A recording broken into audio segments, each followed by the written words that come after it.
difícil porque la misma población masculina no lo permite este acercamiento. Tienen 25 usuarios ya programadas y entonces todo eso se los van a platicar mis compañeros que están en el área operativa el día de mañana. Entonces es como estamos nosotros pues tratando de apoyarlos, tratando de que sigan adelante y pues todo lo hacemos pues por esta población masculina que yo ya lo he dicho en muchas ocasiones, ya dejemos de decir que los hombres no quieren participar. Eso ya es de tiempos añejos. Actualmente le dices a un hombre y le informas y es el mejor promotor y el mejor partícipe. Sí, el doctor Toñito tiene mucha razón. Estamos en un grupo de chat y de verdad es que si lo vieran todos es un orgullo porque tienen todas las formas de hacer, el que está haciendo globos en forma de esperma, el que está haciendo carteles, los que están haciendo de muchísimas maneras para poder que sea entusiasta y que sea cómico y que sea agradable para el hombre que vaya a pedir el servicio. Entonces, pues sí, el doctor tiene toda la razón.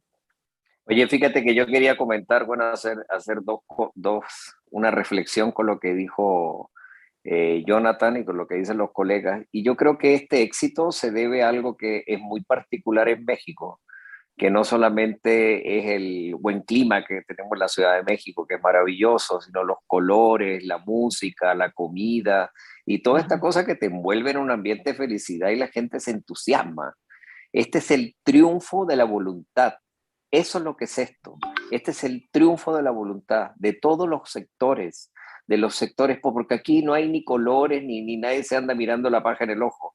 Está la gente colaborando. Y eso yo creo que es un ejemplo maravilloso y me alegra que tú tengas esta visión, que no todo ahora se está direccionando o se están dando las órdenes desde Washington, porque México ha tenido estos últimos años un papel fundamental, no solamente en ser líderes en América Latina, con esto de la pandemia y con la vacunación y con la inequidad que ha habido con las vacunas con los países más pobres. Y entonces yo creo que hay una voz cantante desde México y hay una voz cantante que se va a expandir y los conocimientos tenemos la obligación moral como médico de también expandirlo a los sectores más humildes de la región, hacer una expansión en Centroamérica, tratar de encantar a la gente, de enseñarle estas cosas que tenemos y buscaremos la manera si los traemos o vamos y lo hacemos, pero hay que hacerlo porque la verdad yo no tengo más que terminar esta participación felicitándolo, Isa, que es la que me toca ver todos los días, estoy cada vez más sorprendido, aparte la rapidez y la calidad. Deja tú lo que haces, la rapidez y la calidad. Sí, ¿ah? Como dicen las playeras aquí, déjalo guapo, soy mexicano, ¿no? Yo lo encuentro maravilloso. Y aparte por toda la participación del sector público. El sector público, digo, te puede comer la burocracia, que a veces no tenés ni tiempo ni de sacar los datos para decir, oye, hice esto, hice lo otro. Entonces, pues felicitar a toda la gente del centro, a Yolanda, a la gente de la Secretaría de Salud, de los diferentes sectores, de las jurisdicciones, todos los que están preparando y lavando las pinzas mañana para que les vaya espectacular y hagamos muchas más y podamos llegar a metas. Y esa inequidad de 20-1, 40-1, 5-1, puede ser 1-1, que sería increíble. Así que los felicito. Bueno, y ustedes, nosotros estaremos aquí apoyándoles para siempre. Es una amistad tremenda para nosotros también. Y gracias por su tiempo hoy día y en comentar aquí con nosotros. Y qué gusto otra vez de ver cada uno de ustedes. I just wanted to say I was translating into English, but I didn't tell anybody to go to the English room. I did. Well, just you, but you. No.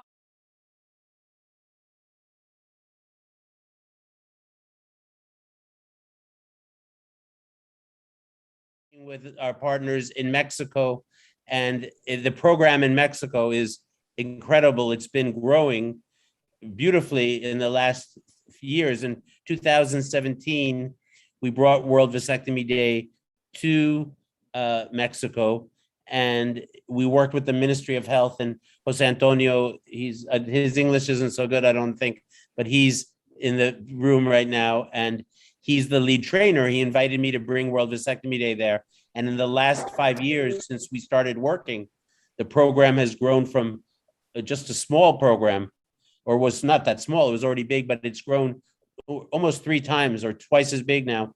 And it's growing every year. And even during during COVID, it went down a little bit, but it's now up again. And, you know, it's that persistence and the quality. And Dr. Kaza, it's good to see you. And I was thinking that you're silent, you're on mute, but I just wanted to say that Jose Antonio, Dr. Kaza es el entrenador más conocido en India. And I was just saying, how many doctors have you trained over your career, Dr. Kaza? About 4.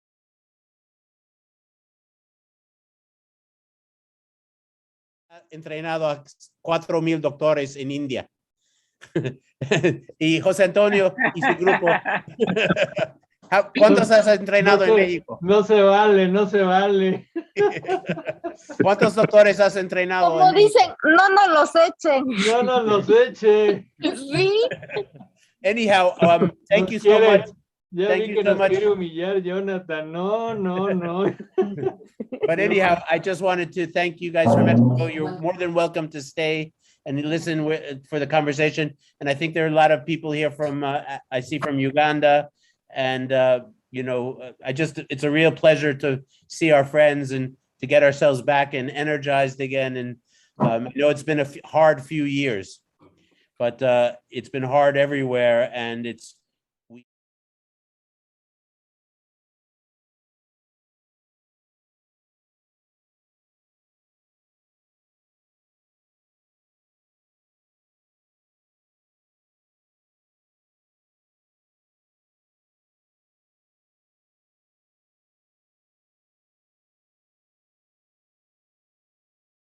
and we've been growing it with you. And in many ways, the year was 2014.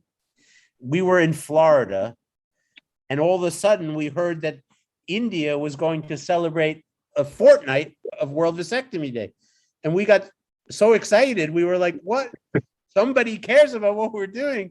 And that was the moment that India came on to World Vasectomy Day. That's when we knew we were going to be successful. And I don't know if you remember this, Dr. Kaza, but you said to us, the first World Vasectomy Day was October 18th. And you said, That's right. You can't do vasectomies in October because everybody is on holiday and there's all these festivals. If you want India to be part of World Vasectomy Day,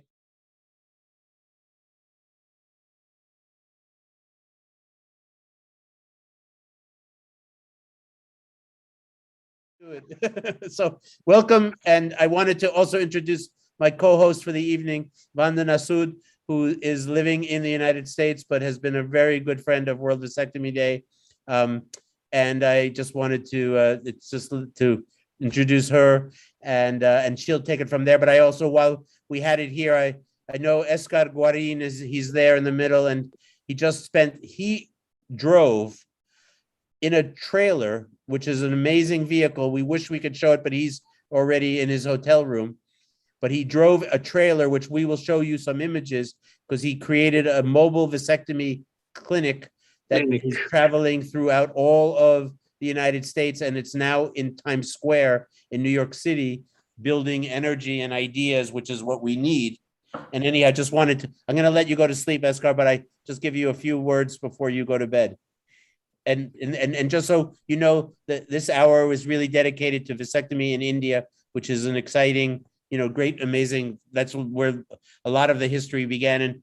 And Dr. Kaza, who's right above you, he just found out that he trained 4,000 doctors in India.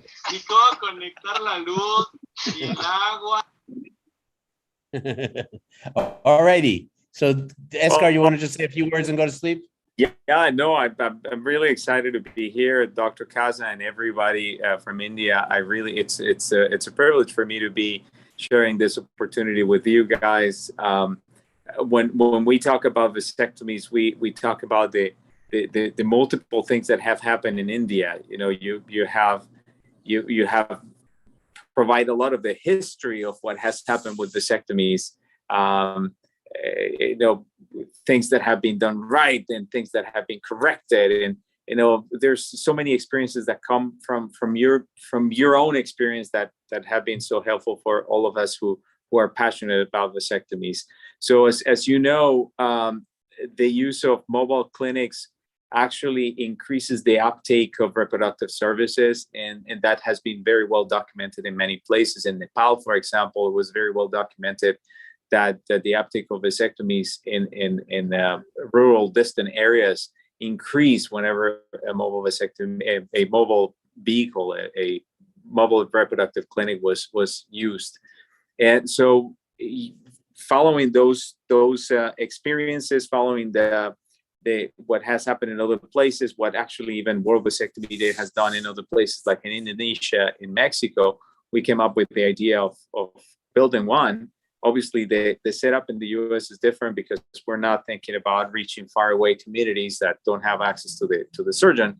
But it was more to increase the awareness and the visibility of the procedure. So it was a crazy idea that we had since we went to Mexico, and we did it.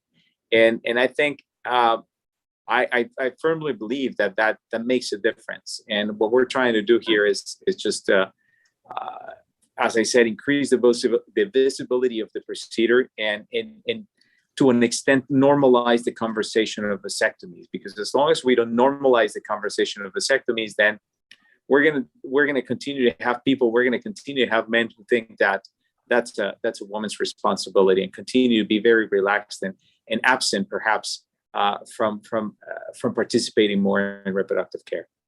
Excellent. Well, we're gonna thank you so much, Eska. Go.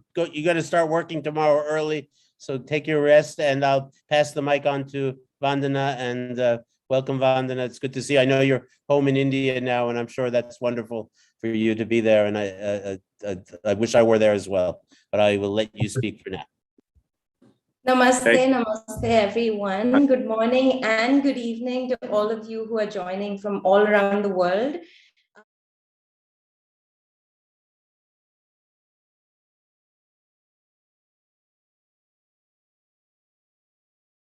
Of World Vasectomy Day 2021 this year.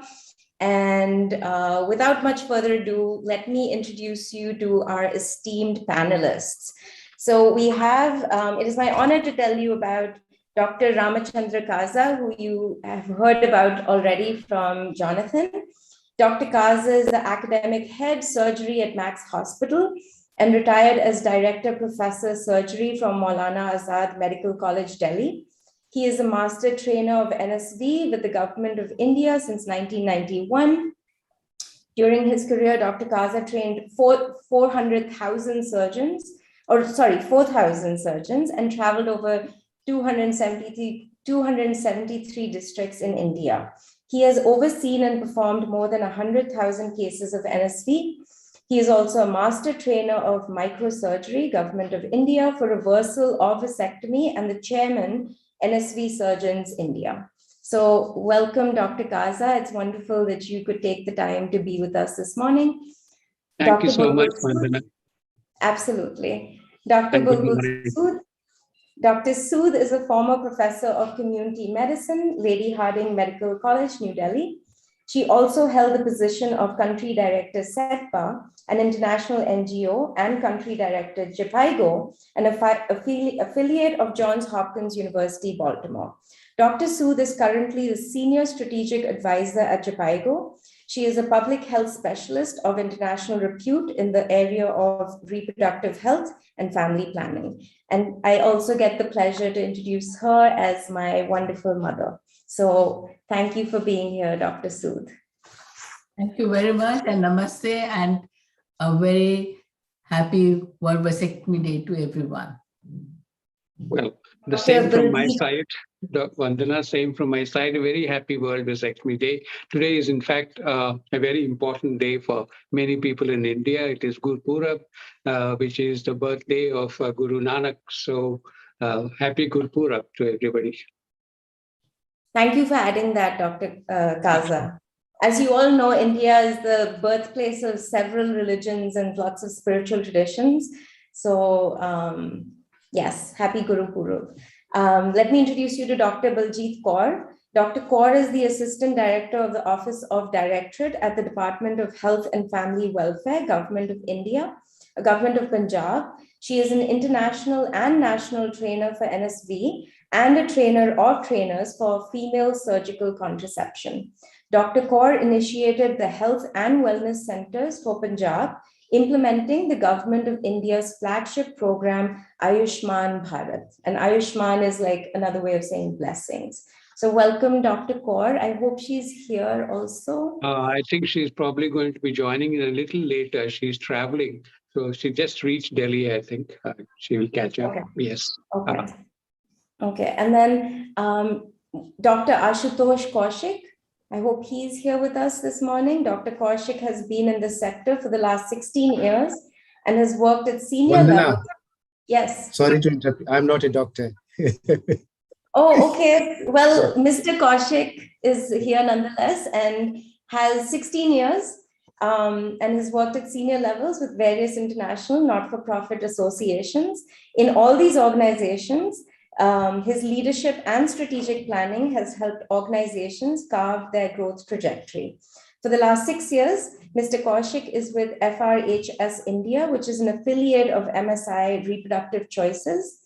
He is currently leading the FRHS India program as interim CEO. He is also on the board of Population Health Services India, PHSI, and FRHS India, and a trustee of Sarvajan Unnati Bodhini Trust. So welcome, Mr. Kaushik also. Thank you, Vanna. Good morning, good afternoon, good evening, wherever you are. Wherever you are. So a very warm welcome to all of you, and thank you so much for carving out some time for this conversation. To start off this discussion, I thought maybe we could spend a moment to look at deconstructing myths around why Indian men hesitate in getting vasectomies in India. Yeah. Actually, we had a very good past as far as vasectomy is concerned. In the sense, my father had a vasectomy. So you can think how long ago that was. I know that was an incisional vasectomy. And I was told by him that for a very long time, vasectomy was the choice of men. And we had acceptance rates of up to 72%, 75%. Well, then laparoscopic tubectomy came, and once that came, plus certain issues in 1972 and 74 and 75, though the program had a backlash on it, and there were all sorts of ideas, myths, as you call them, all sorts of ideas came into their minds, and because of which the program has fallen in its acceptance. So we are still struggling to pull it up, and NSV was part of that effort. So we were trained by Engender Health. At that time, it was working in India. And that particular organization, they actually helped us get trained in China as well as in Bangkok with Dr. Abhishek. So I came back and we started the NSV program in India sometime in 91, 92. So it's close to 30 years that we actually are doing this program. Now, coming to the question that you asked, their hesitancy in accepting. The original myths were with regard to the possibility of impotence. That was one. And the second one was men felt that after vasectomy is performed, somehow their masculinity will not be there and they will not be able to work as hard as ever before. This was when I started the program and when I hit the field, I really had no idea. I'm a hot-boiled surgeon. I really had no idea what it is to work in public health. I thought here is an elegant procedure and people just run and accept it. That wasn't the case. And so when I hit the field, this was the main thing that I've had to handle, these myths about impotence and also lack of energy. And women, and maybe even today, women formed a resistance group. They didn't want their husbands to get vasectomy done because they felt they'll not be able to work after the operation. And the house will go without any income. So I still remember my experiences in one of the Jamshedpur hospitals, that women came and pulled their husband away from the operating table, even as I just painted about to operate on that person.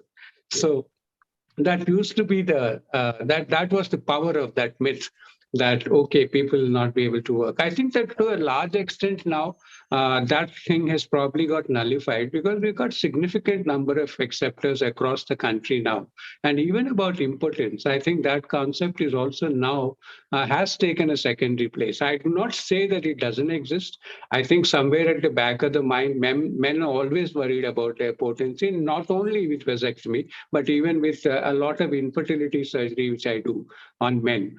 So even they're concerned about this. So this is a different kind of thing, but then the impact of that particular myth has definitely come down.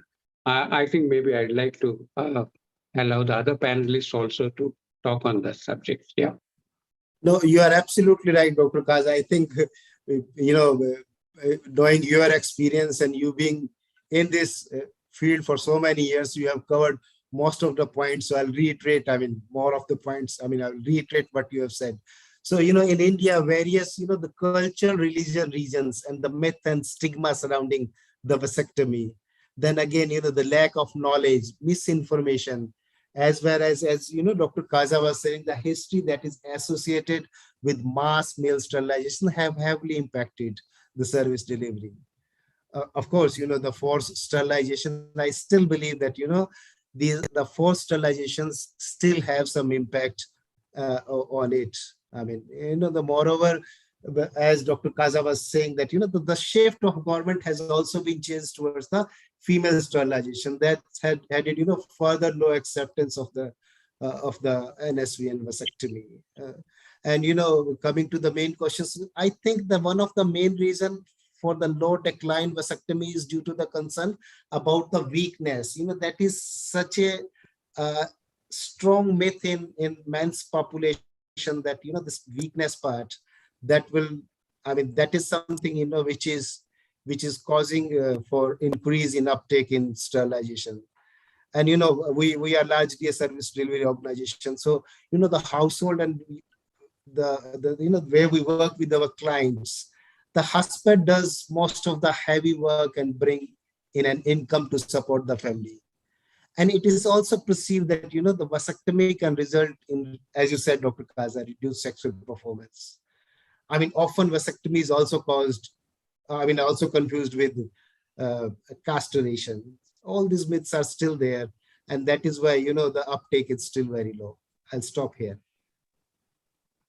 So I would just add on, Vandana, to what Dr. Kaza and Ashutosh already said, that I don't think that men are,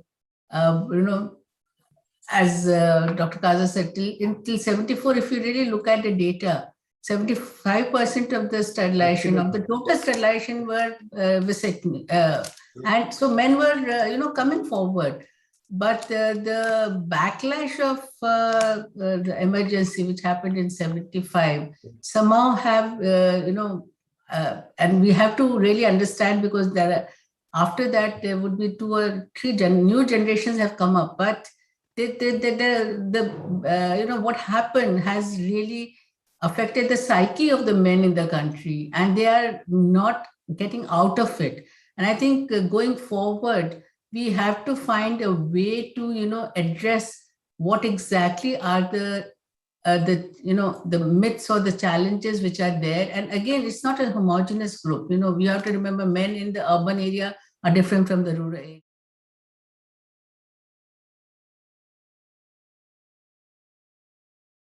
The age group, So I think going forward, somewhere we will have to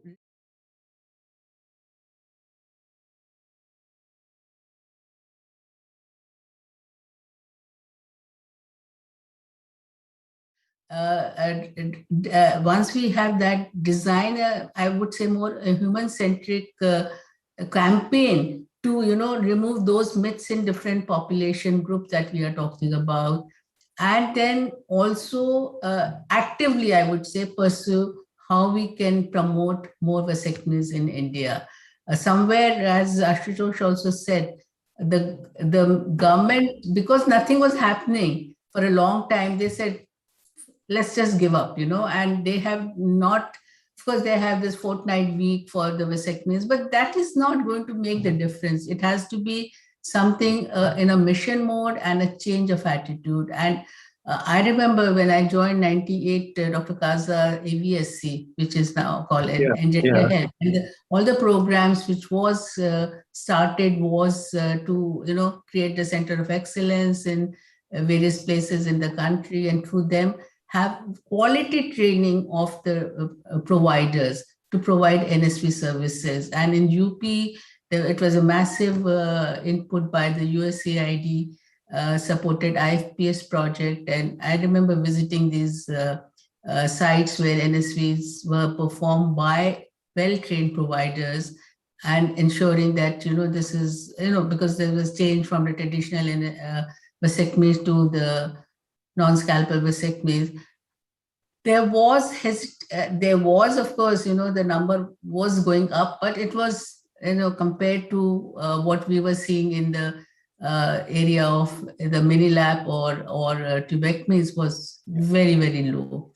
So I feel that, we have to really relook at this critical point in time of what's happening in the minds of men in the country, and then design, actually, try and remove those, whatever myths, misconception, and ideas they have in their mind. I'll stop there. Thanks. So this is a perfect segue. This is a forum for solutions and strategies, as you all know.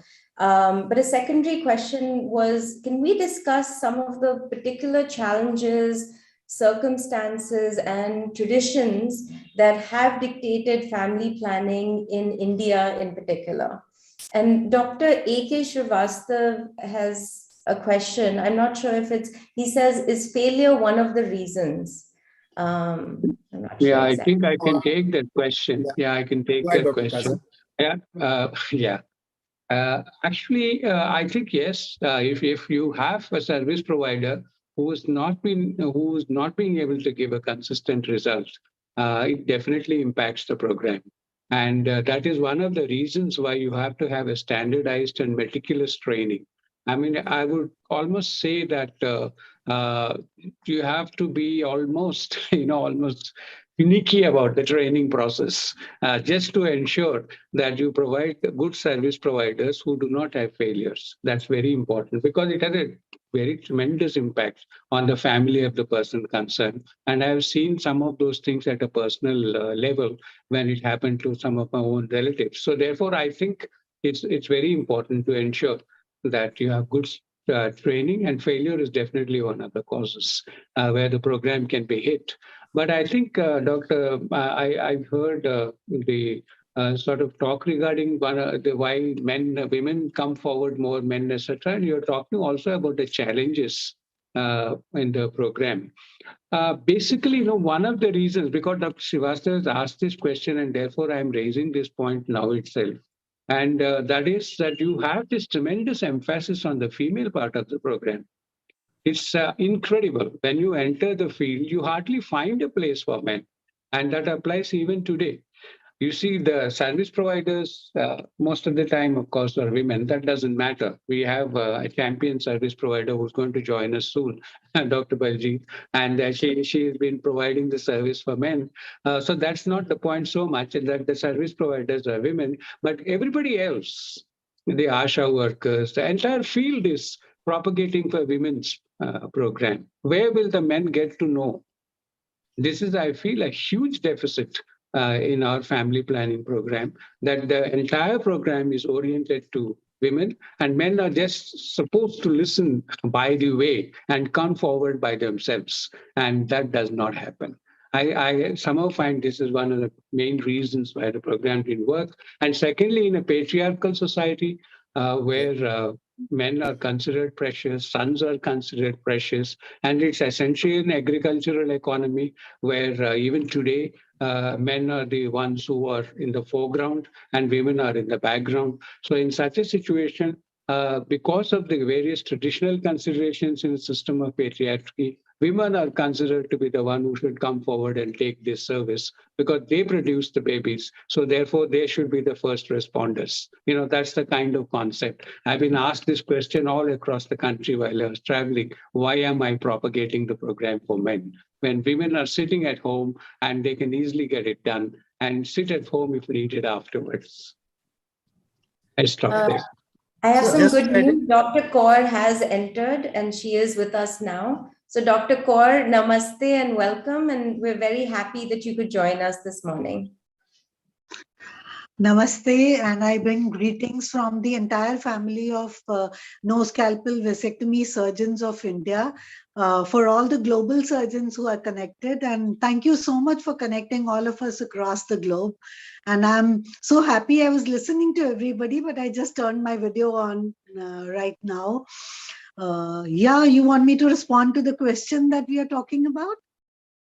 The question we were right now just addressing was the particular circumstances, traditions, and challenges that have dictated family planning in India. And we covered the myths around why men are hesitant in getting vasectomy. So that's where we're at right now. Right. So, I was listening to Sir, and we are all, we are like here a couple of generations all together. Like I see you, I see Bulbul Sood, I see Dr. Kaza, I see my own self, and I see a lot of my junior baby-like colleagues joining in.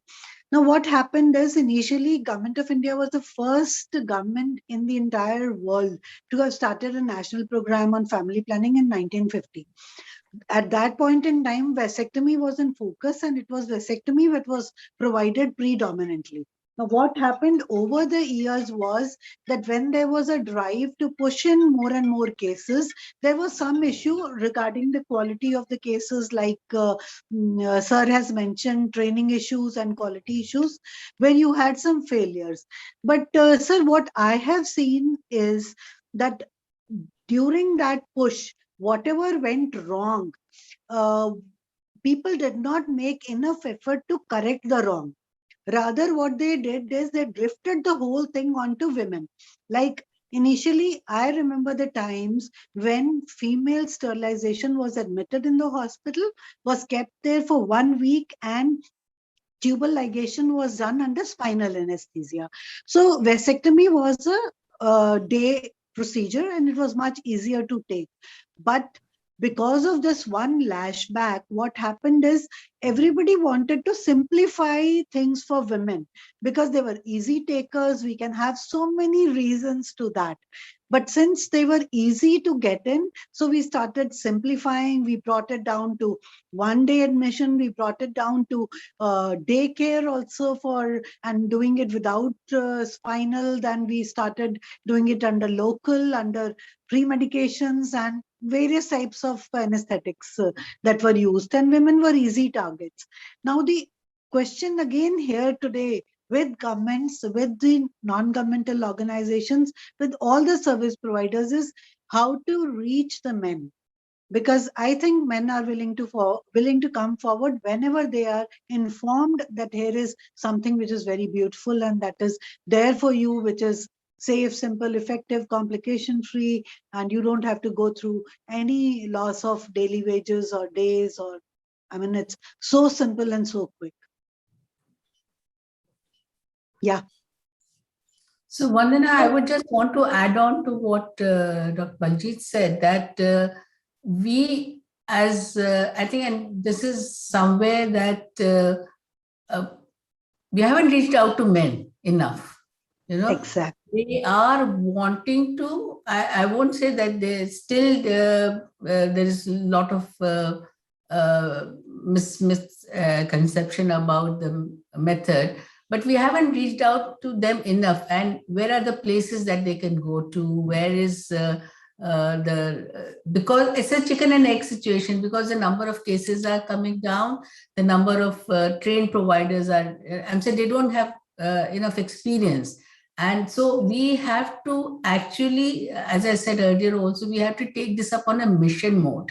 We have to create awareness about NSV in the communities. We have, I know currently, unfortunately, there's no male worker in the system. We have all women, so the women find it easier to reach out to the women.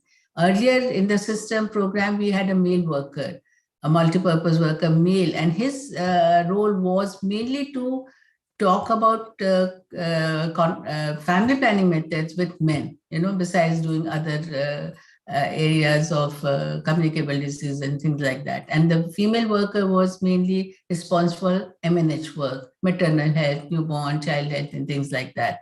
Now, there is no person actually talking to men. So we have to either, since there is no worker, maybe we have to involve the what we have, the self-help groups again of women. So again, what I'm trying to say, we have to find a men's group, and men's group are there in the community. It may be in the agriculture sector, it may be in the dairy sector, it may be also the what we call as the panchayat right institution, the elected representative, and most of the elected representatives are men, in the country. Of course, in some states like Bihar, 50% are women, but still there is large proportion, and they have the power also. So we have to involve the outside group, not only the health, but other groups, to talk about that, you have to take responsibility for your families, and if you love your wife, if you love your, you have to, this is how you can demonstrate it. I feel that once we do a very, as I said, planned campaign to, reach out to men, there are many more men who are likely to come forward and, avail the services. But it's one, so one is creating the demand for the services, and then the second is providing services, quality services with a good, follow-up services has to be there in the system. If we don't have that, then again, we will not be able to reach out to and, go forward with more vasectomies in the country. No, yeah, absolutely right, Dr. Bulbul. I'll just add a point here. When we talk about mobilizations, mobilizations is basically left with Ashas in today's scenario.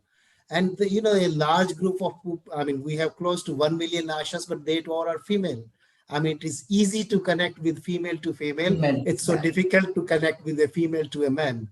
And that is something which has created a big gap. Of course, there are other challenges. In terms of, lack of infrastructure, lack of providers, all these things are definitely there. Yes, I do agree with you. So moving ahead, each one of you belong to different sectors in the health industry.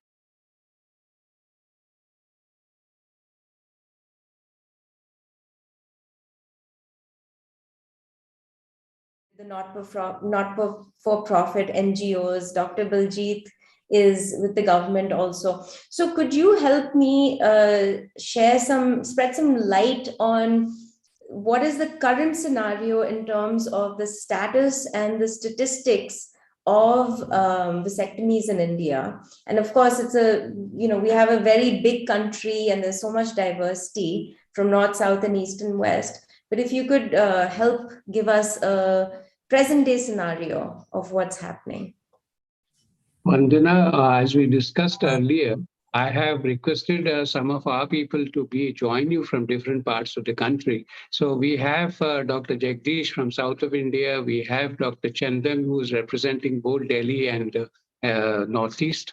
And then we have Dr. Pant coming from central part of India. They're all in the group right now. They're watching us. So maybe you could ask them also to give their inputs, and then you will get an overall picture of what is happening in different parts. But yes, by and large, one can state broadly. I will make a broad comment. Definitely, the program has taken a knocking now for more reasons than one. It is not as if there is no service provider. It is not as if there is no campaign. All that is on. Even if it's on, we've had a very bad time with COVID. So last 2-3 years, I think it has definitely taken a big knock. And obviously, when a knock occurs, the stronger person escapes better and the weaker person gets hurt most. And that's what happened to the vasectomy program. The tubectomy probably still surviving a little more than what vasectomy is. And secondly, the fact that the TFR and other indicators have become more acceptable to the program people. I think the permanent methods of contraception are, getting de-emphasized. Let me not say that they're not being propagated, but they're getting de-emphasized. And that could also have given a hit to the vasectomy. Now, coming about private sector, a lot of work is done in private sector, particularly on the tubectomy side. I know in vasectomy side, it is not as attractive for private surgeons, both in terms of money and in terms of profile. So obviously the number of cases which are done in the private sector may not be much, but they also don't get recorded because whatever performance takes place in the private sector, whether it is on the female side or on the male side, doesn't get adequate recording done in the government files. And most of the statistics come from the government side. So we never get to know what is happening in the private side. I've had my stint in government sector very long time, and my mind is still with the government sector, although I may be currently in private sector. But I think the impetus to the family planning program is still coming from the government sector, not so much from the private sector. And I would like you to then take it on from others for their opinions and maybe call upon some of our colleagues who are there in the group. Yes, Thank please, you, Dr. Kaza. Dr. Chandan and some of the other doctors who are here that Dr. Kaza mentioned, we would love to hear your thoughts on this also. Dr. Chandan, I think they're there. Good morning, sir. Good morning, everyone. In fact, I'm Dr. Chandan.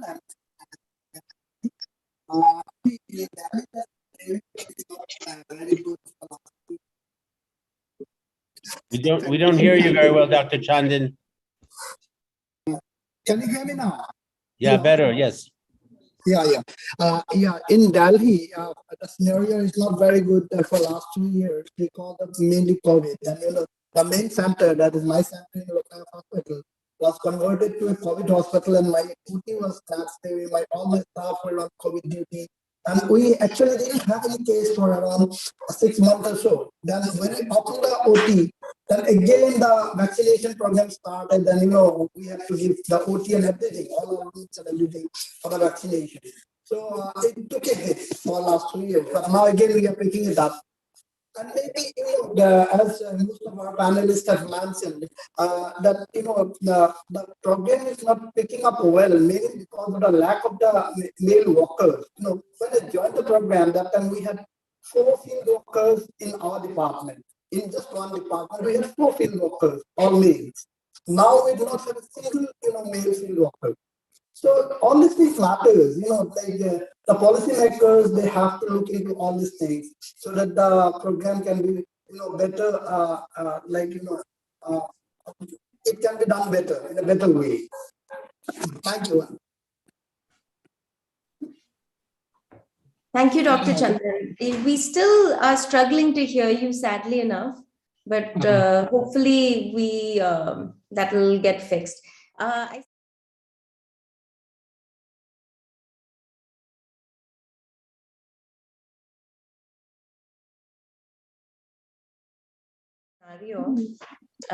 Please go ahead. Yeah.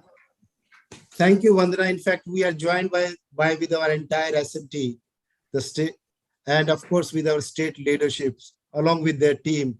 They are very close to the, they work very close to the community, working on the ground. So anybody who would like to share their thoughts, they are welcome. In the meantime, I'll start. Let us now talk about something positive. I'm sure it will make all of you very happy. We on the ground have tried to bring this change in the attitude of men. Let me tell you that a special NSV drive for a week is underway. That started from November the 13th. As I speak, we have already provided 102 NSV during the last 6 days. Congratulations. Congratulations. Yeah. Congrats. I don't think any other organizations, has done this anywhere else or here in India. Of course, it's thank you. Of course, it's a very proud moment for us, for our deep-seated commitment towards our clients. Our presence in 82 districts covering more than 1,100 public sites makes us, as one of the #1 service provider in private sector. And then, as Dr. Kaza has said, great. Yeah. as Dr. Kaza has said that, as we support and complement the government efforts in the family planning domain, unfortunately, our method mix is also in line with the government's method mix, which we all know heavily skewed towards female sterilization. I mean, for a better mix, it is absolutely important for the country, for the government to uplift male participations in family planning. I mean, of course, it requires a large investment in terms of, the behavior change campaigns, counseling, etc.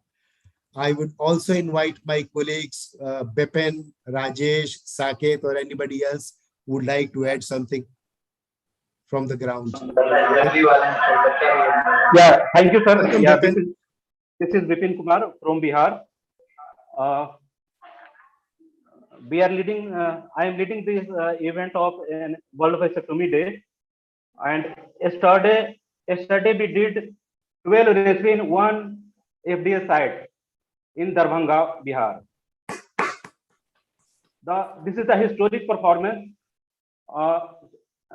My team has informed civil surgeon, district health authority about 14 NSV clients reached at the site.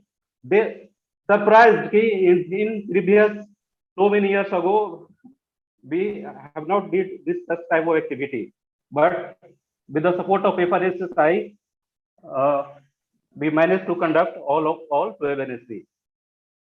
And similarly, we are celebrating the event in our all three states, Rajasthan, UP, Bihar. Till yesterday, we have conducted 105 NSV from 13 to 18 November. And we are planning to have reached about more than 200 NSV in 2 days, 19th and 20th. Our team has doing the extensive work of client mobilization, doing the ASA meeting, miking, one-to-one, reach the door-to-door mobilization. And I'm very excited to see the result of Vasectomy Day event. Thank you. Thank you, Bipin. Congratulations. That's over to great. You. Congratulations. I think it's very clear that if you do, mobilization of the communities and are able to provide services, there are a lot of people who are wanting to, come up and get these services. So I think it's reiterate what we have been saying in past, that we have to, reach out to men more effectively, and we have to, make them responsible for their participation, not only in the family planning, but in the care of the women and children. And the men have to play that important role of not just the, providing care. The care provider role of the men have to be emphasized again, and they have to be brought back into the fold of, involving them in taking care of their wives, of taking care of their children. And I think one good way would be that if they can, participate also in family planning. Absolutely right, Dr. Sood. I mean, in fact, it should be a continuous process. We look for occasions. Okay, if it is a WPD, let's go ahead and do something. Similarly, on NSV Day, let's go ahead and do something. And government also, come only during these occasions. So this has to be a continuous process. And of course, as we all have agreed and said, that it requires a lot of funding. The government has to play its parts, the donors, the people from our sector, we all have to play our parts. I mean, it requires a lot of funding in terms of behavior change, in terms of, the other campaigns, quality of services. That has to be a continuous affair. Absolutely right. Thank you.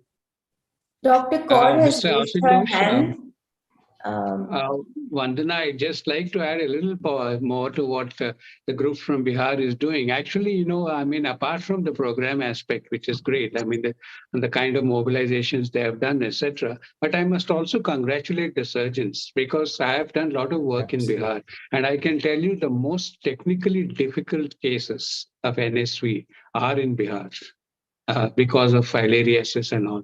So I think that they must also be, congratulated for this excellent job that they're doing, because this, as I said, the most difficult cases, and I've had a lot of casualties in the instrumentation, etc. Instruments used to break while we were doing the cases. That was the situation. Things may have improved now, but that was the situation. Congratulations to the program in Bihar. Yeah. Thank you, Dr. Kaza. Yeah. And Dr. Kaur, you wish to say something. You raised your hand. Please go ahead. I thought that the government sector was left out, and I consider Dr. Kaza also part of the government system, although presently he is moved out because of superannuation systems in our government here in India. Now, congratulating Ashutosh and his team for the wonderful work that they have done. We are the people who've been working in no scalpel vasectomy since 1999, me, and 1991, Dr. Kaza. And the kind of spikes that we are witnessing today in Bihar, we have seen a lot of these spikes earlier in every part of India, and we have seen them go off also. Now, the big question that Deidra has also put forward is, where do we go from here and how do we increase the numbers? Before I address that question, I would like to make a point once again, although most of the Indian participants are very well aware about it, that it is no scalpel vasectomy, which has brought about national standards revision, which has brought about national standardized case sheets, standardized discharge card, standardized audit sheets, and all types of national standards for the operating procedures, for the clinical skills, and the most standardized training program that Dr. Kaza has prepared. And if we have all followed that standards, there was no reason for the services to go down. Yet, when I talk of spike, Dr. Ashutosh, in Punjab, I remember when I started in 1999, when 1 lakh women were taking tubal ligations, only 500 men were coming forward.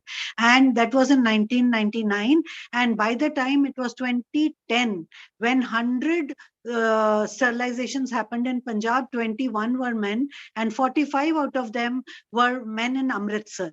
So wherever you find a good service provider, wherever you find enough of, I would, again going back to Dr. Kaza's comment on quality of surgery, quality of care, that would impact directly on the services that are the service seeker. Now, we are looking for a service seeking behavior from men, but unfortunately, we have not given any space for men. All our entire system is tuned towards the postpartum sterilization, postpartum units, friendly for women, and man does not have a place to go forward. In Amritsar, we had made male clinics, and Dr. Chandan is the first and the biggest male clinic of India, which is still sustaining, surviving, despite all the storms and all the issues in the government sector, and is still doing one of the best service, that is walk-in center for men. So the answer would be to have walk-in centers for men, which follow the absolute national standards, and there is no reason men will not come forward. You need to have a good surgeon, a walk-in center, and the last point that I would like to make here is that no scalpel vasectomy, for that matter, is not just driven by the motivators and the kind of people who are motivating. Men will come by their own, but one is the political will. The day the political will is straight, you'll have everything straight. So if everybody of us can get together and meet Mr. Modi and try to convince him, the way he has taken the farm laws back, that he needs to popularize vasectomy, then I think it is very much possible.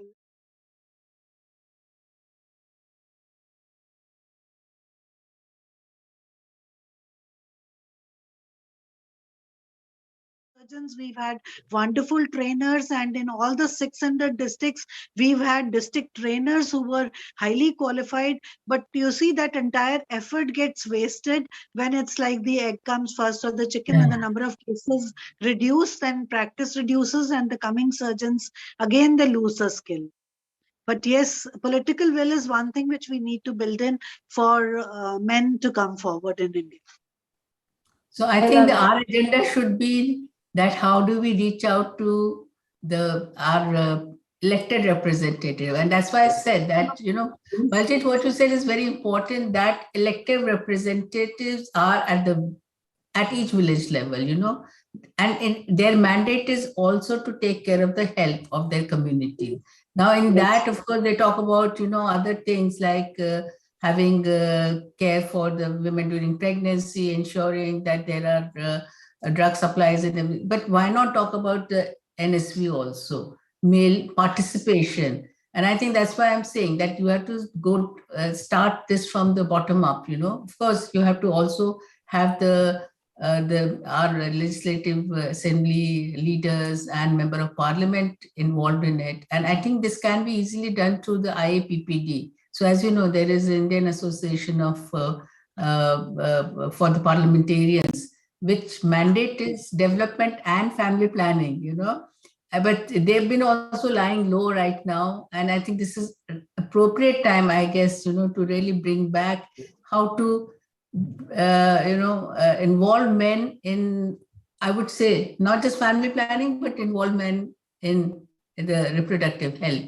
And they are important pillar of the society. They are, we have to, somehow generate this interest in the men. And I'm sure many more you would find men participating and coming forward with contraceptive use.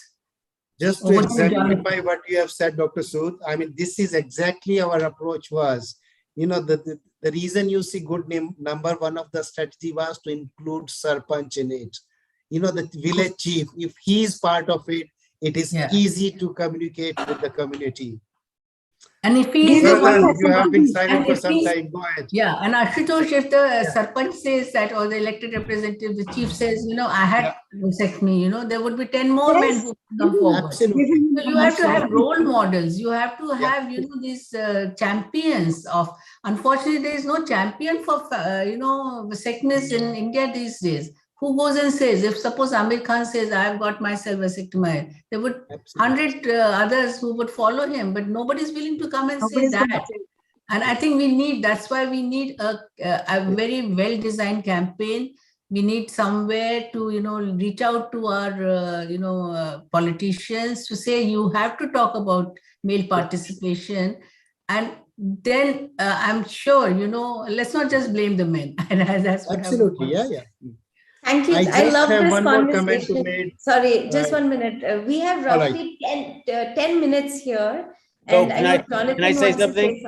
Yes. Yeah, well, I wanted to say something, but I also wanted to say that we actually can continue talking if we want to, because we have the open mic afterwards. But I just wanted to say that I was in India in 2017, and I met with many of you or many of your organizations. And there was no doubt in my mind that everything was there. You're like, I think Dr. Sood's saying, the conditions are actually poised. There's a new generation of men who are growing up who are not going to be as resistant. You could have the largest program in the world. I don't have a doubt about it.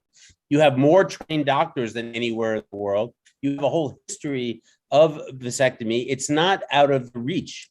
I just think that the story hasn't been told properly. And I think also maybe what we're saying is at the highest government level, there hasn't been the level of support that would make it a little bit easier. But I think that from the grassroots up, you have everything in place. In terms of building, I don't know anything about the politics of India, but I do know everything that I've seen of the doctors and the quality of the services and the commitment. I just think it's a matter of, first of all, World Vasectomy Day should be in India. There's no doubt about that. It's the very first thing, because it brings together everybody. It would be something we would do. The only reason we didn't do World Vasectomy Day, because it was hard at that point to sort of figure out where it was situated. But if there was a group of people in India who and you all decided, let's bring World Vasectomy Day to India, we make it happen. We can do it. And I think we could show the world, just really where things stand. And I'm always ready for that, because I think that's where it just needs to be in India for so many reasons. And we would be really happy to do that, at least in terms of the language and the communication. In terms of, there's so many factors you already are masters of, but maybe sometimes it helps a little bit to have a bit perspective, because I don't, because I'm from away, it makes it a little easier sometimes. But I'm just always, I raise my hand as I did here, also just to say, I'm ready whenever you guys are to bring World Vasectomy Day to India, because I believe in you guys 100%. So that's all I wanted to say. So that's the perfect segue into my last question for this morning, which is if you could talk a little bit about these changing perspectives amongst the younger generation of men in India. And if possible, how does that tie into a shift in the solutions and the strategies around male engagement and family planning? I think, as I just said, as points raised by Jonathan just some time ago, there is definite shift as far as the attitude of men is concerned. I've been observing it over the years. As I said, it is now well over 3 decades. And actually, as an infertility surgeon, maybe 4 decades. So there is definitely a change in the attitude of men. And no longer those myths are operative forces today in the minds of men. And this is the first point I'd like to say. And the second one is definitely, unless you bring it forward in the priority of the programs, the low-hanging fruit is always the female program. There's no doubt. But we have to get out of that mindset. You see, because a man getting vasectomized and his approach to reproductive health can bring about changes in a variety of situations. So therefore, it is necessary for us, I think, to prioritize the male participation in the program. And that's not happening. And that is one area we could definitely change. And the third factor which was raised with reference to political will, well, that's something that's going to come by and by. It's very easy for us to say that this politician or that politician should champion. Well, individuals can have their, own opinions, sometimes very strong opinions, and they are big influencers that they can do it. But at the end of the day, politicians usually reflect what the people are thinking. So the attitude has to change in men, and I think it's in the process of change. And we have to catch the winds. We have to change the mode of advertisement that we are doing. We have to change our approach to the men. I know the traditional approaches are not going to work, so we need to change that. And service providers are still there. My great-grand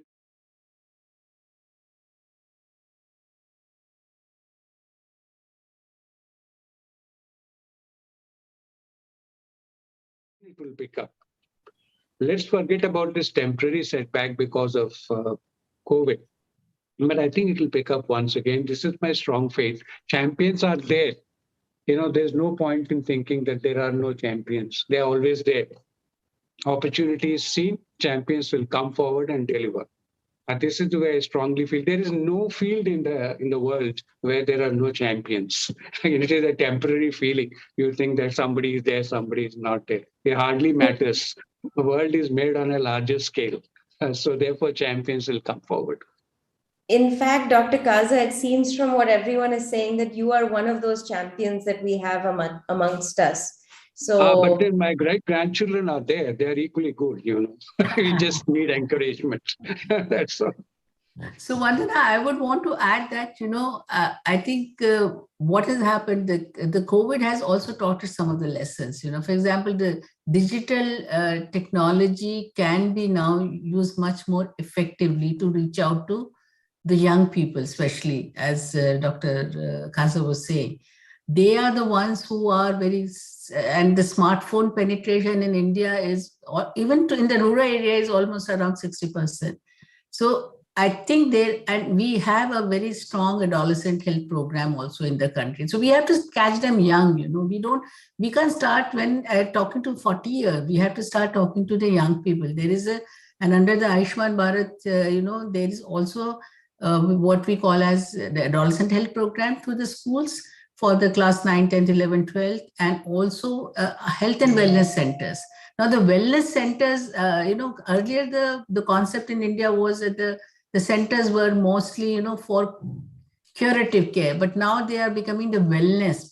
So the wellness part could be also inculcated, how to involve the men, how to involve the boys in taking care of, the reproductive health of the family, and bring up also the issues around, NSP and like other contraceptives. So and also in the mindset of the women, like I heard Dr. Kaza also say many times, and I've seen also, like you go to these sites where NSV is being performed, and sometimes the women will come, the wives will come, or the mothers will say, don't, do vasectomy on my son or my son-in-law or my husband, because they feel that, he's the only earner, bread and earn, and they don't want, I'm saying those myths. So I think we have to collectively reach out, but digital, I think again, digitally we can reach out very quickly. We should have some apps where we can talk about NSV more openly. Dr. Kaza, I don't know whether there's any specific one on NSV, and that is something which we should also look at, so that they frequently ask questions, and even there's any doubts in their mind where they can get the services, and link them to the services would be what I would like to suggest. Stop here.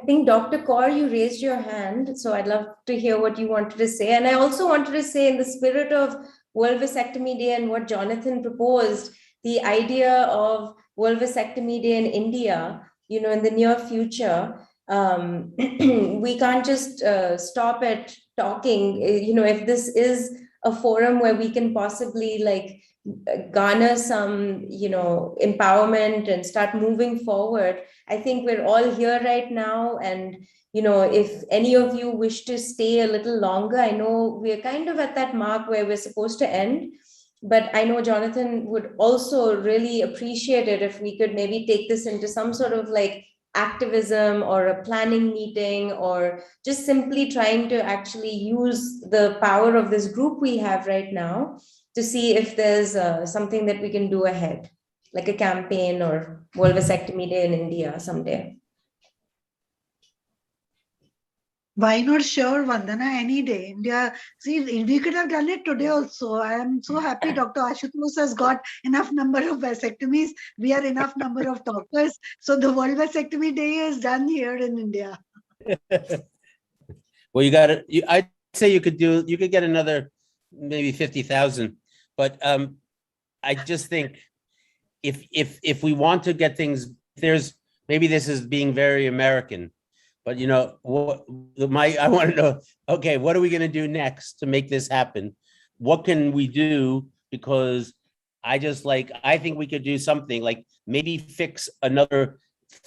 commit to something, and let's go do that something. And then let's take it to the next step. So I think what we have to figure out, maybe the first thing is, and it doesn't have to be tonight, but if maybe, Vandana, if we can get anybody who wants to sign up, let's have a follow-up with a plan, and then let's figure out how to make that plan start to happen.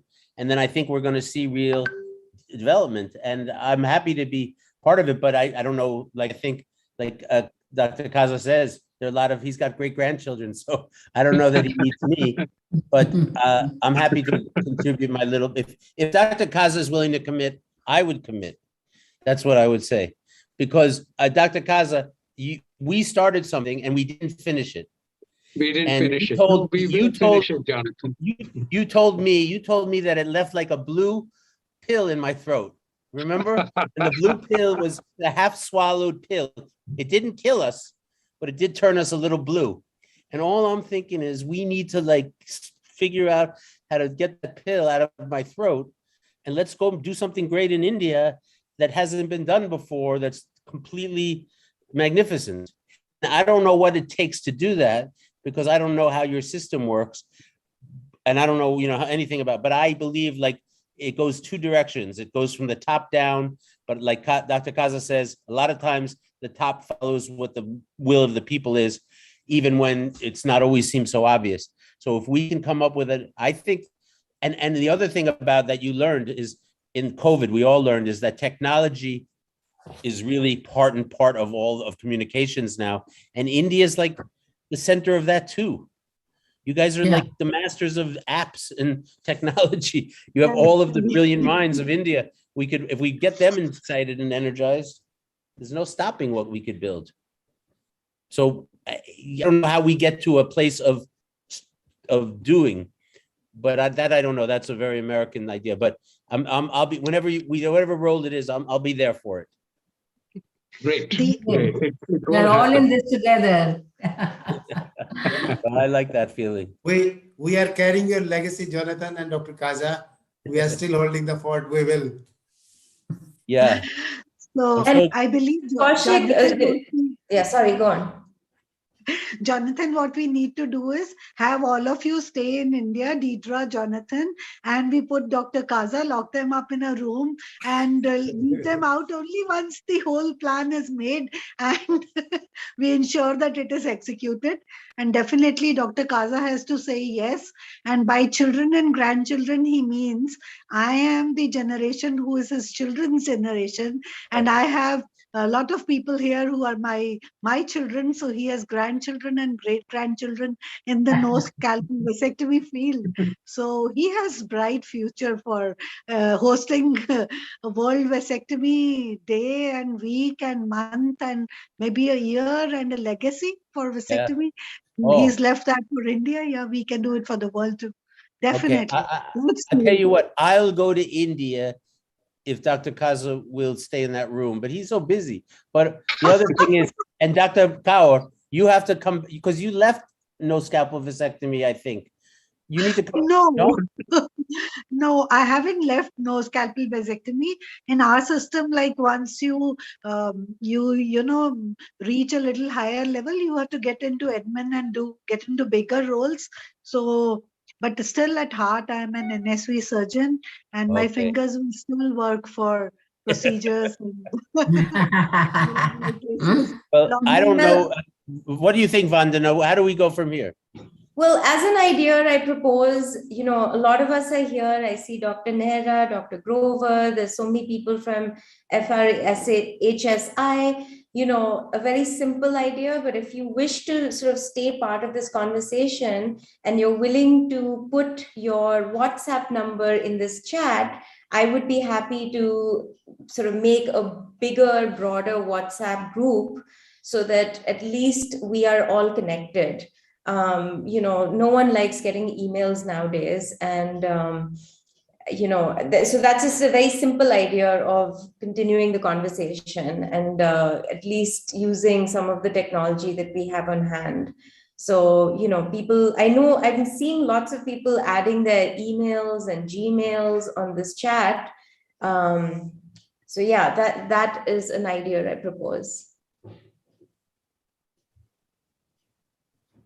You are muted. Jonathan, you are on mute. No, I'm not on mute. NSVSI has a WhatsApp group. People should join that group. It already exists. So it's really a matter of making a decision of where we go from next. We don't have to do it right now because it is getting late and whatever. It's just, it's the hour is ended. But I do think we have to figure out how to get there. So maybe if Dr. Sood, Dr. Kaur, Dr. Kaza, and I think also Ashutosh, because I think you're doing such great work up there in Bihar, we should get you involved as well. If the four of us get together, 5 of us, and with Vandana too, I think we could come up with a plan. And I think in around a year now, we'll be on a whole other level. And I just need to say, if we all agree to that, that would be awesome. But I wanted to mention that my friend Simon Nash is on this call. He's in Australia. And we talked about, long before there was World Vasectomy Day, we were talking about the whole issue of family planning, but I'm very happy to see him here. He's a filmmaker, but I just wanted to say hi, Simon. Thanks for showing up. Hi there, Jonathan. I see you're being locked in a room or threatening to be locked in a room. It sounds like a situation.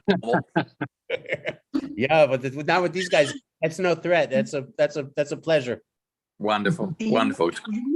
And there's been some. Get your friend also. We lock him also with you. And there's Abitab Chaube and Dr. Shashank Chaudhary. If they want to say something, they've written some comments in the chat window. I, invite you if you'd like to add a couple of new comments to the group. Dr. Shashank raised his hand. Please go ahead. Just a few minutes that we have. Good morning, everybody. This is just to re-emphasize what the previous speakers have spoken, but the main thing is that it is the quality of the service provided which brings more clients to our NSP campaign. So if we have a satisfied and client who goes back and spreads the words in the community that the service providing are of high standards, then we will be definitely having more and more clientage. Thank you. Thank you. Thank you very much, Mr. Chaudhary. Well, I mean, Jonathan, at this point, I know we've gone a little over, but I love this momentum and this has been an excellent conversation. So I want to thank every one of you for just being here and participating with us and spending time to look at strategies and moving ahead. I hope we can actually mobilize and, sort of keep up to our words of wanting to do more. And I think this is a perfect opportunity, an act of love, a combined collective act of love. What better way? Nicely put. Thank you very much. Thank you, Vandana. Good night, everybody. Thank Thank you so much. Thank you. Thank you, Jonathan. Keep inspiring us. Bye-bye. We like the energy you bring into the Okay, program. well, I appreciate it. Keep up, Ashutosh, keep it up. we'll Stay be safe. talking. You, everybody. Yeah, maybe I'll make it to India. Hey, Simon, should we go to India? Yeah, let's go Of to course. India. He says yes. Sure, we should. Absolutely. I love Yeah. India. I'd love to I go just back. think, I'm just telling you guys, India is going to explode with this with positive mail. It's going to have to happen. And I think, it's an exciting time. So we're going to make something happen. Ashutosh, we'll be up there to visit you. I'll try to get my friend Simon to come so we could hang out because we've all been stuck in our houses and I think you've been in the longest lockdown in history. It's time to get out and start seeding the world. Yeah. All right, Well, guys. would love to join you all in India, and I think Thank you. Bye for now. that'd be great. Bye. Thank you Good very night, much. everybody. Bye. Closing Goodbye. remarks from NSP Surgeons of India. Everybody is welcome to India. Please come and we will do it. Excellent. Thank you so much, Okay, everyone. done. Namaste, namaste from New Delhi. Namaste. Thank you, Vandana. Bye-bye.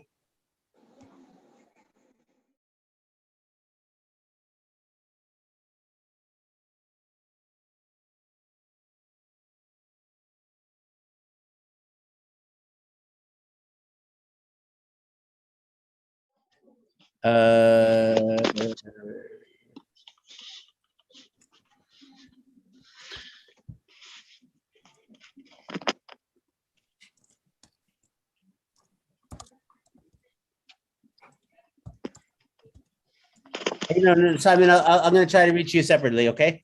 All right, no worries. I'm around for a couple of hours, so Okay. when you have time.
suppers and 2 lunches. Blueberries, carrots, nuts, sandwiches, cookies. I wear same color shirt and pants, but I have 3 of them. And I wear sort of the same blue shirt just because it works.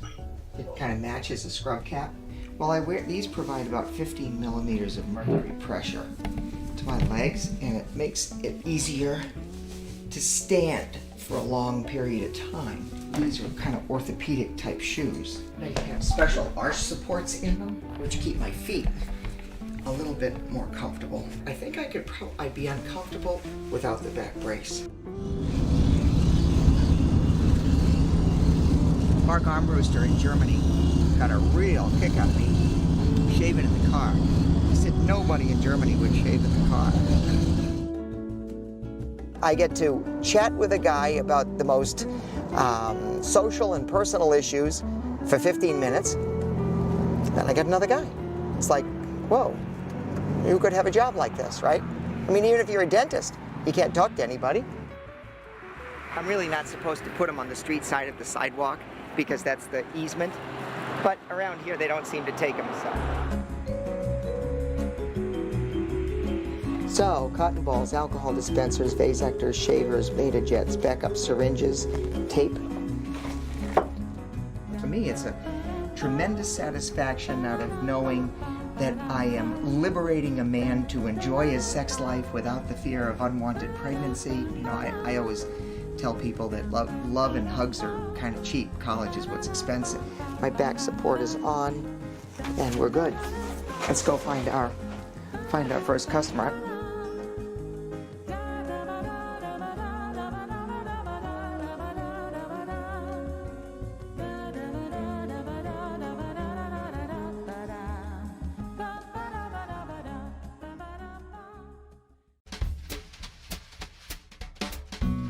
I think they were not that comfortable. I mean, I don't think sex is as good with condoms. I mean, yeah, that's been my experience. Well, I think it really depends. I think finding the right condom and the right lube takes it's trial and error. Luckily, you can see that we have a huge selection of condoms, way more than you would find at your local drugstore. The best condom for me, I think, would be the one that has the most feeling. So these are the kimono condoms, and they are not domestic. I believe they're Japanese. So they are thinner than most condoms in the US. A lot of people don't know that you should actually always put a dollop inside the condom as well as outside.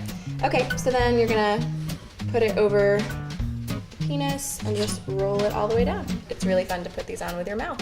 I'm not that flexible. Oh, I mean, she'll put it on me with her mouth. Oh, yeah. I'm a bad condom user, obviously. 3 kids, 3 women, none of them planned. I love my kids, so I'm glad I had my children, but I don't want any more kids. I just really want to rush right home. Thank you, guys. Bye-bye. The whole thing was just like not good. So my fears that condoms were not a good way to have sex in terms of limiting pleasure. Like, I can't believe anybody would have sex with condoms. It's like, you people who are out there having sex with condoms are not having as much fun, obviously, and everybody knows that. It was like 1/4 getting a vasectomy. Oh my God. It's really simple. I saw a vasectomy. They had it in the office. Let me tell you something. You see a vasectomy, you don't want to get a vasectomy. This guy's like putting his hands, he's pulling the thing out. He's cutting, it's just like, it looks really painful. It's really about the kind of a taboo topic, which men don't really want to talk about, which is like virility, capacity to parent. Does not producing sperm affect your being the alpha male? One woman said, yeah, you'll still be like an alpha male. Well, alpha minus. But I was like, I don't want to be an alpha minus. So, all the reasons I thought at that point, the main thing I don't want to make more children. So putting aside my ego, what I need, what makes me a man, what I think, how I'll be perceived, I don't want another child.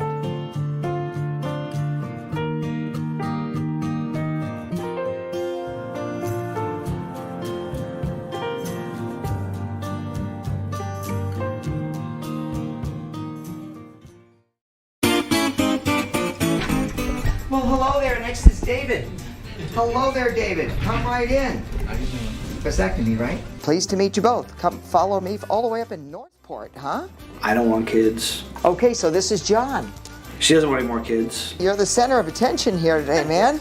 To be honest with you, I don't want to wear condoms or pull out. Lower your pants, your undershorts, and your support. Face that way. Lower your shorts, your undershorts, and your support, all at the same time. I said, okay, I want an iPad. What do you want, honey? She said, I want you to get snipped. I did. Now, I have some piercings. Is that going to be a problem? Your piercings are not a problem for me. My wife and I, we've talked about this for quite a while. We have 3 wonderful children. And we'll get a little light on your subject there. I'm going to first put a little lasso around your unit to hold it up and out of the way. I'm popping a little lidocaine through your skin here, Chad, with that spray applicator. And when I do so, it feels a little bit like a finger flick or a rubber band snap. On your right, Jeffrey, feels like a snap. 3, 2, 1. 3, 2, 1. 3, 2, 1.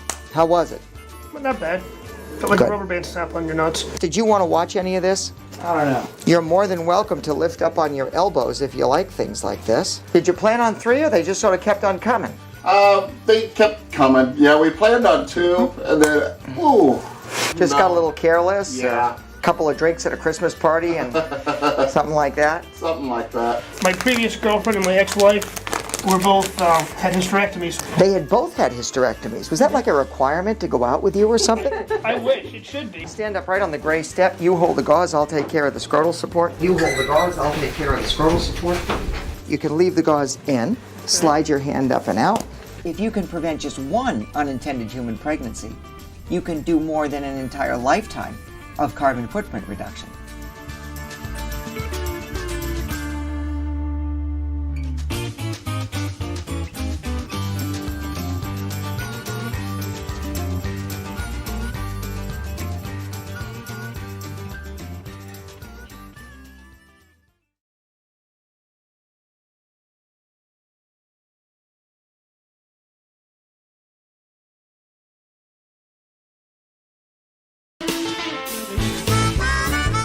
Certainly will matter if it's like unhealthy, though. I'm not going to let a little scientific lab report reorient my sense of virility. Yeah, we'll do it today. It's the lab is still open. We'll do it for you. Ah, that's pressure, huh? I've never had to perform on camera.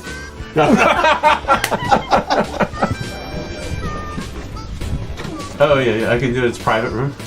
Yes, in the laboratory there's a room. This is it. Me in Maryland. We'll see you guys in a couple hours. Don't forget to lock the door. That would be the only thing. I'll tell you, if you told me today the experience of sex was diminished 5% by having a vasectomy, I wouldn't have it. I couldn't do it. It's all right. Do it next time. You can do it at home. I can? Yeah. Oh, really? That's good. If I do it, like, how fast do I need to get it in? Within about an hour.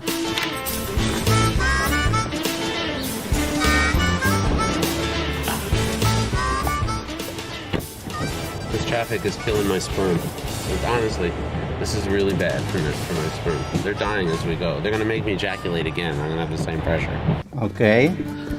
We put a drop of your semen into this counting chamber and then put this cover slip on top of the glass. The hard work's done. Now it's in the good doctor's hands. This is your specimen, Jonathan.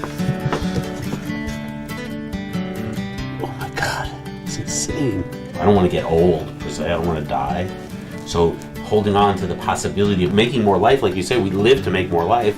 So that the moment in which you cease to be able to make more life, in many life forms, like the lion gets pushed out of the pack and dies, and the monkeys get pushed out, and younger, more virile monkey comes along. I know very quickly when people come to see me within about 5 minutes whether they're ready for a vasectomy or not. Like, you're not ready. You're nowhere near ready. And he thinks I'm not ready for a vasectomy, which I think maybe isn't true, but in a way maybe it would be true. But he doesn't know me. I'm ready or not. Here I come.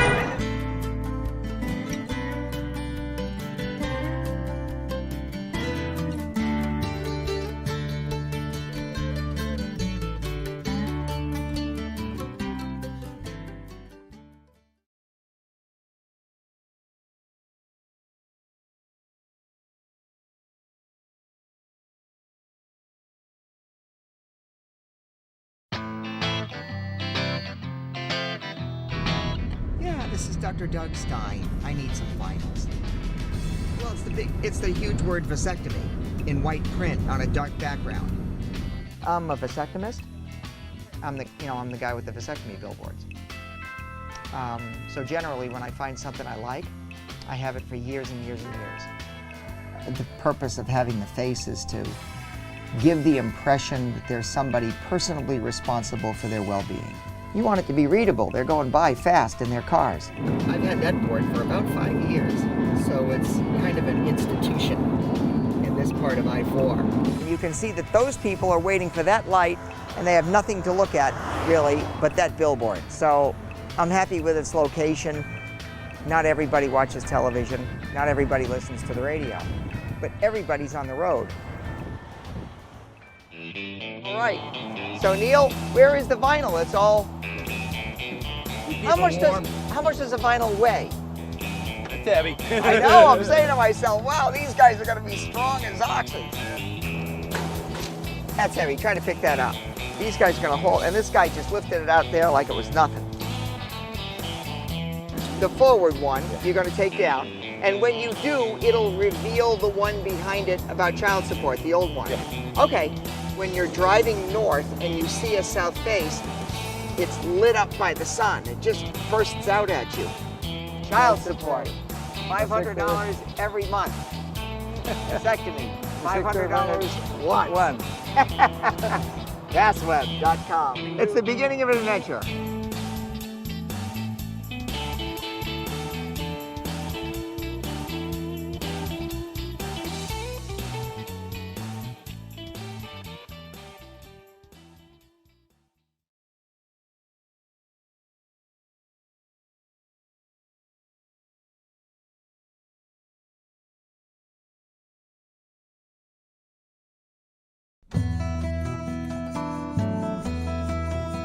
I love astrology, and it was sort of put me at ease somehow to know that there's certain things that are written into the stars. In astrology, the seventh house symbolically is the house of partnership. Geminis do not like to be nailed down. The decision to get a vasectomy, which by the way, I've been thinking about for years, it's like it's not a hard operation, so if I wanted to get it that badly, I would have gotten it. But it almost is like, this is the final frontier. If I can't figure out how to make myself change, then nothing else around me will change. Once you make the decision to have a vasectomy, you are removing potential. When I went to talk to the guy about the vasectomy, by the end he was like, let me tell you, if you were walking in now, I would not do a vasectomy on you. You're not ready for a vasectomy. I don't think you are either. Really? Just because I don't think you're ready to make that real sacrifice. Potential is your middle name. Do you need more seltzer? No, after that one I need whiskey. We need a straw shot. I grew up in an era I didn't use condoms or seatbelts. I swear, I think they're the same basic, no, I put them in the same category. So I was curious, from a Chinese traditional medicine point of view, what energy is there any loss of energy, like to your body, by cutting off the vasectomy, like having a vasectomy, is it a bad idea? The sperm is not being discharged. It actually can be a part of your nourishment, like your saliva, back to your body. I was wondering how that might impact the just general flow of energy in the body. You see the picture, right? I looked in the picture, and I couldn't imagine that it was the before same. it's very power. It's yes, incredible more power. Yeah. And later it's nothing, empty, right? He sounds like he thinks it's not a good idea. I kind of had made up my mind, but I keep changing my mind, so I'm making it up. My mind keeps changing.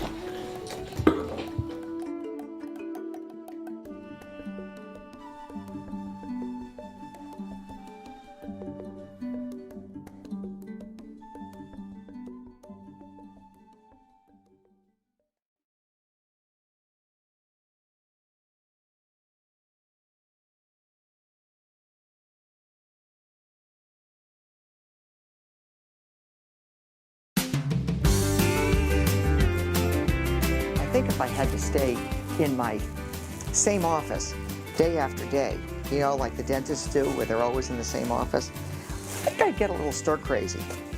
So I think it's nice for me to get out into other places. These are the informations and goodie bags for Jacksonville, Orlando, and Sarasota. As I need a procedure light in Ocala, so we're getting all the equipment that we routinely use.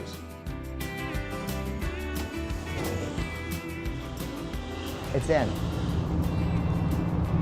This is a long route. I mean, remember, tomorrow at noon, we'll still be heading away from home, right? We won't start coming back until we're way down on the eastern side of Alligator Alley. Finally, we can say we're on our way home. Here we are at BVL Family Medical Center in Kissimmee, Florida, and I am preparing for 12 vasectomies. Wow, you came a long way. Yeah, well, you know, I saw the billboard. Isla Morada in the Keys, wow. Yeah. You can lower your pants, your undershorts, and your support all at the same time.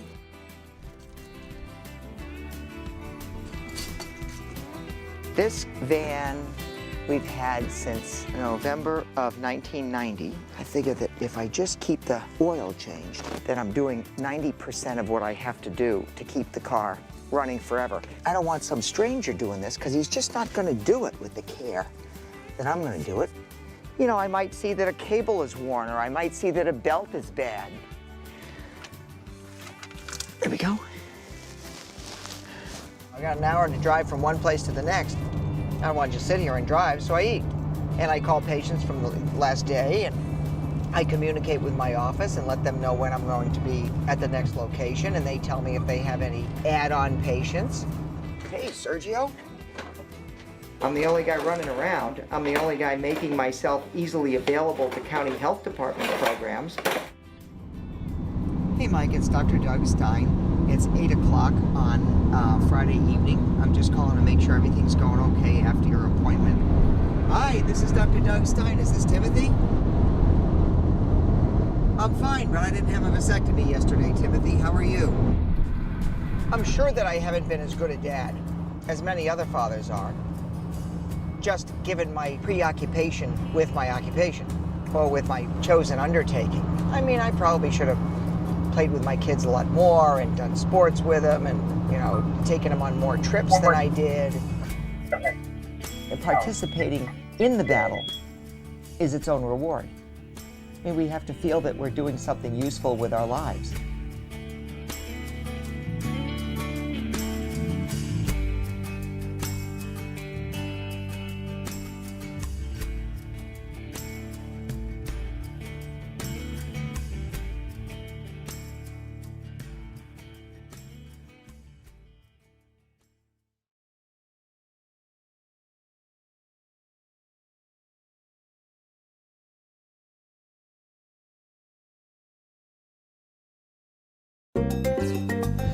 Hello. Hello. Okay, we're making a film. Oh my God. What? You gotta be kidding. Happy New Year, Happy New Year. It is not your Happy New Year. All right. Okay. Listen, we have a lot to take care of. You better make this good. Well, you spread. I want to get a vasectomy. What? Why do you want one, John? I want one because I don't want any more children. It's really that simple, and I've not proven to be that good with birth control. In today's world, where overpopulation is a major problem, I don't think you're entitled to have more kids, even if you want them. I can meet a woman. It's not like I would want another child, but you can meet a woman. You wouldn't say that woman isn't entitled to a child. Yes. I would say she is, but not with you. Not only do we think it's a good idea, we think it's a marvelous idea, and probably should have happened 10 years ago. But then I wouldn't have had Tallulah. Maybe we can switch one of the days this week because it's hard for me to organize it. And I want to talk about this weekend too, because we're switching things around a little. Maybe if you do Friday, Saturday, I'll do Saturday, Sunday. As tragic and as beautiful as all the pregnancy situations have been, I still think there's definitely the ego. Your ego is in the fact that you can impregnate somebody easily. His cutting is just like, it looks really painful, and it does not look like it's a small operation. It looks like there's some serious cutting going on there. But where? Where's the cutting? It's like, well, I think of it as male choice. You know what I mean? It's just sort of where I'm at right now. I'm thinking of it as male choice. I'm always struggling between what I think I should do, what I feel I should be doing, what I feel guilty about not having done. think you should do it. I'm against it for a lot of reasons. Why would you do something like that if I could put in an IUD? It's like sterile. It's like, I don't want to be sterile. I don't want to be sterile. You want me to stay open to the possibility that I don't get it? Mm-hmm. It's really about a shift in my life. I think a lot of what I've done in life has been reactive. And you've never had the experience of choosing to have a baby. Because we could have a baby together. Oh, hold on a second. Gonna get in. Okay, I just want to note that when I mentioned that we could have a baby together, you jumped out of the bed and ran away. Please note that he ran to change the camera. Camera angle was wrong for such an intimate conversation.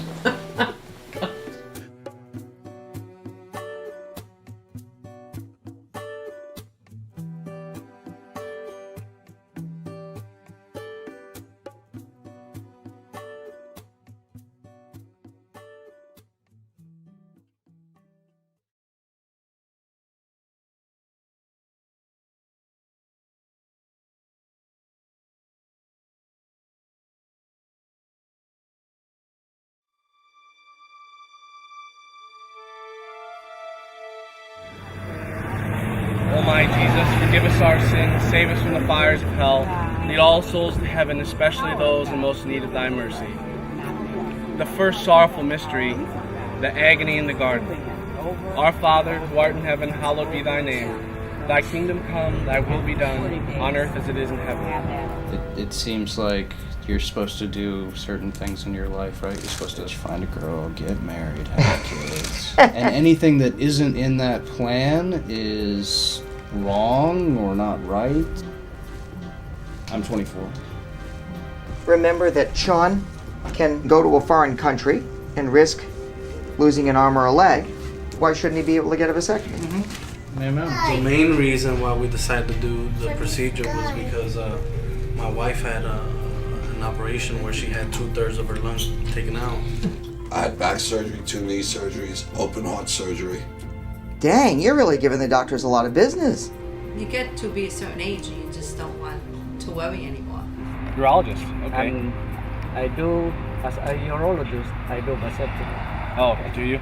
Yeah. Well, I pray that you will not, but God told humanity, do 2 things. Be fruitful, that means have sex, and multiply, that means have children. Because creation needs to continue down through time.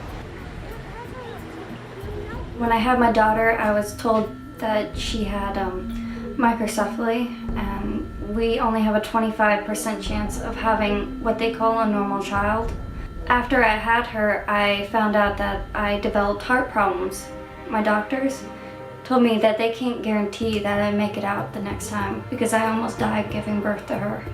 Our daughter takes a lot of medical responsibility and billing. So we might give her the most that she can have while she's alive. I think you're in the right place at the right time here, Ryan. Preventing unintended pregnancy is, in my eyes, a win-win situation for everybody involved.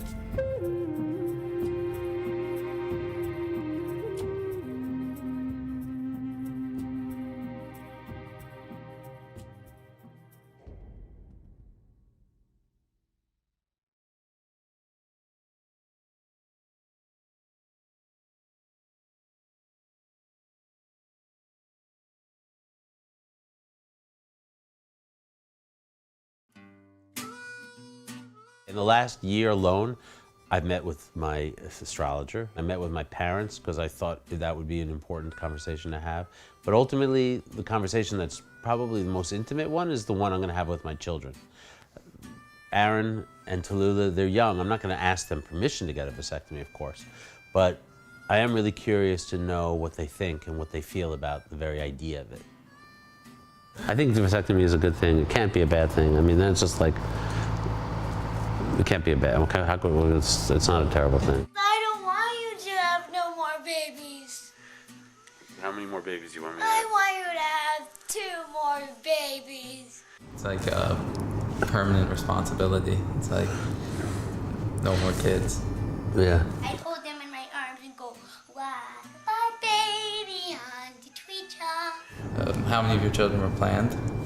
How many of them were planned? Let me think. None. None of them.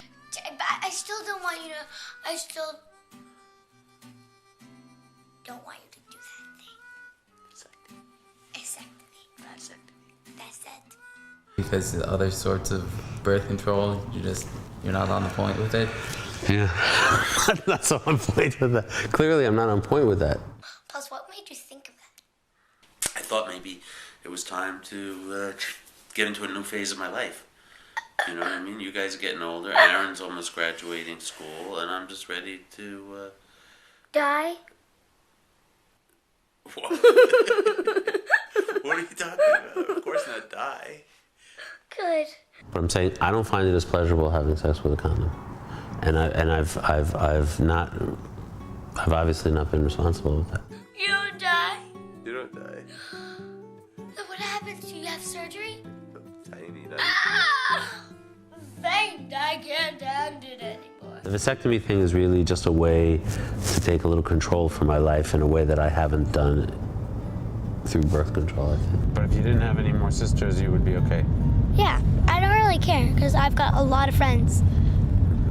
And I've got a brother.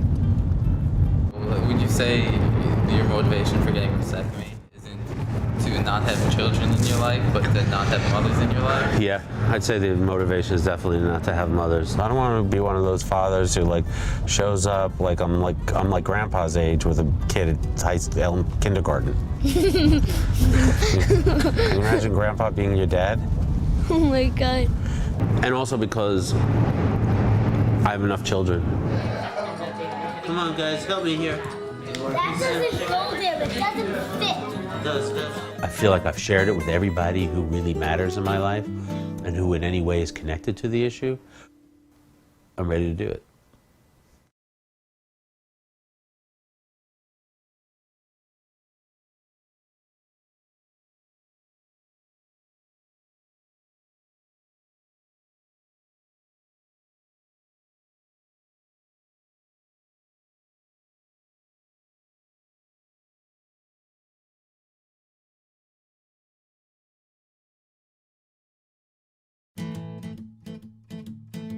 When I first thought about getting a vasectomy, everybody said, "Oh, you got to meet Dr. Stein. He's the guy. He's done more vasectomies than anybody else." And so it was like, that's the man. That's the guy to go to get my vasectomy. Vasectomy and Reversal Center of Florida. Douglas G. Stein. Okay, that was my girlfriend. She says, go for it. When can I safely know that I can have sex and not have to worry anymore about getting her pregnant? When you hear from us that your semen is sperm-free, and you do the online vasectomy registration. Okay, cool. Instructions before vasectomy. And shave. I'll take care of that. I come all the way down from New York to Florida to get my vasectomy. I go into the office, and the office is maps. There are maps of all these places in the world that Dr. Stein wants to go visit. Why did you go there? To do vasectomies. I went on the very first trip where he was showing me around. We went to Wannamet, Kaj here, Hesh, Pinyon, Campeche. I got to tell you, what started off as a very personal journey for myself, now that I met Doug, is like a global trip to lower population, one vasectomy at a time.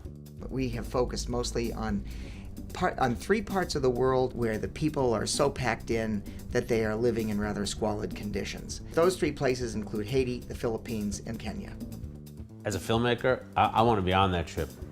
That's my next step. We're going to be going to some really cool places. I'd like you guys to take the trip with me, but we still got one more thing to do.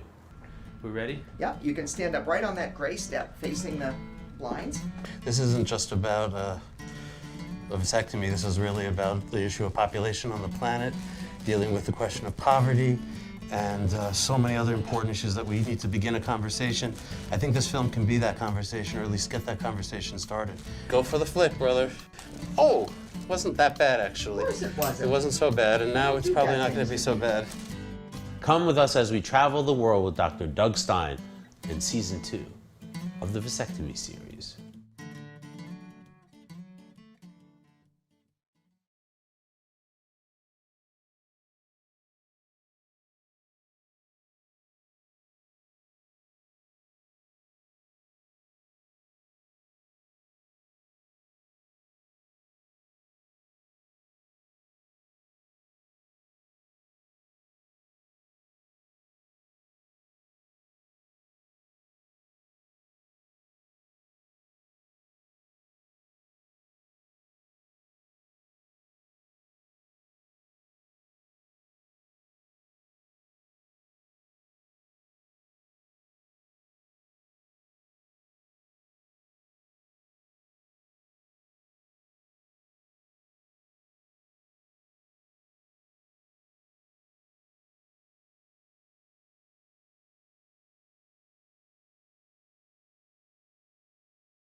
How come we say?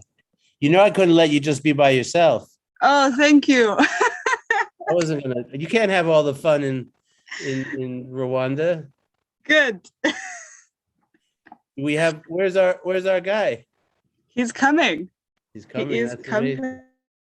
How many people are here from How did the other sessions go? From Rwanda? I see many Rwandan names. Yeah. Yeah. That's nice to see everybody. Yeah. We're gonna Nice make you a co-host. background. Sure. Do you miss home? Do you miss home at all? Yeah. Very much, especially now that it started snowing in Quebec. Oh, it's So I snowing. absolutely miss some sunshine. Oh yeah. Actually, I think we can say that the best weather in the world is in Rwanda. It has the best- Oh, I absolutely agree. it is insane. And I tell people, it's like if you're in a place where the weather is beautiful every day, it just feels good. Yeah.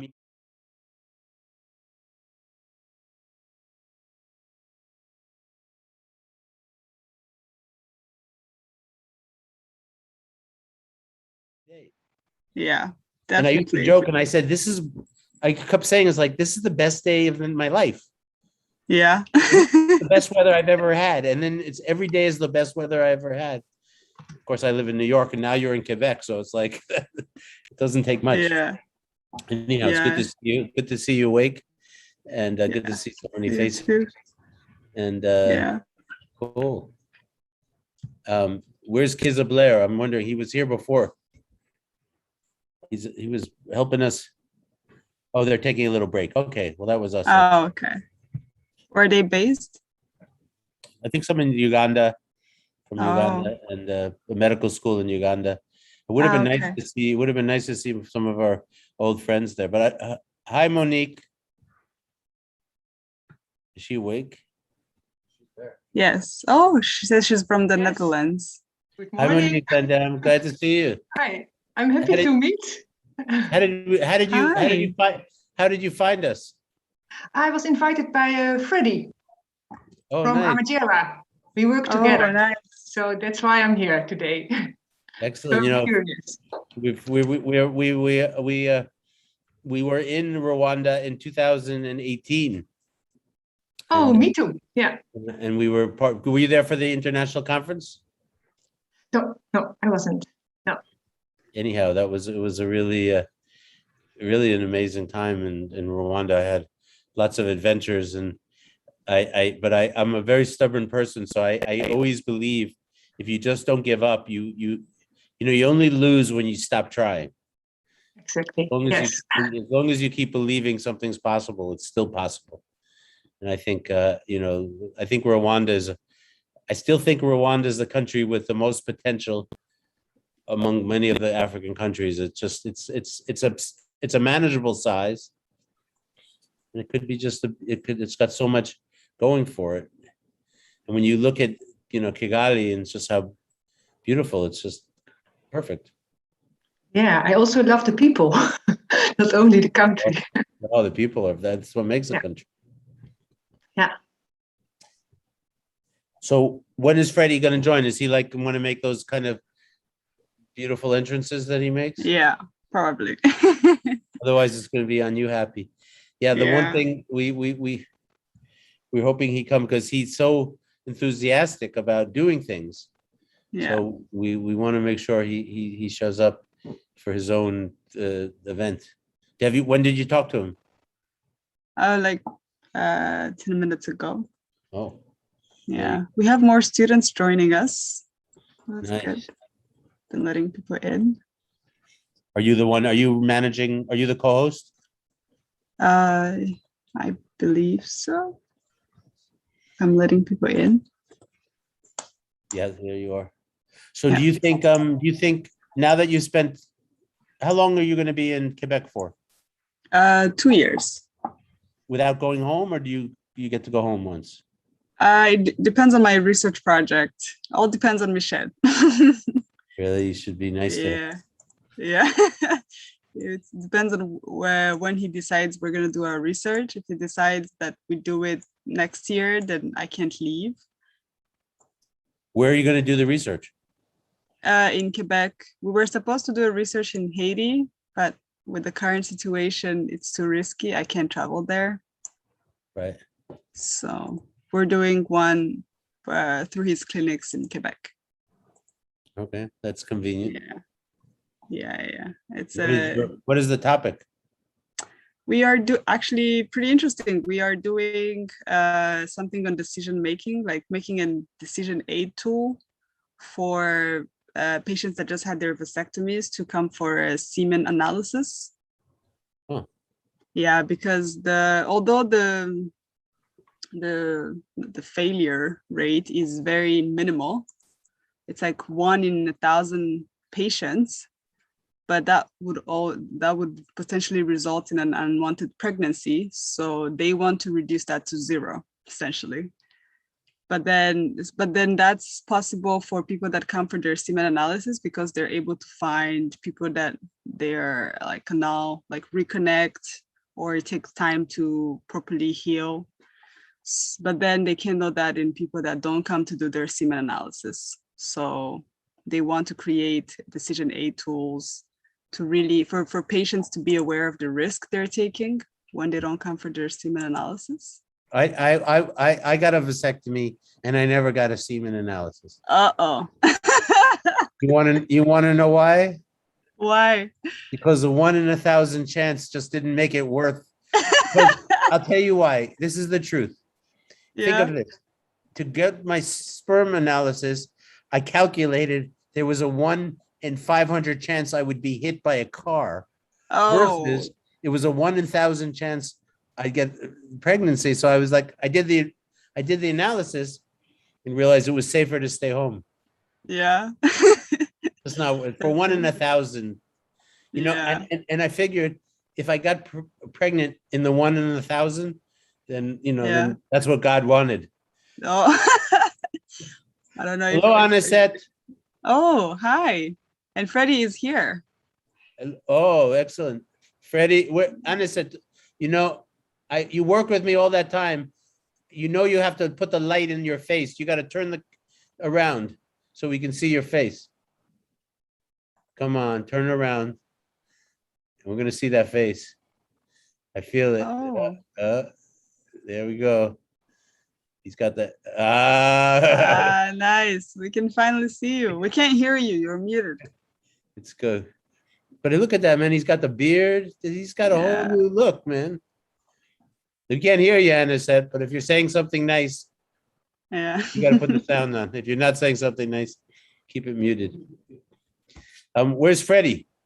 Oh, he's there. Lost him? There. Looks like they are in a vasectomy event. Hey, Anisette, you got to turn your mic on.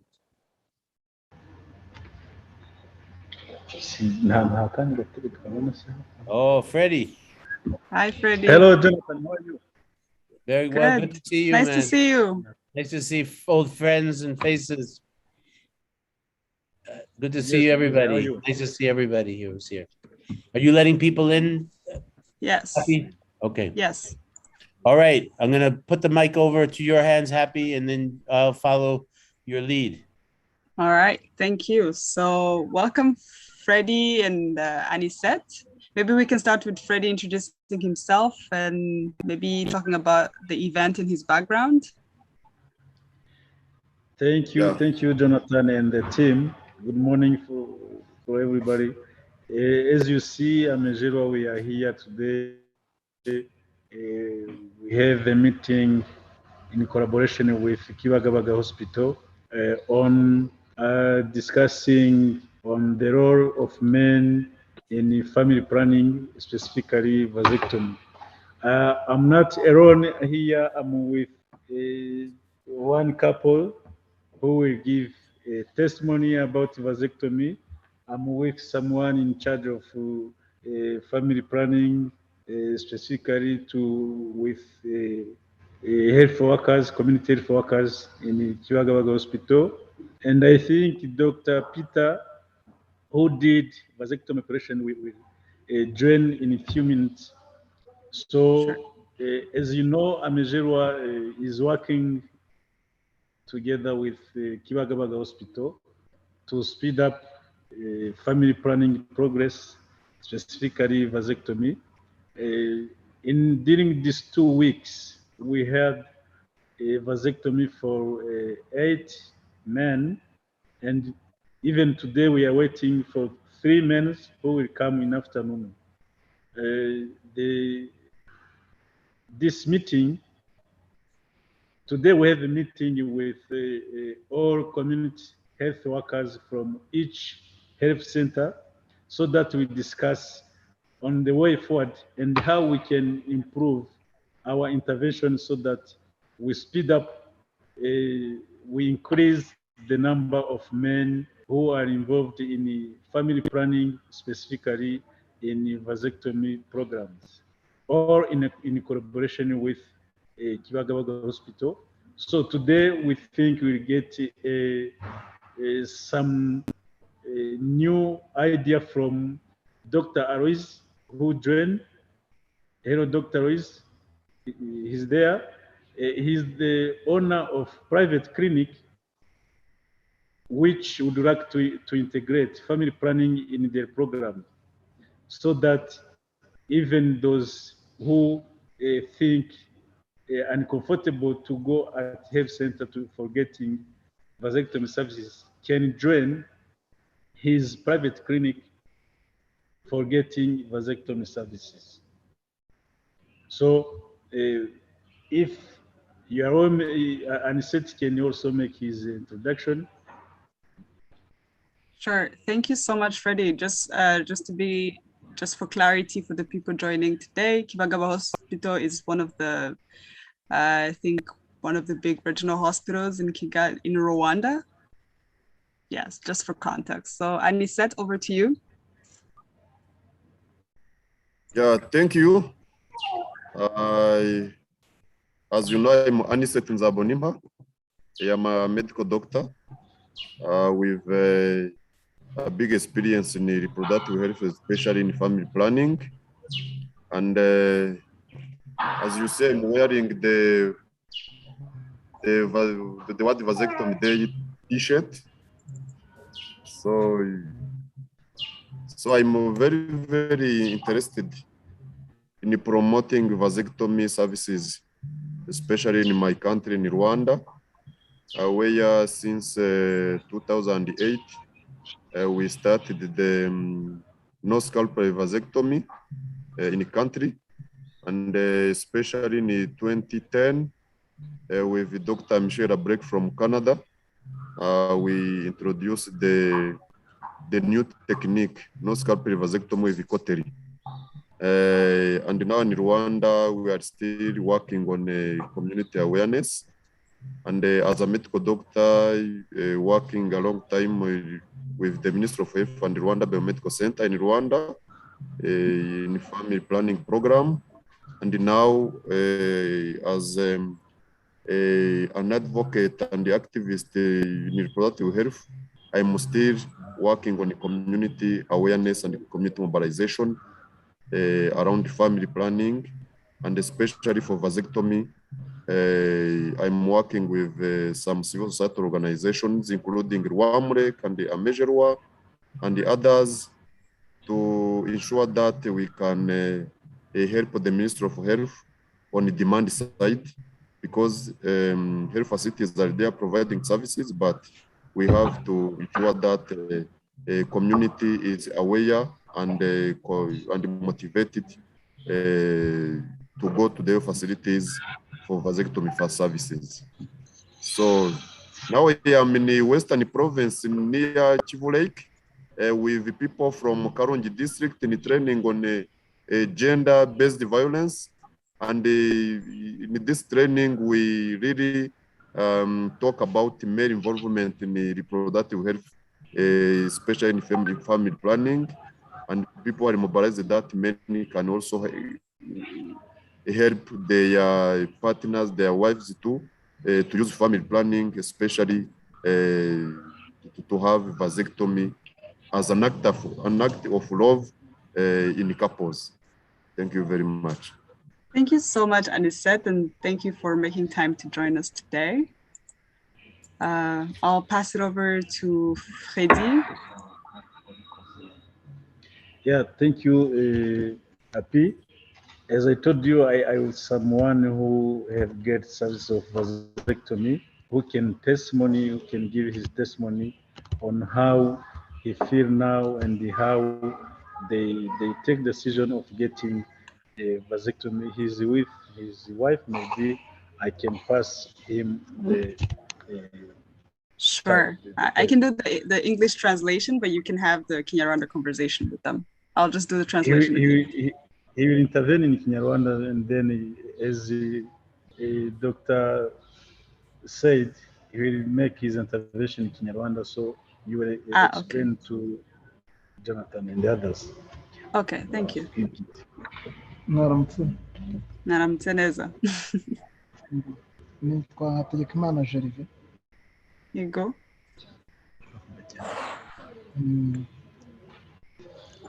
Nitwa Hategekimana Gervais. Yego. Nanjye nitwa Kampire, ndi umunyarwanda, nkaba mperereye muri Canada, ndi umunyeshuri, kandi nkaba nkorera World Vasectomy Day. Twifuzaga ko tubwira uko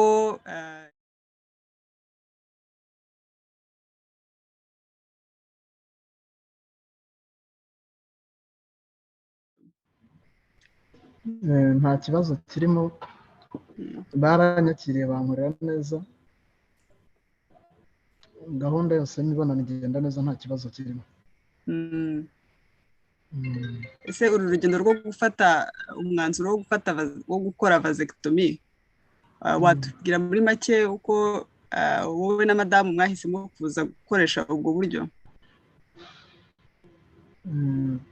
Twabiganiriyeho, noneho ndavuga turabyumvikanaho, ndamubwira nta kibazo, reka bari njyewe bakorera, kubera ko abadamu bagira imirimo myinshi, akenshi bakunze kugira imvune nyinshi, ndavuga ni njyewe nta kibazo, reka bari njyewe bakorera, numva nta kibazo cyaba kirimo.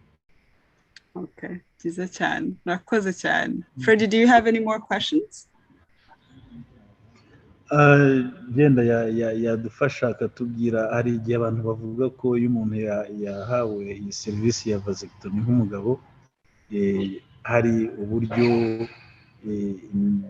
ibijyanye n'imibonano mpuzabitsina bihinduka, akaba ari amakuru ashobora kuba atariyo, ariko nkawe waba warabonye iyo serivisi, niba hari icyo yatubwira. Ku bigendanye n'imibonano nta gihindukaho,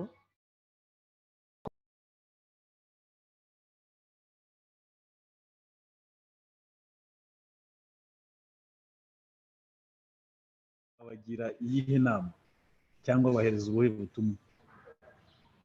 Abagabo ubutumwa nabaha ni ukugira ubwoba bw'ubusa, kuko ibintu byose akenshi tubihereza ku bagore, abagabo bakagira ubwoba ngo bizagenda nabi, ngo imibonano ntizakorwa neza, ariko njye numvishe nta kibazo, nabatinyura ntibagire ubwoba bwabyo, nta kibazo biteye.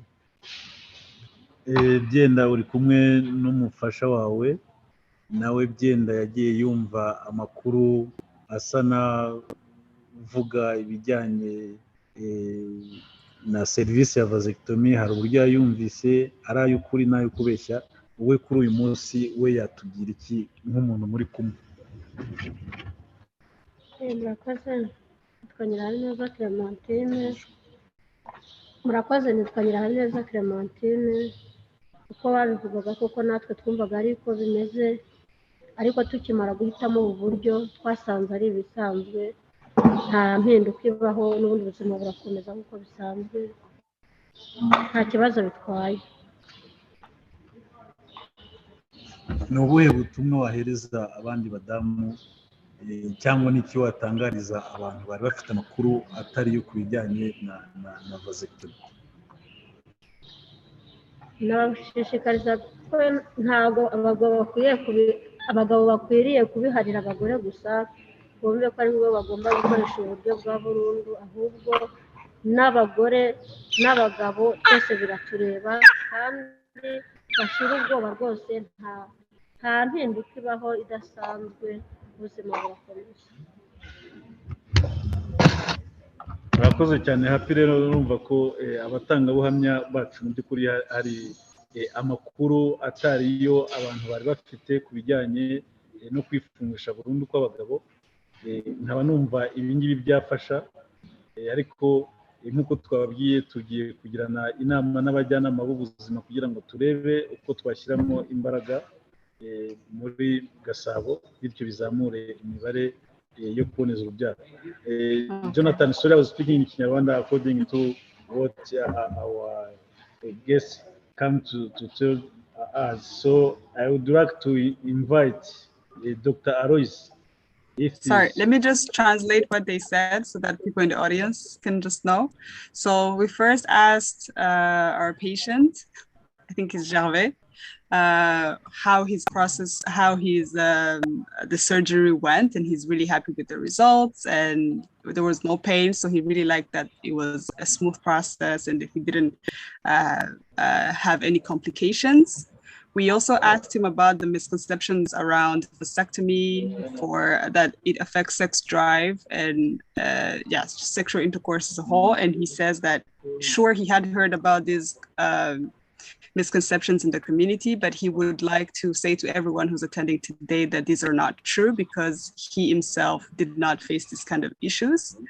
And we also asked the wife about like what she had heard in the community, and it's the same thing, that most of the misconceptions around vasectomies are really around sexual drive and yeah, how it affects sex. And as a message to future people that want to get vasectomies, they're saying that it's a safe, effective method, and they're really happy that they opted for this one instead of a hysterectomy, because they feel like it's a way to contribute to making decisions for their family instead of putting all the weight on the wife, and the husband is stepping in to also participate in taking care of his family.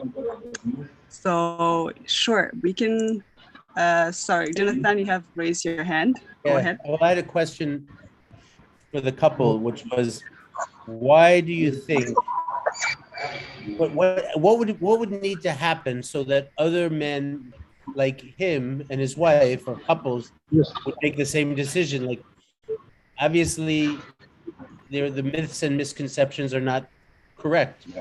So what do we, if there was the right information, do you think people would make the same decision?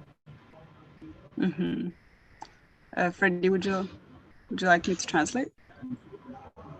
Yeah, you can do. Sure. Jonathan yarabajije ati ese mwumva hakorwa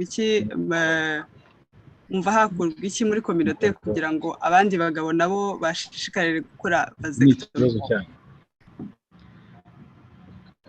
Arabaza ngo niki cyakorwa muri communauté kugira ngo abagabo bose babashe kumva ubuzima, kuboneza urubyaro nk'uruhare rwabo, ndetse no no kwifungisha burundu. Niki dukeneye muri communauté? Niba ari umujyanama w'ubuzima uri hafi adufasha, yaza akadufasha gusubiza. Oya, wowe banza, ngwino hano. Happy, reka umujyanama w'ubuzima adufashe nk'umuntu uri muri communauté, atubwire icyo twashyiramo imbaraga. Murakoze, nitwa Kwizera Neko. Icyo mbona gikwiriye gushyirwamo imbaraga kurusha ibindi, cyane cyane no kwigisha ubuzima bw'imyororokere, kuko ibijyanye yenda n'imihindukire mu mubiri mu gihe cy'ubugimbi n'ubwangavu umuntu aba abizi, ariko ibi bijyanye n'uburyo bw'ubuzima bw'imyororokere, cyane cyane ku bijyanye n'isama n'itwita, usanga rimwe na rimwe imyumvire ihari. Ikibazo gihari ni uburyo ni gute, yenda mfashe nk'urugero ku buryo bwo kuboneza burundu, ni hehe intanga zihurira n'amasohoro. Ni nacyo kibazo ubusanzwe gihari, kuko abagabo benshi bazi yuko iyo bakoresheje uburyo bwa burundu bagira n'ikibazo ku bijyanye n'imibonano mpuzabitsina. Mbona rero ikintu gikwiriye cyane kurusha ibindi ari uburyo bwo kubanza kwigisha cyane cyane abagabo aho bihurira. Ni gute ubuzima bw'imyororokere bushobora gukomeza mu gihe umuntu yaboneje urubyaro mu buryo bwa burundu. Numva iki ngiki aricyo cy'ingenzi cyashyirwamo imbaraga cyane cyane mu kwigisha abagabo. Murakoze. Murakoze cyane. So this is Nepo, a member of the community. Sure. Okay. I'll just translate real fast. Okay. So that's Nepo, another member of the community, and so he says that in this community they need to invest more into reproductive health education and to involve heavily men because they're usually not part of these conversations, and to really highlight what happens in the conception of a baby. So really being more specific on the work of a sperm and the work of an ovary and what happens in the process, and to talk about specifically as well what happens when a vasectomy is done and how that affects that process, and really highlighting that it does not affect their sex drive, and also like really involving men in these conversations. So yes, that's my short translation. Yeah. Thank you, Aki. We can. Oh, sure, we can have another intervention for Mr. Teofil. Okay. Sure. Teofil, 1 minute before we welcome Dr. Alois. Sure. Thank you. Murakoze cyane. Nanjye icyo navuga ku byatuma iyi serivisi yitabirwa n'abagabo ikinyuranye cyane n'icyo mugenzi wanjye yari amaze kuvuga, ariko kijyanye ahanini n'inyigisho n'uburyo zitangwamo. Dufatiye urugero nko ku buryo abagore babwirwa bigishwa ibyerekeranye no kuringaniza imbyaro mu buzima bwabo, usanga abagore batwite bajya kwa muganga bagiye kwipimisha, bafite aho bahurira n'izo nyigisho mu buryo bukomeye. Usanga abagore barigishwa, ariko abagabo ntaho bahurira n'inyigisho ku buryo nabo babasha gusobanukirwa mu by'ukuri n'ibijyanye n'ubuzima bw'imyororokere yabo n'uburyo bagira uruhare mu kuringaniza imbyaro. Hakwiye kubaho rero uburyo bigishwa mu midugudu yabo aho batuye, cyangwa se no mu manama, hakabaho kampeni ihariwe abagabo mu by'umwihariko bagasobanurirwa ibijyanye n'iyi serivisi ya vasectomy. Kuko nanjye ubwanjye nari mfite impungenge zo kuvuga ngo ese umuntu wakoresheje ubu buryo yabasha gusabana n'umugore mu buryo bwuzuye koko bigakunda, ariko nkurikije ubuhamya mbashije kumvira hano biragaragara ko abagabo benshi batarasobanukirwa kimwe nanjye, wenda baracyafite intege nke mu myumvire. Ntekereza ko hakwiye kubaho rero uburyo tubasanga bakwegerwa aho batuye bagasobanurwa mu buryo bwimbitse. Ni ikintu nashaka kuvuga. Murakoze. So he was just adding on what the other members said. So he's saying that in this community that the women have a way to get this information, especially when they start planning to have children. So during the whole process of the pregnancy, they meet with healthcare providers and they get information on birth control and all the other important things to take into consideration for their families. However, these conversations don't necessarily involve men, and they think that there is a disparity in how this information is shared with both members of the family, both parents essentially. And he suggests that there should be done more sensitization at the community level involving men or only for men, so that these kinds of conversations can be had. So Jonathan, I see you raised your hand.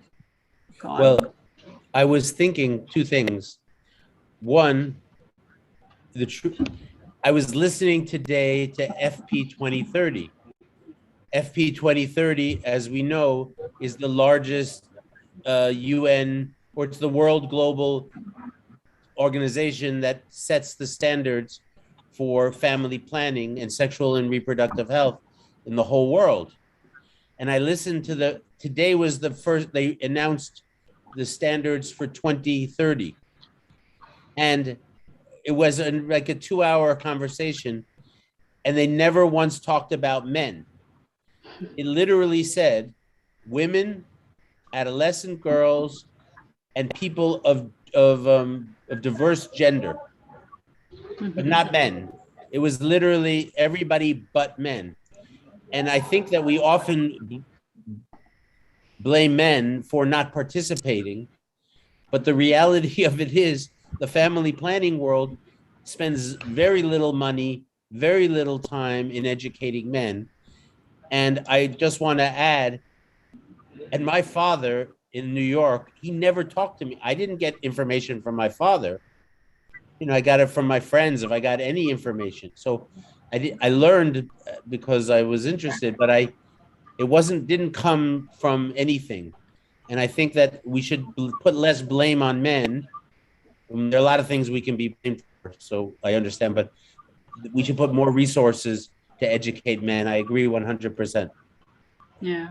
All right. So I will pass the floor to Dr. Alois or Dr. Peter, whoever is in the room, to tell us more about the challenges and the success stories in Rwanda in the provision of vasectomy services.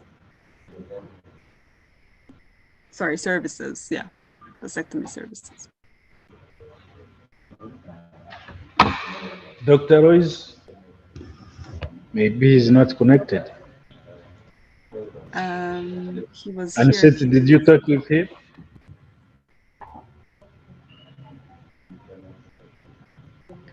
Yes, I can. And since you can share with us. Yeah. You can lead the conversation. You're the expert. Yeah. Yeah.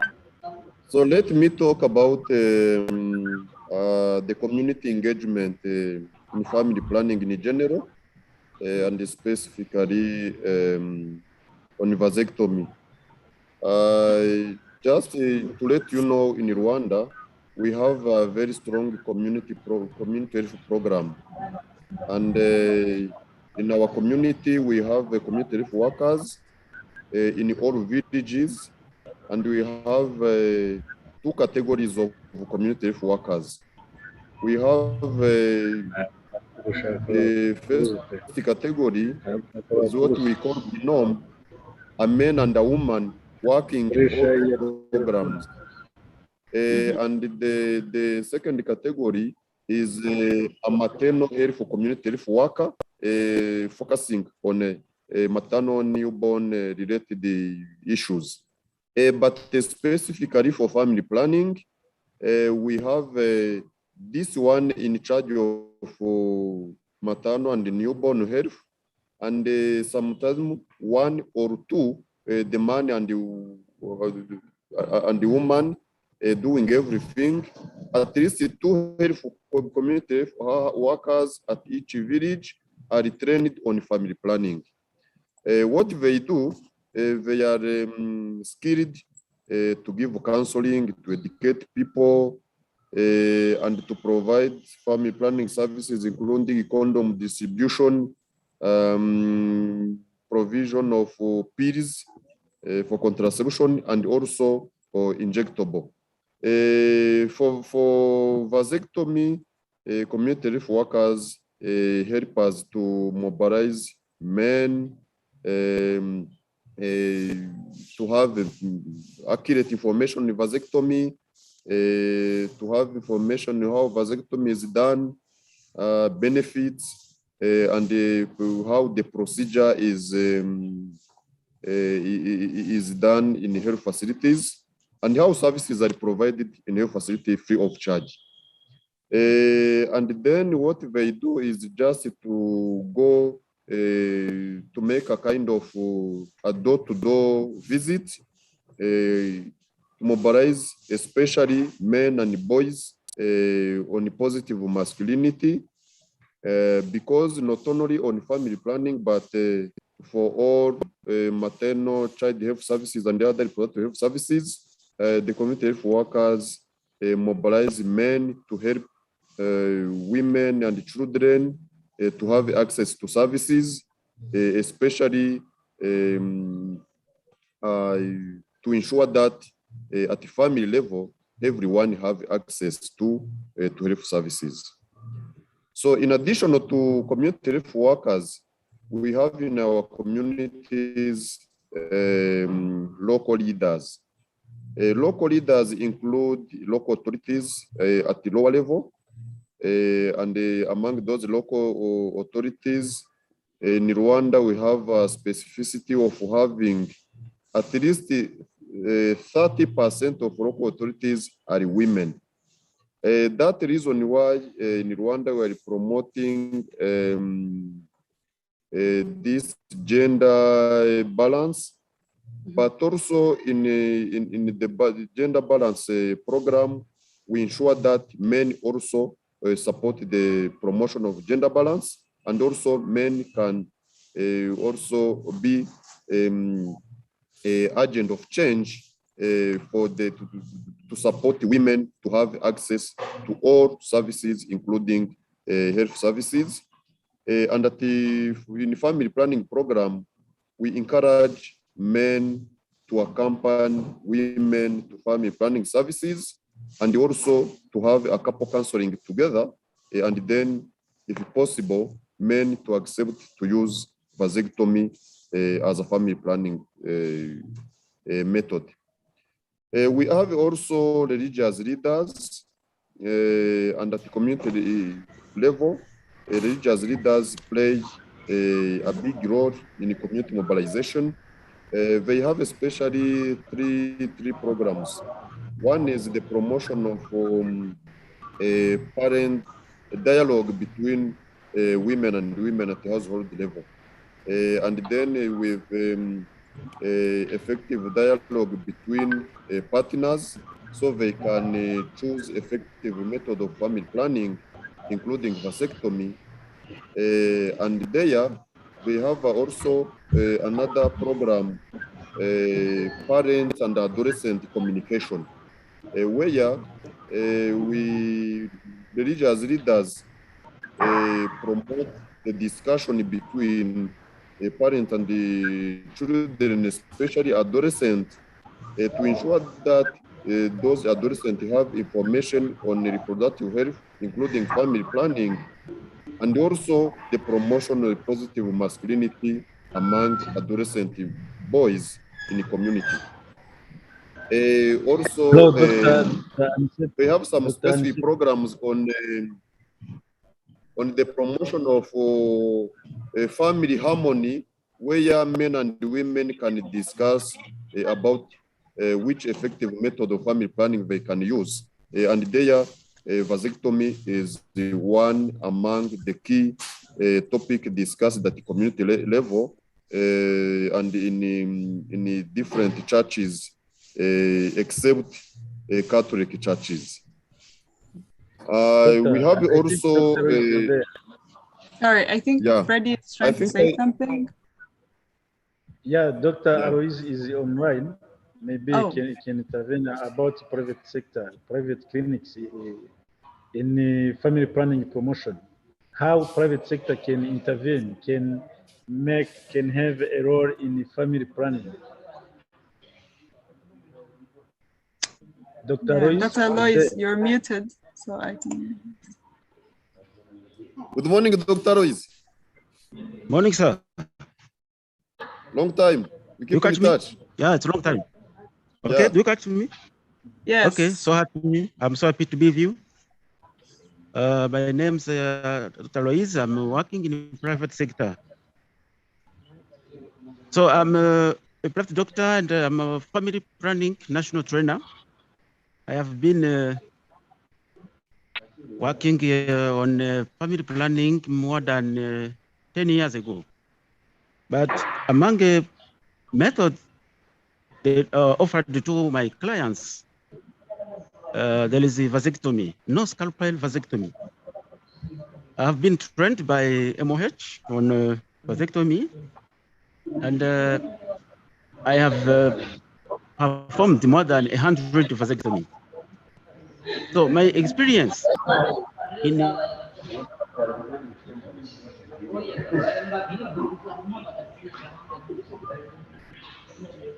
private sector, family planning, and especially where vasectomy is performed, no scalpel vasectomy.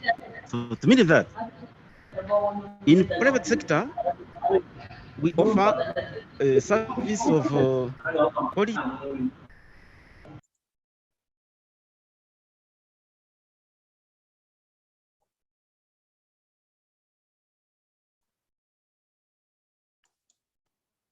No, you're good. Yeah, Happy- sorry, I think we just lost Dr. Alois for a second there. I'm really rapid service. There is no time. This is for private sector. And there is in some area, a lot number of people at the health facility in public sector, but in the private sector, there is really a discretion. So we would like to promote vasectomy. Myself, I'm trained, but I'm not performing vasectomy. While I have some demand, some people are asking me vasectomy. So I'm not able to perform it because of no material. I'm the one to be trained at my clinic. So it should be better to increase the number of trained staff, medical and nurse, medical doctor and nurses. So it should be better.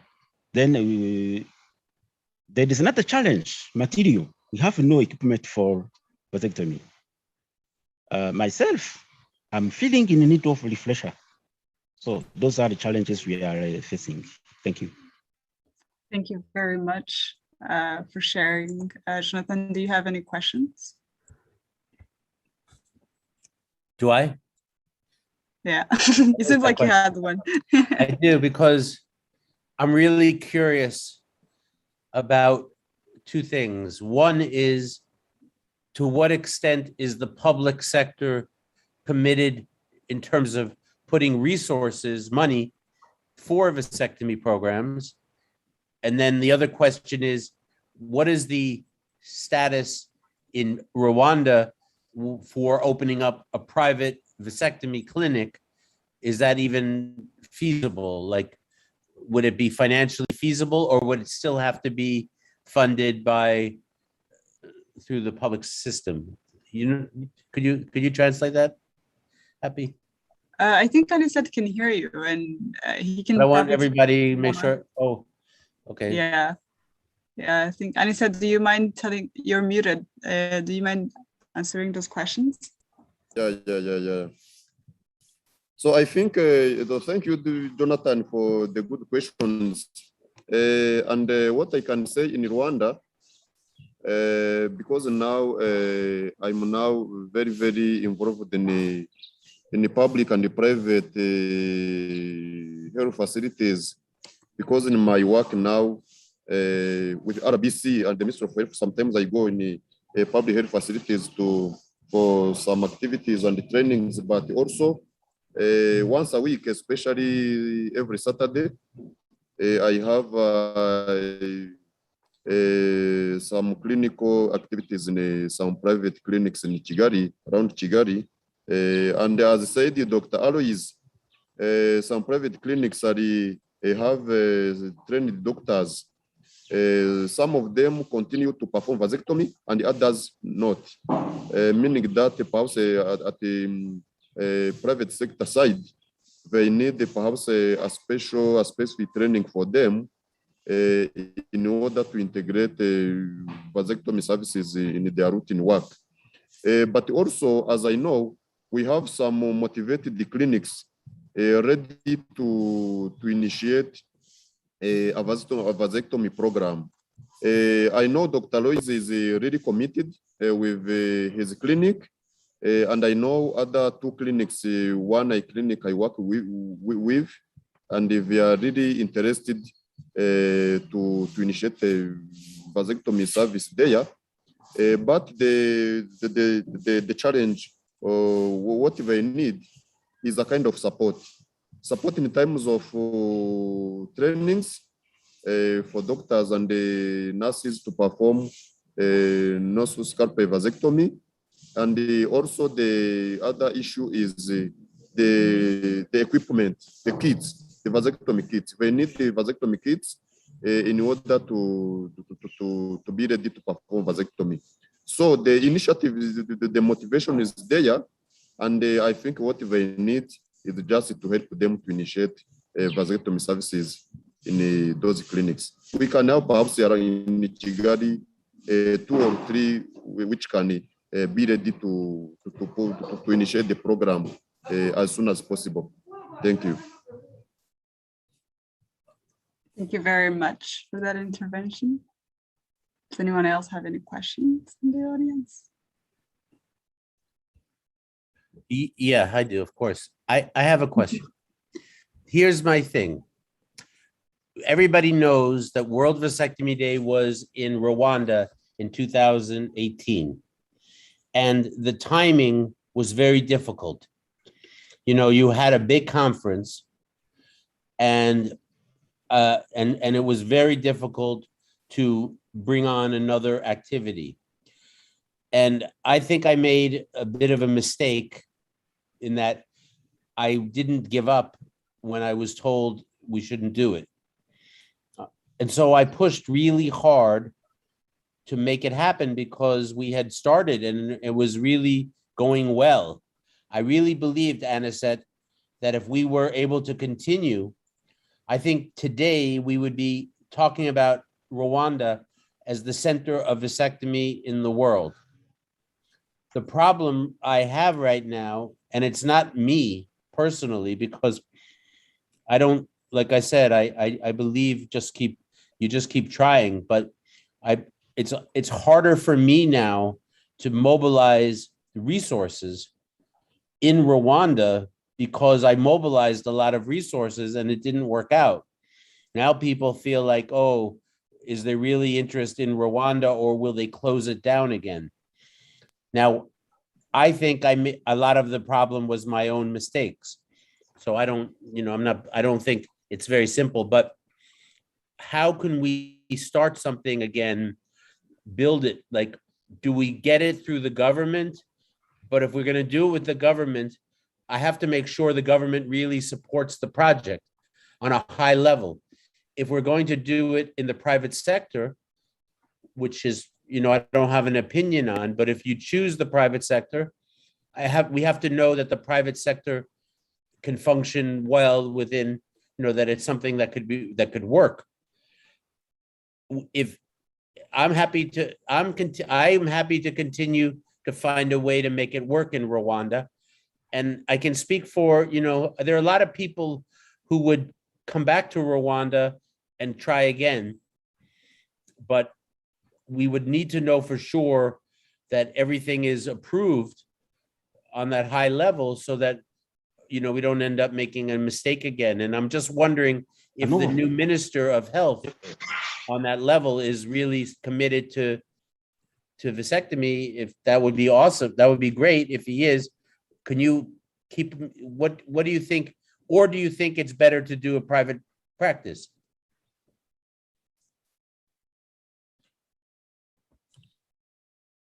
Yeah, I can also say something in the past. Dr. Lois will add something. What I can say is just, as said Jonathan, what vasectomy day started just this idea in 2018 during the International Conference on Family Planning.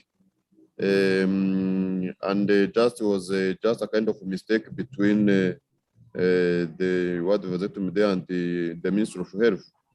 But I think now, according to my experience, I see it's now the private clinics, the private sector is better in the right position to provide vasectomy services to the community better than the public health facilities. You can ask me why. The why is vasectomy is a specific service, especially it requests a kind of pre-service counseling and also the post-service follow-up. And I think in the public hospitals, this kind of time to spend on counseling and also to ensure that after the service, the continuation of follow-up can be effective is not there.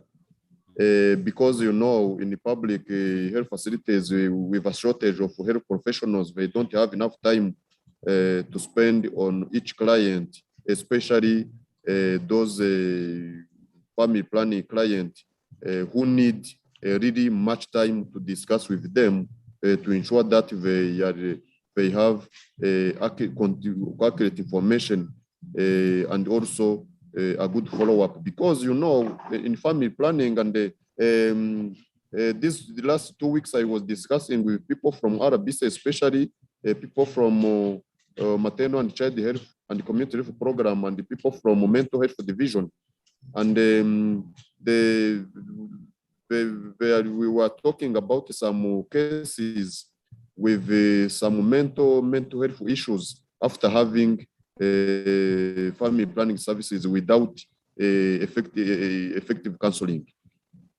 So that reason why we have to ensure that perhaps in the private clinics, they have enough time, because I know even me, when I go for some clinic activities in the private clinics, I have more time and have because I have a few people and also health doctors are many in the private clinics, so they can just have enough time to do counseling and to ensure that the post-service follow-up will be done.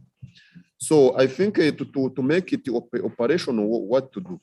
What to do is just perhaps to have those motivated clinics and then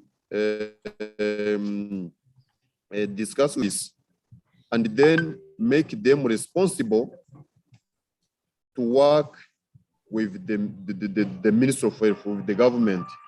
Because even if before they start the activities, they have an approval from the government to run the private clinics. And then for each activity they initiate, they have approval from the government. And then for me, I think which is better is to give the floor to the private clinics. We support them technically or financially. They run the service and they request the approval from the ministry as they do for initiation of other services. I know for some services, for some private clinics, they started they wrote to the Ministry of Health to request to initiate family planning services, including vasectomy. And I know in the case they have perhaps people trained to run the service, so they can get perhaps the authorization from the ministry to perform this service. So I think the most important thing is to ensure that in those clinics they have trained doctors and nurses to perform vasectomy and to ensure this pre-service and post-service follow-up. Happy? Yes. Did you understand everything? Because we're going to expect you to write up a report to explain, because I think I don't know exactly what all that means in terms of the logistics. But I think if a really smart plan was written up that was really clear and it was understood what the costs are of it, how much money would it cost? How many doctors do we need to train? Maybe we just need to train one doctor to begin with, right? Because the demand isn't that big. But imagine a clinic with one really good doctor and then a really strong demand generation program. I guess my question would be is, how much money can you charge in a private clinic for a vasectomy? You know, is there a market for vasectomies in the private sector? I'm just curious if any, if that's been like, what could you charge, and would there be people for it? Basic business 101. But could you, I'm just curious. And maybe Ominde, are you there? Is that Japheth? Yeah, that's him. Yeah. Hi, Ominde. Don't be shy. I guess one additional question that I had was, it sounds to me like there is a lot of ambiguity about around what's actually needed to promote vasectomy. Is it a funding problem? Is it a awareness problem? Is it a provider problem? Sounds to me like it's a thing we can just find out by doing research. We just need to find out what people actually need. Do they need more knowledge? Is it that they don't know about the service at all? Or is it because people do not feel safe to get the service? Is it because they don't trust their providers? Is it because it's not covered? They think it's expensive? I think we just don't know what the barrier is. At least the top 3 barriers. Maybe Andy said I could be wrong, and you could shed some light on that. Yeah, you are right, Yapi. Yeah. You are right. And I think we can make things very easy by perhaps, so I know like me, like Freddy and Alois, we know our country and some health facilities, the private clinics, we know them very well. I think we can make a kind of I can say is a plan, a kind of a simple plan, perhaps to have perhaps 2 clinics, not many, just a kind of a pilot. Perhaps we can have 2 clinics, we contact them, and perhaps we can even schedule a Zoom meeting with you, with Happy, with Jonathan, and then to let you perhaps have their views and their commitment to work on vasectomy, and then to let them express themselves, and perhaps to know really what they need and how they can make a kind of commitment and pledge to run vasectomy service in their clinics. Because I can perhaps say something, Freddy can say something, but for me, I really need, if perhaps we can have perhaps 2 who can express, who can say themselves, we need to run vasectomy service, and what we need is A, B, C, D. Yeah. Thank you. Let me just finish, and then I'm going to pass the microphone over. We'll just conclude, and we'll be getting up to 3 o'clock. But one thing very concrete, very solid offer. If you could put together a couple of people and a set who you feel would be interested in that idea, and what they need is some basic information, like what do you need to have to start a clinic? I will find the people who will help you. You know, there are people who work with World Vasectomy Day or that we're associated with who have the answers to all that you want to know to be able to help you set up a clinic, or at least conceive of a clinic. And they will ask all the right questions, and they'll help guide you on that. And I think if you want to do that, if that's what there are people in Rwanda who are interested in that, I can find people who would be very much interested in helping you. So maybe what we should do is set up another meeting, not now, for World Vasectomy Day, and not now at 2:58 in the morning for me, but I think at another time we could really set up something and see if that's possible. Maybe that's an interesting model and it could work in Rwanda. But in the meantime, I'm going to thank you, Happy. Did you have any last words? Because we got 2 minutes left, or 1 minute now. Oh, no. I wanted to thank everyone for really participating.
Providers who have no skill and don't know where to refer clients, male clients, will not speak about vasectomy, even if they had some information about it in pre-service.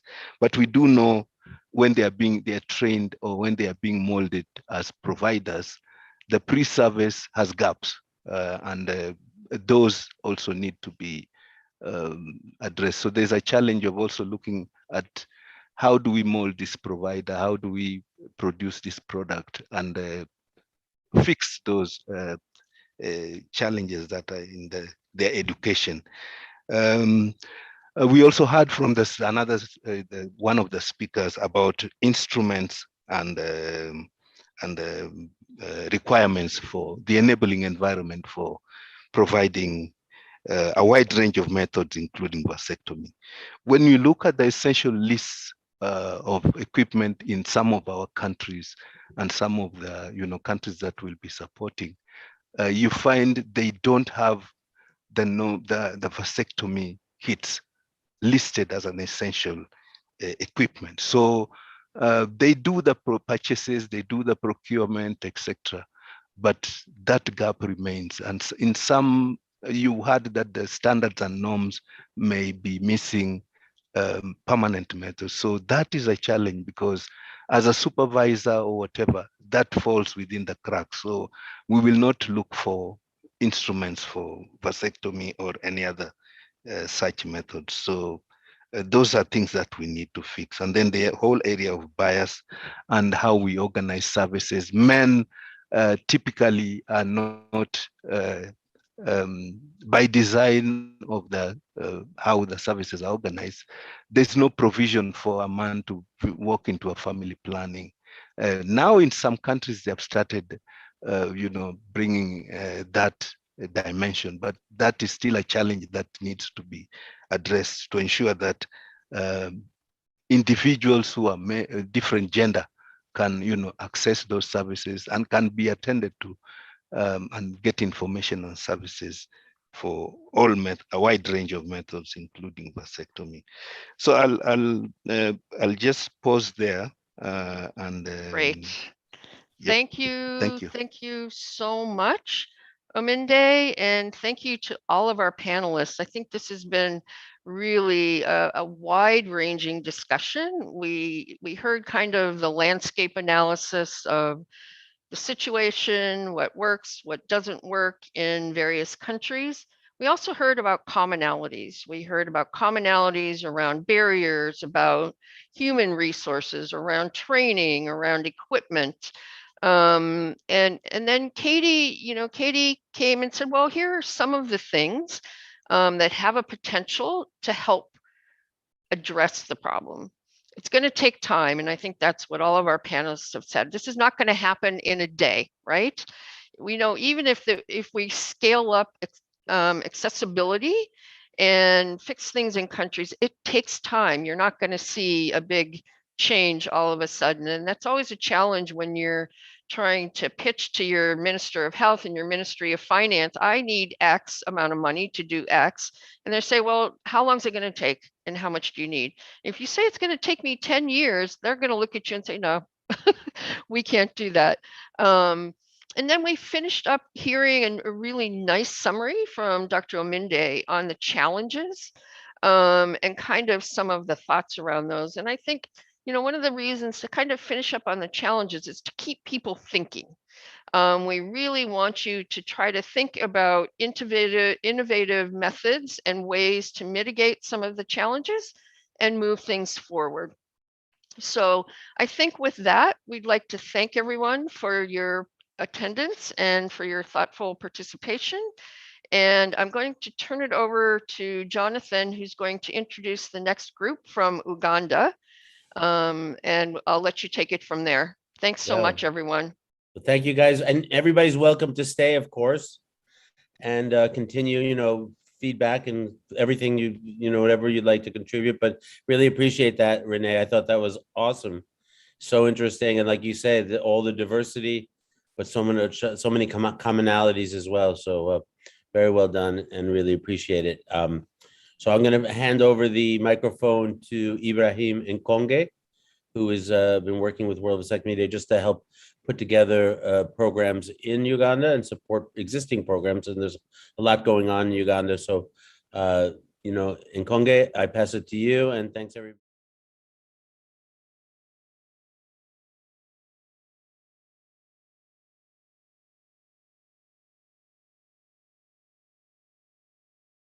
Guys, so go, Nkonge, it's up to you now. Ibrahim. Thank you, Jonathan, and good morning, everyone. I hope that you can hear me very well now.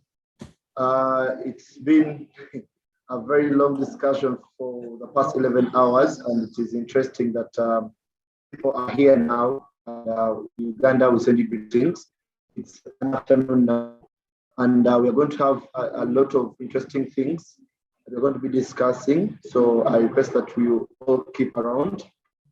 We have different people. We have partners like DKT International. We have Bergstrom Foundation. We have Richard Uganda. We have ACODEV. We have Reproductive Health Uganda.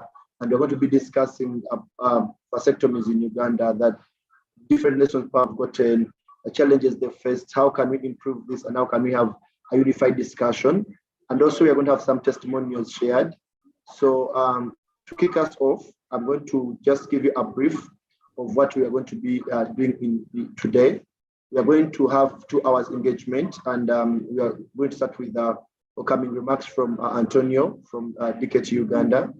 Then we shall have a keynote speech from Dr. Ndamaje from the Bergstrom Foundation.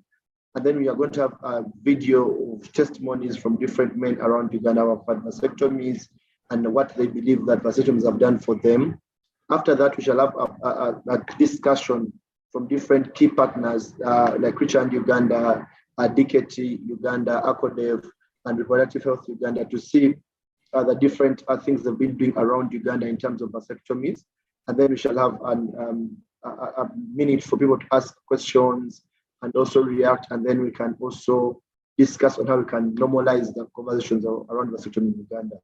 Just why we have that discussion on how to normalize vasectomies in Uganda is because very many people, even when the little work we are doing, very many people still don't have clear information and still don't have all it takes to discuss vasectomies.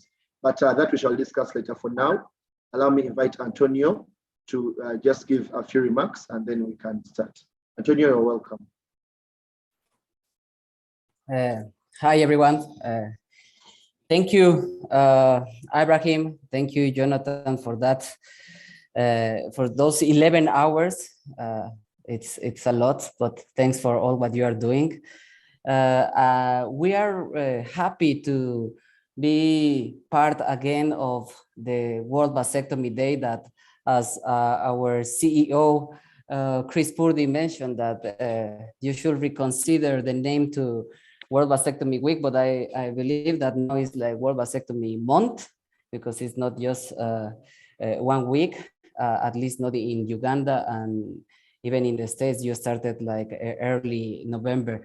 So thanks for doing this. It's brave, and we are happy to do some efforts here with our partners, with Richard Hand, with Mary Stubbs, and other partners. We are also involving the Ministry of Health now in this conversation. And we are also like bringing some partners from Women First Digital with some influencers. So we are happy to promote World Vasectomy Day. At DKT, we work for a world where all children are truly wanted, the sex is good, and people are free. So we believe that by promoting positively vasectomy, by creating this environment where we can normalize vasectomy, we can change that mindset. So we are happy to be here, and I hand it over to Ibrahim. Thank you very much, Antonio. That was super quick. So right now I'm going to invite Dr. Francis Ndamaje from the Bergstrom Foundation to give us a talk about the male involvement in family planning in Uganda and how we can do it better and differently. So Dr. Francis, you are welcome.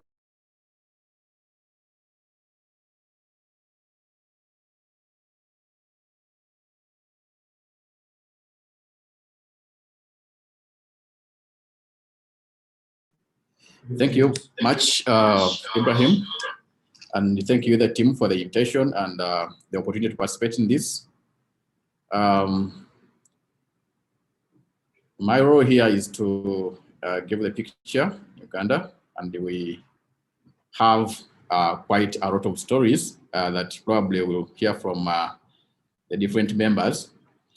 Basically in Uganda, male involvement, which would now take in two sects, one being the men as supporting family planning, supporting their spouses, but also the men as users using vasectomy. We look at the male support in so many aspects. One, in the African settings, especially Uganda, I would say the men are occupying some space. And this space is so much in the political, in the religious, in the youth. So any engagement where the men have their word, there's wide leadership that we can take from. And there's a lot of change that can come from the men if they're engaged. Men as users of family planning, we could just talk about the condoms, but now that probably is at some point well taken in, but then users of vasectomy is what is lacking in our context and in our community. We have seen programming by partners at the moment, which has limited information on vasectomy. For the time I've been in the space of SRH, you see that we have programming for, family planning, contraception, and the partners, they have focus on mainly the female or the women to take up this. When you look at the programming of SRH, almost it may, I would say, prohibits a talk of permanent methods. It's like short-term methods, long-term methods. The permanent methods have not been given a lot of attention. In terms of the head, which here is the Minister of Health, as heading the health sector, we have several mentorships in family planning. This is not the same as vasectomy. We have mentorships by Minister of Health, long-term methods, short-term methods, but with vasectomy, this is not covered. When you look at more support coming from the Minister of Health, support supervision, other facilities, this is tailored to other SRH, other family planning, but not vasectomy. The ministry also supports facilities, the public health facilities, with equipment, but you find that it's IUD sets, implant, removal sets, commodities, but no vasectomy sets being provided. When you look at the data capture tools, there is a lot missing about vasectomy. When you look at surveys that are carried out, we have the PMA surveys by Makerere School of Public Health. Yes, they do a lot. They talk about male involvement, but less is said about vasectomy. Equally, the donors from different aspects. These donors, when they're supporting programming, they have less focus on vasectomy. They don't care about vasectomy. Because they are also about long-term methods, short-term methods. This is not taken into consideration that actually we have some bit of correction. Someone can mute so that. Yeah, could somebody mute? Be sure to mute your mic if you haven't already, just to make it a little easier for the speaker to concentrate. Thank you. I'm trying to mute Aaron. Aaron, can you please mute? Aaron?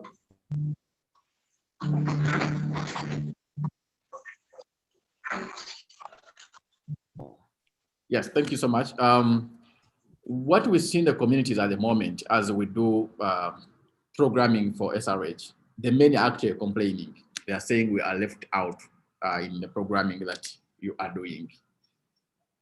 So what needs to be done differently so that we have the men involved, we have the vasectomies included, and we have the space equally occupied by men, women, and everyone involved.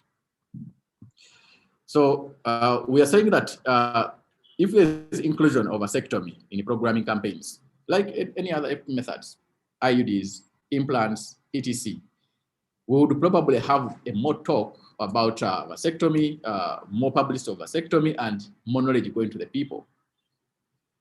In the messaging, IEC materials, the job aids that are used at the facilities, the information about vasectomy is lacking. If the Ministry of Health, for example, if the partners are printing out the IEC materials, UNFPA, you said, we think that having the vasectomy messaging included would actually change the game, and will have people understand more about the permanent methods and more about the vasectomy, and men will feel included in this programming. When you look at the surveys, the national surveys about family planning, I mean, you can see the indicators written, meaning modern contraception among all women. The indicator of men is actually not captured. For example, in the Uganda context, we think that if the men are a very big focus in these surveys, we can actually have them being involved more, and probably thinking that, yes, we have a very big role to play in family planning. In terms of facility readiness, I mean, I talked about this, the training of health workers, the equipment, provision of IEC materials, the vasectomy bit. Let the facilities have vasectomy sets. Let them have equipment. Let them be trained to provide vasectomies. And I mean, this will be something that's talked about in the facilities, in the communities, among others. The donors should make a case for method mix. And in this case, we should have vasectomy talked about. Demand creation programs should be involving male involvement, and the donors should be free enough to invest in programming that involves men, demand creation that is also targeting men. So when we have support for the male engagement activities, mobilization, and training is provided, just like other methods, we think that actually the men will be involved.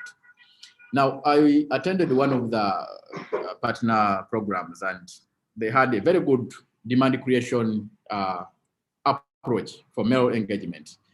The board games where men will sit and have these games and are drinking, are doing all sorts of social activities. And this was a big Ludo game, which has a board and different sects, 4 sects. Here, I would see there were images that are sending a family planning message. One of the sects had the BTL, the other one had IUD, another one had implant, and another one had injectable. These are 4 sects, and it's targeting men. There was no picture of vasectomy. So I had a question for them that, yes, this is for male engagement. Where is vasectomy? So it seems that we have not given ourselves that mandate to pass on the vasectomy information at all the opportunities that have been provided. In terms of CSOs, the civil society organizations, I think if we have SRH supporting organizations do deliver information on permanent methods every time, just like other methods, demand creation that involves male involvement, then we shall have change. The leaders, I think this would be the most important, because as implementing partners, we have faced a lot of backlash from the leaders because they do not understand the information. But in terms of community burden, you see that if there are unplanned pregnancies, you're going to have larger families, which are not expected. I mean, people do not plan for these children. Then maternal and child health complications will come in, mortalities and different complications. We shall have orphaned children and vulnerable children, hence. Then there will be single mothers and school dropouts. There will be health complications like malnutrition. We shall have high illiteracy rates, and then we shall have resultant criminals. All these burdens are in the communities, and the communities usually turn to the leaders for solutions. So in terms of programming, I think the leaders should be targeted because these are things which are indicative of able leadership or failed leadership in case you have a community which is not able to understand all the family planning, contraception, and child spacing, etc. So in my conclusion, I think we should not fail the communities. Let us embrace family planning. Let us embrace and popularize vasectomy. And I ask all stakeholders all over the country, across Africa, across the world, to have vasectomy as a bigger part of their different programming. And hence we shall have a very good community that is developmental, that is catered for, and we shall have a method mix, equality, and we shall have respect for the men's rights as able to choose which family planning or how many children to have, the size of the families. Yes, my name is Francis Ndamaje. I work with the Bergstrom Foundation. I'm the regional officer for Africa. And yeah, nice to hear from you all. Thank you. Well, thank you very much, Dr. Ndamaje. That is very interesting, the insights that you're giving, especially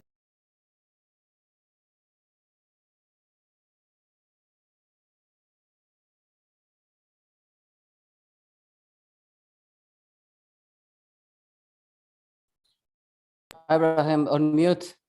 Ready, please. Hello, can you hear me? Yes, I can hear you. Okay, so I was thanking Dr. Ndamaje, and I was talking about the level of involvement. It is very interesting. I had a discussion one time with Jonathan and some other colleagues, and we were saying that there is a lot of focus on female family planning methods, yet a woman can only successfully get pregnant twice a year. Like if she gets pregnant in January and decides to give birth, she can only get pregnant again once. But for the gentleman, a man can actually successfully make more than 3 women pregnant in a day. So it is very important that we discuss the involvement of men at a bigger level. So I'm going to be sharing a video right now that is showing a few testimonies from different people that Richard Hand has been working with in terms of vasectomies. They are from different regions of Uganda. Those of you that know Uganda, you realize that there are districts that are different, but also after the videos, you're going to see how men discuss the aftermath of their vasectomies and how they address the different worries that some people have. So let's watch this video and then we'll continue from there.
Is the sound not working? No, the sound is not working. Kept on like that. You want to give it another shot? You want to start over, see what the issue is? Yes, is the sound working now? My district. I have 6 children and I'm a subsistence farmer growing crops purposely for family consumption.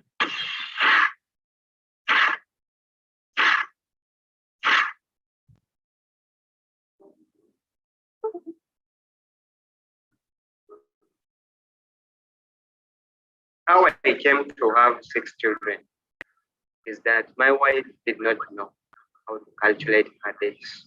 Because for her, she could tell me, maybe today I'm not on danger, these days I'm not on danger, maybe she's on danger. So when we go into the game, find out she's pregnant. So we just kept on like that. Because to me, it was hard for me to calculate for her.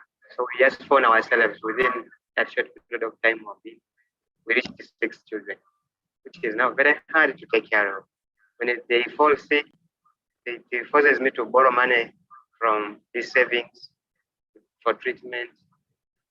So I find life very hard. At times, to get money for treating, maybe you have to scoop something from the house, maybe granules to sell. At times, we sell cassava for treatment, which is really bad for me. Life has been hard. When you talk about feeding, we've been feeding on the local greens, marantas, and this local one from Southeast, and it's called a boy in our language. And if it is to change a diet for them, I change with silverfish. That is how I've been surviving here. How I came to know this vasectomy, I heard it over the radio with someone called Amon, and that was in a top radio, one of our local radios. After that program, I shared with my wife. I talked to her that, my wife, I think this will work for me if I saved myself, because I think I'm the person. I'm the one who always pregnant you. Why don't I go for it to save you from getting pregnant all the time? And she was like, are you not going to miss everything? Are you not going to lose? Because you will weaken via sex. Then I told her, no, I will talk to the experts. They will explain to me. But when I talked to those people, they advised me and they told me what is happening today, that I will not weaken my manhood. She received the idea. So she chose it and she advised me. I went for it.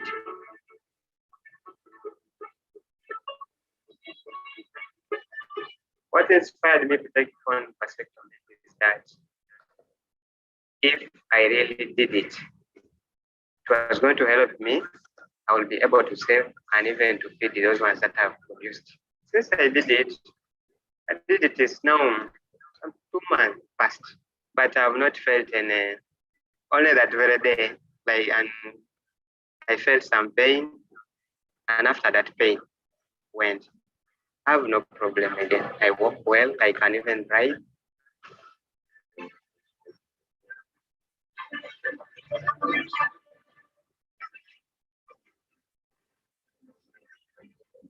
My life has changed because right now we can also plan in the house. Because when you look behind the other side, at least I've started putting there something, and I know that house will be there for if God helps me to finish it. It will be there for the children. But before that, I never had any plan of putting even a brick in this home. So one of these days, I'm very free. I'm very sure that my wife cannot conceive, and we can now start planning within home how to develop this home. Think of saving some money to put those children maybe in 1 year next year. We shall be putting one to start studying in private schools, and we shall be putting them one by one.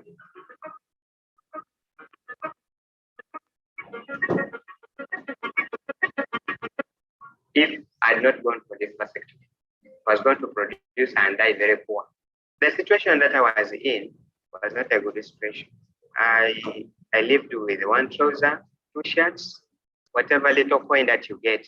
Children demand for 100 shillings, they demand for bread. When you get 1,000, you have to change their diet. You have to buy silverfish for them. And that was the way to feed them.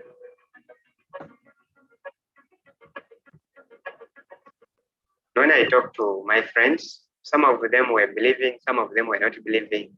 But so far, 2 of them accepted, and I even took them and they also worked on, and they're also feeling well. I encourage all men to take this vasectomy because it is one way that will save them to begin planning for their families, like the way I have now started planning with my wife. And in future, we're also planning to put up a house for us that we can live, and that will be good for us because we are not again worried of producing children like that.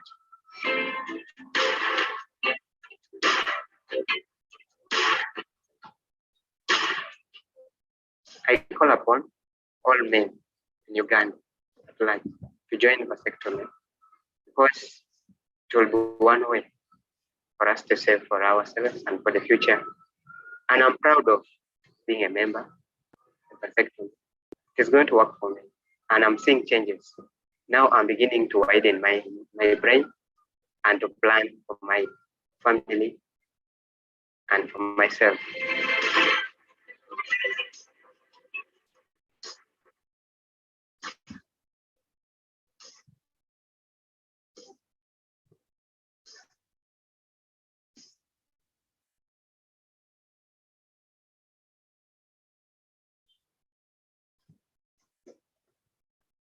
I'm Sempira Jared. I'm a teacher by profession. At the same time, I'm a farmer. I'm 46 years old. I'm married. I have one wife with 5 children.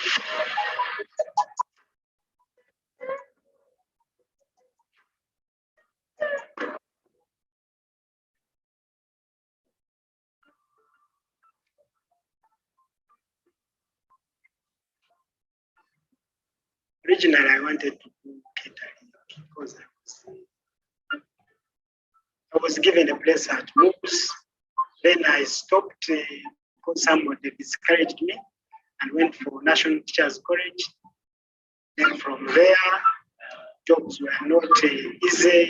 I even tried joining the army, did not go well. I went back to the classroom, and that's where, of course, I've been for like in the last 10 years. And I'm even planning to settle down and do serious agriculture.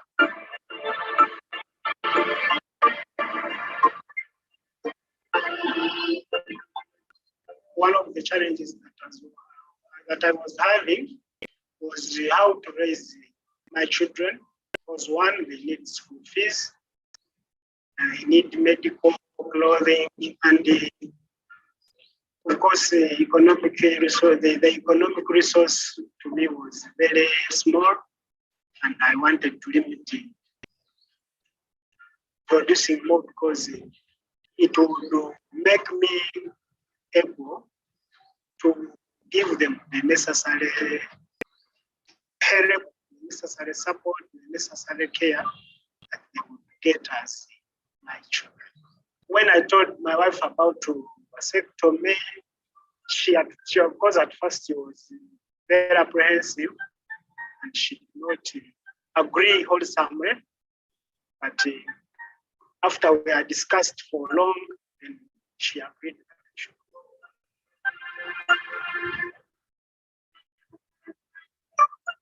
Yabagamba si bituufu kisooka omusajja asobola kukola emirimu gye oba tokyalina kutya nti omukazi ogenda mufundisa olubuto. I'm proud of the decision which I took because one, I'm not worried about the production of any more child or children. What I'm planning after this is, of course, one is caring about my children and giving them the best education that I can afford and doing some developments like upgrading my plantation. I'm happy I did vasectomy and it has changed my life drastically.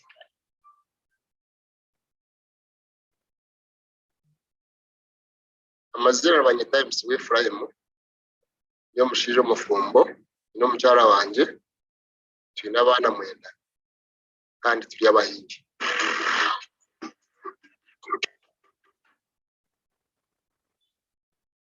Tukaba turi n'urukiko a project ya compassion izira muba amo nawe bari kushomesa kitongore ekyo kikaba kiri cyaro cyande Uganda ari kugamba abashija ono kumuka kwasa kucyendezo kuzara mu Uganda kuna bihurire nakibuza umunonga ahwe kinyewe ninzara kandi arabashija kwasa kusharesha icyo kuzara kuna harize kutonga agamakuru ndayishara munyenka unekereza kushara ijana mushangana mugambara namunyatuna za kushara tinjena kuzara ikiraho tarakitire nkanshonga yikiriza kubana n'icyo yabiri nayenda ntabwo cyuko nakigambire kandi ho yashemera yakikiriza naganira na Amoni yangambire mitwarize yansigira hirare kandi kikiriza we gita kitongore cyaro cyane no gukora vasectomy ngo kucyora kwanje kabaguriye musomo bwo baresera project.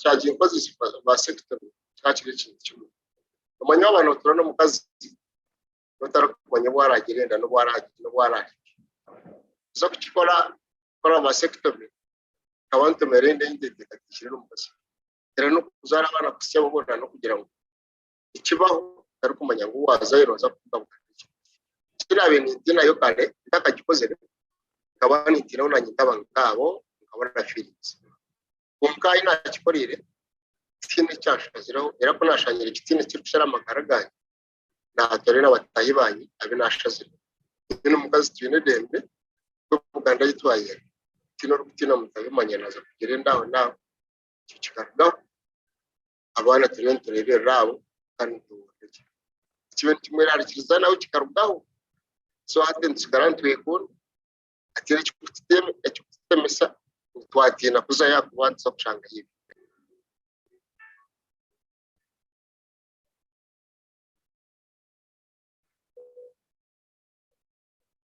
ateshaheki yeno mchara wanje plan yetu kugira ngo turabana ababitwine tubakozeje tubashomese sente zibere nishora mu kuborora zibase ko nazabashomesa no kubareberera rero nyensya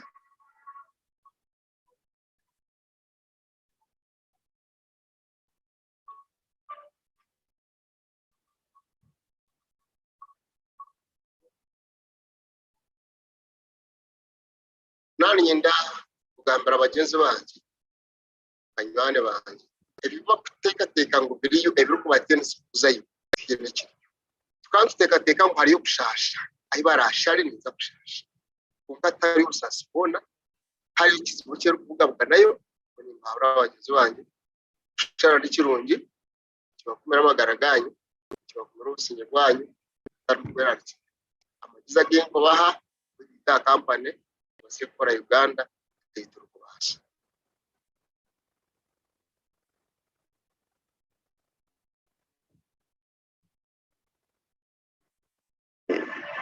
to the whole like this, I take them there. To have not only 600 men that are doing vasectomy. And on ground there, they're working okay.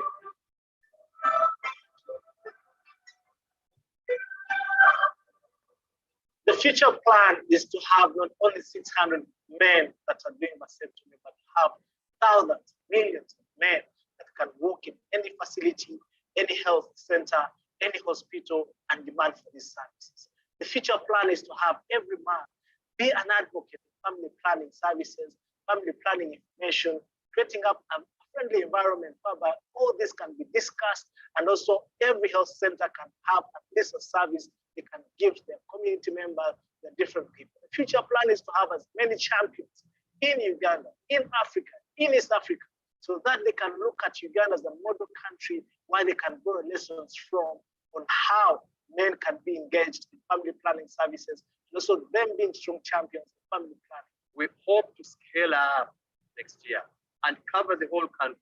such that wherever a man is, that man can actually access our service. And we're just calling upon the men, if you are tired of giving birth, but of course you want to continue enjoying having your sex. If you are not tired of giving birth, you don't have many children, but you've seen the burden that your colleague has gone through. If you're a young man with swag who wants a small, manageable family, Men Plus is here for you. We now want to see even young men like me who are like, you know what, I have 2 children, I have 3 children. I think this is, I'm done. So I have to start focusing on how I'm going to love my family better, how I'm going to provide for my family. And the right thing to do is to tell their spouses or their darlings or their loves or their wife, of like, you know what, I think for me, I've stopped here. Let me go for vasectomy. We want to see energetic men like that. We want to see also health centers being accommodative of men at 30, 31, 32 like me. We want to look at them like, hey, what are you looking for? We have to break down those stereotypes around vasectomy and other family planning services.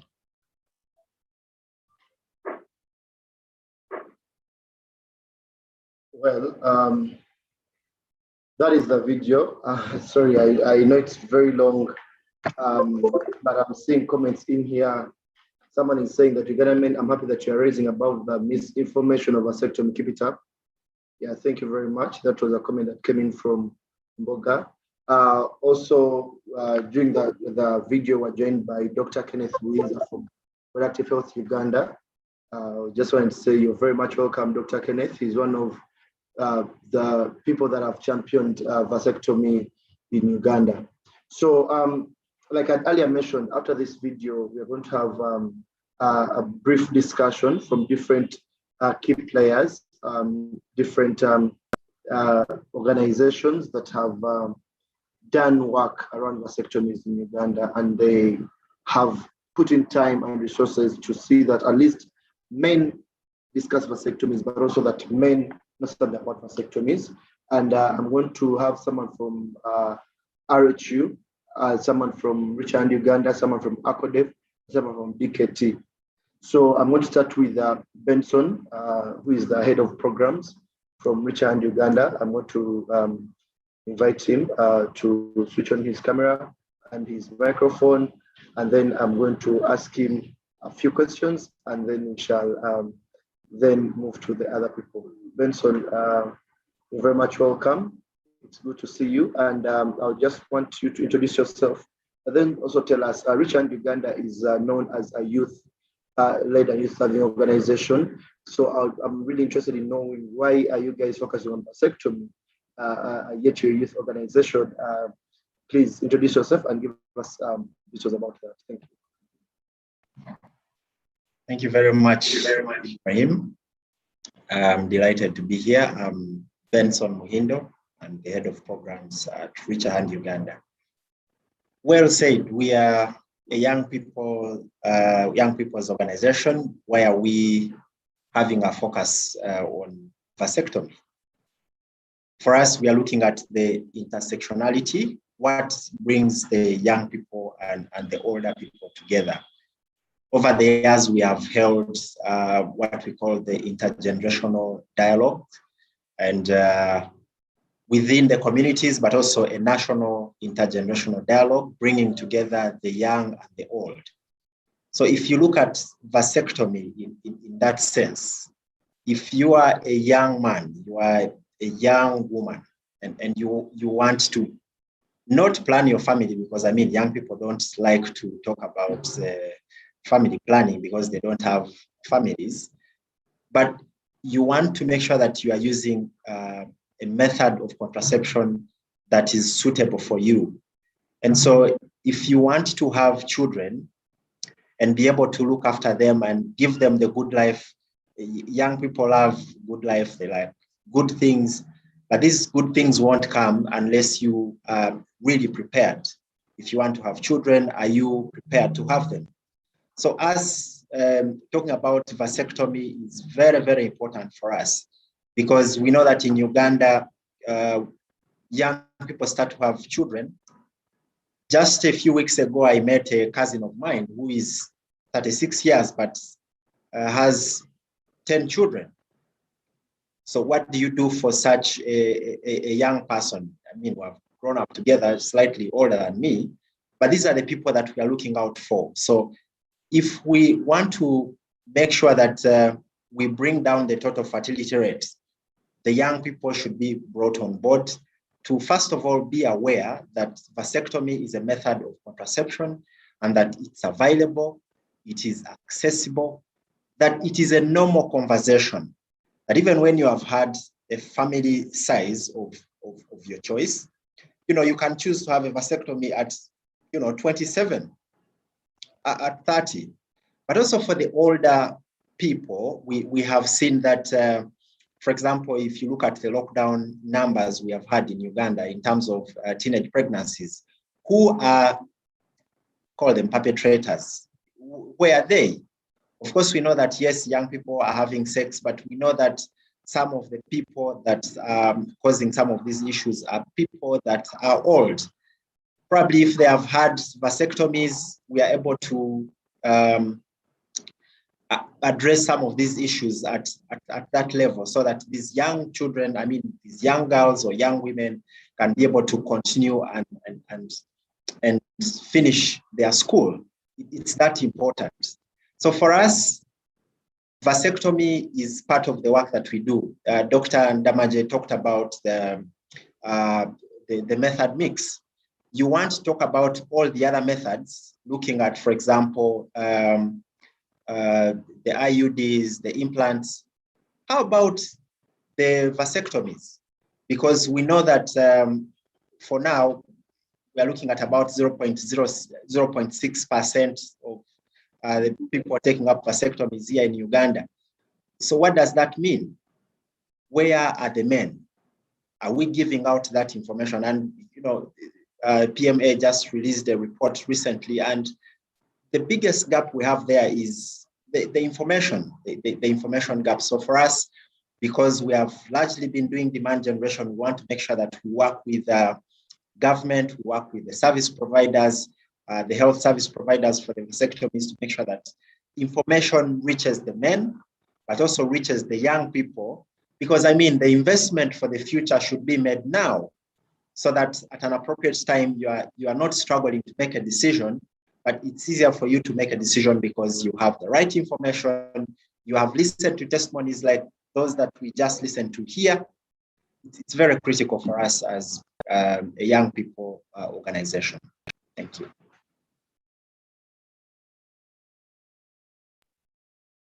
Thank you very much, Benson. Those are interesting insights, and I'm sure we have very many young people that are listening in and tuned in. We have medical students, we have many young people out there, not only in Uganda, but also around Uganda. I'm sure they are listening, and also they are giving their comments, so we shall be able to hear from them later. Now I'm going to go and invite Moses. Dr. Moses is part of DKT Uganda, and he's going to introduce himself more. But I'm interested in knowing, Dr. Moses, what I would want to know, or what the question I would want to pose to you is that DKT is known for social marketing around the globe. You're really big on it, and even in Uganda, I have packs here of Kiss condom people, and these are some of the most trending condoms used in Uganda. The young people like them. I remember in 2018, I was in Kigali for the International Conference on Family Planning, and one of the things that shocked me is how big DKT goes out there to push the message to the people. So my question is, how can we incorporate vasectomy awareness campaigns in the social marketing world? How can we make vasectomy part of the social marketing? Because you've gone big on other contraceptive methods, but is there a way we can make vasectomy as part of the social marketing and go big on it? Thank you very much. Thank you very much, Ibrahim. First of all, I will say that Dr. Moses, you are mute. We cannot hear you. Can you hear me now? I just unmuted my microphone. Yeah, now we hear you. Thank you. So Thank you very much, Ibrahim. I was saying that Dr. Moses, I'm the programs manager for DKT Uganda. And as a social marketing organization, the primary role of social marketing is to influence behavior. So we believe that in vasectomy, social marketing has a key role to play, because globally we know that men have a poor health-seeking behavior. Men do not like going to facilities. They like to think about their problems independently, and then they make their decisions in a clandestine way. So social marketing comes in to, first of all, position what we call social behavior change communication. So we need, first of all, position vasectomy as something that is likable, as a family planning method of choice, and it's something that is not creating stigma amongst the target population, that's the men. How shall we do that? We need to bring vasectomy to a same level as circumcision. In Uganda, circumcision is being used as, for instance, a HIV prevention method. And there's a national policy on circumcision. The bare minimum we can do is at least to get national guidelines on vasectomy. That now allows government to at least plan and also allocate resources to vasectomy. As Dr. Francis said earlier, it is clear that when you go to most facilities, you not get infrastructure. Why? It's because the planners do not allocate resources to programs that are not well seated into the national policy guidelines. So for me, the beginning point is that in our social behavior change communication, we should target the upstream audiences, that's the policymakers. We should also target the midstream, the clinicians, the nurses, the people who interact with the men.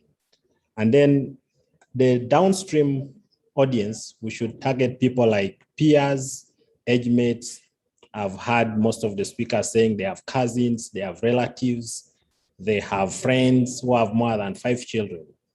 That's the key messaging platform, that if we target those people, and with the numbers already attained through community vasectomy procedures, we should be able to influence, criminalize, or make vasectomy a palatable topic to discuss at all communities.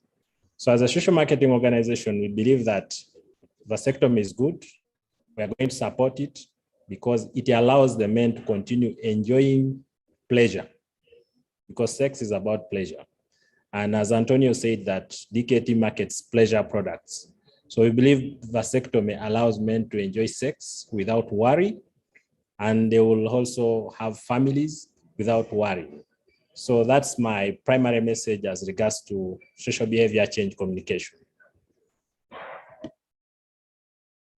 Thank you very much, Dr. Moses.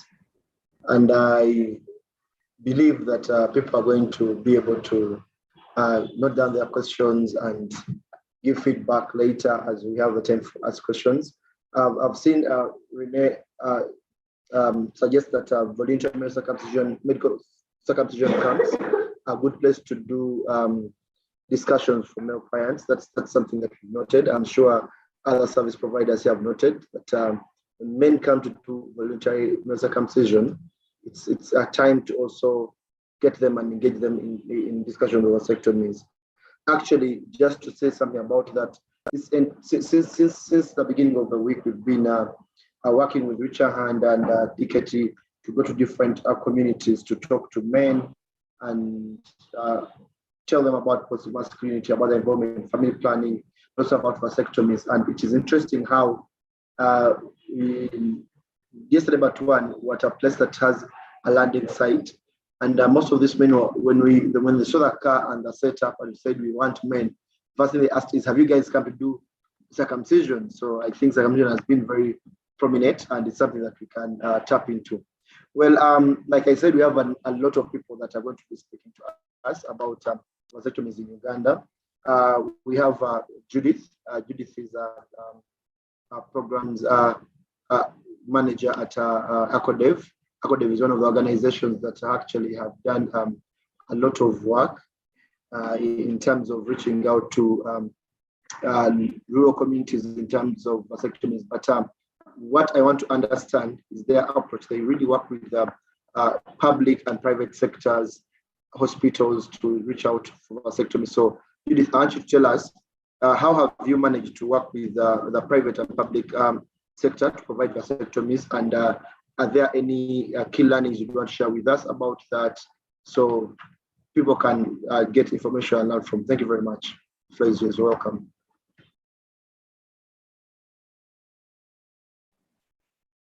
Thank you very much,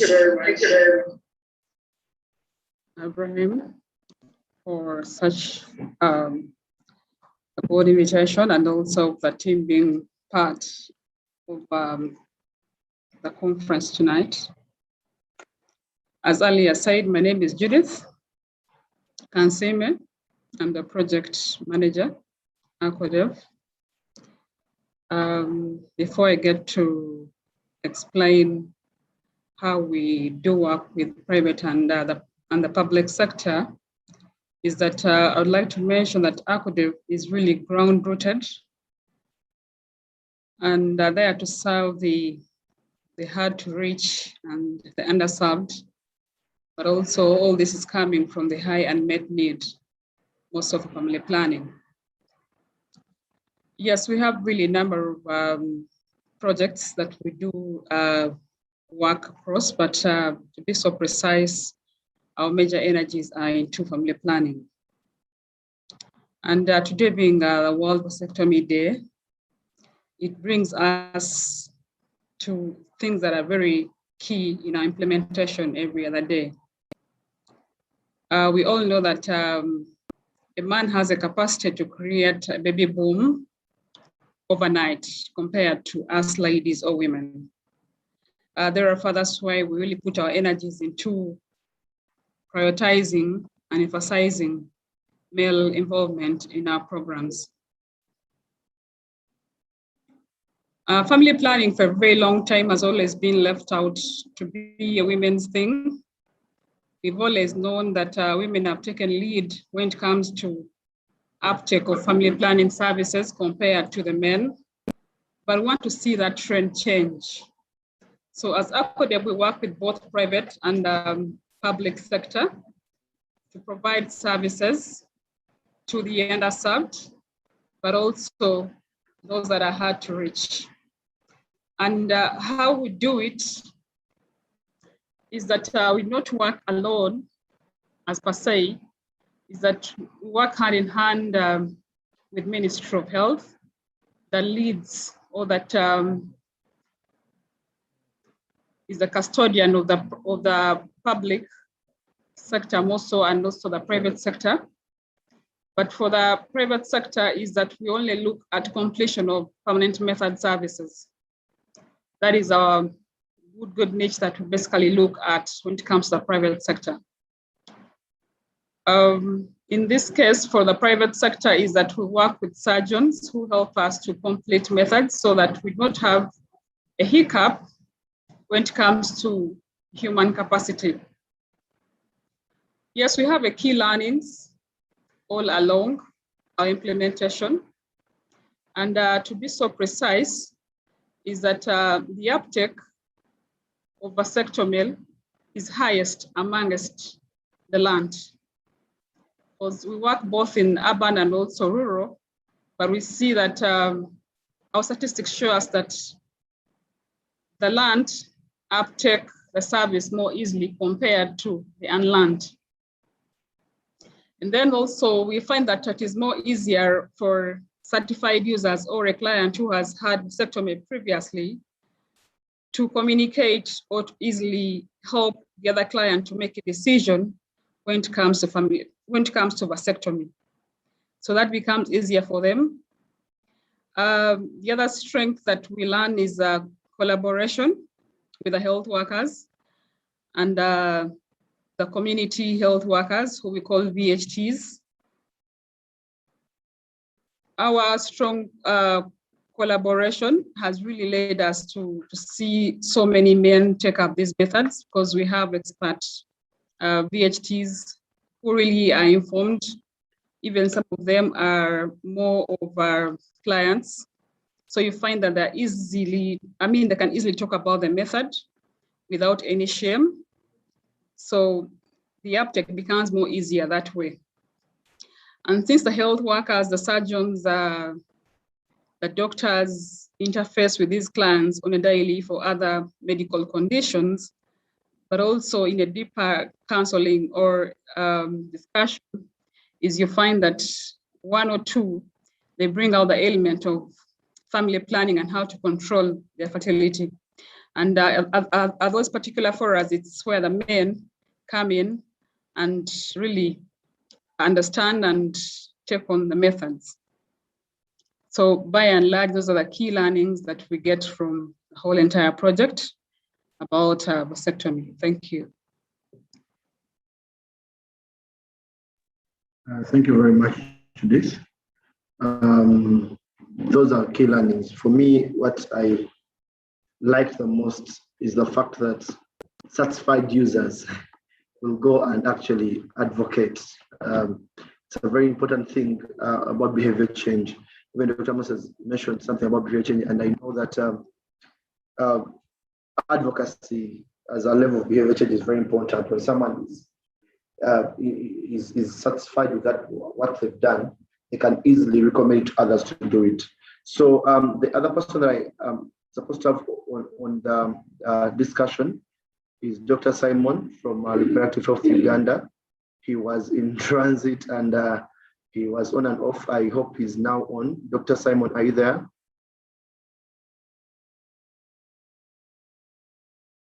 I don't know, I lost him. Dr. Simon, are you on the call? I don't know if Dr. Simon is on, but basically, Dr. Simon and Dr. Kenneth come from Reproductive Health Uganda.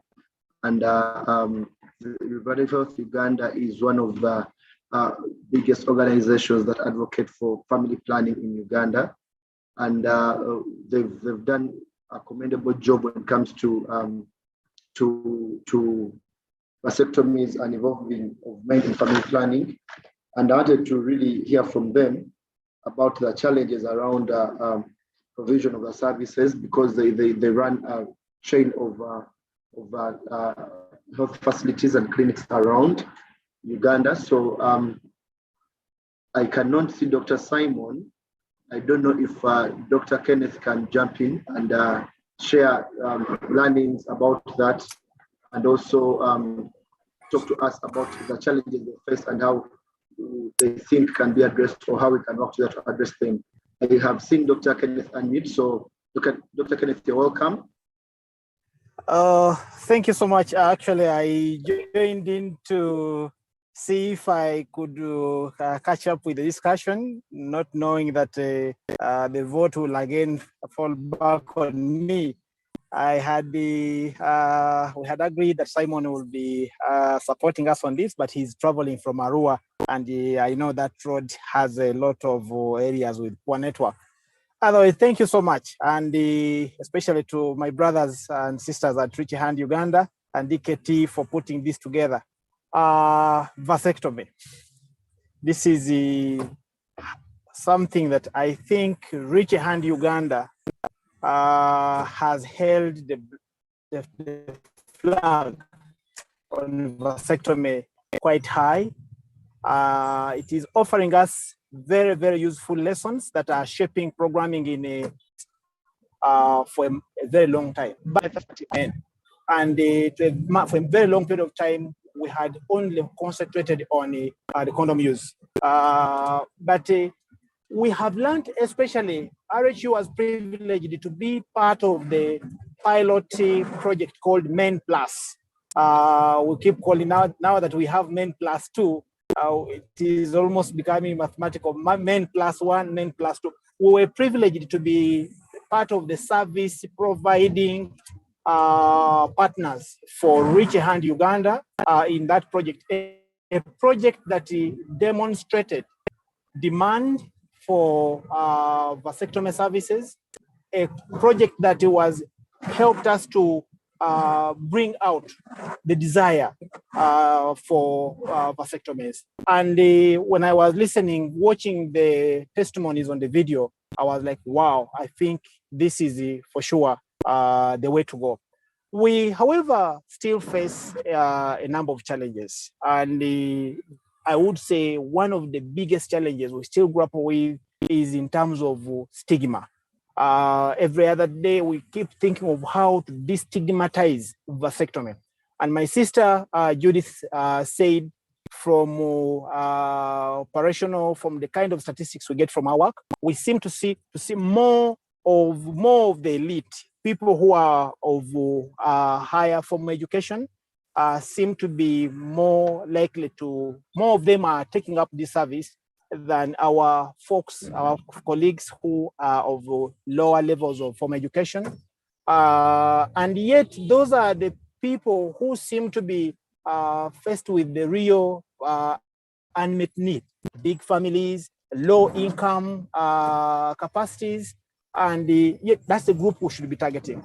But the reason is because those who are more elite, people who are able to really read, they are able to comprehend information, they're able to even assess their own feasibilities in terms of economically against the magnitude of need in terms of resources that they need for their households. This stigmatization of vasectomy still remains a real task for us, because vasectomy is still associated with so many issues. There are so many myths and misconceptions about vasectomy out there in the communities where we work. So many things have been said about vasectomy, how it is purported that vasectomy, some of them equate it to castration. So many things that actually dissuade men away from use of the service. We have, of course, in terms, if you look at the gender norms, the gender imbalances, the masculinities in this country, that, of course, men also look at, some of them look at, vasectomy as one way of, becoming less of a man. And, such social constructs need to be deconstructed. But we are happy that through this kind of campaigns, using lessons and good practices, the successes, the little results we get from the work we have so far done, when we share these stories, when we send out the colleagues who have used and are benefiting, are seeing the good results from the vasectomy, when they talk to their peers, we are seeing the narrative changing. And increasingly, like at RHU, like I said, we have borrowed a lot of lessons from the Men Plus project, so much that we used that to strengthen integration of vasectomy as a key package, part of the FP service package. We are seeing it bear results. Actually, in a period of about 1 year after the Men Plus project, we saw such a big surge of use of vasectomy within our routine family planning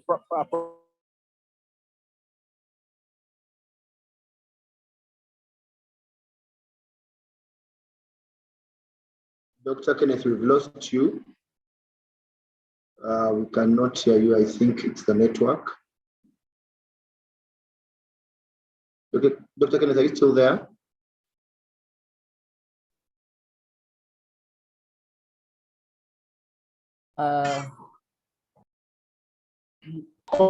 Procedure that requires to be offered. Dr. Kenneth, we lost you for a bit, and now we cannot hear you very well. Maybe you get better network and we continue the conversation. But I like the fact that you've mentioned interesting things about Men Plus One. It's a project that actually had a lot of success, and this brings me to a question I always wanted to ask Benson. Dr. Kenneth has mentioned that Raise Your Hand, working with RH, the Men Plus One projects, did a lot of work and you achieved a lot of success. And I'd like to ask what mobilization strategies did you use, and there are any lessons you learned, and how can other partners here that are focusing on vasectomies around look and copy from those strategies that you used? And if there are any lessons that you learned, how can you share those so that people can actually put them to use? Thank you very much. Thank you very much, Ibrahim and Dr. Kenneth Wienza. Yes, we worked on a project called Men Plus One with support from the Bergstrom Foundation. And just a few years ago, and we are getting into the second phase of it. And I can tell you that it was very, very interesting in terms of what we found out there in the field. Of course, being, again, young people, it was very interesting. We always want to task ourselves to do, a lot more. But among the things that we did, and what I think that we did differently, was that we were able to look out for the men and look out for the men where they are. Where do you find the men? You find the men in bars, drinking places. Of course, now that we have COVID, it's a little bit challenging. But back then we would go to nightclubs, talk to the DJ and ask them if they can mention about vasectomy and give out your number. You will be surprised at how many men are going to call you. But surprisingly, the first things they will ask you when they call is whether they are still able to have children. I mean, if they are still able to perform sexually. The biggest fear for men that we interacted with was sexual dysfunction.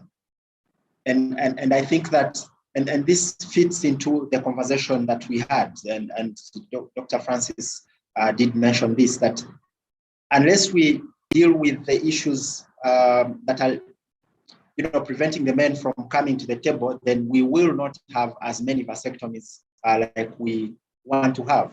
So we went to the bars, we went to the nightclubs, making sure that when you go to the nightclub, for you, it's an avenue for you to speak to the men, tell them about vasectomy, and importantly mentioning that actually it's a very simple procedure. It can be done very fast. It's very less painful, and you're able to walk back home. Within a few days, you're able to, do your work normally. We have worked on some men and they're able to, walk back home, go back to their shops and sit and continue doing their business. So making sure that you find the men where they are is very, very important. Find them in their spaces and talk to them. Find the things that interest them. Men love to watch football. Are you going out to those, locally we call them Bibanda here? Are you able to go to those places where they watch football, cinema halls, wherever they are? Find them there, give them the information. Of course, importantly, as we provided the information, importantly was also to mention the issues of the side effects that are in there. But the fact that they are slight, they are, the pain is less, there are very few associated complications if you're able to follow the instructions, but also telling them that really they have to, they will undergo a semen analysis. Explaining the procedure was very, very helpful. One of the other things that we did was to find, we called them champions. You can call them certified users. Hearing from an experience of a man, there's one particular one that we worked on, and when he came to speak to the men, he said, if I ever realized that my vasectomy somehow didn't work, I would immediately come back to make sure that it is done, because now I perform better than I used to perform in bed, and I want to make sure that I have that vasectomy. Imagine that is coming from a man, and this is a man that was working at district local government. But just like Dr. Kenneth said, how do we reach out to the men who are in the rural and probably don't have access to, they are not in the urban setting? So we did what we call the door-to-door mobilization, moving from one door to another. And this really works very well for the rural because you know the homes, you go out to them, you know who to speak to, and you know which family actually has the highest burden. And also working with the local people, selecting them carefully, especially the satisfied users, the mobilizers, the champions, the peer educators. You make sure that you select them carefully. They're able to resonate with the men. Men want to be respected. So you make sure that the people that go to them are able to speak to them in a way that they understand. So the door-to-door visits, but also what we call the table talks, which are focus group discussions where men come, sit and have these conversations.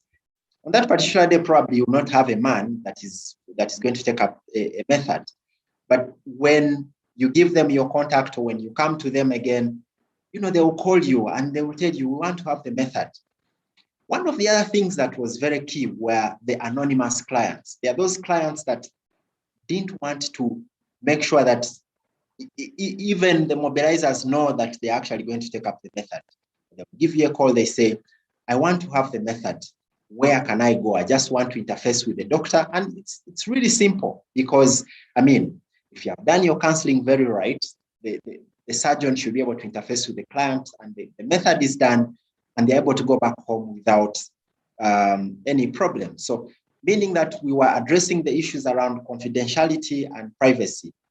If a man doesn't want to, you know, come out to share his story, please respect their opinion so that they're able to have their vasectomy carefully and in secrecy. So you make sure that all that is addressed. And one of the other things that we did was to work with local leaders. Look at here in Uganda, we call them the chairpersons, local council one. These people know which families have the biggest burdens. But before you go to them, do they also understand what the vasectomy is? Do they know how important it is? Because if they don't understand that this vasectomy is important to the community, they will not lead you to these families that are having such huge burdens. In my culture, we have a nomenclature for the names. For example, I'm called Muhindo because I'm a second born and so on and so forth. But there are those families where you go to and they have exhausted all the names available that were given by our forefathers. So what does that mean? You will not actually know which family is getting to that verge or is having difficulties if you are not working with the local leaders. So it was really a combination of mobilization strategies. Of course, we used our online platforms, but those were mainly targeting the urban men. But also important to note was that in just that short period of about 8 months, we had about 348 vasectomies done. Imagine. That was huge for us, and because we're doing it for the first time. But the other thing that helped us to have this number of vasectomies was that we worked with the women. There are those who gave us referrals, say, okay, you can talk to my man. If he agrees, then he can actually do the vasectomy. There are those who would say, well, if he wants to do a vasectomy, I also do a BTL. So are we listening to those voices that are coming from the concerned parties?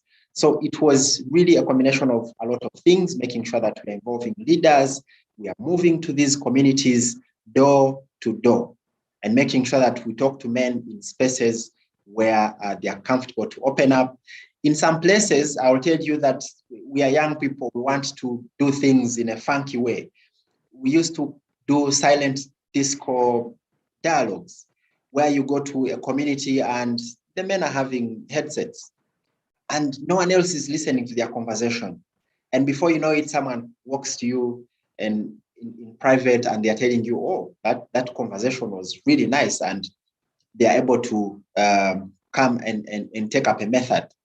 So it's about how innovative we want to be and how we want to use technology. Yesterday, we had the FP 2030 launch worldwide. And And these are some of the things that we're talking about. What innovations are we bringing on board as partners, as service providers?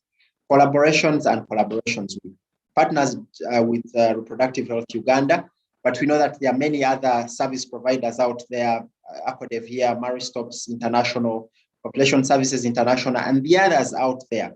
We need to make sure that we collaborate, we bring our efforts together, we put our efforts together, and be able to map ourselves so that we are able to make a meaningful contribution to the vasectomy work in this country. So I took so long, but I really wanted to labor to explain that it is possible for us to do these vasectomies. Thank you, Ibra. Back to you. Thank you very much, Benson. It is interesting the things you share, especially how you go around creating new things, innovating, and going to where you find that many. Means going to a bar, you go to a bar. I've just read a quote this morning online about how men react to their health, and it was interesting when one person was saying that sometimes it is easier to take a goat to the well than convince a man that he needs to go to do a health checkup. And it was vague but interesting. Henry had a question: does vasectomy affect sexual functionality? But you mentioned that does not. But also, I've seen that Dr. Kenneth has been able to respond. Please feel free to put the questions in the chat there. And if you have any question, you can raise up your hand right now, and I give you a chance to ask your question and respond to it, because the panelists are here and we have this discussion up to 2 p.m. today. But there's an interesting submission from Dr. Ndamage that he has put in the chat when he was saying, thank you, Benson, for knowing about the actual procedure. The quality of care, especially the actual physical procedure, is important. So he was acknowledging the fact that it's very important for us to give the quality vasectomies, and he was mentioning about the non-scalpel vasectomies where there is less or no bleeding and actually no cutting, and it is easier for a man to go back to his work and all that. And then you mentioned a thing about a family that wanted to do a vasectomy and also do a BTL, and it reminded me of a discussion I had with some men in Gaba. Gaba is a place that has a landing site in Kampala where we had a lot of fishermen, and we're talking about the burden of family planning on women vis-a-vis on men. And even we're talking about how they have to prepare their daily pill or the injection or the BTL. And when we're explaining the procedure of the BTL and how it is done, the vasectomy, many men were like, okay, this is interesting. So I can save my wife from all this pain and all this surgery and all that just in 5 minutes or 10 minutes. And it's interesting. Sometimes I think we need to have these conversations in the different angles, looking at different things for these men to actually know what it takes and all that. If anyone has a question, feel free to put up your hand and I can easily ask, I can easily give you a chance. Henry is asking, is vasectomy a right message to the young people? Yes and yes and yes. Why? First of all, it is important for us to note that the biggest population in Uganda are people below the age of 35. And we have very many young people giving birth to children, but also it is important for a person to know ahead of time that, you know what, I can do this when I want to decide what family to have. And they know that early enough. We had a discussion this morning where someone was saying that, actually, Antonio was telling us that if you ask someone who has 6 children, how many children did you want to have? And say, oh, actually, I would have wanted to have 4 or 3, but I ended up having 6. So it's important to know even before you even start having children that, okay, I want to have the number of children, and actually when the time comes and I am done with these children, I can do that, I can do this. I see Ojangole Emmanuel has a question, has raised up their hand. Ojangole, you can ask your question, please. Unmute and ask your question. Thank you. Actually, mine is not a question. I just wanted to add on something from experience from Teso Safe Motherhood in Teso. We also are participating in the Rich and Fast program when we enrolled in vasectomy in Teso as men family planning. What we realized is that most of the men who were taking in the vasectomy were actually mostly the urban men. So we devised a means of the interpersonal communication, whereby we had the anonymous client, what we call anonymous clients, their clients were the providers who could pose like they have had a vasectomy because they understand the information and they knew some of these men. So they could contact in their men groups, either drinking places, then they could talk about vasectomy like they have had it, yet is a provider who wants to fish out some of these men. And it is one of the strategies that actually helped us work. In rural areas, like was said, we basically relied on leaders and the certified users, but also we used the local, what we call the local champions. Like there are these people in villages who, like most people see, like if they talk, they have sense. So we also relied on such men in those areas, whereby we gave them the information and they understood about vasectomy. Some of them could take and became certified users. So they could go to these local trading centers where men play Ludo, and they could basically talk about vasectomy and would realize in walk-ins and men could call in to find more about the method. So locally, that's what we were using, and mostly we also relied on journalists. You know, most people in the villages here have even their children named after our local journalists. So we brought them also on board, like in their programs, they would do chip in information about vasectomy. And we saw there was a good uptake because they say, so-and-so DJ so-and-so talked so much about this and told us that I would give in a call about this. That is what really we are trying to do here. Very much. Jonathan wants to say something, Abraham. So thank you, Yeah, Emmanuel. Yeah, I was curious. I was very curious about, well, first of all, what a great turnout and interesting conversation and very well run. And man, I tell you, we were just thinking about, like where there's possibilities for programs to expand. And I think Uganda is a great place. There's a lot of, I was listening to the previous talk and the categories of elements that make for a program, like slightly more affluent, people who are doing better and are able to see a better future. And I think Uganda's got a lot going for it. And I think it's an exciting time. I'm wondering if, a lot of the problem is I've seen over the years, because I visited a lot of places, that when the funding for a program ends, the program ends, it doesn't sustain itself.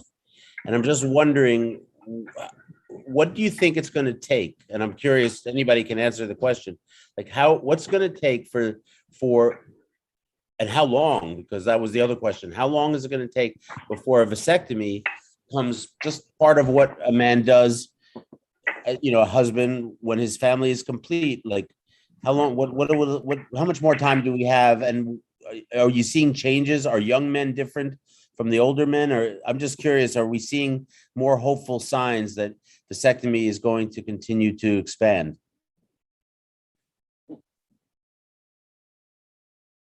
Thank you, Jonathan. I don't know. Attorney, do you want to respond, or is someone?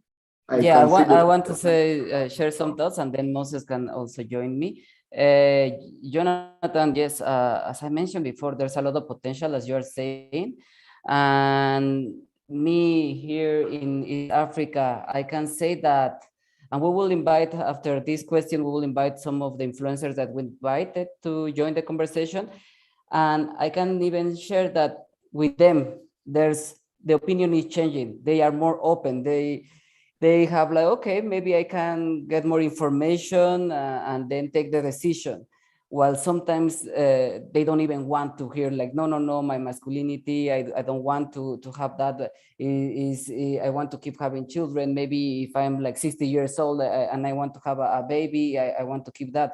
But there's also some other young guys that they are considering, they are like, okay, maybe just 2, 3 children, and then that's it. So I think that it's changing, and how long it will take, I'm pretty sure that I'm comparing as you are, and some of the people that know me. I'm coming from West Africa, and specifically Liberia. In Liberia, we didn't have the infrastructure as we have it here in Uganda. So Moses mentioned something about the policy and all what we are doing with the social marketing and changing the behavior. So here we have the resources, we have doctors, we have hospitals, the reproductive health Uganda they already have the service available. We also have Mary Stops and other organizations that they offer information and they offer the services. So we have the infrastructure. So it's just a matter, I believe that it will be in a shorter time than if we compare with other countries. We have this Mexico's miracle that you always share with us, and I'm sure that it will be quite easy for us to get that level of awareness and service provision for vasectomy. Moses, please.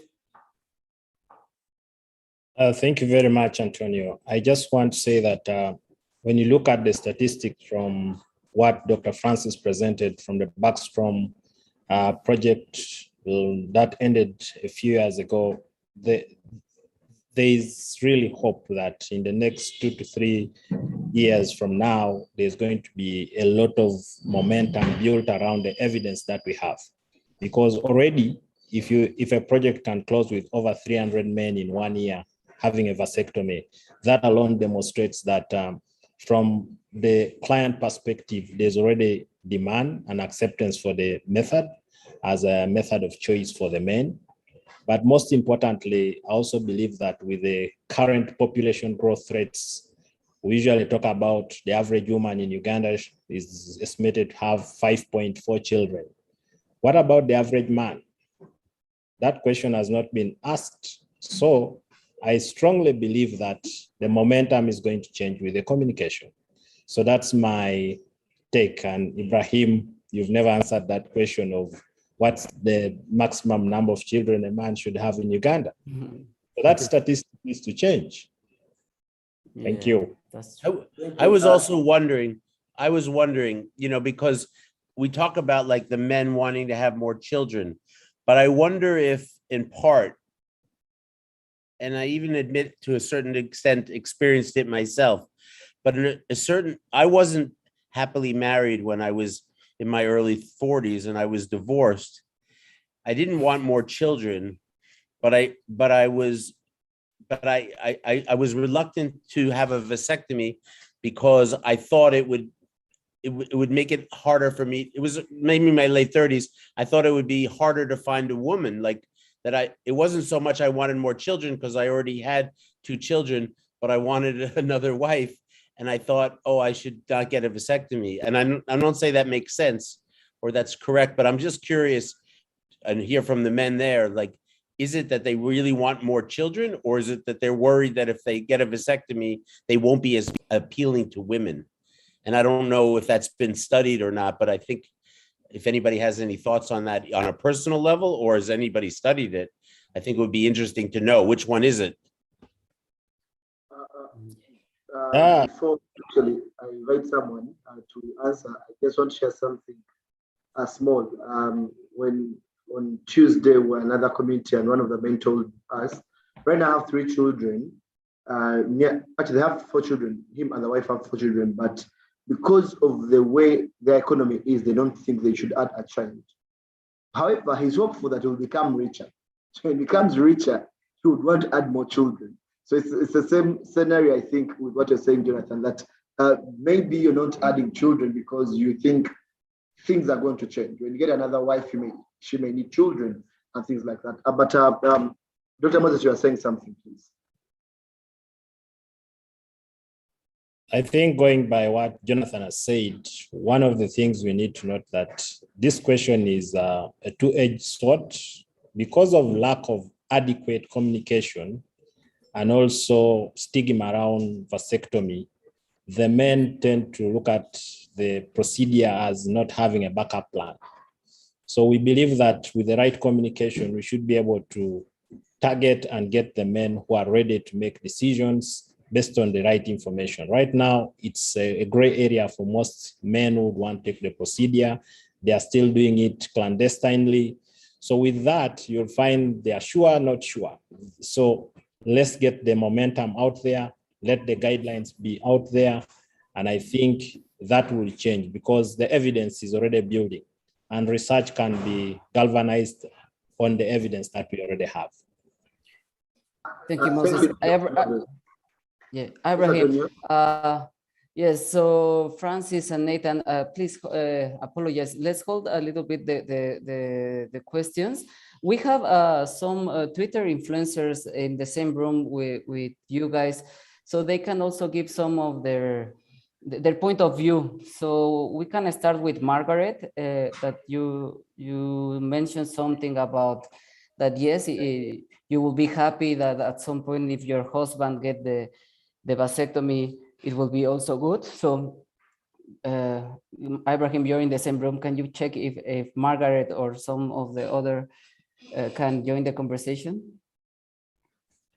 And then we can go back. If Jonathan allowed us, if we have more time, we can extend the question session. Okay, let's go with TJ. TJ, are you ready?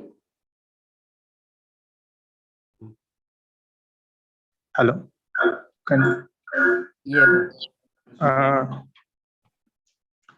I don't know if I'm audible. Yes, you are. Okay. As I was saying earlier, my thoughts on vasectomy are quite good actually, because I realized most people don't get to enjoy their youth because of having so many kids. You find that at the age of 25, 27, someone has about maybe 4 kids already. And all the money they are trying to get, instead of using it to maybe develop their lives, become a better person, they are spending it all on kids and school fees.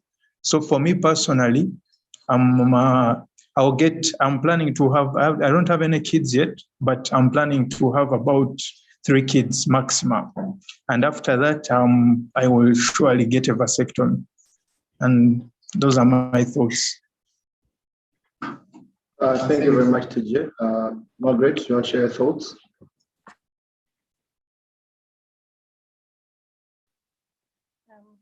Can you hear me?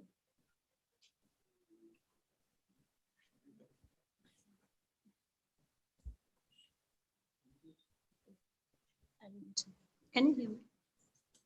Yes, we can. Okay. My view about vasectomy is really one. I think vasectomy needs we need more effort to sensitize people about vasectomy, and because a lot of myths are out there and the truth is being concealed. So definitely the sensitization needs to go a little bit higher than it is. And I do not think vasectomy is a bad thing. Coming from a family of a lot of human beings, I would actually recommend one. Yeah, thank you. Thank you very much. Jonathan, your hand is up. Are you? No, sorry, I'll just put it down. There we go.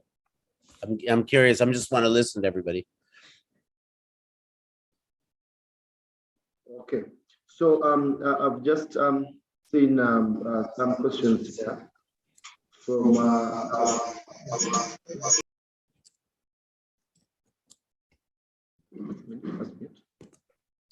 I've seen a question from someone from Kenya. Mboga has been following. Shout out to you, Mboga, from Kenya. And he's asking if you have publicized vasectomy in Uganda via radio and TV programs, and what % have been reached. So I request Judith or Benson to go in the chat, or Dr. Francis to just share some of your wise counsel. I've seen Dr. Francis has been sharing information there, which is very good. So if you've put questions in the chat, just know that the experts there are going to also answer, so that we can have all these platforms go on. However, we have another influencer here in the room that wants to share their experience. So you can go ahead. Yes, thank you for this wonderful opportunity. Me as a person, I'm not planning of having something of such a kind, but then I would like to have a number of kids I would want to manage well. But then sometimes, like most of us when we are growing up, we receive bad information about such a things, maybe from our elders, our parents, or maybe our elder brothers or sisters. They keep telling us something like, maybe different things, like maybe it has these problems, it can cause this, maybe like it reduces on your fertility rate, such a things. Maybe there is need to handle that.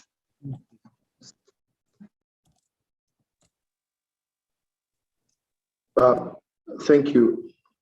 So there is a lot of communication coming in there, and it's interesting when I see that someone is aware that they want to have this number of children, although they're not willing to have vasectomies. And for me, I think it goes back to the option of people wanting to keep options open. Like they are there, but they want to be there. I want to ask one of a friend of mine, and also a colleague, a young doctor, Dr. Chizabler, and I want to ask you a simple question. Do you think as a young doctor, you would recommend someone to do a vasectomy? And why I'm asking this is because I know very many people listen to that, people that actually have doctors or doctor friends who come and tell you, okay, doctor, I think I have to do this, I have to do that. But because I talked to, just a little background, I talked to Blair a few weeks ago when I was interesting him into some World Vasectomy Day work. But I have been seeing Blair in a certain circle. Me and him are part of the coalition to stop maternal mortality in Uganda due to unsafe abortions. And he's a very vocal person that has been out there talk about young people, or about women having a chance to decide when to have a child and not. And I want to get his opinion about vasectomies in just 1 or 2 minutes, and then I'll ask Judith to tell us about the work they're doing with refugee communities, how they're able to do vasectomy in the refugee communities, and then we shall come back with the questions. Thank you very much. Over to you. Thank you so much, Ibrahim.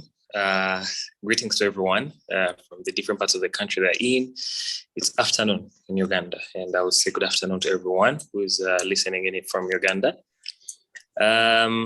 It's a very interesting time, and I would like to share a few remarks. And look, earlier on when I was coming to be a part of this event, I first passed by the second National Dialogue on Sexual Reproductive Health and Rights, and today the main theme is to decolonize, and then to see how men can get on board when it comes to family planning.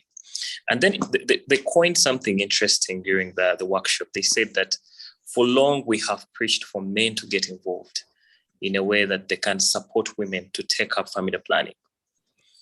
But we have seen that men being supportive is not enough. You supporting your wife to use injectables, to use implants, to use IUDs is not enough compared to if you are directly using the method of family planning. For men, we have a few or limited methods of family planning compared to the women. For men, we have it's either a condom, or you're going to use a vasectomy. I'll take it the only 2 methods that we have. So if we can embrace and we take up the methods of family planning rather than supporting people in the communities, or our wives, or our sisters, or our cousins, to have the methods in use. So back to your question, you asked me that if as a young doctor, would I recommend someone to have a vasectomy? Yes, I would absolutely recommend someone. There are very many reasons why someone would go ahead and do a vasectomy as a young person, or a middle-aged person, or an elderly person. For a young person, it may be simple. you may not desire to have children. It's okay. It's your choice. You know, not everyone is meant to father children. It's not the natural way of leading life. Like, you know, you're designed to grow up, take up school, make some little money, you know, find a woman and then settle down and then you have kids. It's not how it's supposed to be for everyone. So someone may wake up and say, me, I don't want to father kids. It's okay. If you choose to do a vasectomy, well and good. If you want to have casual sex for the rest of your life without any fear of, you know, I may impregnate this girl yet I'm not ready or I'm not interested in fathering kids, not now, not tomorrow, or not any other day, you can take a vasectomy. As a young person, yes, I would highly recommend that. Then 2, there is child spacing, vis-a-vis what we definitely term as family planning. If you have already 2 children and you want to stop there, as a young person, I've seen in Uganda, not anywhere, statistics reveal that a man is, you know, is able to impregnate someone by the age of, you know, average it is around 13, 14, 15. So at that time, we have seen in Uganda very many boys, especially the COVID-19, fathered another pandemic of gender-based violence, or, you know, children being redundant at home, engaging into, you know, sexual-related activities, and we saw a steep rise in the number of teenage pregnancies. So what I'm trying to say is, by the age of 20, you find very many youths in an African setting having like 3 or 4 children, and not that they want, but because they don't know, they don't have the right information, or it wasn't actually their intention to have children in the first place. But if you have the 4 children and you want to stop, yes, I would highly recommend you to have. Then we have other protective factors that come with vasectomy. We have genetic diseases. For example, Huntington's disease. It's autosomal dominant. If it runs in the family, then definitely there is a very high chance, 92 to 95 or more chances that you're going to have a child who's having Huntington. It's a terrible disease. And if you have information about that, you're a scholar, you're in the medical profession, you'd obviously go for vasectomy. I wouldn't stop you. I would give you the encouragement to go for it. So vasectomy, yes, it's a good way. Research is done around prostate cancer, you know, reduces the risk. And yes, it would be a very interesting, you know, if it becomes more clear, the information, if it's clearer that it's actually protective, it would be a very good thing. So we need to embrace vasectomy as young people, older people, and the elderly people. Thank you. Thank you very much, Abdea. Time is not, as we have actually 11 minutes to go. Jonathan has his hand up. You have your hand up. And also on Judith to tell us something interesting about how they do the work in the refugee community. So I'll start with Jonathan, then Antonio, and then we have Judith, and then I'll do the final remarks. You can still keep putting the questions in the chat, and also we can continue having this conversation over and over again. We are using hashtag Act of Love social media, so you can use this to ask questions and experts will answer. It's a global conversation, so there are people ready to answer your questions. Let's start with Jonathan and then have Antonio. Well, first of all, it's so encouraging listening to so many really thoughtful, intelligent interventions. You know, it makes me think there is a lot of really smart, you know, possibilities for moving forward. I had a question. I was wondering if the group thought it would be useful, or does it already exist? If there was like a men's health clinic, like if there was a place to go that really was for men and address men's health issues, sexual and reproductive, but also just our overall health needs. Would that be something that would be appealing in Uganda? Is that something needed? Does it already exist? I'm just curious what people think about that idea. Yeah, people, you've had Jonathan's question. Personally, I think it would be a very interesting thing to actually have a male clinic because even all the family planning clinics we have around Uganda focus mainly on female planning. So a male clinic, I think, would be good for someone to walk in there, get information, and move out. Yeah, so I don't know what the rest think. You can either put up your hand and submit or share in the link. Actually, I would advise that you put your comments in the comment section, the chat section. What you think about Jonathan's question of having a male clinic where people come and get information and services from male. Antonio, you had your hand up, please. Can you submit? Oh, it was just clapping the comment from the doctor. But answering Jonathan, yes, I believe that we should have a space available to provide the information, and so we can normalize family planning with males. It's not just about, like, I understand that sometimes we consider vasectomy because, okay, the economical reasons, right? Like, okay, because I can maintain only 2, 3, 4, and I consider that I will be able to maintain that. But I'm sure that if we normalize the conversation about vasectomy, and if we have a space where we can discuss that, where any Ugandan can just, like, because we have some people that they are curious to understand, like, how the procedure goes, if it is painful, if it is just if they will stay at the clinic, or if it is just like a 30 minutes procedure and then they can just walk out as if nothing happened. So I'm sure that it will be good to have a space. It's something that we were discussing before with World Vasectomy, with Reach a Hand, or seeing, like, today there's some places where they can receive information, at least that we can connect with them. But it will be good to have a clinic, a pop-up clinic that can give this information and services. So let's work on it. I like that. I like that. Yeah, thank you, Antonio. I'm sure many people put their comments in there. Emma, your hand was raised. I request you put that in the comment section. Now, Judith, I want to ask you a simple question. I understand that ACODEF is doing, has projects where having vasectomies done in refugee settlements. And for me, I find this interesting because of the nature of the setup of the refugee communities. So I want us to tell us how that experience is. And just in a brief, like 3 minutes maximum, because we have 6 minutes to go, I'll give 3 minutes just to ask about the experience and how it is and what key learnings are there, and for other people here to know. Thank you, Ibrahim. Yeah, I'll be sharing my experience working with refugees. Yeah, we have a project, a 3-year project funded by Bergstrom Foundation, but also we work along with Reach a Hand Uganda to implement family planning services to both refugees and the host community. First of all, I'd like to mention that refugees are unique in nature. And what makes them unique is that they've lost their loved ones and they would really want to replace them as fast as they can. But also in our messaging or in our packaging, we try to really emphasize on the health spacing of the children. And even for those who are really reached a maximum what they would desire, really advise them to limit. The initial stages, it was very difficult to see a refugee individual take up any family planning method. But along the way, we devised means to engage them. Good evening, sir. They be part of the program. And in this way, we had to recruit VHTs who are also refugees.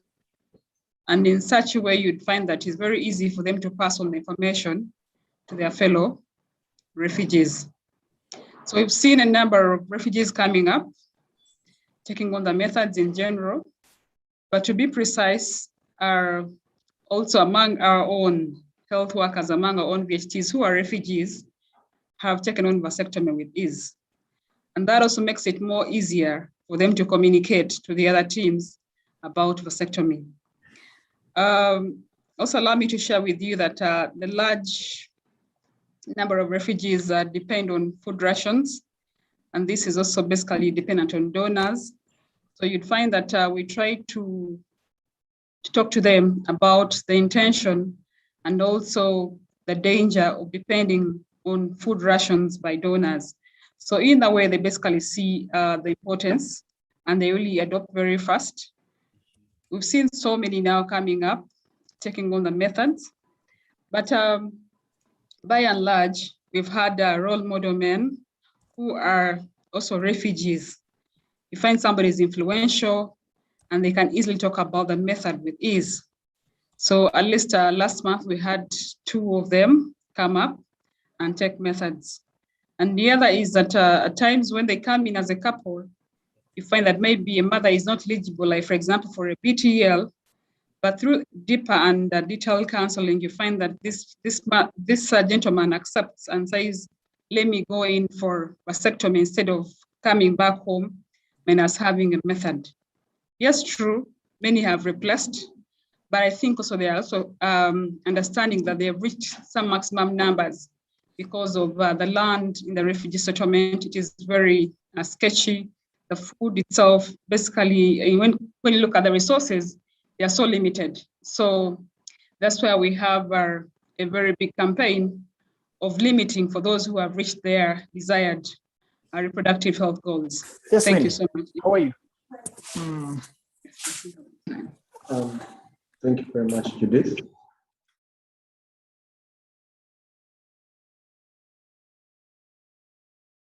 When I was in Adjumani in West Nile of Uganda, those of you who are not familiar with Uganda, Adjumani.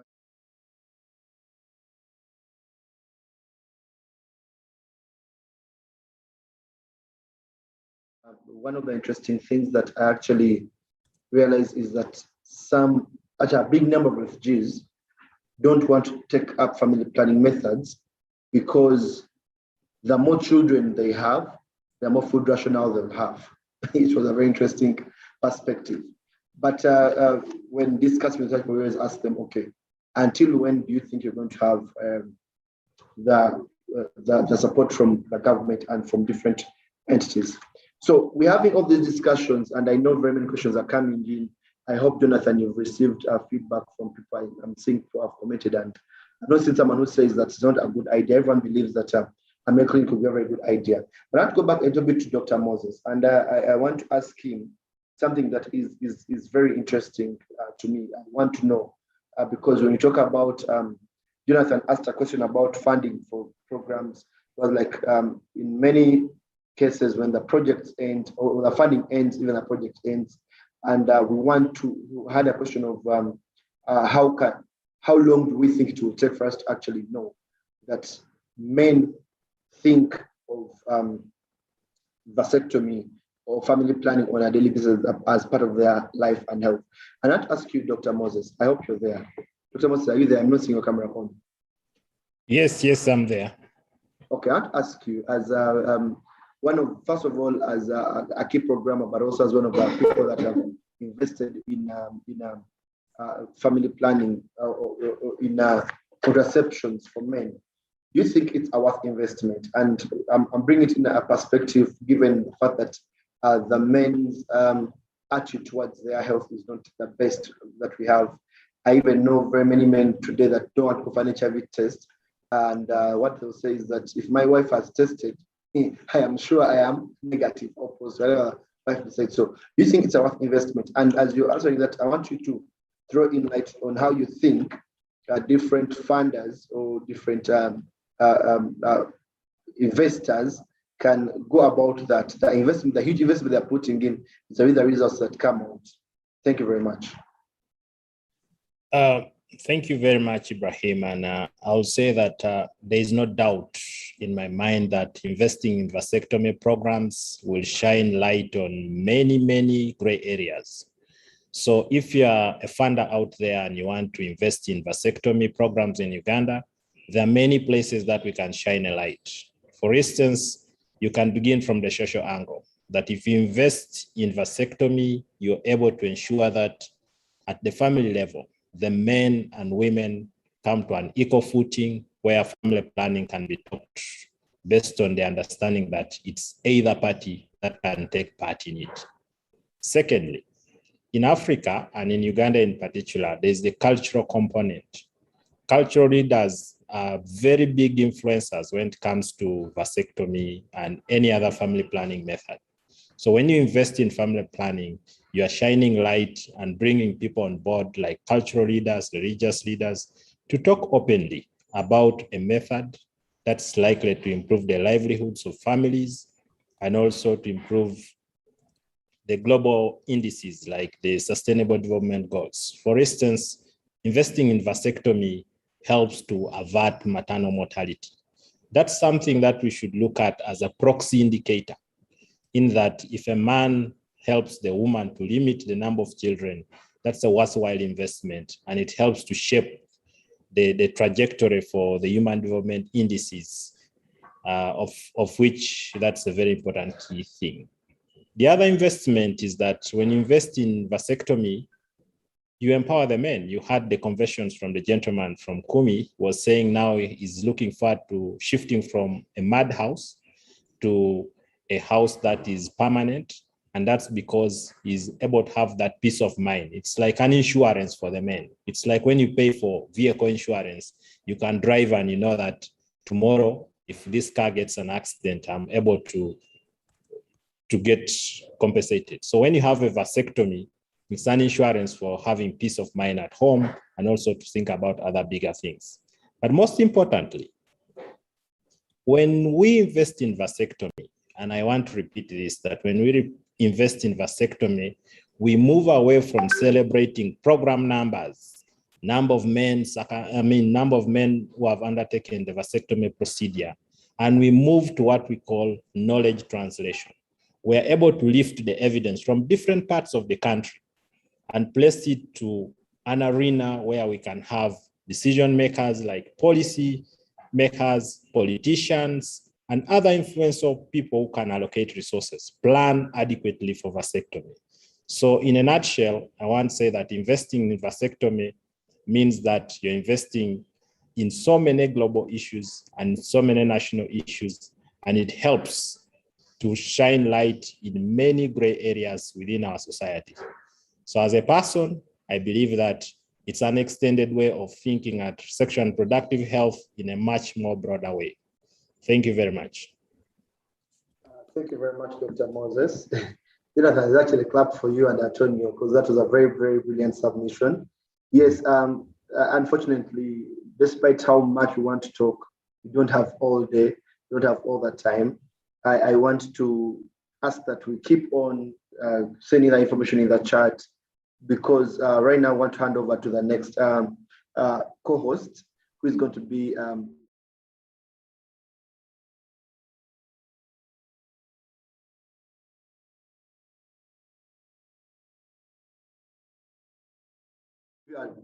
brief summary of what has been happening. We've had a 2 hours discussion in Uganda where we've been talking about vasectomies, but from the different perspectives. We had testimonies from people who have had vasectomies.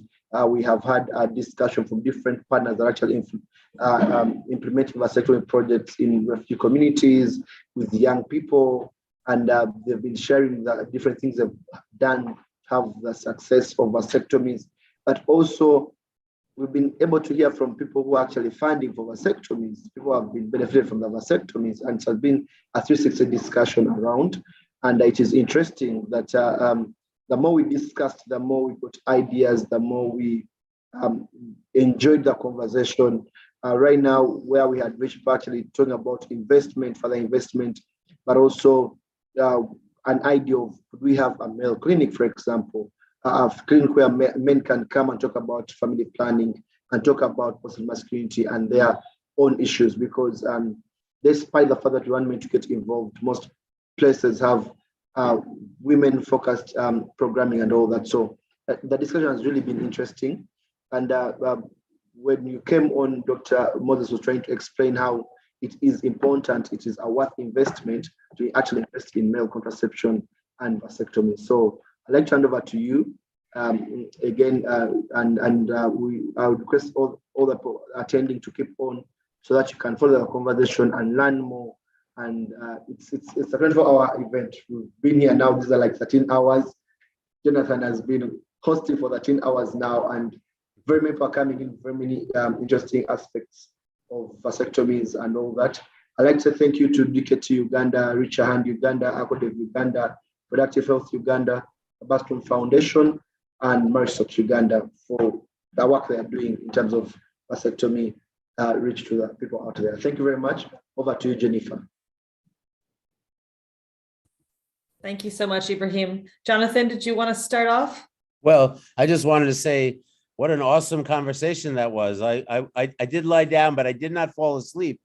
And it was just, it went on, but it just got deeper and deeper. And I love the idea of a male focused clinic. It's really needed. I just think, there are a lot of attention placed toward women. There's not enough resources for sure, but the idea that there'd be a place for men to really address their own needs and to feel like they're being taken care of and able to talk about things, I think would be fantastic, including services. But anyhow, you did a fantastic job, Ibrahim. You're a natural, and and Jennifer, you've got a big list of things to do. So we're going to pass it on to you, and you take it away.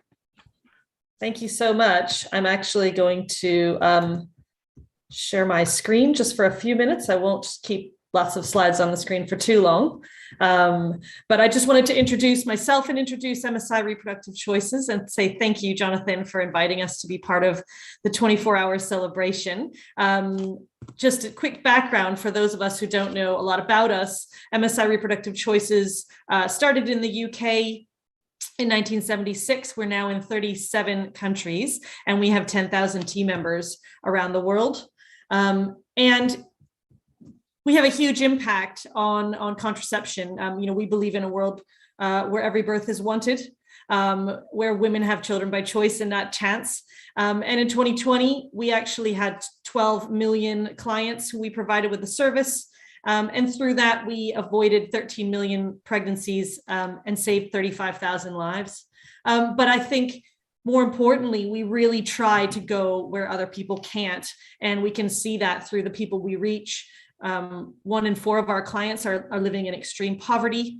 43% of people who come to us are adopters, meaning they weren't using another method for at least 3 months when they joined us.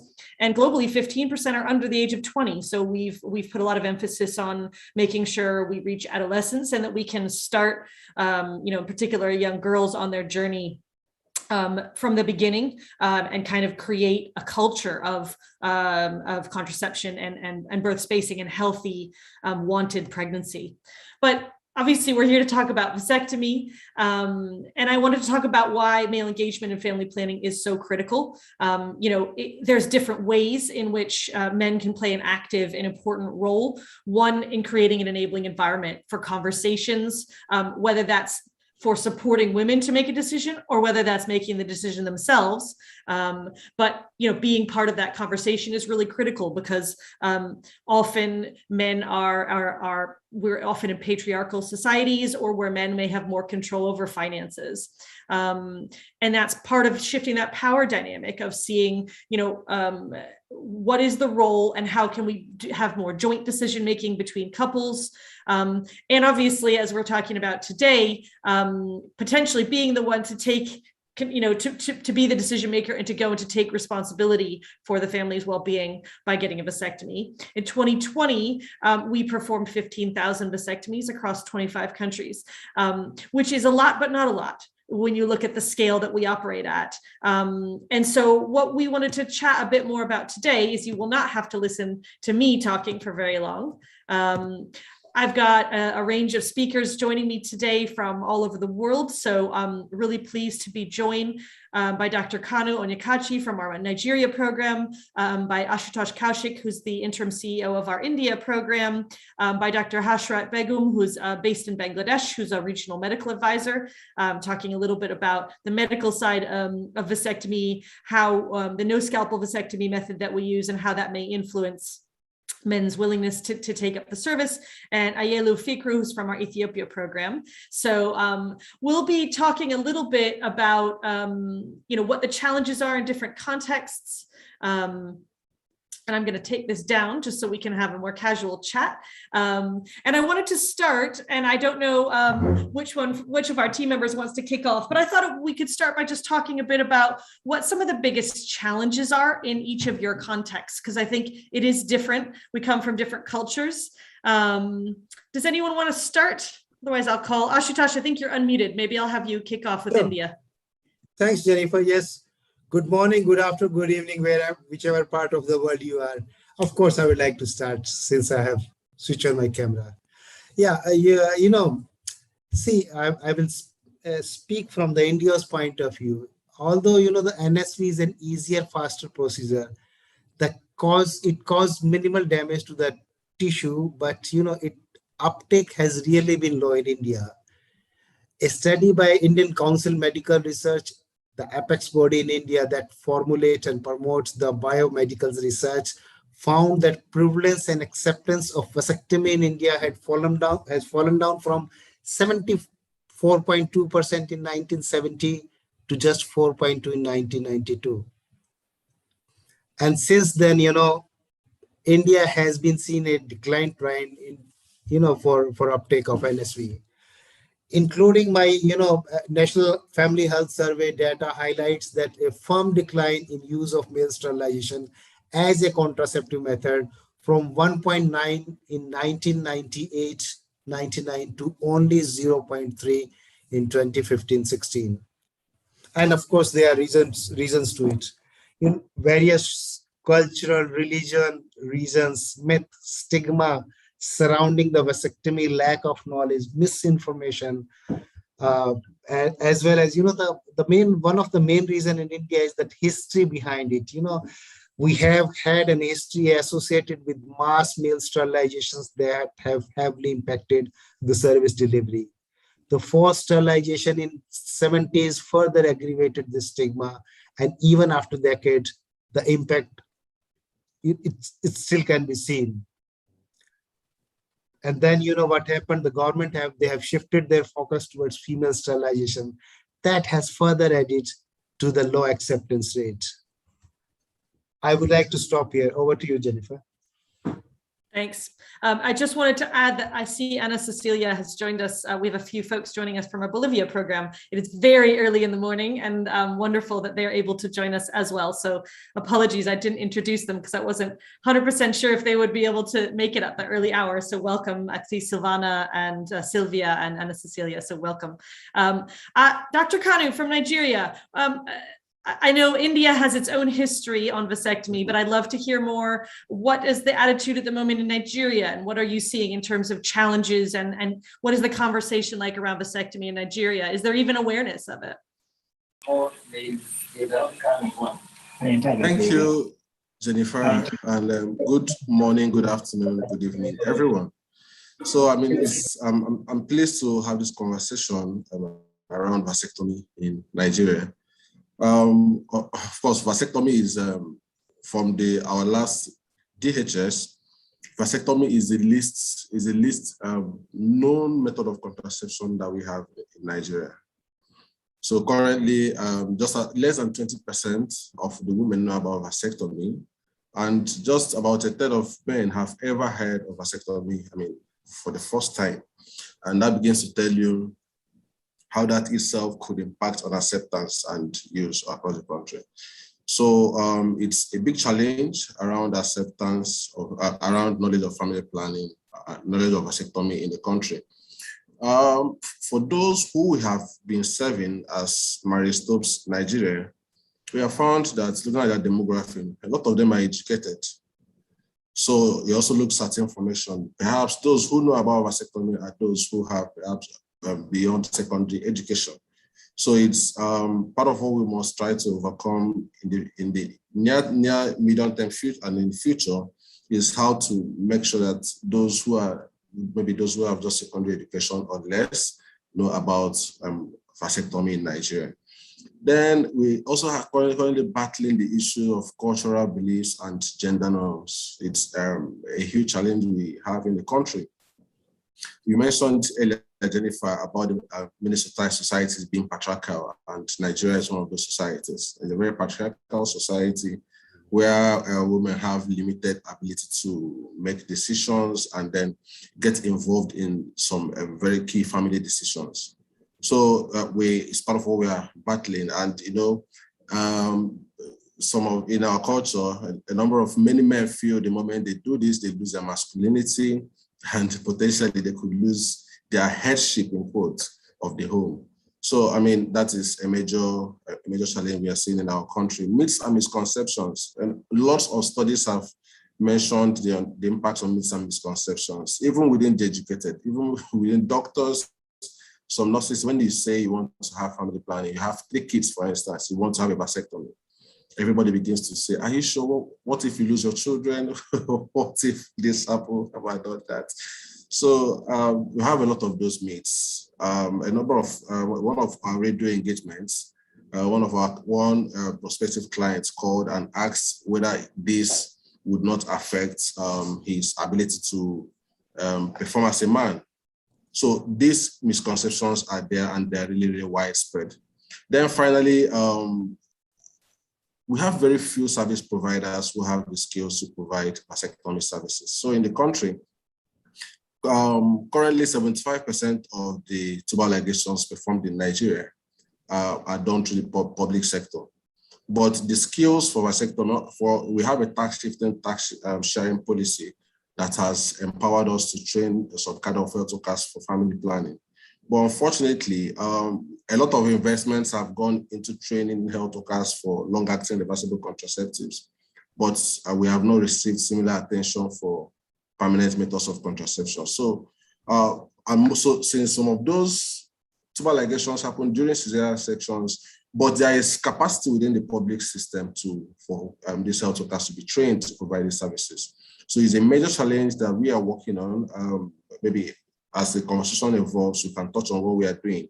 But the capacity of health workers to provide the services and the governance process that should be in place to ensure that they remain competent, all these have contributed to making vasectomy a hard sell in Nigeria.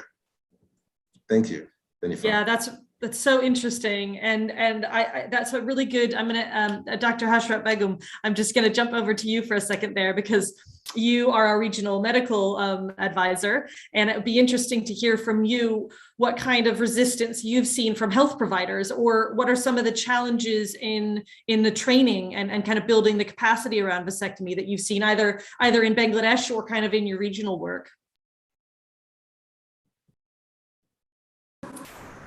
Thank you, Jennifer. Can you hear me? Okay. So will you allow me to start with my challenges first? Is it okay? Okay. So I started my journey as a clinician in Bangladesh, and I got training on vasectomy. So my challenge was, is it the right training that I'm going to look for? Do you think that people will accept me, male will accept me as a female doctor to provide vasectomy services for them? So I had a lot of confusion, a lot of doubt whether it will be a right training and right decision for me. Anyway, I attended the training. I attended a week-long training, and I could perform 7 cases there. And my competency was assessed, and they said, yes, you can go back and start providing services. So when I came back, I thought I was still doubtful whether they will be happy to be operated by a female doctor, but I could see there was not much resistance. And the respectful way, the friendly way that we have communicated with them, I could see it was going very smoothly. For the first month, I used to do 3 or 4 cases per day, taking longer time, maybe 20 to 25 minutes. But gradually it became much more easier. And within 10 minutes, I could finish my services. So this was my starting. And since then, I provide a lot of vasectomy services. And I must say, I'm proud that I could provide a lot of vasectomies in Bangladesh when I was there. So regarding challenges, as you said, I think I'm a female. 40% of Bangladeshi female doctors are not willing to provide vasectomy services. So that is one challenge. And regarding the other challenges, yeah, awareness is still not there. Men are still, your patriarchal society, as Ashutosh has said, they have the decision, they play their role only in decision making, but they will not accept any family planning method, except very irregular use of condom time to time. And all the focus was on female. So that was one of the biggest challenge, social stigma, whether they will lose their sexual power or not, whether they will lose. These are the main query that men wanted to know. And regarding the resources, trained provider and the trainer, this is also definitely a big challenge. Currently in Bangladesh, I could say many of the trainers and the skilled vasectomy providers are retiring at the age of retirement. Some of them have now already gone, and others in the pipeline. New doctors are coming up. But so far, I understand that policy-wise, the focus is not that much strong on vasectomy services nowadays. And donor support is also not there. And that's why you could, if you get any chance, we can explain a bit later, there is a gradual decline in performance of vasectomy services in Bangladesh. I think I could stop here now. Yeah, I think that's really interesting. And to your point, even if they do get trained, if there's no demand or no support and they're not providing the service regularly, the competency to do the service will be lost. And so you have a bit of a vicious circle there of, if you do the training, but you can't get the demand. Anna Cecilia, are you up and able to chat? I know it's very early for you, but I think it's maybe an interesting point for you to jump in, only because you were facing very similar challenges in Bolivia. And Jonathan and his team supported you to get some training, some external training for your doctors.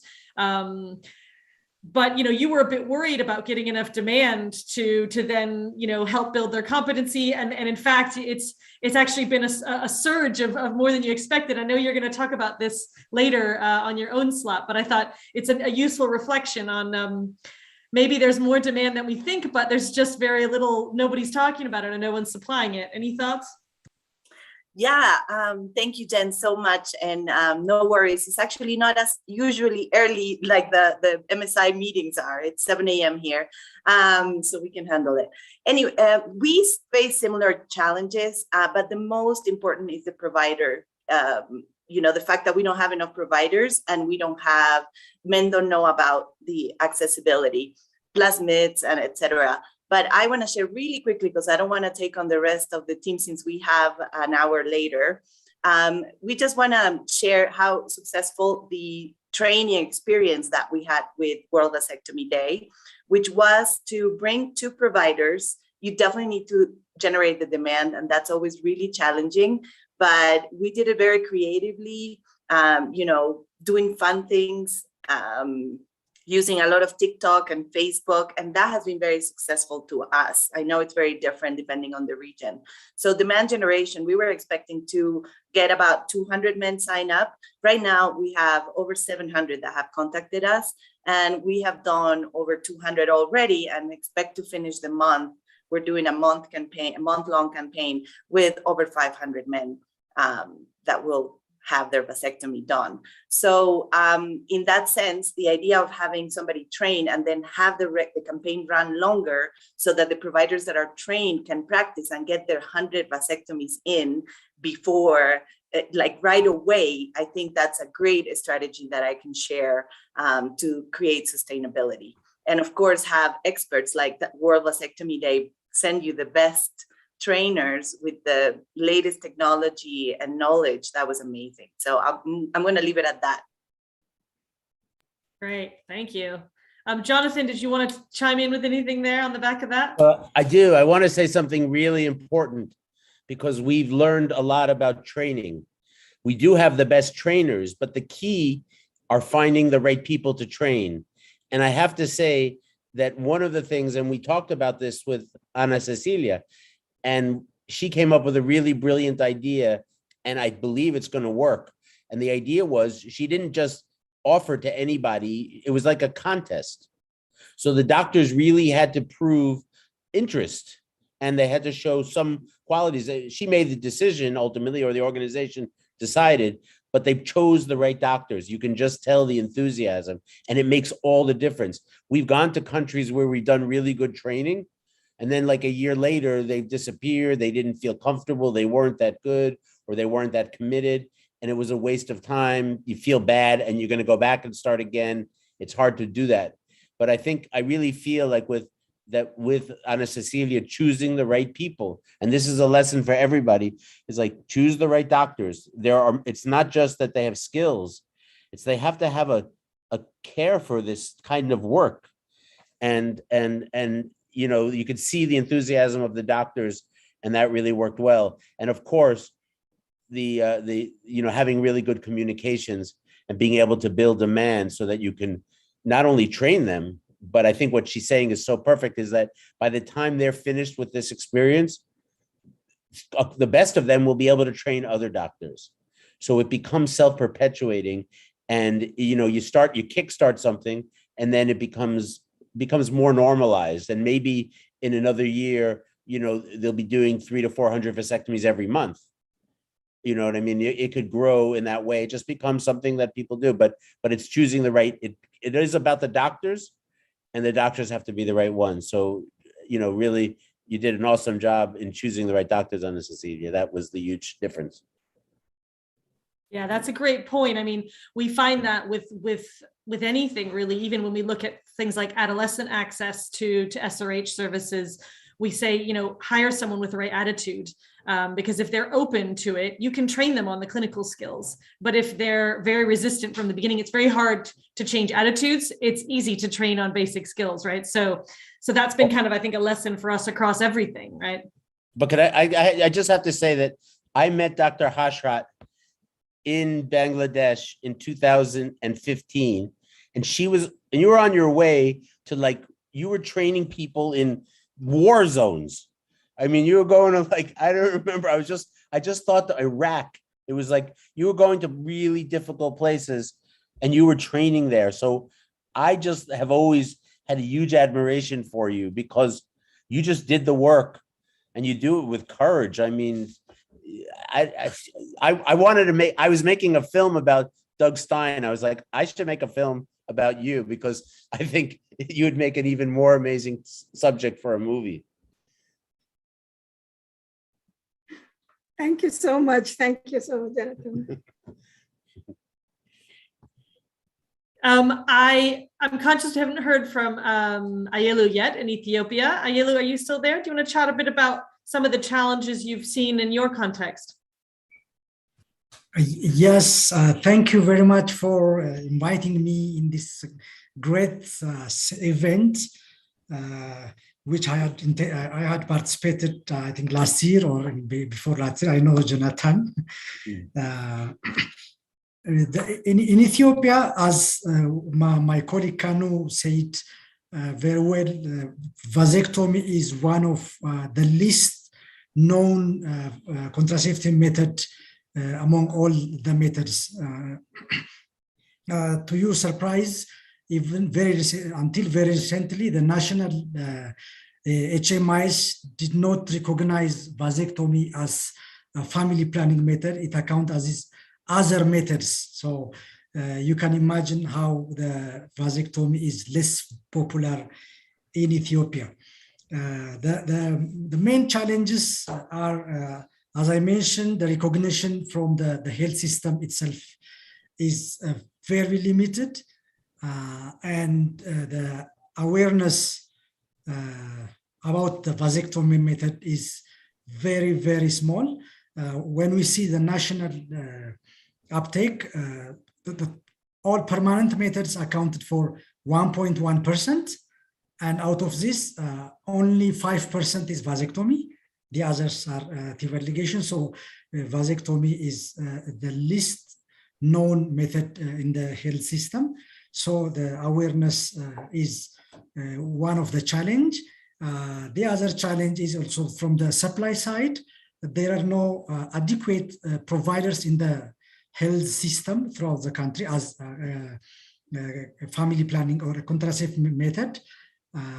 There lack of adequate training, and even the infrastructure. It is given by the hospital level as standard. It cannot be given lower than primary hospital. So that is also a challenge to reach more rural community than urban. There are also cultural and misconceptions against vasectomy. Even in a population that you think they knew more about permanent method, the myth and misconception outweighs the complete information by the community as well as service providers. Along that, the bias of service providers towards other methods is also very strong. No one would prefer to give vasectomy service as there are lots of stigma in the community on the users. So this is the crucial challenge in the community. Very recently, especially the last 3-4 years, starting 3-4 years, it has also been one of the politicized component of family planning as a kind of population cut of a certain segment of the people. So this was also one of the challenges, which is unique for, it could be unique for other countries, but it has also happened. So this is all about the challenges in Ethiopia. Over to you, Jenny. Thanks, Ayala. Yeah, it's yeah, especially when it becomes politicized or when it, there can be very big cultural pushes against permanent methods in general, but I think especially for men in some contexts. And Dr. Kano, you mentioned that as well, kind of a lot of the myths and the feelings that this may affect overall masculinity or virility, and that's one of the big issues that often makes it hard to even start the conversation. Jonathan, were you going to jump in with something earlier? Thought I saw you flash up. To raise my hand. Did you want to add something? Well, I don't know. I have a question which had to do with like economic status or class of people and how that impacts acceptance. And I bring that up because we're a very small group with no budget. We've always we work with the kind of the most accessible population, what I like to call like aspirational young men who have already, they're not living traditional lifestyles anymore. They've come into urban environments and they're looking to improve their quality of life.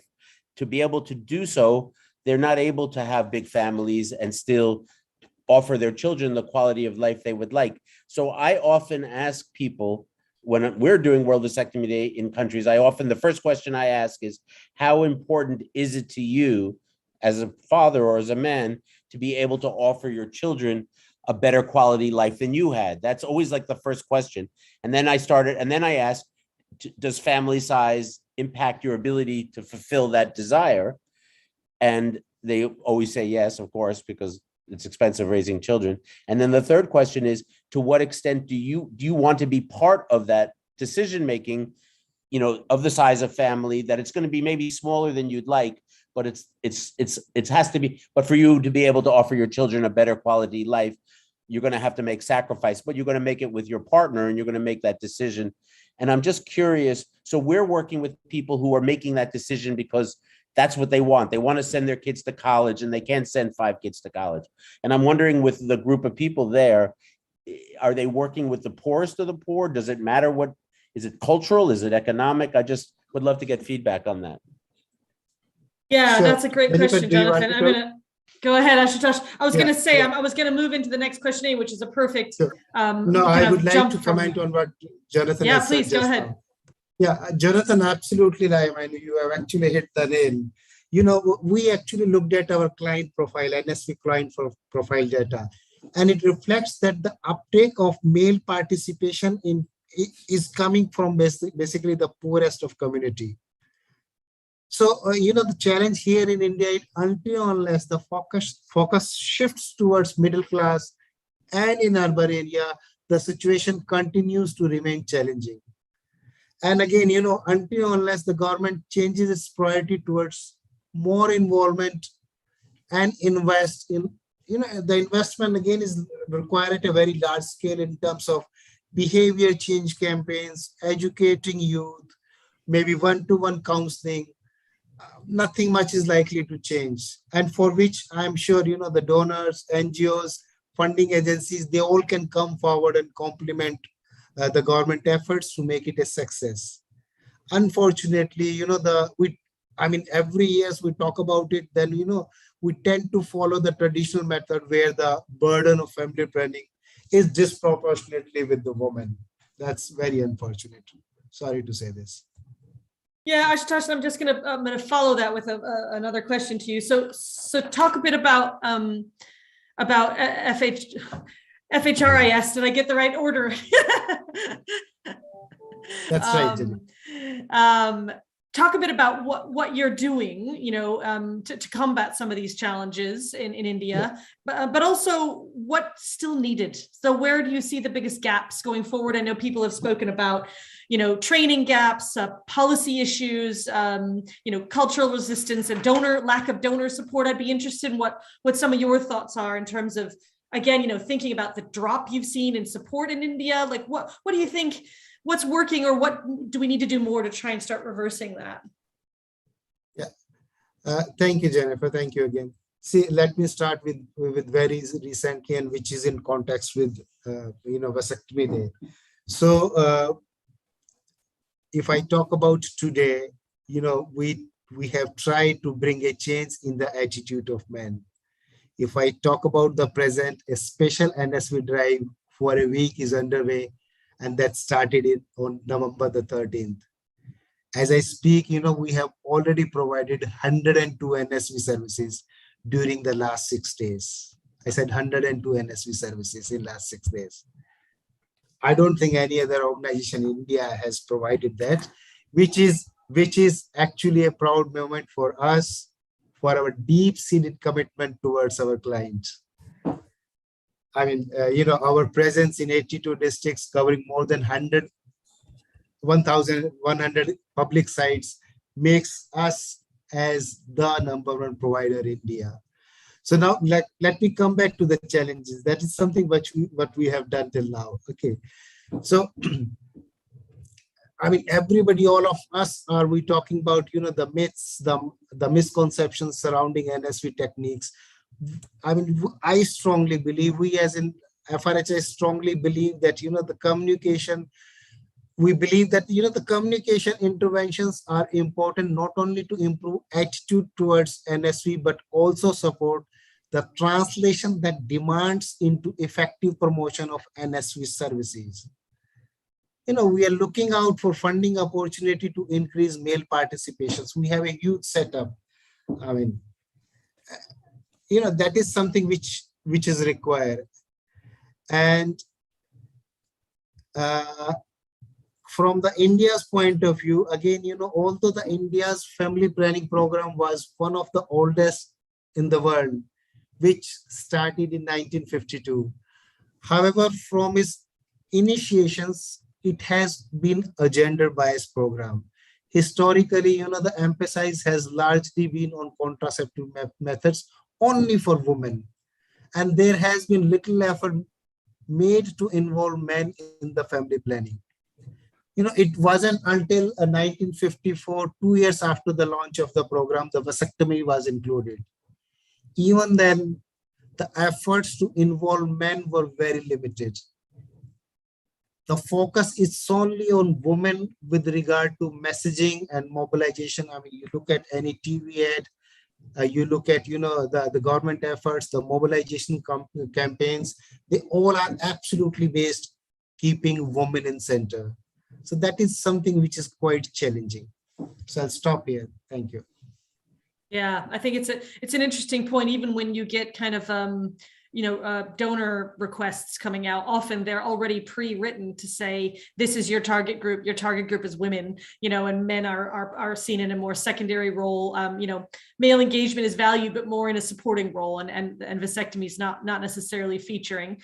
Kanu in Nigeria, what are some of the things that the Nigeria team is starting to do? And I know you mentioned that education is a big factor there.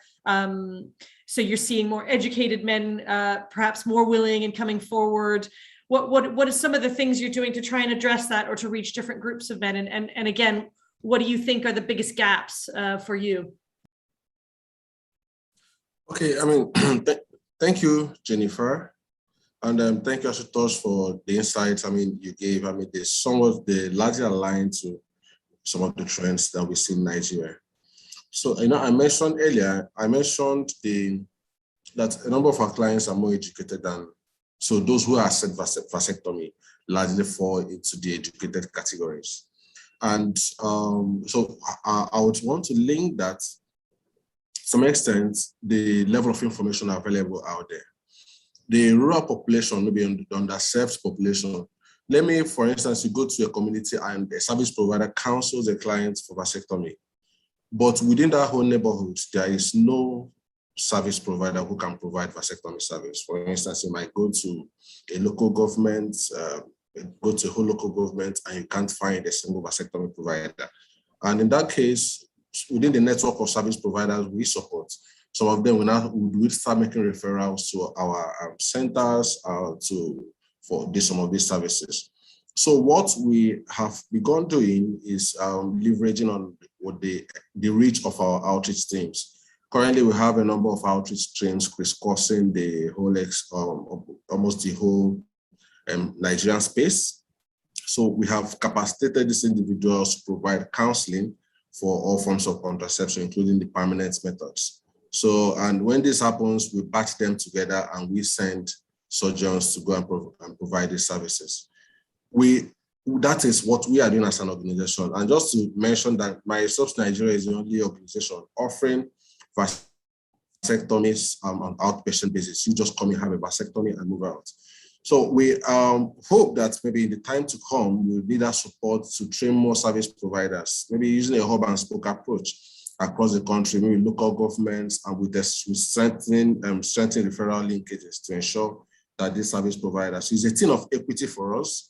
It mustn't be the clients who are within the urban areas who are able to access well-established facilities.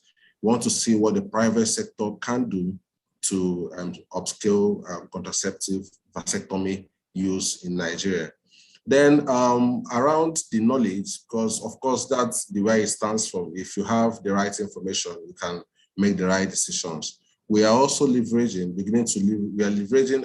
an extensive network of community mobilizers who work with our state programs, our outreaches to have town hall meetings with men. More recently, MySubs Nigeria, we identified a high network individual who has a socio-political value within the northern part of the country. And we had him make statements in support of vasectomy and male involvement in family planning. So those levels of advocacies, we have commenced that, and we hope that in time that would generate more conversation about vasectomy. We're also doing a lot in our social media space to let people know about vasectomy and how easily they could be gotten. But summarize on this part, we would having the right service providers trained in communities is so essential. We can't overemphasize that. It's not something that could be done just by MySubs outreach teams or by MySubs centers that are in Nigeria. We want to see the general hospitals, the primary healthcare centers play more role in provision of vasectomy in Nigeria. Thank you, and over. Thank you. Thank you. Yeah, I mean, it's getting more people understanding, up to speed. We're often training mobilizers just on methods for women. We're not necessarily always really going into detail on vasectomy, but I know, Ayelu, I hope you're still there. I know in Ethiopia, one of the things that was really important was not just mobilizers, but actually satisfied users. So, building the kind of credibility was more about men who'd had a vasectomy who could then talk, bust a lot of the myths because they'd been through it. I don't know if you want to comment on kind of some of what you had done and how that worked in Ethiopia. Yeah, thank you, Jenny. You've started from the best mobilizers of vasectomy. We call them champions, satisfied clients. They are the best source of information in the community. Those who, especially who have been in good educational status, we used them as good mobilizers in the community. Those members of the community who who got the information from the satisfied clients are very easy during counseling time and accepting the method. The other segment of the community are health extension workers, which the Ethiopian health system relied on in community mobilization. These are the sole source of information when you go to rural and urban community. They travel door to door. So these people are the ones who give information on all methods. So working on health extension workers has brought a good result in accessing men for information. But when there is no support that gives information for the health extension workers, there is always a gap in providing the information. So one of the mitigation factors that we used was community conversation by focusing on men. We call them male-only conversation. So during that time, those issues that was raised by Jonathan on number of children that a man would like to have, all this had strong impact on choosing vasectomy services. So the more we give information, the decision toward this vasectomy service has increased. But whenever there is a conversation mixing male and male, the turnout was very small. That has brought a good change. The other things that we did was on the policymakers. We have helped the ministry to establish a permanent method technical working group, within which vasectomy is one component to influence policymakers. So these were how we tackled some of the challenges. Over to you, Jen. Great. Yeah, really interesting. And I think your point about kind of men's groups and how the conversation may need to be slightly different. We had a very interesting, we did some research in Zambia where we spoke to men and women about family size and impact. And interestingly, women said, without health, you can't make money. But men said, without money, you can't be healthy. So it was very interesting that,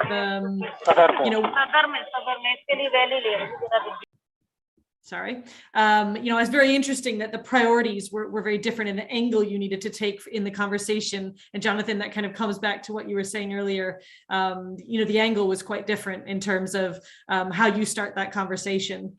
Did you want to comment there, Jonathan? Well, I was just thinking about a couple of things. One is we have to stop, blaming the men for the problems. There's no point to work in the field and blame the people you're out there to try to support. It's a very common thing. It's like, oh, the reason we don't. Now, in 2014 in Kenya, they did a report on why men were not engaging in family planning. And of course, everybody assumes it's cultural, it's all that stuff. It turned out the number one reason was family planning campaigns. There had been 40 years of family planning campaigns, only geared towards towards women. So if you believe that there's any point in doing campaigns, don't be surprised if you only gear them towards women, you're going to end up with that. FP 2030 had a session yesterday where they announced the new guidelines, and I don't think the word man was mentioned. And they said women and children and girls and intergender. And it was just like, I don't even understand. Now, you have to understand myself. I came to this world of family planning as a filmmaker who had made lots of documentaries in war zones. And I was trying to find a way to counter negative behavior that was media. I thought it was the media because I was traveling the world in a lot of conflict areas and meeting a lot of amazing men. So I kept thinking, what's the disconnect? Why is there so many, the majority of people I meet good, but the stories are so overwhelmingly negative? So I set out to find a positive story. Where could I find men who were doing something positive? So I discovered vasectomy in search of a positive story and discovered it was quite amazing that on the day and in the decision to get a vasectomy, especially in places where it's not easily accepted, these are amazing men. These are men around which we build a movement. So World Vasectomy set out to build a movement around positive masculinity by seeking men who were already taking the step. They were predisposed to do those things. And that's what we believe. And then that's part of it. And then the other part is that it be collective, that we that we live in a time in history, look at the technology that allows us all to connect, in which our identities are playing out on multiple levels. They could be deeply rooted in our history. At the same time, they could be deeply connected through Facebook or Zoom. And you're able to, a modern young people today are navigating these multiple relationships, and they're doing a fine job of it. And I think the family planning world is not always up to speed with the communities that we're working with. And we're ending up creating the dynamic that's exactly the opposite of what we want. And it's not just a coincidence. I think it's a mistake, and really pushing hard. And I just say that, and now next year is the 10th anniversary of International Conference. It's the 10th, it's the International Conference of Family Planning is next year in Thailand. And it happens to be the 10th anniversary of World Vasectomy Day. And it's been growing organically. It's like we're getting to a tipping point where we actually can start to have a voice for this effort. And I think the reason I do the 24-hour event is so that we have that cross fertilization of ideas. Couldn't resist. So that's what this is, the beginning, these conversations, but we've seen the results in places like in Mexico or in Bolivia just now, or in Colombia. The numbers grow rapidly. And after we left Mexico, unlike a lot of, you see this, in Mexico, we arrived in 2015, we started 16, 17, the numbers have tripled. And we only worked there for 1 year. But just because the men have built up their own, so if we engage men and become partners in a movement of positive behavior, we're going to play into a lot of qualities that define masculinity, which is a kind of a collective sense of working together. You know, a lot of family planning is all about personal agency, which of course it has to be, but it's also collective impact, that we feel like we matter, that our decisions impact others. These are things that I've learned in my life, but learned it through, which is why I built World Vasectomy Day. And just to say about, Ashutosh, this is really funny because he was on a call earlier today, and it really is true that his optimism, and after we got off the phone, I talked to Dr. Kaza and the other doctors, and we said, he's the future. We got to work with Ashutosh. He's making it happen. So it is happening even in spite of all of the negative things. And, it's just terrible, with violence and but I'm an optimist, I'm not giving up. So I think it's fantastic, just this diversity of people committed, to keep believing, and that we work together. We'll get through this. We have to. We have no choice. Sorry, that's my speech. Thank you, Jonathan. That's super. Very well said. I mean, of course, we have to move forward. We have to reach out to the clients. I mean, if we'll start and discussing that, one day we'll find a role model and he'll change the country context, that is not going to happen. So whatever we can do, I mean, we have to continue doing it. Of course, there are a lot of challenges in terms of, having more resources, because here in India, we are also paid, I mean, supported by government, we get reimbursement, but that only covers my service part. I mean, I need money to do more activities, educational activities, behavioral change activities, maybe a radio or a social media campaign. I mean, either the government should be having their focus, change their focus toward this, or give me resources, we'll able to do that. And yes, Jonathan, I really, as I said earlier, I really love your energy. Superb, man. And Nigeria, I mean, come on, Nigeria is like the engine of Africa. You know what I mean? It is like where Nigeria goes, Africa goes. That is the truth. That is just a giant, it's like the largest, it's just giant country. It's like, yeah, you guys are sitting on like a goal, and Nigerians, if we can mobilize Nigerians, my God, it's like everything in our country is like every time you turn around, it's like a Nigerian's doing it. So we gotta mobilize Nigerians to build a movement out of Africa. That should be like, because you guys could just power the whole thing. That's what I think. Anyhow, I've been to Nigeria. I think it's an amazing place because it's got the fight you need to make this happen, I think. Sure, of course it does. It does.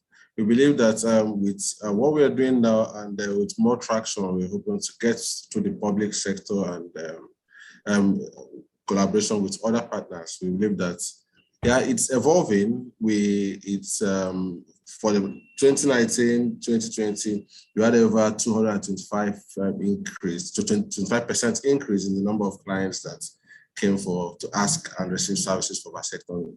So we believe that we can build that momentum over time with these conversations and activities. Yeah, and I think it's interesting, Jonathan. It's coming full circle a little bit because I feel like we're starting to see a lot of donors asking for male engagement to kind of be included, but we need to push further on that to say it's not just engagement, it's that direct involvement. And more and more contracts with donors are being structured around deliverables, but vasectomy is not there. So we need to, I think it's a two-way conversation, right? To say, well, what does male engagement really mean? And how do we, include more of that? And I think that's kind of a conversation that needs to be thought about on both sides. And that enables us to reach a wider group of men. As Dr. Kanu said, like, great if we can get more of the educated men, we can use social media, they can pay and come into a clinic, and it's, less of a barrier because you can have trained providers there. But when you get further out, for the public health system, as everyone mentioned, there may not be trained providers, so it may not be an option. More awareness of, we ran out of time. I think I wanted to get Hashrat to speak briefly to demedicalizing the procedure as well. We are able to do this procedure almost virtually anywhere. Hashrat, do you want to say a few words just about kind of also building awareness of that this doesn't need to be a really complex medical procedure? Thank you, Jennifer. Yes, So in order to go ahead, we'll have to make this quality services. Our services must be very quality-wise, technically and knowledge-wise, and it must be accessible to the target population. And cost, we also will have to think about the cost, but in many underdeveloped countries, it is free of cost. So we'll have to have a very good partnership, public-private partnership together with the public sector so that we can reach far.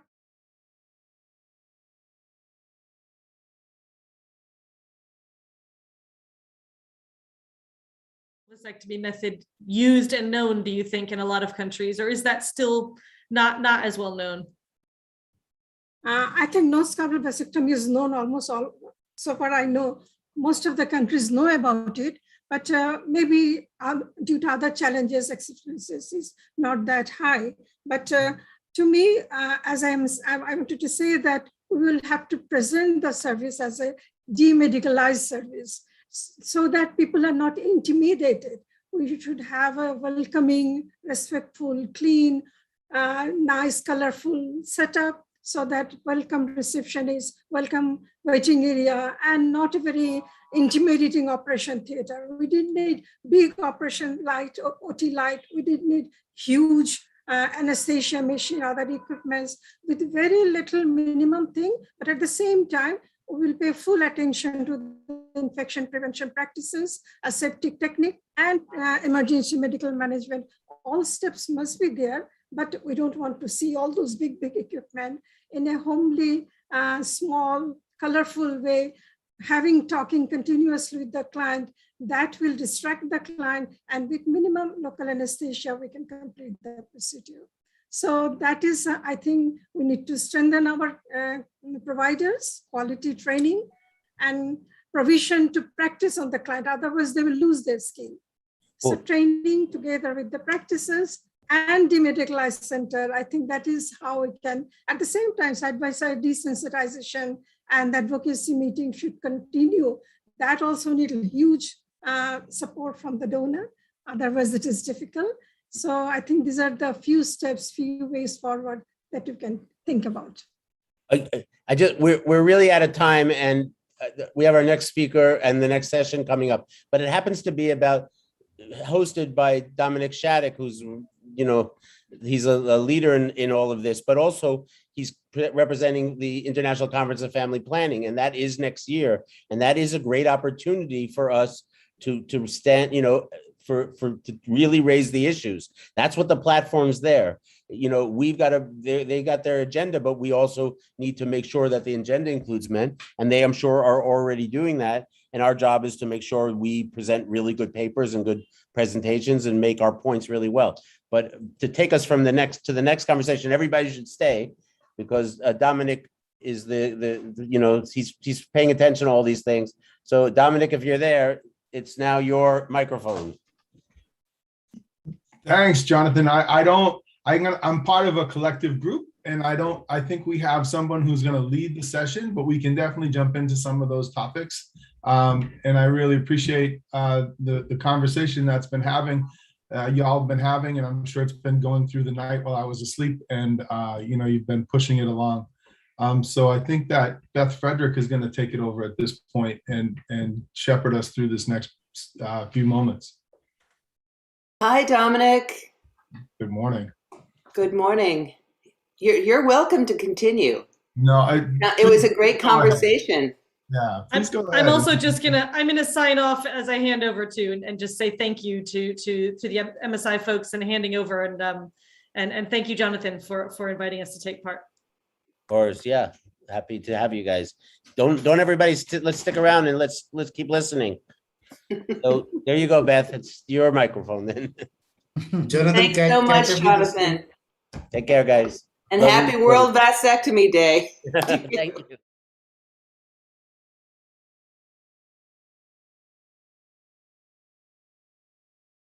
Frederick, I'm the Deputy Director of the Bill and Melinda Gates Institute within the Department of Population, Family, and Reproductive Health at the Johns Hopkins Bloomberg School of Public Health.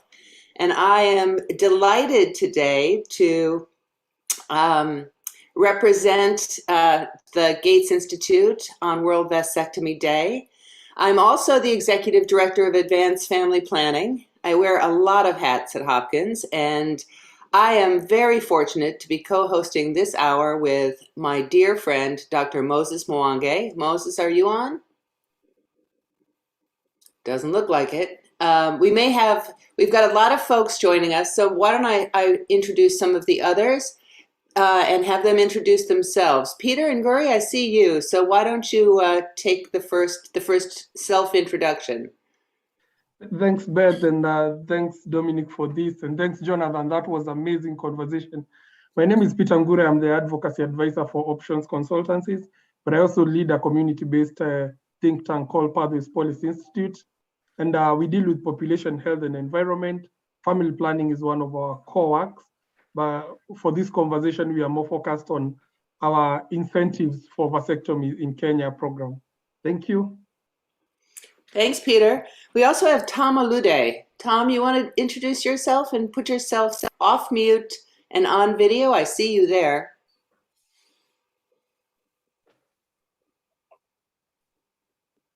Hi, guys. My name is Tom Alude. Currently serving as the founder. Tom, you're going to need to speak up a little or get closer to your mic. We want to hear all your brilliance. Can you hear me now? Yes, excellent. Not any better? Thank you so much. My name is Tom. I want to join Peter in appreciating Jonathan. It's very informative. I work as a founder and executive director of a community-based organization in Kenya. Tom, you've still got your microphone problem. Okay.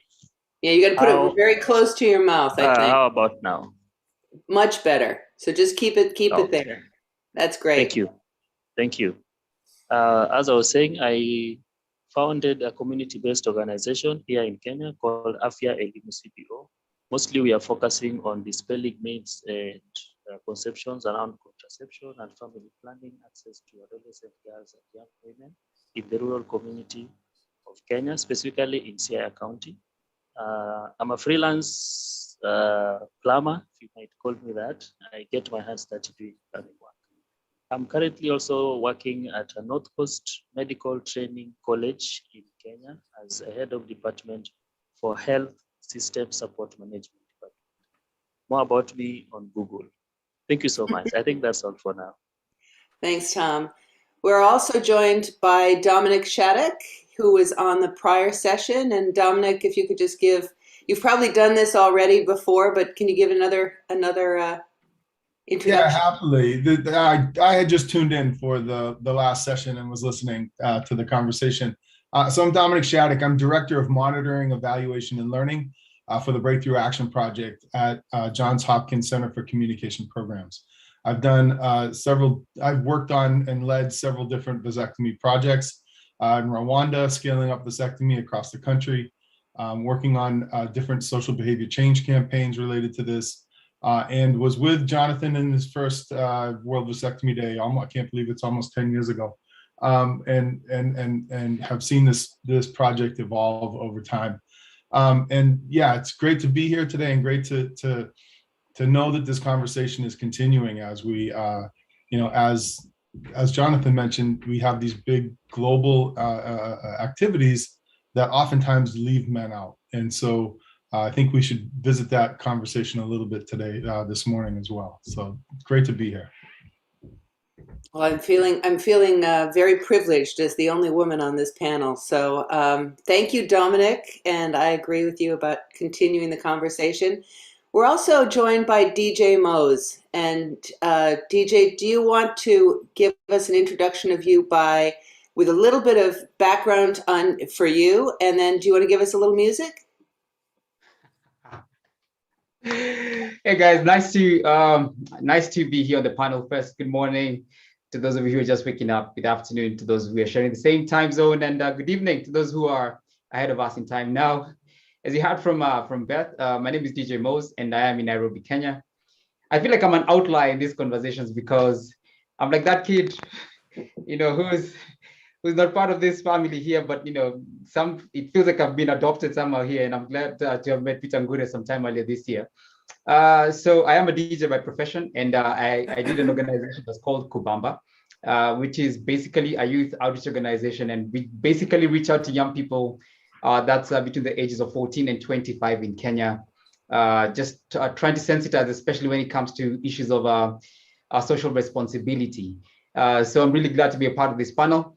But also close to me when it comes to vasectomy is I am a proud partaker of vasectomy. So I went for a vasectomy about 2 years ago, and I'm glad I went for it. My wife is extremely happy I went for it. And yeah, so thank you so much, guys, for the invitation and allowing me to be here. Now, when it comes to playing music, or singing, I really can't do that. The meeting will just end immediately, Beth. So no sampling from you today. Is that what you're saying? I'll give you some samples, as we continue. I'll play something for you guys in the background. Yeah, that'll be good. I've done before. Mm-hmm. We are very early here in the United States, and yes. I was hoping that would wake me up, but I'll rely on my coffee. That's fine. It's very fine.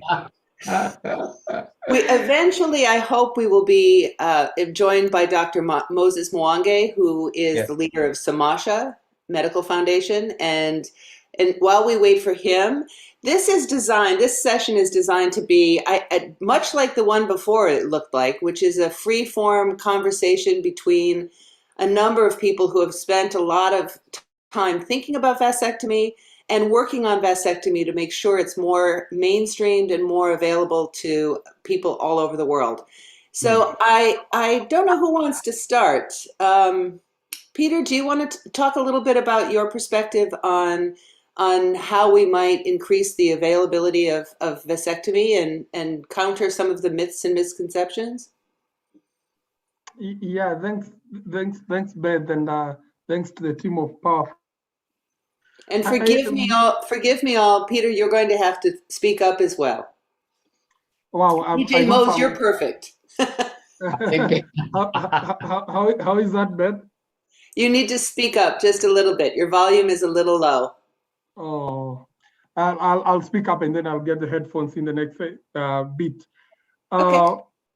Well, for us and having had this work around vasectomy, actually, I started working around vasectomy in 2014 when I met one of the professors from Hopkins who was doing a project in Kenya, and they were doing the GOATS project. And the idea was just to encourage men, just like we have done it for women, where we encourage women to come and give birth in facilities, and they are given an incentive like a goat or something to take home. And so in this country, vasectomy has been quite low, with looking at percentages of below 0.05 every year for the men who undergo vasectomy versus an MCPR of 58%. Meaning, I mean, women have beaten men by 57.5% in uptake of contraceptives, and that's just, I think it's the biggest statistics that shows women are ahead of men in an aspect. And the question we keep asking ourselves is, why are men who should be 50% involved in their families 50-50, because as the law says here, then why don't they take family planning to support their wives? And the limited choice, of course, of men saying we only have condoms and vasectomy is a no-no conversation. First, because people have not had the vasectomy conversation, and it comes from a scaring perspective. Anytime you tell men about vasectomy, and I know we will mention this as we move in the conversation, men are scared because men think it would lead to erectile dysfunction and it would affect their manhood. But more as a researcher and an advocate, we've realized that also there's a huge gap in capacity by our health workers to offer vasectomy. And so we, about 3 months ago, I had a guy who wanted vasectomy, and I'm sure Tom will speak to this. But when they go to the facility, they are told you have to wait for a specialist who deals with vasectomy, who is not available. He works maybe in a Nairobi facility, and you have to wait for that. So there's a lot of issues that surround uptake of vasectomy. But of course, culture is one of those, but it has been mentioned. But I think more importantly, as we start the conversation, is seeing men as taking responsibility for family planning and speaking family planning as a unit, not only as a female planning. And I think that's where the conversation can start. What is the role of men in family? Are they part of the bigger family setup, or do they leave families for women only to manage? Thanks, Beth. Thanks, Peter. I have a follow-up question for you, but thank you for muting everyone. My friend Hasrat, thank you for muting. So Peter, one of the things I want to ask you is how do you think we're going to overcome some of those barriers? I think that you're right, that it's already a hurdle to consider vasectomy, but then you have to find a provider, come in from wherever you're living to Nairobi, for example, and maybe that I've been to Nairobi many times. I don't know that I would want to brave the traffic even to come to get my vasectomy if I were a man. So what are you thinking about in terms of overcoming some of those barriers, and what are you suggesting and recommending? You're on mute. Thank you. I think there's the first one would be advocacy for health institutions, and especially for our training colleges. There's limited or no budget at all set aside for capacity building or on-job training for vasectomy providers. And this actually is like the biggest challenge, where our providers do not have the courage or ability to provide the same.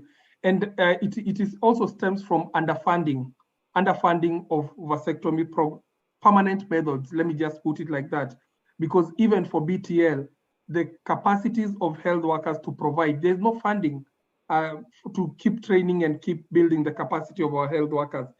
There's also limited awareness. When you discuss vasectomy, the conversation moves straight to issues around erectile dysfunction and what would happen if a man undergoes vasectomy. So there has been limited awareness, and I think awareness campaigns, just as Jonathan was saying, put just side by side with conversations around women uptake of contraceptives, be it the variety of method choice that women have had. We should have an advocacy conversation with an angle that shows that this is an additional to the method mix.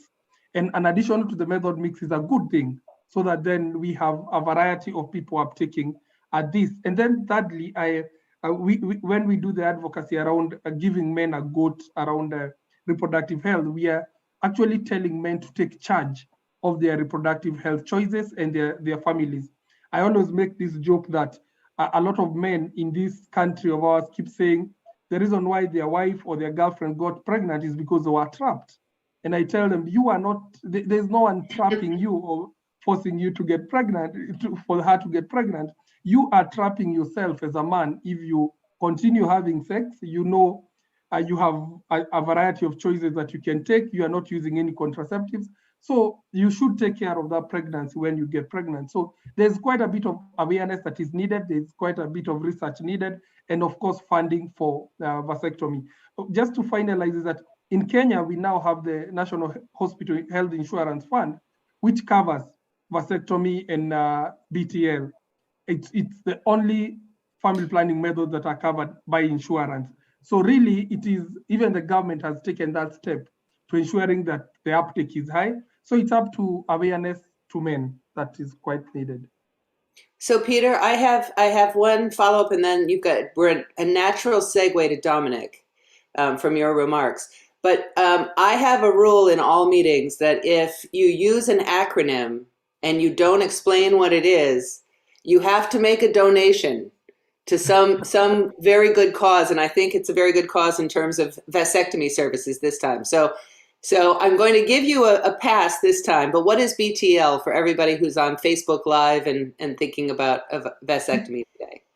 Thanks. This is tube ligation, which is the female permanent method that is used to cut the tubes. And for my punishment, I will add a goat to our program. Thank you so much. Dominic, it's a natural segue in the sense that the Center for Communication Programs and your work are very much aligned with what Peter is trying to do in Kenya, or suggesting that is done in Kenya. And I want you to explain a little bit about those kinds of efforts and what we need to do to scale them up more throughout countries that don't have access to vasectomy. Yeah, great, thanks. And before I answer the question, I'd like to say it's great that the Kenyan National Health Service or health insurance program is actually covering vasectomy.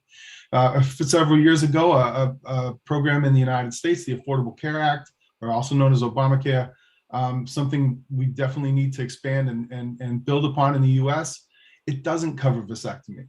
So I think it's a really important point to make in terms of how we view this as a service and as something that is viable and men will actually use. So it's great to know that is part of the health insurance scheme in Kenya. One of the things is that, working with the Center for Communication Programs, we do a lot of different outreaches. Right now, most of our work is focused on COVID because of the pandemic. I've had to shift a lot of my focus and attention to COVID-related programmatic work, but it's interesting to kind of see also in that, I think, and I'm not going to go too far down this road, I'm going to focus on vasectomy, but I just need to say, like, men's health in general, whether it's COVID-related messaging or messaging around other health issues for men, is not really prominent among the different health messages that are promoted around the world. It's often taken for granted that men either will not show up at a hospital or a health setting, or that they're not the priority. And so, and not that they need to be the priority, but there does need to be a little bit more equity in terms of these messages. And this is a big chunk of the work at CCP, as we do a significant amount of work related to promoting different family planning options. Whether it's new methods coming out into a method mix in a given country, like a Kenya or Rwanda, where I worked significantly. But what's really important about also the promotion of family planning methods is that it's all about choice. And so when you think about choice and you want to message choice, you're messaging around kind of a lopsided circumstance where women have a significant number of family planning options. where they have, many different types of IUDs. There are different types of pills that configurations of the hormonal components of the pills. There's also, different things like the rhythm method and other kind of non-hormonal contraceptive methods that are available to women. And for men, you have condoms and you have vasectomy and abstinence. And so in that kind of messaging, it's important to figure out what is going to be salient with people and what resonates. One of the things we learned about vasectomy messaging from the work in Rwanda was that we have to be really careful about who that audience is. It is not 18-year-old men. They should know what a vasectomy is. They should know that this is something they can have, they can get later in their life, and it can improve their family and their relationship with their partner. But they're not your target audience for a vasectomy. Your target audience for a vasectomy is 35-year-old and older married men with 2 or more children. So let's when we talk about vasectomy, we talk about actually the prevalence of vasectomy around the world. We also need to cut the denominator out of this conversation, not just the vas deferens, but also the denominator out of this conversation. And we need to talk about that as what is the proportion of individuals who are within this target audience. It is, and again, just to kind of reiterate, married men over 35, usually over 40, with 2 or more children. And so that is really important in terms of messaging this, and making the messages salient is really another component, because these messages, vasectomies are not usually decided upon by a couple, by just the man. It's usually a couple making this decision together. And there are a couple of really important components to this. One of them is that when we did the work in Rwanda, what we learned was that the majority of men who came in, one of the main reasons and drivers for getting the vasectomy, is obviously limiting family size. Another big driver for that vasectomy is that these men wanted to continue to have a sexual relationship with their wives. They wanted to continue to have a loving sexual relationship, but their wives oftentimes were, or most oftentimes were, struggling with the side effects of hormonal contraception. And so it's important to understand, like, when you think about what the messaging might be around that, you can also think about like the fact that many of these couples are struggling with something else, and they need an alternative. And this alternative, it could be the option for them. And so that messaging is really, really, I think it's really critical, getting those messages out. And I don't see a lot of that in our work. I don't see a lot of it, not just CCP's work, but I think the global public health messaging around around any contraception. And part of that is, like Peter was mentioning before, there's a limited number of vasectomy providers, but the awareness is just so low. And I feel like, awareness, as I should qualify that as, it's not just awareness. I think people know what vasectomy is, even in places where it's not available. But I feel like the awareness that this is actually a viable option for them is so low. And I feel like that's a big, big challenge. So Dominic, I want to turn, do you have one more thing to say? I don't want to cut you off too. Okay, so I want to turn to DJ Mose. So you'll have to unmute yourself, DJ Mose. But does this resonate with you, everything that Dominic is saying? I especially appreciate the reference to couple communication and communication within couples, and just acknowledging that people are still sexually active even after all the kids and all the work and all the being tired. They're still in loving sexual relationships, and we don't talk about that at all. I mean, forget about what you're talking about, Dominic. I very much appreciate that you brought that into the conversation. DJ Mose. Yeah, so I have to say with you. Does this, when you made the decision to have a vasectomy, was everything that Dominic laid out true for you, or was it a different situation? Yeah, so I have to agree with what Dominic has said, and it's important even for the guys who are watching us right now. And one of the messages that I try to pass on, since I came out that I have done a vasectomy, on all TV platforms or interviews that I've had, I've tried to make sure that you have to make a decision together, that it cannot just be the man who decides alone that he's going to get the vasectomy. But it's important for couples to be able to come together and agree that, yes, this is the right decision for us to do as a family. Now, for me and my wife, that's exactly what we did. My wife was on the pill for the longest time. We got married 13 years ago, and so she had been using the pill for a long time. We have 3 kids now. And by the time we got our third born, we knew that he was going to be our last one. So, but the interesting thing that happened was when we went to the hospital and we met with the gynecologist just as we were getting ready for our last one to be born. The interesting thing was how he told us, okay, now if this is your last born, what you guys need to decide to do is, what are you going to do to make sure they don't get any more babies? But he stopped talking to us as a couple and he turned away from me and just started talking specifically to my wife. I thought that was very interesting. So basically, I was not part of the conversation when it comes to family planning.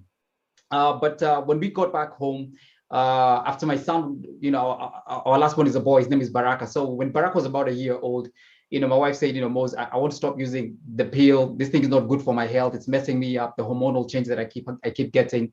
So we need to consider what other options are available. The good thing was, just as she was telling me that, and we started having that conversation, one of my closest friends came to me and he told me, Mose, I just want to let you know that I've gone for the snip. I was like, what? So he gave me an opportunity to ask. His name is Andy. I was like, Andy, what do you mean you went for the snip? And so he told me what he did. And I was like, this is very interesting because my wife and I were just talking about, what other options that we need to take so that she can stop using the pill. And so I called a friend of mine who's a doctor, just to find out what the process is like. When I called him, it was so funny because the previous week he had just gone for a vasectomy. And so he gave me the number for his doctor. And I was like, okay, at least he's a doctor. So at least it's easier for me to be able to go to the same doctor that he got to see. But, for the people who are watching us right now, I just want to let you know that this is a decision that my wife and I decided to make together because it's absolutely important. And I raise this because as I've been having conversations now with everyday people, you realize, that there are some men who decided to get a vasectomy prematurely without thinking about the consequences. And, they start asking, so is this reversible? And, it starts getting into complicated situations. And, in order for the men who are watching this session, I just want to say, to avoid that complication, just make sure that you are in agreement, that you know exactly what it is that you're going to do. Because it's one of those decisions you definitely want to do, especially when it comes to family planning. And you don't get into a situation where later on you're trying to get kids. Of course, you will get kids through the natural process of having intercourse with your girlfriend or with your wife. But so it's absolutely important that you have that conversation and make sure that you're both on the same page. Yeah. Yeah, I'm glad that you brought up the issue of is it reversible? Yes. And I can tell you a little story, tiny story from my own personal life, is that my brother had a vasectomy after having 4 boys. He and his wife had four sons. And he really loves little girls. He thinks little girls are and he was very sad that he never had a daughter. Yes. And they never had a daughter. My sister-in-law and him never had a daughter. And so he asked me, do you think I should try and reverse my vasectomy? And I counseled him and we talked about it and he decided not to reverse his vasectomy. One of the things I said is you will someday have grandchildren. He now has 7 granddaughters. So he is very happy that he didn't reverse his vasectomy. Yes. So I want to now talk with Tom. Tom, can you unmute yourself and let's see if your microphone works better now? Yeah. How does that sound? You can hear. It sounds great. Just keep it right where it is and give us a sense. I know that you're considering getting a vasectomy and you're very brave to come here, but you now have all the experts, or at least 3 of them, not me, who can help you with your questions. So give us a sense of your situation and what some of your thoughts are about vasectomy. I will derive a lot of my conversation from my experience. Tom, you're still going to have it closer. I'm sorry. How about that now? That's good. Just keep going and watch me. I'll tell you if it's not doing right. Okay, sure.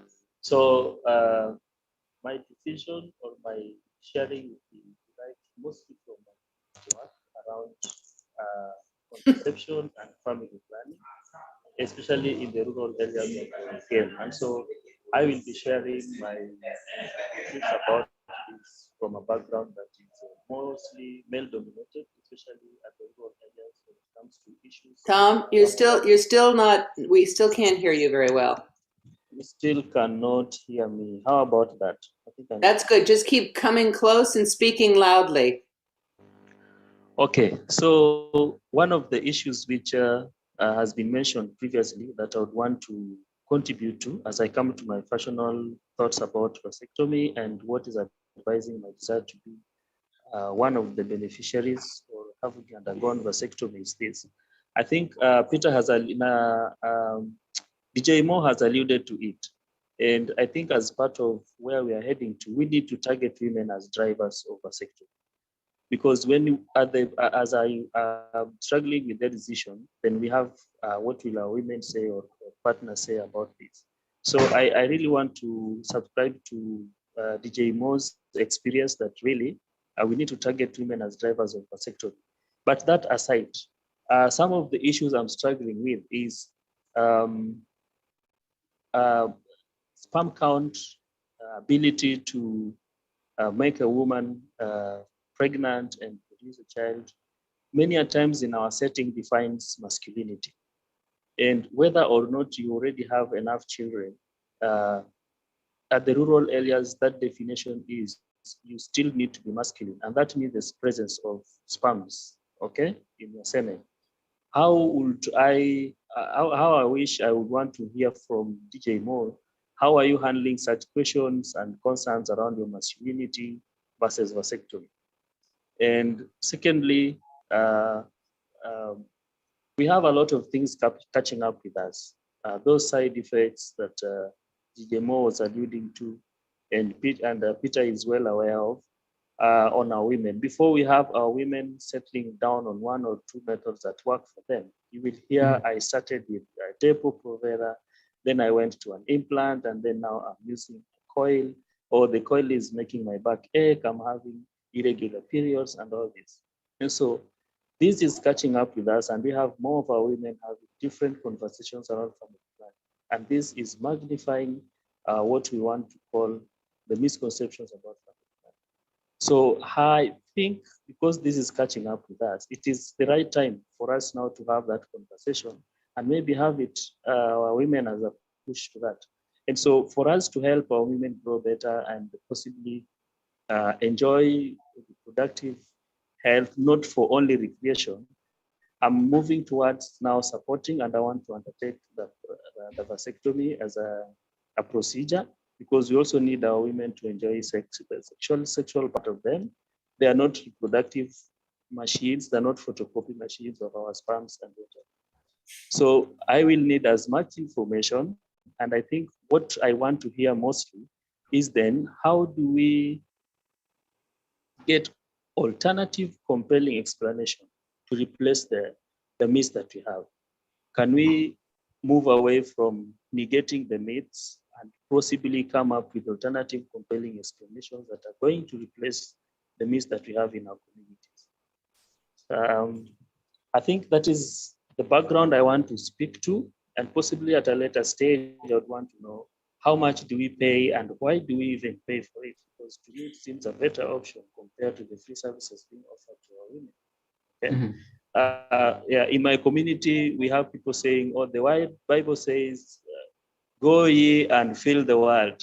But then I tell them, the Bible said you fill your own world, not the whole world. So my world is full.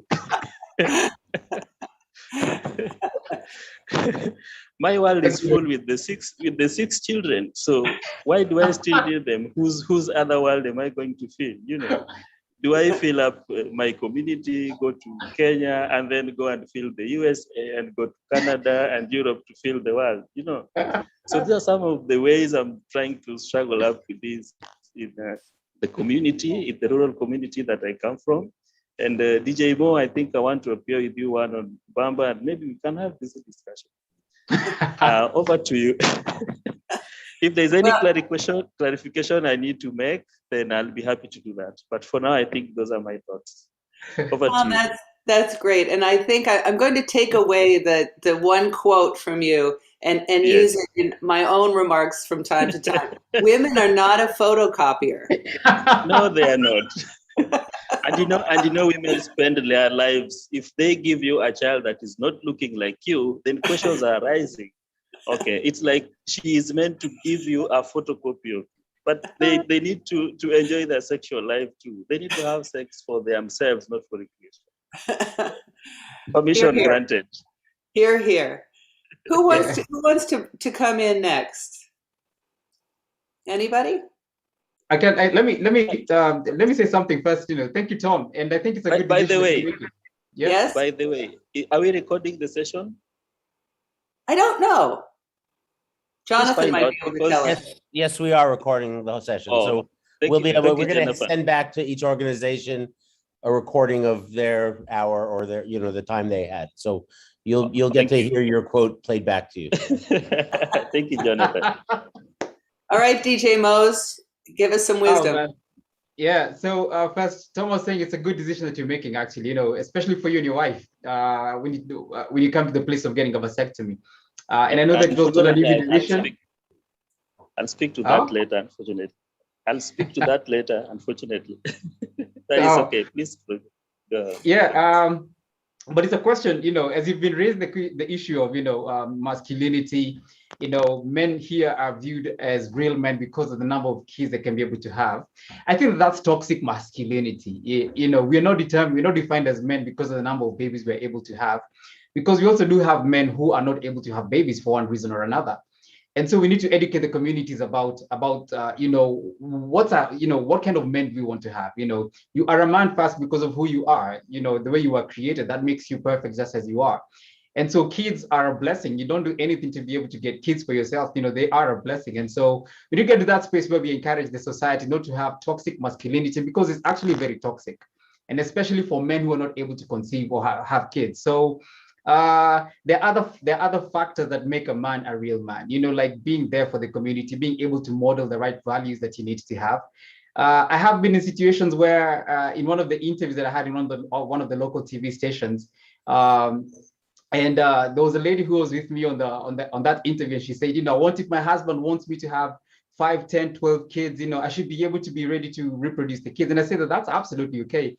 But then at the same time, you need to look at, are you able to take care of your family? It's one thing to have babies, but are you able to actually take care of your family, take care of your kids, make sure that they're well nourished, they're able to go to school, and that your kids are not going to be abandoned because, you don't have the finances to be able to take care of your children. So I do think that there's a place for us to be able to apply wisdom, especially when it comes to issues of family planning. How many kids do we need to have, so that at least the kids that you have, that they'll be able to enjoy some good quality of life. Now, there is something that you mentioned about costs as well. And I think it's a good conversation for us to be able to have, because for me, where I went, it cost me about 20,000 shillings, which is about $200. That's a lot of money. It may not be affordable for many, for many Kenyans or for many men out there. But as you heard Peter saying earlier, Peter did say that the NHIF, National Hospital Insurance Fund in Kenya, actually does cover a vasectomy, which means the men can be able to go to the hospital and get a vasectomy, like in one of the general level 5 hospitals that we have. You should be able to go to the hospital and get that vasectomy. But we need to have more of these conversations, especially in our communities, so that we make sure that men or women are making the right choices. Because I think a big concern for me is that we have so many kids who are being neglected or who are being abandoned because their parents are not able to take care of them and be able to provide for them. But then also maybe it's because the dads and the moms do not know other options of contraceptives that are available, or family planning options that are available, and vasectomy being one that's easily available for the men. But maybe they don't know that those services are available in the hospitals that are close by. I hope I'm making sense. You are. Thank you so much. We've got it. Tom, did you have something to say? No, I was just confirming that, yes, DJ Mose is making a lot of sense with what he was saying. And I'll respond to some of these deliberations at a later stage. Great. Thank you. And we have Jonathan Stack with us, and he has thank you for being part of our panel. The floor is yours. Well, I wanted to tell Tom that was a great quote. So I'm also asking permission to requote. That's the first thing. A second thing is I wanted to say that I know where you can get the best vasectomy in Kenya, and it would be free. So I will get you that information, and you can have, because the doctor was trained. He's been trained. We've worked with him on multiple occasions, and he's really excellent. I can attest to that. I've seen him work, and he's been trained by some of the best trainers in the world, and they all speak praises of his work as well. And he's based in Nairobi, and he works in Kisumu sometimes. So if you reach out to me, Tom, or you give me your email and put it in there, I will put you in touch with that doctor. So that's one thing. When you're ready, you have to make that decision. The second thing I wanted to say was that when we brought World Vasectomy Day to Kenya in 2016, and we ended up on the Maina Kageni show, which is the most popular radio show, and he talked about it for a long time on the show. We ended up with 135 million online impressions. There was so much action and energy around the topics. And it was interesting because the people who most engaged were young people, but they weren't talking about getting a vasectomy for themselves. They were talking about how do you negotiate your fertility with your partner. And that was, I think, is a really interesting, point is like, it's the language you need, now if you're married and the vasectomy is the right choice at your point, but for a lot of people, it's really just about negotiating what to use when, who decides, how to make that decision, and to make that conversation part of something that becomes normal and natural, so that when the time comes, if it comes that you want to have a vasectomy, you already have the capacity to articulate it. And we're very happy about that. It didn't matter how many men got a vasectomy. What mattered was how many conversations were started. And I think there's a hunger for that conversation. And I think there's a lot of young people in Kenya, obviously eager to have it, because we were trending for like 4 straight days. It was quite amazing. And there were a lot of men who wanted to get vasectomies, which was an amazing experience too. But I just think there is the conversation is ripe to be had, and it's so important to have it. And it's great that you guys are starting it here as well. So congratulations to all of you. Thanks, Jonathan. Thank you, Jonathan. And I think yes, you can use the quote as many times as you want in any platforms. You can choose to tag me or not. And yes, I'm going to send you the email so that we start the conversation. And thank you for letting me know I don't have to go $20,200. Thank you so much. I'll start that conversation with you. So I'm chatting my email address. You can get it for free, and you'll also get a free goat from Peter. Oh, beautiful! And a show back to the goats. I don't understand. We have some goat farmers here, and they think that's the best incentive for a vasectomy. So Dominic has his hand up. Dominic, I want to get back to what Jonathan was saying, also Mose was saying, and Tom. This is really about conversations. This really is about communication between couples. It really is about, being able to articulate your goals, desires, and how you want to implement them. Now, one of the things we know from research is that the physician at Johns Hopkins, Eric Marcel, had done some research around boys in clinics around the United States that found that even up to the age of 16, 17 years old, kids who had gone into the clinic for various health services never actually had a conversation about family planning with their physicians. So all those missed opportunities to have that conversation about, thinking forward about your life as a reproductive person, being somebody who is responsible and an equitable partner. Those things are, and not that the physician is going to get into all of that, but it lays a foundation of awareness and understanding as to what you can do to kind of manage your own reproductive health, whether it's sexually transmitted diseases, avoiding pregnancy, and being just a better overall communicating partner. And if you don't have that foundation, think about a man, and I will tell you from personal experience that until I got my vasectomy, until I went to the urologist, which is a specialized person to actually have this conversation with me, I I think I was late 30s. I had never had a conversation about family planning with a physician in my entire life, except in my work. And so that is a problem. And that's a fundamental problem with the way in which men are engaged in the healthcare system. And so I feel like this is something that, you know, when we talk about conversations, it is the conversation with your partner. It is the conversation with your parents, but it's also that conversation with the physicians and with the nurses and who the people are who are supposed to be caring for you as a whole human being. And so I think this is something that we need to kind of emphasize, it does kind of build and you know, if you think about that, how much further along and how many different times have women articulated their reproductive intentions than men? And men, there's a big difference by the time they get to be 20 years old. And so we are taught, and you know, the masculinity component to this is a whole other conversation, I have to say, but I would love to kind of have another hour on that too. But this is really important. Those conversations are key. And so sorry, I've been going a little long. No, you're good. DJ Mose. Yeah, I just want to, again, just a little bit more emphasis on what Dominic is talking about, because you do realize that we don't have many physicians who actually talk about vasectomies. And so one of the myths or one of the challenges that we have is people think that it's like you're going for a castration, or maybe it's a very painful process. And so because we don't have urologists or physicians who are talking about this, so there's a lot of misconceptions out there.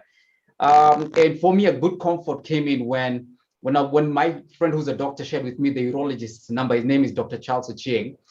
Dr. Charles took me through the process and he was like, Mose, this is such a simple process. It will only take you about 30 minutes. In 30 minutes, we'll be done. And, you know, I drove myself to the clinic and I drove myself back home. And, you know, level of pain, for those who are wondering, you know, from 0 to 10, it was probably the level of discomfort was like a 2 out of 10. You know, but at least I had the opportunity to get that information from the urologist and for him to walk me through what it is, what the whole process is. And so I do want to agree with Dominic that, you know, these conversations need to come out more. We need more physicians, you know, or urologists talking more about it so that the public is aware about what the process looks like. And, you know, is it a painful process or is it not? So at least they can be able to bust some of the misconceptions that people have when it comes to vasectomy. Thanks. I have a lot of hands, but I have a final question. We don't have that much time left. So speaking of conversations, there's a big one coming up next November. And this panel is sponsored and organized by the Gates Institute, but specifically focusing on the International Conference on Family Planning, which traditionally has focused on women's issues because, as for all the reasons that we've heard in the panel, this is your opportunity to give us your best ideas for how we could integrate male engagement, vasectomy, and some of the communication issues that we've been talking about up to now. What would be your one recommendation for the conference in Thailand, inshallah, next year in November? What would be your one idea for making that conference reflect the enormity of this issue and our conversation? Peter, you want to start? Yes, thanks. And as I respond to that, I would just want to mention to Jonathan that yesterday in the launch of the FP 2030, there was mention of men and girls, because the vision is empowered men and women, empowered women and girls, and engaged men and boys. So there was a mention of men and boys, but the conversation of men and boys are actually just mostly ends at that. And so for me, going to ICFP, I'm looking at another acronym, Peter. International conference. When going to the International Conference on Family Planning, I'm looking at us highlighting more the importance of increased method mix and having the conversation that vasectomy is part of the method. Because if you have right now, when you talk about method mix in a facility, they will not mention vasectomy as part of the methods. And so it's important for us to start now having and ensuring that that list includes vasectomy, includes male-focused family planning, so that then, and I think as this panel, and maybe Jonathan can help us, and Dominic has quite some good research, we can actually have a good panel at ICFP talking about men, because then they are users of sexuality, of sex, of intimacy. As 50% users of intimacy, how do you ensure that your method mix is right? And how do you ensure that your reproductive health rights is also realized? Because this is a reproductive health right of a man.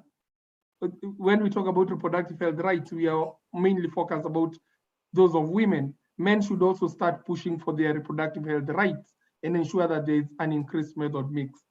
I think that would be my take. Thank you. Tom, do you have a suggestion? Yes, sure. First, I need to get from you if you giving me a thumbs up or a no. You can hear me? You're good. You're good. Thank you. Now, I think for our conference, then right now I want to say I might be out of the picture, current data, but then I am here to come through even in the FP 2020, 2030 targets and commitments. A line that intentionally focuses on vasectomy as a method of family planning or as a contraception, for example, for in terms of male involvement. Which organizations are championing vasectomy? Do we have any budgets for that? So we have to be very intentional in the next ICFP in Thailand that this is now our commitment. These are our targets for the 2030 commitment from 1 or 2 or 3, whichever organizations. So that is one for me. We must have that intention and create targets 2030, especially on the line of vasectomy. Secondly, we need to have alternative compelling explanation to replace myths. We must not focus on the myths and misconceptions around vasectomy and talk about virility, masculinity, you lose your manhood once you are firing blank shots in quotes. And we have to explain to our women and develop important messages which are going to be as sticky as the so-called myths and misconceptions. The myths and misconceptions are really sticky. They stick and get so much in the minds of the people who hear them. So we need to come up with compelling explanations to replace those myths. And lastly, for me, our women are the people who are going to drive our vehicle. If we target our women and explain to them why vasectomy for their spouses is one of the best things to keep their bodies healthy and away from hormones, for example, would be a very good thing. And I like to end there and thank DJ Mo. I think the pain is bearable. I underwent circumcision. I don't think it is as bad as circumcision. And Peter, thanks for the goat. Dominic, what are your thoughts quickly? So a couple of things. One is that ICFP this year, so I think the first year that they had a male engagement track within ICFP, myself and Stan Becker were the co-chairs for that. And then it went away for a year for some reason. But this year it's back. And Logan, forgive me for not remembering his last name, from the Male Contraceptive Initiative, is leading that channel track within ICFP. So part of the ICFP conference will actually have this component to it. I think another kind of really interesting thing that could happen is, in the way in which people write abstracts for the conference. You write an abstract, and that is the thing that drives people to go to your actual presentation and listen to what you have to say. You could require those people who are writing up their abstracts to also include how does this presentation engage men, or what is the relevance to men in some way.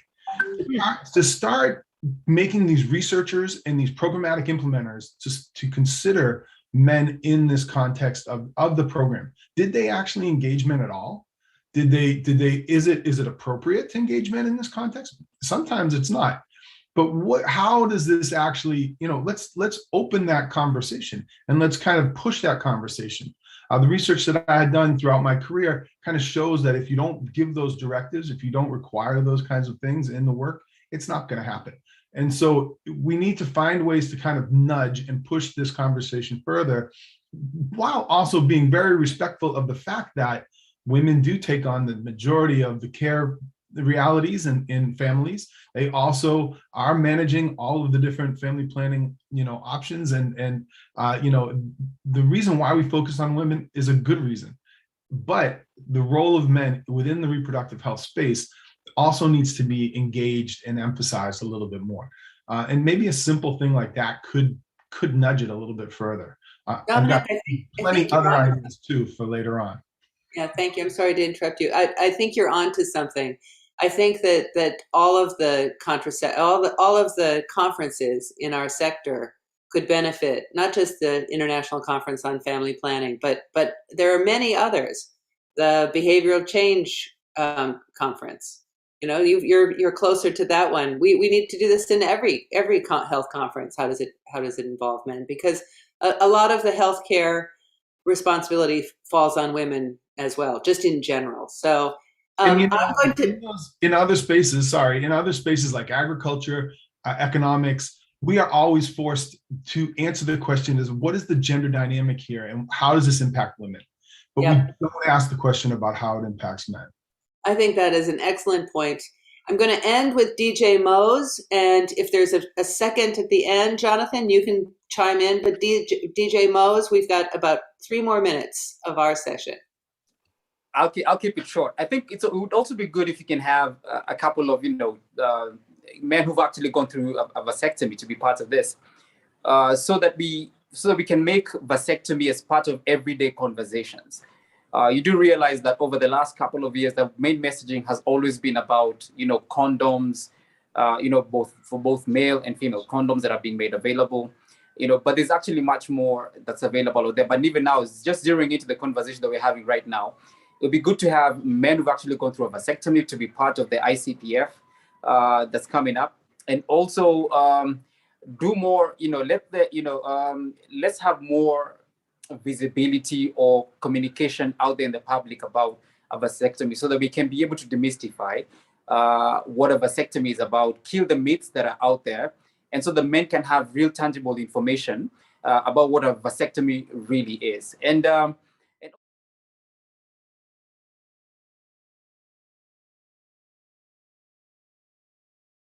to be able to perform this kind of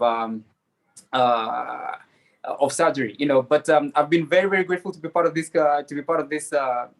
conversation this afternoon for us. So thank you very much for bringing me in.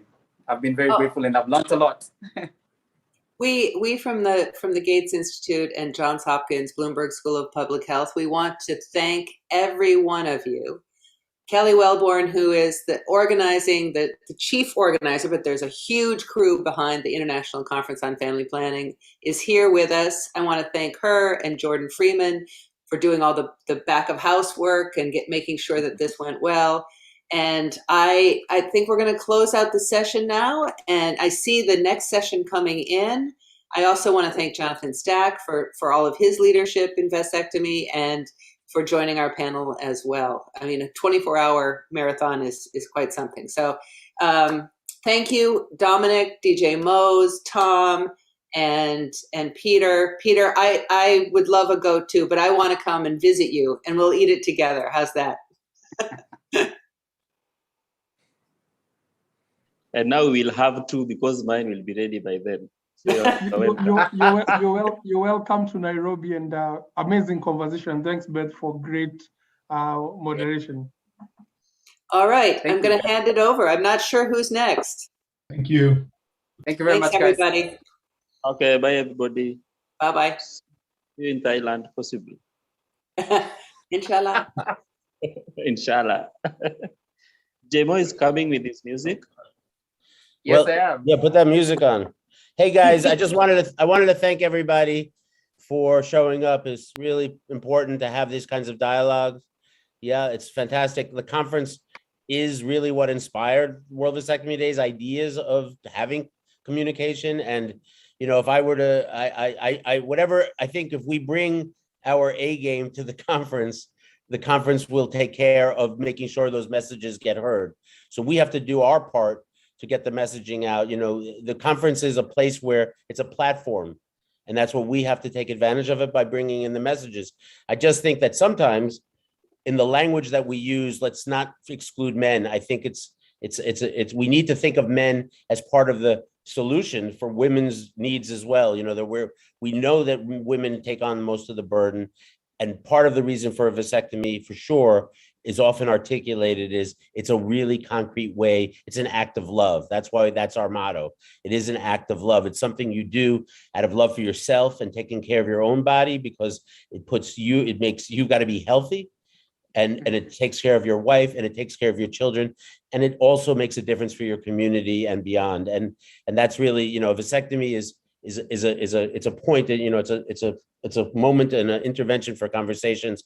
And we're about to leave Africa, and we're moving to the Western Hemisphere as it wakes up. And wanted to thank everybody for sure, and all the hard work you guys are all doing. And we had an amazing time in Nairobi. We have a lot of material that we've made in Swahili that would be perfect, you know, for any campaign. So anytime anybody organizes a campaign, we have probably materials that would be useful, and also, you know, lots of networks and contacts with doctors. And I know Dr. Ocheng, he is an awesome doctor, and it's great that you know him, and that's why I recommend Tom, and I'll get you in touch with him as well. But thanks all, everybody. We're gonna switch over. I gotta figure out how to do the translation, because it's gonna be in Spanish, but I appreciate everybody. So have a great day, everybody.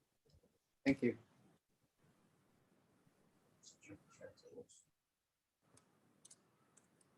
I'm just wondering if si está aquí la gente de Semoplaf. Hola. Oh, ¿Cómo mira, estás, Jonathan? estoy muy bien. Oh, mira, estoy. A ver si puedes. Yo voy a traducir al inglés, así que paciencia a todos. Y qué bonito. Y dame unos minutos. Yo tengo que hacer todos los papeles. En 24 horas estoy también traduciendo. Hola Cecilia, buenos días. Qué gusto verte. Hola, Cecilia. Hola, qué gusto verte. Ella. Hola Jonathan, buenos días. Tú puedes ser el co-anfitriona con ellos. Yo voy a traducir al inglés, ¿ok? Claro, claro que sí. Claro que sí. Más que un gusto estar aquí con Semoplaf. I don't see it. Yeah. Tú nos avisas cuando empezamos. Listo. Yo creo que ya. Cecilia, buenos días. Qué gusto tenerte aquí en las 24 horas de World Vasectomy Day. Hola, qué gusto también para Semoplaf tener la oportunidad de conversar acerca de este gran proyecto. Es un evento del Día Mundial de la Vasectomía que lo cogemos con mucho cariño, que lo hacemos pensando en el bienestar de las familias ecuatorianas. Qué bien, qué bien. Nosotros también estamos muy agradecidos con ustedes. Ha sido una gran alianza trabajar con Semoplaf y sobre todo mostrar con números las diferencias que hemos hecho nosotros como World Vasectomy Day organización al estar con ustedes, al trabajar con ustedes y al mostrar que ese apoyo se puede medir, se puede ver cómo crece en los sitios a los que visitamos, el apoyo que tenemos de los médicos, el apoyo que tenemos de la organización. Entonces, para nosotros es un gusto tenerlos acá contándole a toda la gente que nos está escuchando y que nos va a escuchar, contando lo que estamos haciendo. Bueno, te comento que nosotros hace 3 años, con una visita de Jonathan, ingresamos a la Red Mundial de Vasectomía. Semoplaf, todos los 47 años, ha trabajado en salud sexual y reproductiva, pero la mujer era quien se hacía la ligadura. Nosotros realizábamos al mes unas 150, 200 ligaduras, pero a partir de la bondad que tuvo Jonathan de ingresar a este gran grupo, nuestra vida ha cambiado y la vida de tantos ecuatorianos ha cambiado, porque antes venían las mujeres a buscar métodos anticonceptivos. Hoy tenemos a hombres que vienen bien empoderados en mejorar su calidad de vida y dar un bienestar a toda la población ecuatoriana, porque conlleva muchos aspectos el hacerse una vasectomía. ¿Sabes qué? Te tengo aquí podemos hacer una entrevista a un señor que se realizó la vasectomía en mayo del 2020. Preséntate y hazle preguntas de pronto. Un gusto, muy buenos días. Mi nombre es Juan León. Yo me realicé la vasectomía hace 1 año y más. En verdad lo hice pensando en el bienestar de mi esposa y de mi familia en sí. La doctora Cecilia me ayudó mucho con la información, me quitó ese tabú que tenemos los hombres de solo ser las mujeres las que tienen que cuidarse. En verdad yo estoy muy agradecido porque ha mejorado la calidad de vida de toda mi familia. Ya no tengo la preocupación de se quedará o no se quedará embarazada, o los métodos anticonceptivos que utilizaba mi mujer, le cambiaba el humor, las hormonas, tanta cosa se liquidó eso y estamos muy bien en este tema. Gracias, Juan. Hola, Juan. Buenos días. Give me one moment. English translation are available in our interpretation channel.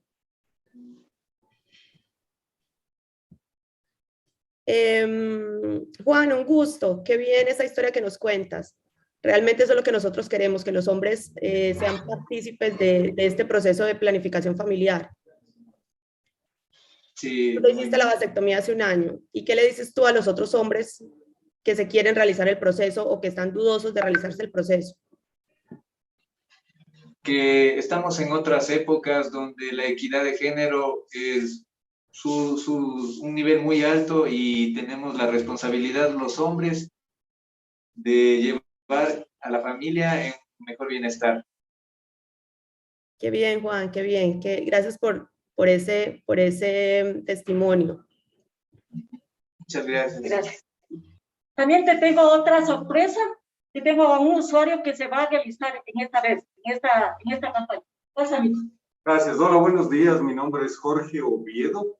Y hemos tenido la ayuda muy cercana, constante y muy amable de acá de los trabajadores de SEMOPLAF para tomar esta decisión tan importante sobre la planificación familiar.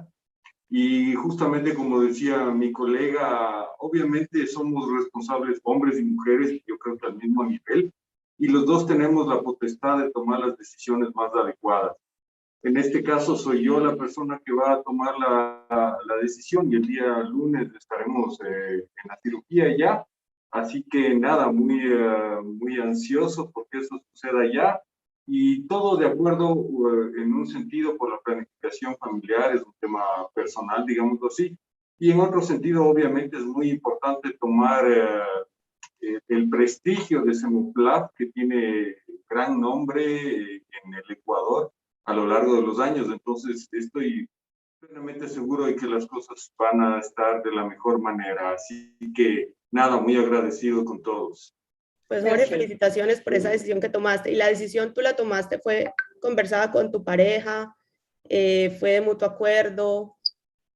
Ella habló contigo y te preguntó si podías hacer este procedimiento por ella. Sí, obviamente fue una decisión en conjunto, fue planificada, conversada largamente. Vale la pena decir que además de la ayuda de SEMOPLAF, mi padre es ginecólogo, entonces él nos ha explicado a detalle muchas cosas y claro, en verdad lo que hemos decidido en casa, en pareja, es que los dos vayamos a la operación. En primer lugar voy yo y un poco más tarde, por razones económicas nada más, lo hará mi pareja y además nosotros ya tenemos una niña de 8 años, así que hemos decidido que por ahí es la planificación familiar adecuada. Bueno, Jorge, pues nosotros en World Vasectomy Day lo que buscamos es celebrar a esos hombres responsables que asumen esa participación en la planificación familiar, que deciden apoyar ya sea a sus esposas, ya sea hacerlo por amor a sus hijos, por amor al ambiente. Así que felicitaciones y nos alegra mucho que nos estés compartiendo este testimonio. A ustedes, muy amables, muchas gracias. Gracias. Hola. Hola, Cecilia. Bueno, nosotros estamos felices de pertenecer a la red mundial y me da tanto gusto porque soy una persona apasionada de que el hombre se haga la vasectomía y que se disminuya los embarazos no deseados, no planificados. Trabajamos los 365 días haciendo asesoría sobre vasectomía. Antes realizábamos unas 4, 5 o 6 al mes, pero hoy realizamos por lo menos unas 70 vasectomías al mes. Entonces es una cantidad grande para nosotros porque en nuestro país es muy bajo la probabilidad que un hombre se haga la vasectomía. Entonces, gracias a Jonathan, nos ha apoyado full, nos ha dado el apoyo especialmente de promoción virtual, todo lo que es de las herramientas para nosotros entrar en las redes sociales y hacer que la gente se entere. Me da a mí muchísima emoción cuando veo que aquí en Semoplaf que vienen 4 o 5 personas a pedir, a solicitar una asesoría. No vienen acompañadas de sus esposas, vienen solo porque ellos son los responsables. Ellos no tienen que, bueno, conversar con su pareja es normal, pero ya no es que tienes que firmar un consentimiento para que la esposa le diga al esposo que se haga. Eso es una evolución. Yo pienso que estamos por buen camino. La gente de Semoplaf está muy empoderada en lo que es la planificación familiar masculina y gracias a la vida, y yo pienso que esto va a ser un éxito durante los años que vengan. Cecilia, yo quiero que nos cuentes. ¿Puedes traducir? Oh. ¿Me escuchas? Sí, sí, te escucho. Sí, te escuchamos. Mira, everybody who speaks English, there is a translation happening in an interpretation room. So if you speak Spanish, stay where you are and turn off interpretation. You don't need interpretation. But if you speak English only, si yo solo habla inglés, then go to the interpretation room, and there you're going to get an excellent translation. Make it all. I'm going to do my best to keep it up. But yeah, I know there's some people who don't speak Spanish, and we don't want we want to keep their intention and to provide the information. So speak a little slower in Spanish, so I can translate as well. And I'm going to go into the other room now, but and you won't hear me unless you're in the Spanish room. But you may want to come to the English room because it's really good. Gracias, Jonathan.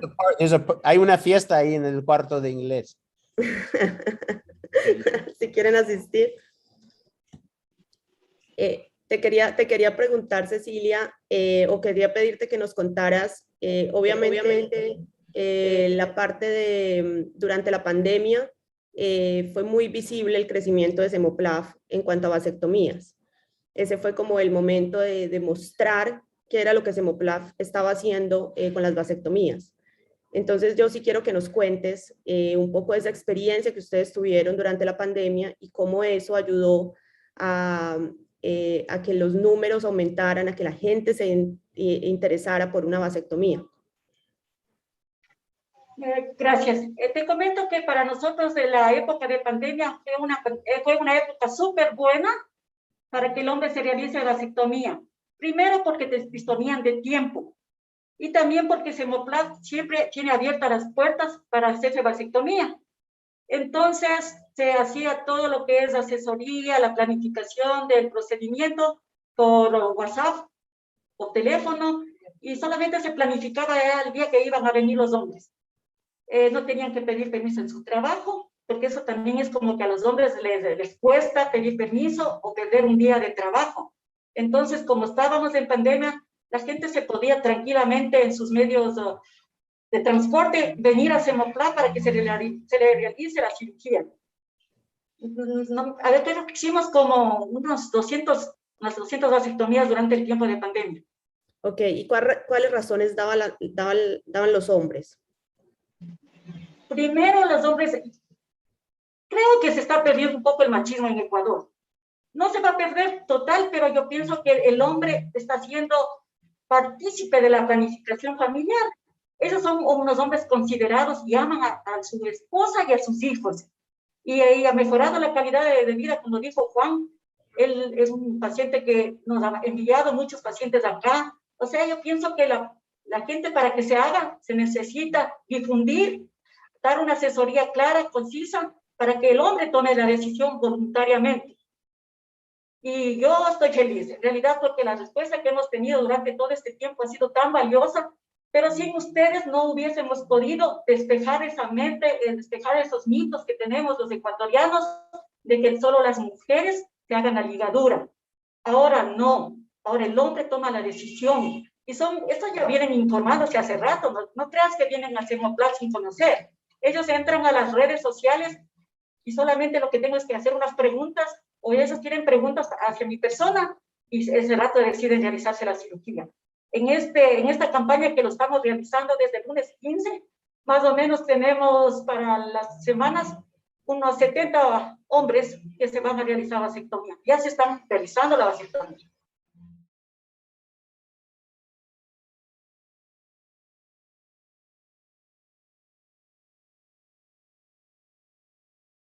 Eso es lo que nosotros buscamos en World Vasectomy Day. Apoyar las organizaciones, apoyar a los hombres a encontrar información, darles la opción de tener un conocimiento sobre el procedimiento, de saber a dónde dirigirse. Así que obviamente pues siempre vamos a estar ahí tratando de soportar a todas las personas o a todas las organizaciones que podamos. Hola Didra.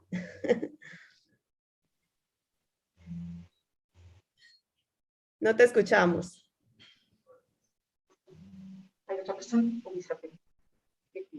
Hola Didra, aquí estamos con Cecilia hablando de Ecuador y Semoplaf.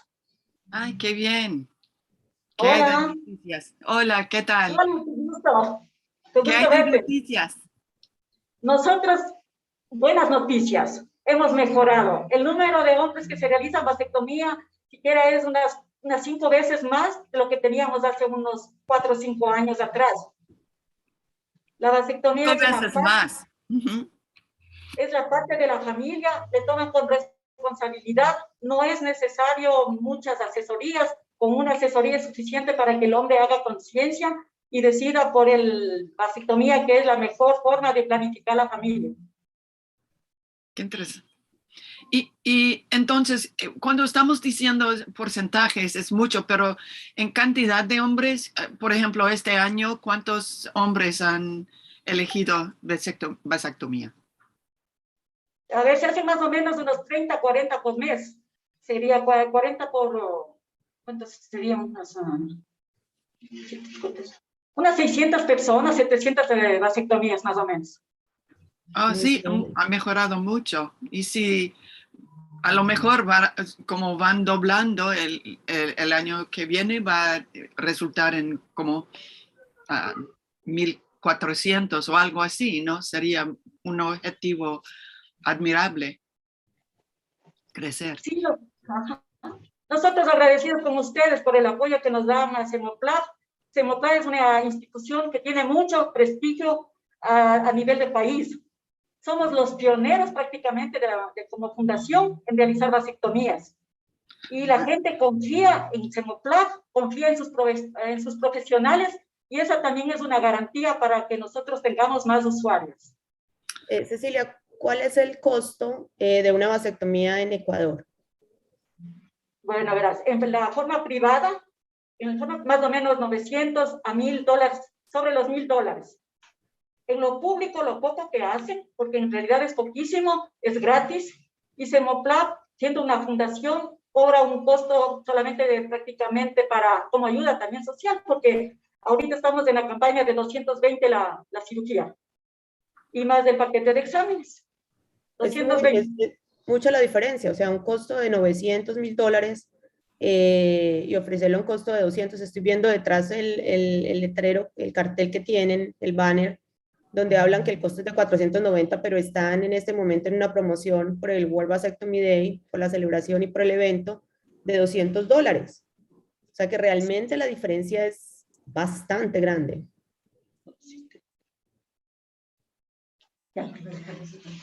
Entonces, esa es la inquietud. Ustedes están sembrando en una tierra fértil, porque los ecuatorianos, cuando ya nos empoderamos, siempre estamos hacia adelante, siempre no nos dejamos vencer. Somos personas muy trabajadoras, muy entusiastas.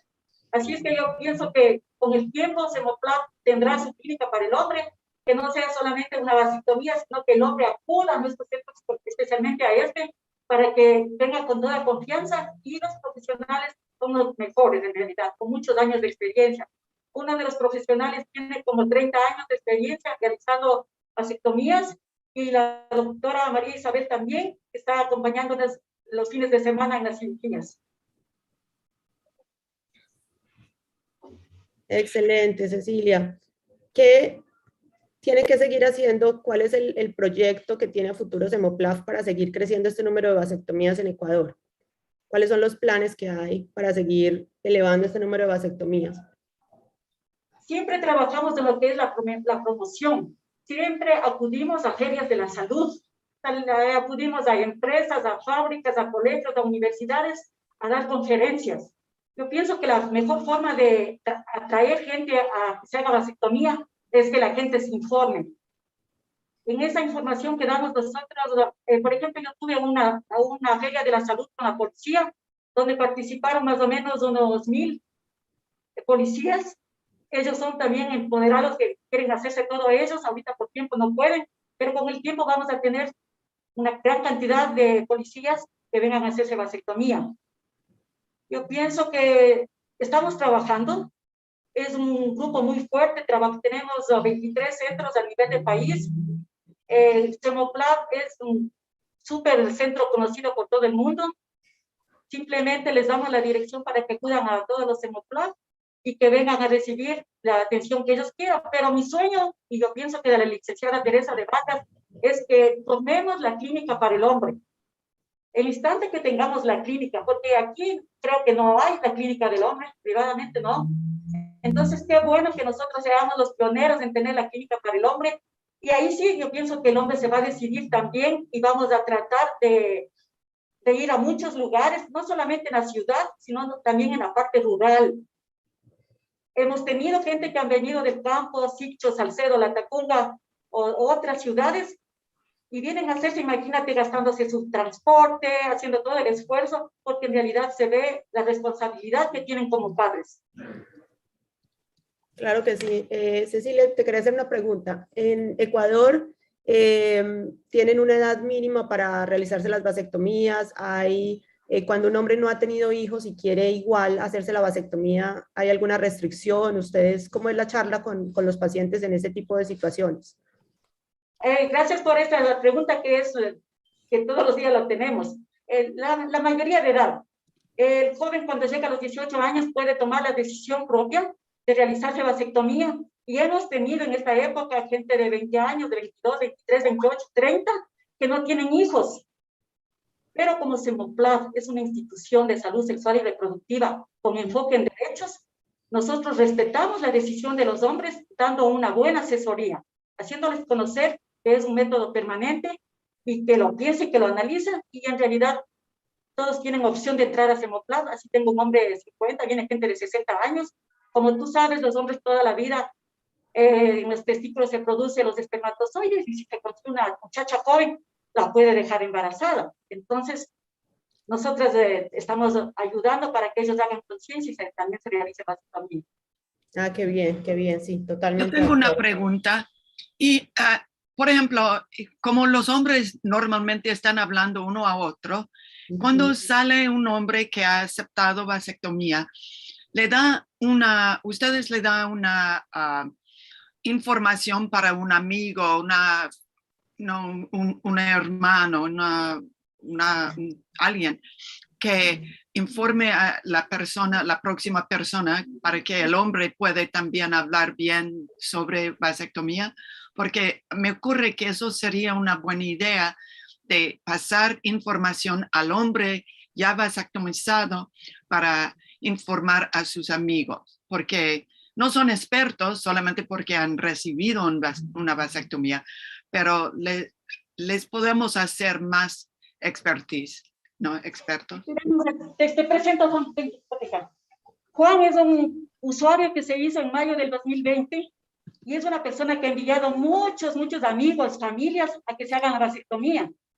Además, nosotros tenemos un grupo que nos estamos conectando en WhatsApp para dar información y para darles adecuadamente el turno para que puedan venir a realizarse. Perfecto. Eso sí, también un grupo de apoyo es bueno, pero en las áreas rurales tal vez eso de poco a poco, ¿no? va creciendo, porque todos los países han reportado casi la misma cosa, ¿no? Que es las zonas rurales que son más difíciles. Sí, es ese voz a voz que habla Didra, porque más o menos siempre se habla de un gran porcentaje de hombres que se hacen la vasectomía, son recomendados por sus amigos que ya se la hicieron. Y nosotros tenemos que enfocar también energía en que esos hombres sean portadores de la buena noticia, que sean esas personas que comunican a sus amigos las ventajas de la vasectomía, la sencillez del proceso, y que obviamente es ese voz a voz el que hace que la gente se entere y que los hombres vengan a hacerse una vasectomía. Una pregunta que le pueden hacer tal vez a Juan. O ya no, no más preguntas. Juan, son muchos los amigos, ¿cierto? Los amigos que te preguntan sobre el proceso. Me imagino que las preguntas no son solamente si te hiciste la vasectomía, las preguntas son si te dolió, si todo sigue igual, si has tenido alguna diferencia en tu vida por hacerte la vasectomía, porque al final esos son los tabúes que asustan a los hombres. Si después de la vasectomía van a seguir funcionando de la misma manera, si van a tener inconvenientes con su pareja, si van a tener problemas en su vida sexual. Entonces, me imagino que esas son las preguntas que a ti te hacen. Cuéntanos si estamos en lo correcto o no. No, es verdad. El gran temor de los hombres es que su vida sexual disminuya o tenga algún efecto secundario. La operación fue ambulatoria, no se tardaron nada, yo a los 15 minutos salí con las medidas que me dio el doctor, todo va bien ahí. No cambia nada totalmente, todo es normal. Y el miedo que tienen los hombres, digamos que la virilidad se les va a perder. No tiene nada que ver eso, todo es normal.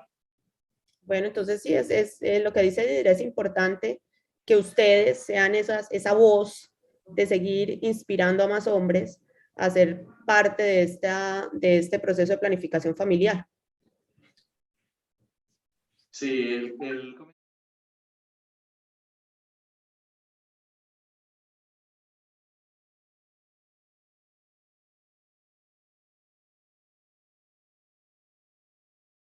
esposa, porque la mayoría de mujeres son las que tienen la decisión de cuidarse, pero ¿por qué no el hombre? Estamos en otra época, hagámoslo.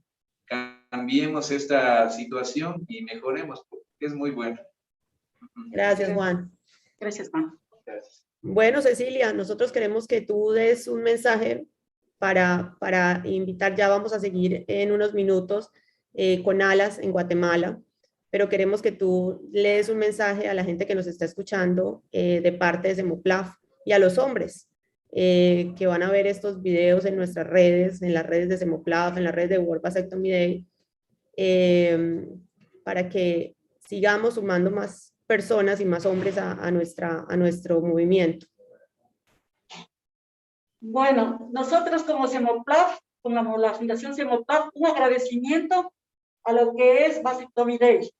Es mediante Jonathan, la persona que nos ha apoyado, que nos ha quitado una venda de nuestros ojos y que nos hizo pensar, miren, tenemos aquí este programa, este proyecto, ustedes pueden ejecutarlos en Ecuador. Y la licenciada Teresa de Vargas es una persona que tiene un criterio muy amplio y siempre apoya en todos los temas que es de salud sexual y reproductiva. Que todos los hombres vengan en esta campaña que estamos difundiendo en todas las redes sociales. O sea, nuestra promoción es a nivel de todo país. Y tengo la oportunidad de recibir unas 30 o 40 llamadas al día a investigar, a preguntar, y yo definitivamente para que se vengan a hacer. Entonces, gracias al apoyo de ustedes y que nos sigan apoyando, nosotros necesitamos en realidad, como en todas partes, la parte económica, que no es un problema. Cuando se hacen estas campañas son de bajo costo, entonces tenemos más gente. So the price when we lower the price, we get a lot more people. So mira, muchas gracias por todas las palabras lindas.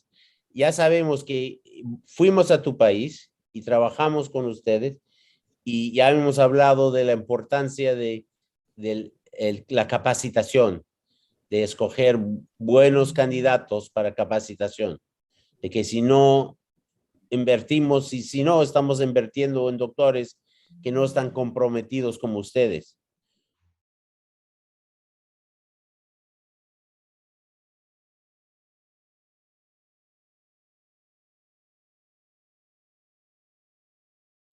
Tiene que ser a base de un esfuerzo para buscar doctores de la calidad de ustedes como organizadores. Así que espero volver pronto. Muchas gracias por todo. Sigue adelante. ¿Qué más pueden hacer? Like el Facebook page. Quiero llegar a 9,000 personas. Si no lo han hecho y júntanse a las redes sociales. Muchas gracias. Ceci, muchas gracias. No sé dónde están Nelly y Teresa y todo el equipo. Son muy lindos. Gracias por el apoyo y nosotros siempre estaremos en el momento necesario para poder seguir con tu gran proyecto y que tu sueño se siga haciendo realidad a nivel de todo el mundo. Gracias, Cecilia. Saludos a todos. Gracias, cuídate mucho y pronto nos veremos. Quiero que vengas a Ecuador. Lo dijiste que vas a venir, así es que te esperamos en Ecuador. I might have to. Pronto nos vemos. I might have to translate in the same room because. Deidre, can you help with the translation? She's not even there. Okay, just no worry. Okay, so next we're going to I'm move. here. Okay, estamos moviendo al próximo grupo. Estamos con Alas. Yo he visto el doctor Dubón, que es la directora de Alas, que es una organización bien activa en Guatemala y están haciendo cosas muy lindas y vamos a conversar con ella un rato y seguir adelante, ¿ok? Yeah, I'll translate. I'll translate Deidre's for now. Oh yeah, I can't even get into the room. I'll do it. Somebody Don't worry, I'll changed do it it. to breakout rooms. I'll do it, no worry. Okay. Just worry. Pero habla con doctora Dubón, ahí está, ¿no es cierto? Sí. Ok, muy bien. Hola, Michelle. ¿Cómo estás? Hola, buenos días. Buenos días. I can do it in English if you prefer.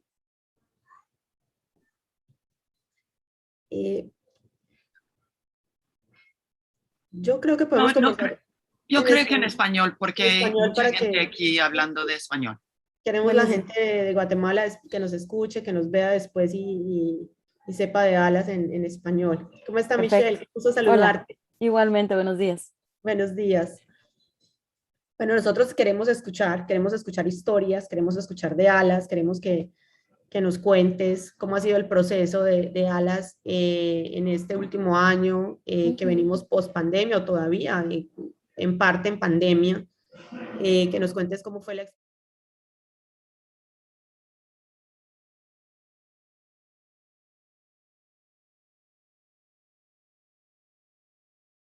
Igual. Pues Asociación ALA, solo un minuto para explicar quiénes somos. Somos una ONG, una organización sin fines de lucro que existe hace 20 años, pero prestando servicios directamente desde hace 7 años aproximadamente. Antes lo hacíamos a través de otros proveedores. Hace 7 años yo ingresé a la institución y comenzamos a hacer ligaduras tubáricas y vasectomías a lo largo de la mitad del país. Cómo funcionamos es, tenemos algunas clínicas estacionarias, tenemos 3 fijas en donde proveemos vasectomías cada semana. Tratamos, y lo hacemos estratégicamente, tratamos de hacer las actividades de vasectomía en día viernes para que los hombres que vienen a operarse, se operan viernes y les decimos sábado y domingo descansen, que los consientan, se merecieron, que los consientan el fin de semana, y el sentirse como protegidos, como acogidos, los hace sentir muy bien y muchos creo que les ayuda a tomar la decisión. Y luego pues tenemos unos camioncitos donde ponemos todo y viajamos a lo largo del país. En estas actividades no tenemos tantas vasectomías, es muchísimo más las ligaduras tubáricas, pero es interesante ver la diferencia que hay. Cuando empezamos, creímos que en poblaciones altamente indígenas y de pobreza no iba a haber pacientes para vasectomía, y que en la costa, que es donde hay mayor poder adquisitivo, más nivel educativo, la gente habla español, menos población indígena, y vamos a encontrar más necesidad, y fue todo lo contrario. En poblaciones indígenas la necesidad es increíble, y para mí ha sido muy interesante operar pastores de iglesias evangélicas, muy frecuente. Yo, por ejemplo, les decía al principio, bueno, puede irse y se pone hielito, si tiene que trabajar, si quiere hasta o les decía una cerveza bien fría para que se desinflame. Y algunos me decían, no, yo soy pastor de una iglesia, no tomo cerveza, entonces una coca bien fría, les decía. Entonces creo que el hacerlo un poquito con humor ha hecho ganarnos la confianza e ir mejorando nuestro nombre. En cuanto a la pandemia, las restricciones en Guatemala fueron sumamente estrictas. Nuestro presidente es un médico y creo que eso influyó a que fue extremadamente estricto. Durante 3 meses no hubo restaurantes, no hubo absolutamente nada, al punto de que no podíamos andar en la calle si no éramos personal de salud o de servicios esenciales. Teníamos que mostrar, y se llevaban cada día 1,000 personas a la cárcel por andar en la calle. O sea, fue muy, muy severo. Luego, poco a poco, fuimos regresando a la normalidad y nos vimos en la disyuntiva. ¿Qué hacemos? Hasta el día de hoy seguimos sin poder aglomerar personas en un mismo lugar cerrado porque nos vamos a la cárcel y realmente es prohibido. Entonces tuvimos que cambiar la forma de trabajar. Algunos de los cambios que hicimos, antes reuníamos a 10 o 15 hombres, les dábamos la charla y los íbamos operando, los reuníamos en una sala de recuperación, les dábamos una sopa, que por cierto era el éxito, agradecían muchísimo ese compañerismo y la sopita caliente, pero eso pues se terminó.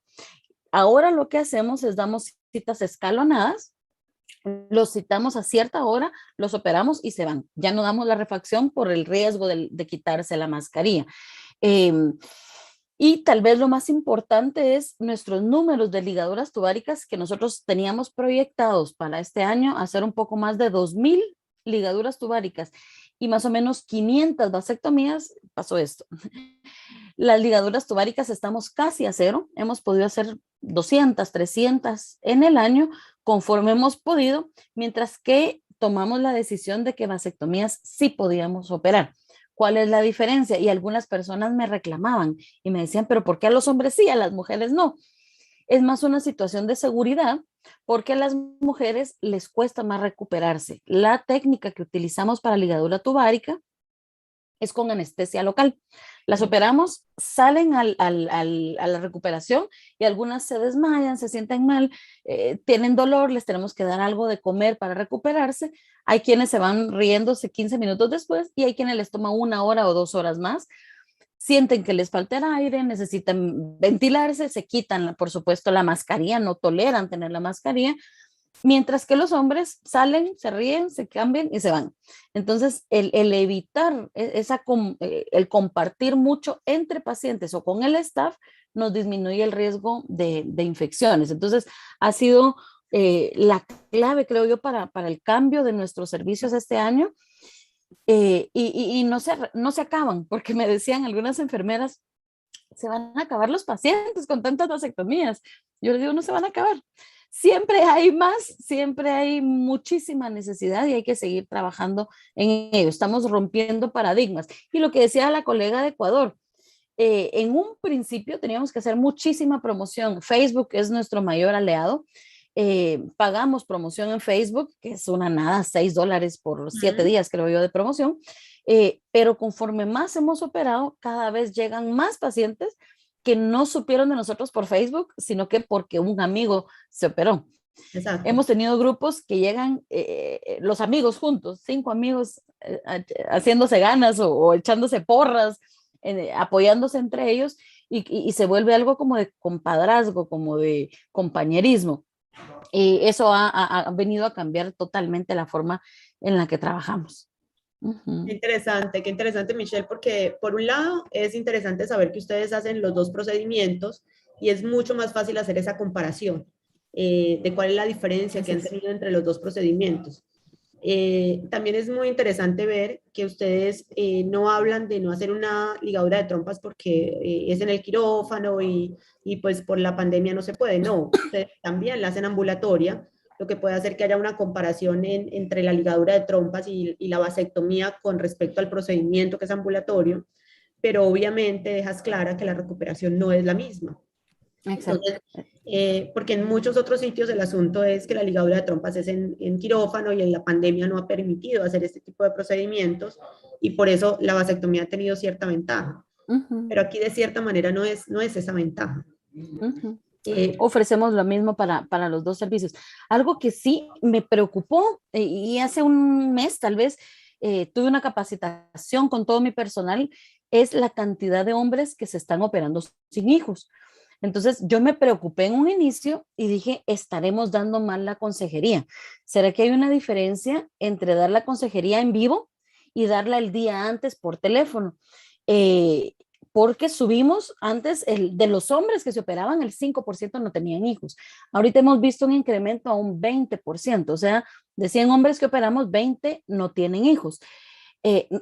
Honestamente, sí me preocupé porque quiero estar segura, no por negar el servicio, sino para estar seguros que damos servicios de calidad y que los hombres realmente comprendan que es un método definitivo. Sé que existe la operación para revertir, pero en Guatemala creo que habrá 1 o 2 personas que lo hagan. Entonces, mandamos el mensaje de si no está seguro, si hay duda, hay otros métodos que son casi tan efectivos, pero sí son reversibles.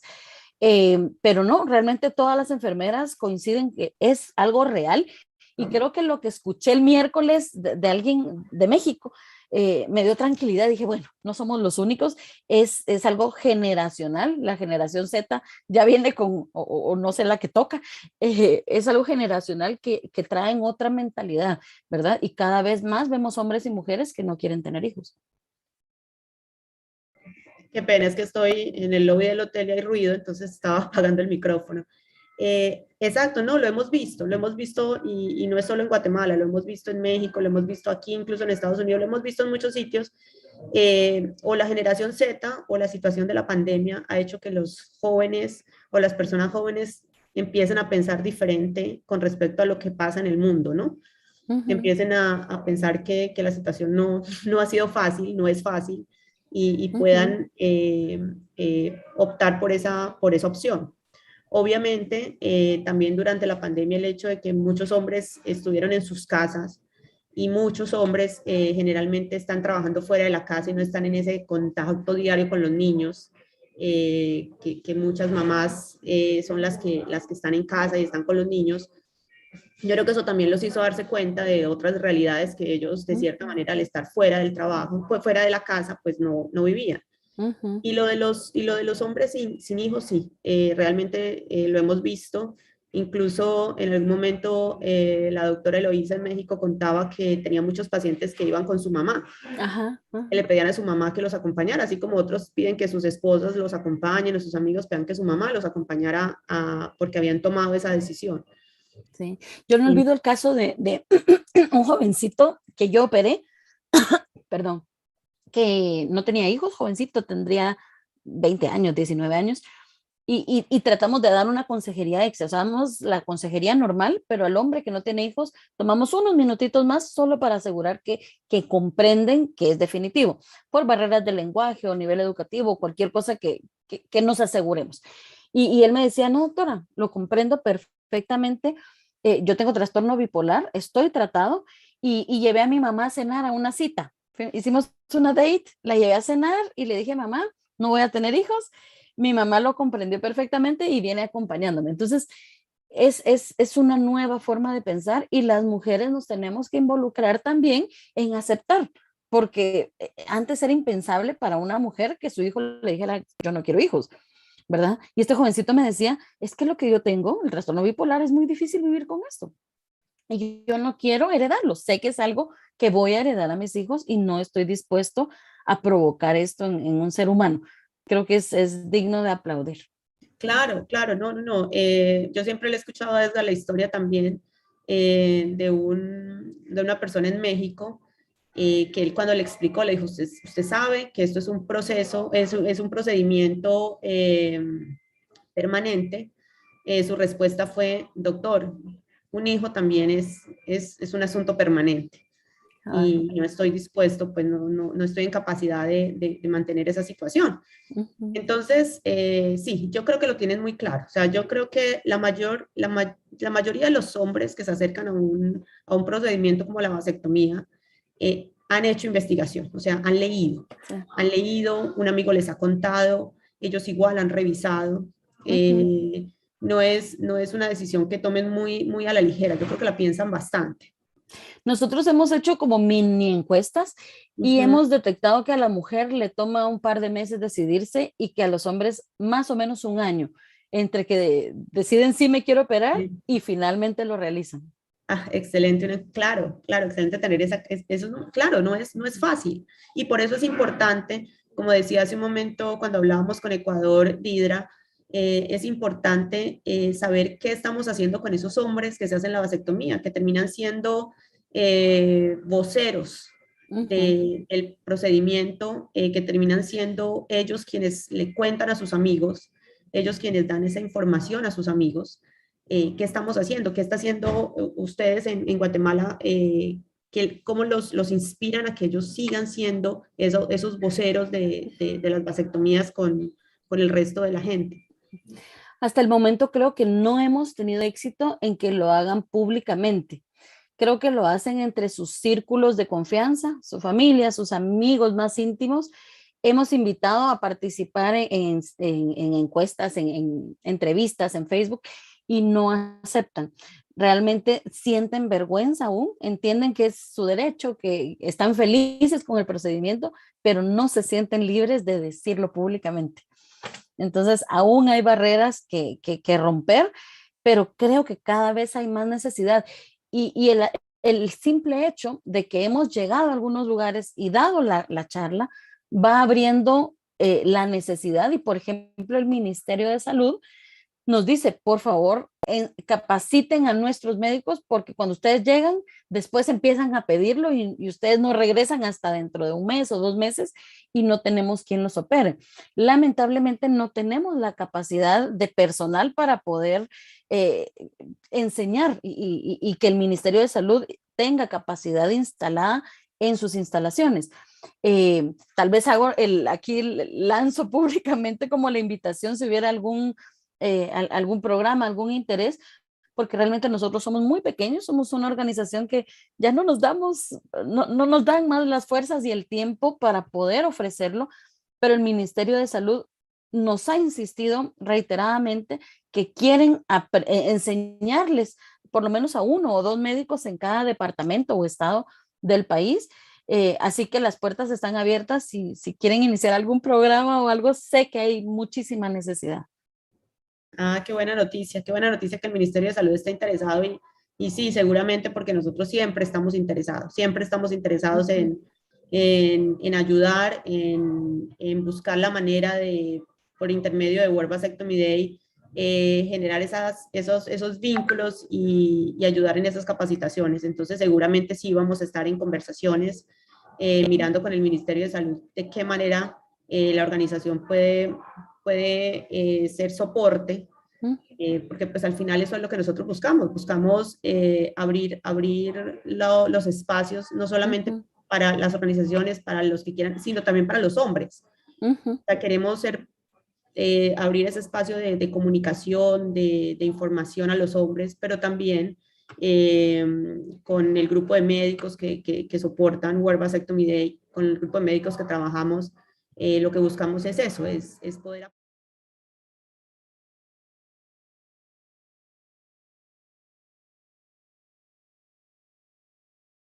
con alas en Guatemala. Además, a Jonathan le encanta siempre visitar diferentes sitios, ¿cierto, Jonathan? Pásate a este canal y nos cuentas en español. Vamos a pasarlo al canal para que hable con Guatemala. Sí, hola, ¿qué tal? Mira, yo hablé con Kirsten. Okay, I can speak English now. So I spoke with Kirsten and I asked her, would you be interested in training, another doctor or a couple of more doctors, but I didn't know if you need trainers. Maybe what we need to do is think about what would be a project that would help you accommodate this growing number. How do we start to, how do we, make it so you can adapt to the new numbers, and maybe with the Ministry of Health. But I have a question for you. What level doctor or who is able to do vasectomies in Guatemala? Was there any restrictions? There are not restrictions, but usually what we do is obstetricians, gynecologists and obstetricians, we perform vasectomies. There are some urologists that do it, but it's extremely expensive, like $1,000 just for honorarium.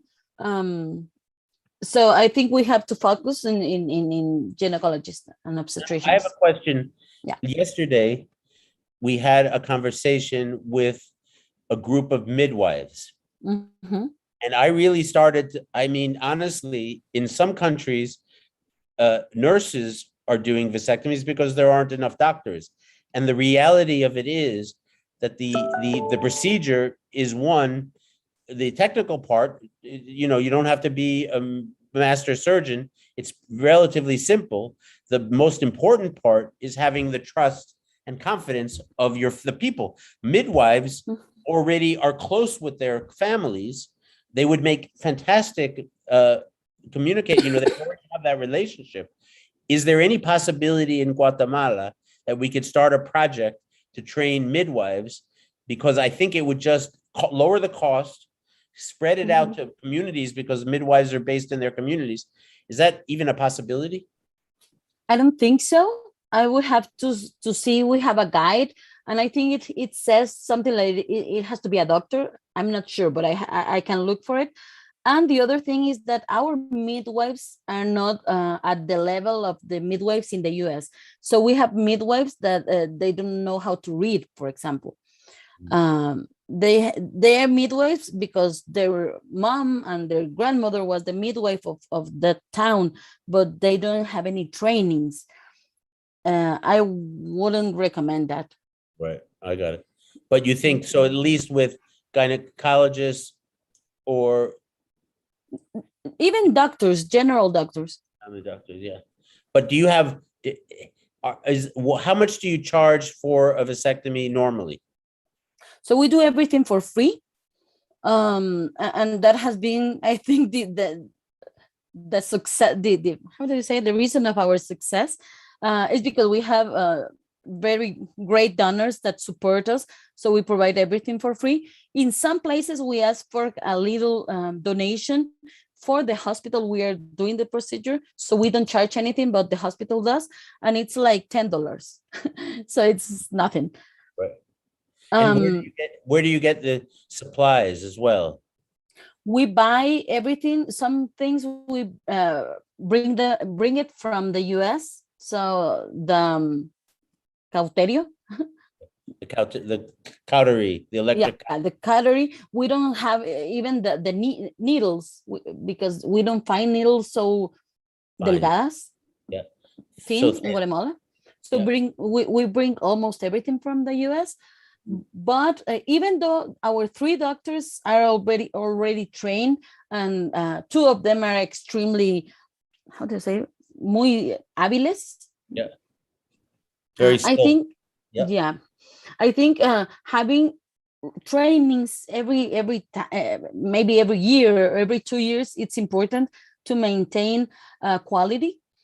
And I have very good communication with the leader, the head of reproductive program in Guatemala in the Ministry of Health, and she's so into añadir vasectomies into their program that I think you will have open doors there. I think what we should do, and I talked about it, but I think we should organize a program there. What about if we had like a mobile vasectomy clinic? Like it was big enough to do procedures inside the clinic. Inside. Is that something you have now, or you just travel from place to place? Yeah, we travel. Because I would go on that trip from Guatemala City up to no, it's a beautiful country. I actually traveled. I made it up there. I traveled with my family right the same week that you ended the war in 1995.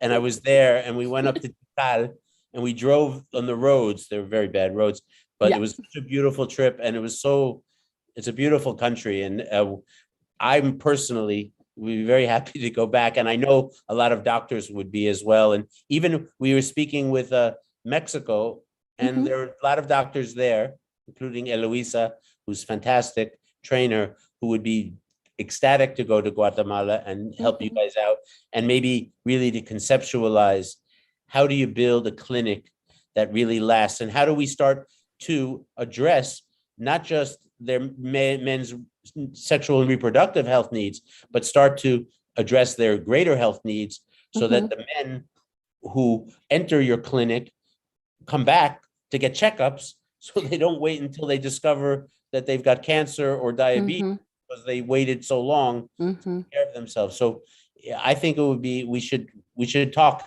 afterwards. Kristen told me that you're so busy that you have to like make schedules. So I'm taking advantage of this meeting to say, let's make an appointment Yes, let's do it. Good. Okay, good. Well, yeah. Let's figure out a time. Let's speak Dime, with lo siento.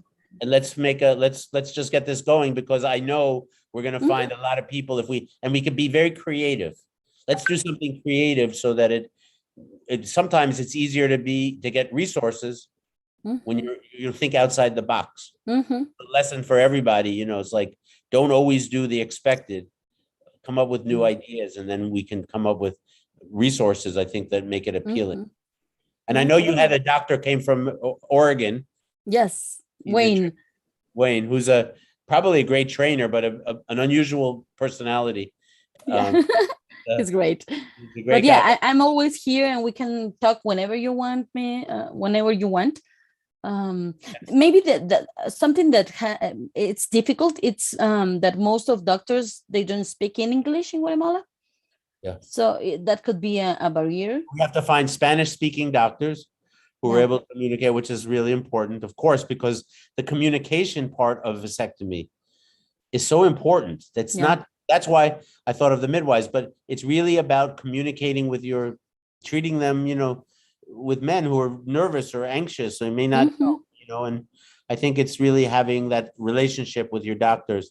I mean, with the doctors have with their clients that makes a successful experience, you know, and I can say that, you know, hey, yeah, do you show them a picture of what you've been doing, because this is incredible. You guys have to see what Yia and her family are doing. I don't know if Escar's already in the clinic or not, but if he is, I'd love for him to show us to the clinic. But otherwise, do you have any photos you could show right now? Déjame buscar 2 minutos las fotos y te las Oh, man, you muestro. gotta get those pictures ready to I go. saw the truck on Ya Wednesday. se fue para la clínica, pero déjame He's so dame bad, 2 but we want minutos to y show las busco. everybody. ¿Dónde está Escar? Acabo de salir para la clínica. He's probably there already. Escar, if you're there, man, show us the clinic. Dame un segundo, ya les voy a mostrar unas fotos. Can I ask you a question? Are you affiliated with like Planned Parenthood or the International Planned Parenthood, or do you have an affiliation with any organization? So we are affiliated to IPPF. Yeah. So okay. What's within and it's IPPF, the one based in, because I know it's the organizations are changing, and I was just are you still connected with in New York, or is it in Guatemala? How is that working? I'm not sure. I would lie because I don't manage that communications, but I say IPPF Global. Right. Okay. All right. And I was wondering about what's happening with, what was the organization that was in Guatemala that was Impares, or it was, no, not Impares. Aprofam. Are they still doing vasectomies? Are they? Yes, they do. But with COVID, they had such a big pérdida de dinero. They lose Lost so much money because of they COVID. lose a lot of their donors. So they used to have 5 mobile units, and now they are only running 1. So it's a huge lose for our country, because they have been helping for 60 years or so. Yeah, you want to show your clinic? ¿La están viendo? Yes. Sí. Ok, les voy a mostrar algunas fotos y algunos videos. No estaba aquí como preparada, pero les voy a mostrar lo que tengo para que puedan mirar. Esto fue en Cleveland. Esto es en el estadio de Pittsburgh, en Pensilvania, durante el road trip que hemos estado haciendo. Esto es un video del road trip pasando por el estadio de Pittsburgh, que estaban en un juego en ese momento. Una pregunta. There's a question. Yeah. Yeah. And do you ask for spermogram for these patients? You ask for what? Cuando hacen estas jornadas o estas cirugías rodantes o ambulatorias, ¿les piden espermograma y cómo manejan? ¿Les envían por WhatsApp los resultados? Mira, cuando la clínica está en Iowa, que es donde nosotros vivimos, y la clínica va a 3 ciudades de Iowa, que son a Waterloo, a Sioux City y a Ames. Los pacientes, por intermedio de la clínica de nosotros, mandan la muestra a las 12 semanas. Ellos reciben una caja y hacen el envío de la muestra a las 12 semanas por correo.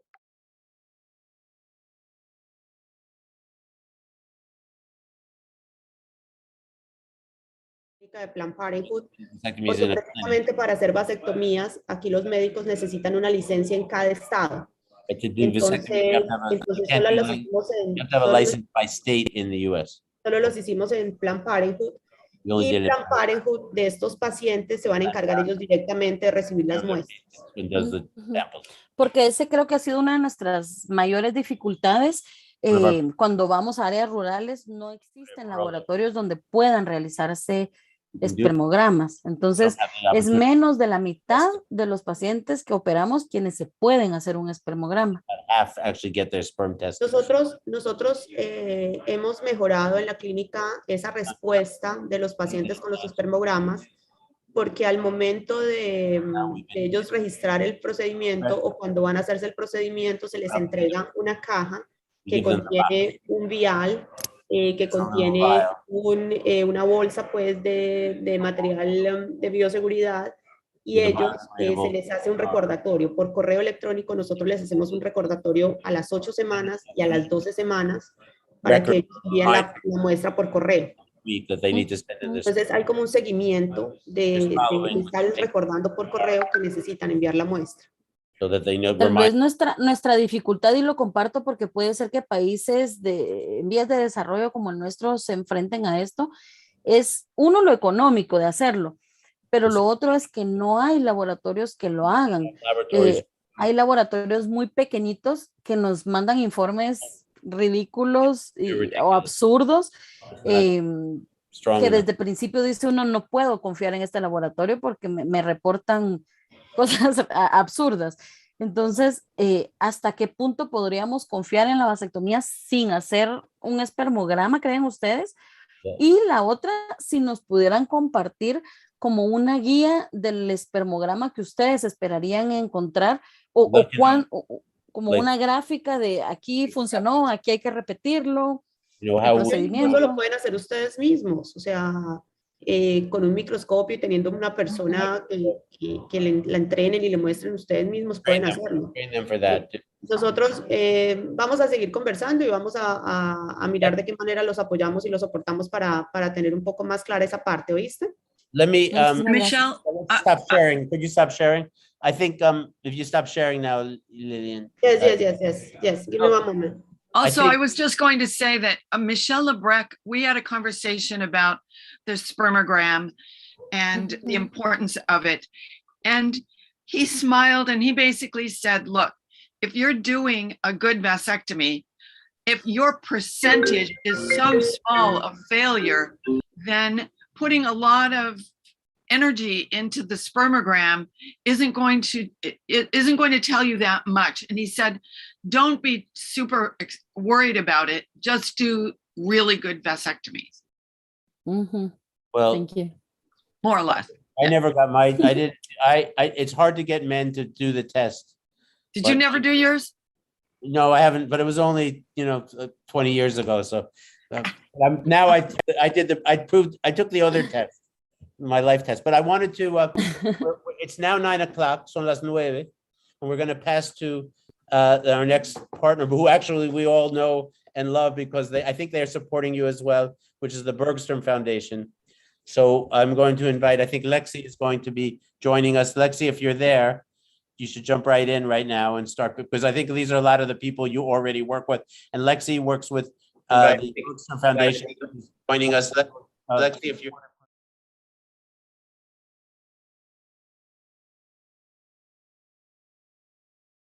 Foundation joining us. Sorry. You got an echo. We got an echo, but anyhow, good morning, Julia. How are you?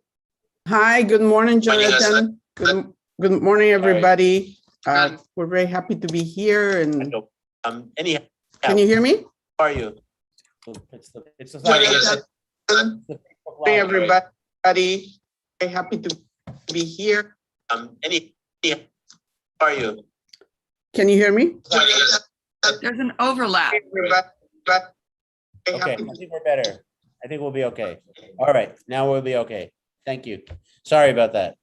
That's okay. Hi, good morning, good evening, everybody. Thank you, Jonathan, for having us here and for organizing this great event every year. We're really happy to be part of it. And I have with me two colleagues that should be there, Lexi and Dr. Francis and Damaje. I don't know if they're, we see them here, but, and we also have invited Dr. Johnny Lopez from CS Bolivia to talk a little bit about his experience. But first, we just want to, for everybody that doesn't know us, my name is Julia. I'm the CEO of the Bergstrom Foundation. We have, I don't know, we had a PowerPoint presentation, but I don't know if we have it ready. Jonathan, who's? I could share it too if necessary. Okay. Share. We can share the screen. Give me a second to share. I could do that, right? No, you should be able to share. I think you should be okay. You want me to do it, Jonathan? You want me to share or you can do it? Yeah, you can do it. All right. Let me see. What am I sharing exactly now? There was a PowerPoint presentation. Okay, sorry about that. I did have the PowerPoint and I got it right here. There it goes. It's open and ready to go. And now I'm just going to do the sharing the screen. And my only excuse for all of this is I've been up for 18. I've just been up since yesterday morning, and now I'm.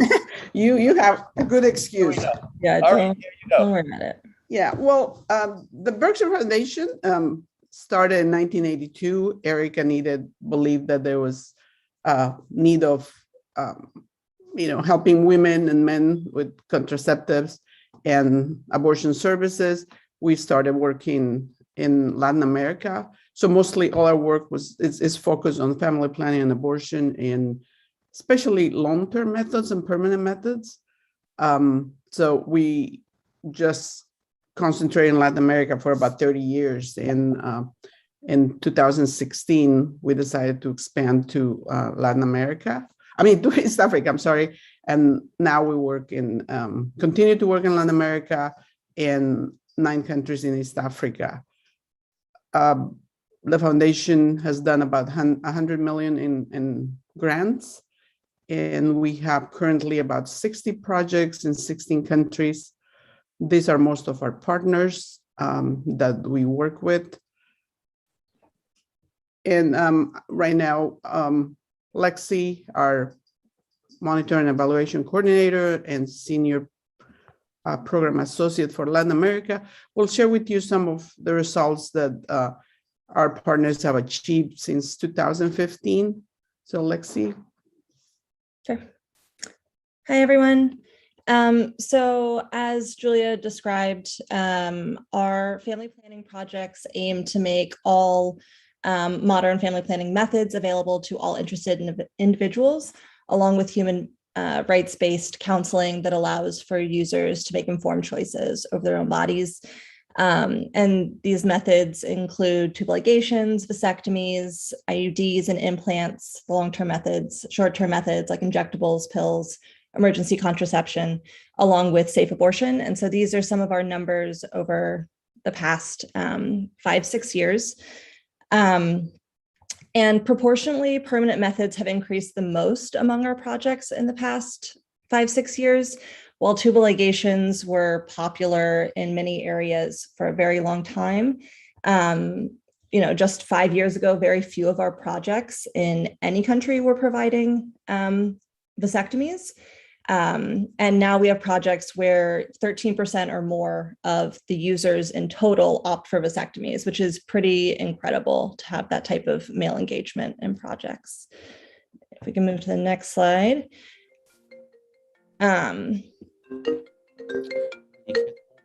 Sorry.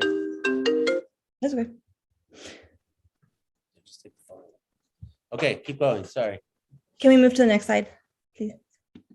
Thank you. So back in 2015, you can see that we only have projects in Guatemala, that dark blue line, providing vasectomies. But starting in 2017 and 2018, many more of our projects and partners started providing vasectomies. Even when vasectomies were being provided in urban centers, you heard from Michelle, we saw this, there was still a belief that in rural areas or with indigenous populations, vasectomies wouldn't be as accepted. But as Michelle explained, that just isn't true. With great counseling and available options, men, regardless of their location and socioeconomic status, were starting to opt for vasectomies. In addition, you might have expected that during COVID, our vasectomy numbers for the projects would have gone down, but what we actually saw was a significant rise, especially in Latin America, as many governments were closing other quote unquote elective surgeries, which included family planning surgeries. It became a lot easier for our partners to provide vasectomies versus tubal ligations because there were fewer risks involved, there were fewer demands in terms of what you needed to provide them. It was a much simpler surgery that didn't require, a lot of those extra supplies. So our vasectomy numbers actually rose quite a bit, and you can see in 2021 on the side, Guatemala is far ahead, and we're not even done with the year. And I assume that Bolivia will also go up, considering MSI Bolivia and CIS's work during World Vasectomy Day. So now Dr. Francis will present the results for East Africa. Next slide. Can you go back one slide? Sorry. One more down. Yep. Okay. Thank you. Like she said, I'm Francis from Uganda, and I do coordinate our African region here. As you know, our work is based in East Africa. We have had vasectomy work as part of the general family planning in different countries. For example, we have Ethiopia, we have Kenya, we have Tanzania, and Uganda. Most of these countries have almost the same, which is a low output of vasectomy, because of the several reasons that, we all know about. But then you can see that the trend changes a bit for Uganda. From 2016, when the foundation started working in South Africa, 17, a small rise, but then there's a sharp increase in the vasectomies happening in Uganda. This is basically due to a project that we had that with one of the organizations which are in Uganda that was specific for male involvement, which is called the Men Plus project. And here you can see that we had a sharp rise until the end of the year 2019, when the project closed. Still, with this project closure, we started engaging so many other organizations with our projects to start providing vasectomies. But you can see there was just a decrease after the project closure, but then it wasn't as low as it is or as it started. So meaning the other projects actually picked up, but also the demand that was created, there were referrals that continued to go to the partner clinics that were providing vasectomies. So up to today, you can see we have an average of over 100. So meaning that the vasectomies work is going on in Uganda. This has not changed for the other countries. Still, they have a low vasectomy output, but we expect probably with better programming and good policies, maybe this will change. Yeah, thank you. Thank you, Francis. So now we'll talk about a few case studies we have from projects. As we've already heard from Semoplaf in Ecuador and Wings in Guatemala. Let me do the next slide, please. We have, thank you, seen quite a trend, especially in Latin America, of younger individuals and individuals without children opting for vasectomies. And this is both, in part for providers going with the human rights-based strategy. Anyone over 18, should be able to make choices about their own bodies. regardless of how many children they have. So we've seen quite a few of these individuals. Here are case studies from CS Bolivia. And here we see a few examples of all younger individuals with no children.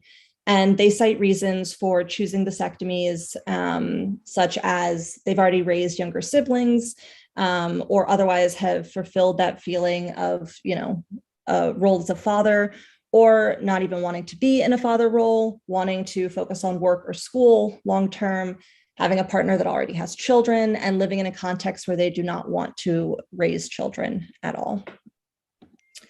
If we go to the next slide, we see a case study of CEPEP in Paraguay. And they recently have had quite a large increase in their vasectomies. And that is due to a lot of their programming, including men making pamphlets in multiple languages, reaching out through sports clubs, going to locations where a lot of men are working, doing Zoom links with interested individuals and providers. Through all of this, they have reached 71 vasectomies in a year, and they are continuing to see a rise year after year, which is great.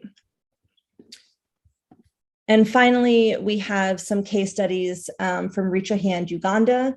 Here we see mostly older individuals with more children. The first story comes from, and we've changed all of the names, obviously, from James, who has 18 children and 2 wives, but with that many individuals, providing all the basic necessities was becoming very difficult.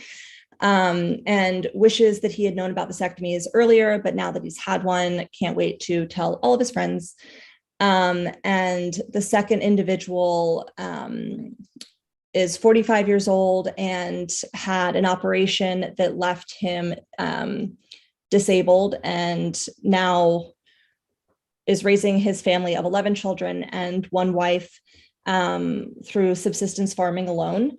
And decided that instead of, trying to grow the family, which he didn't think he would be able to sustain, to have a vasectomy.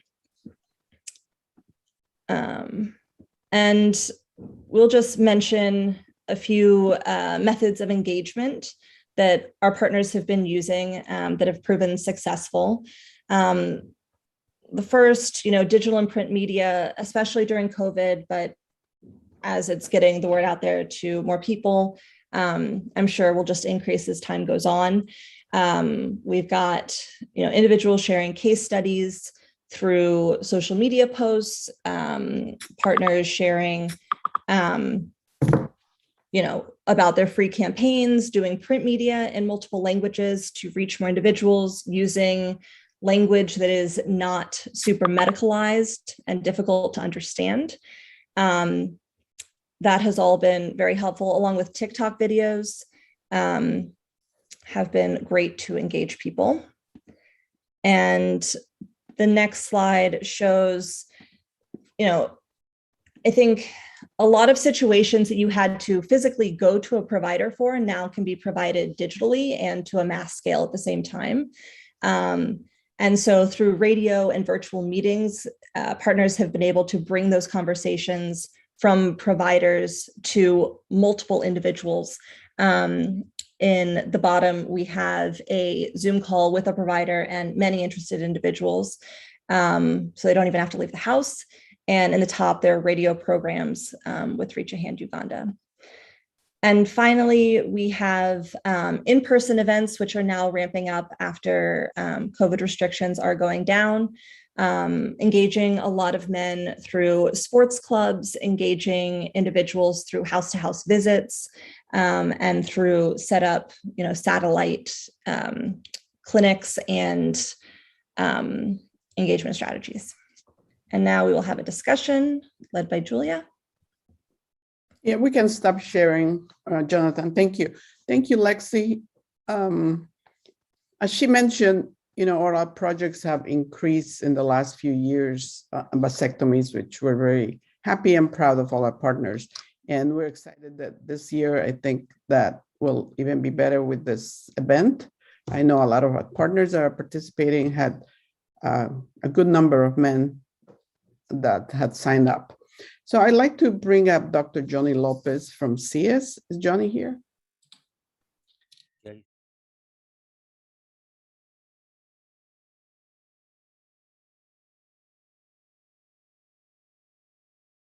In Spanish, please. Habla español y yo traduzco.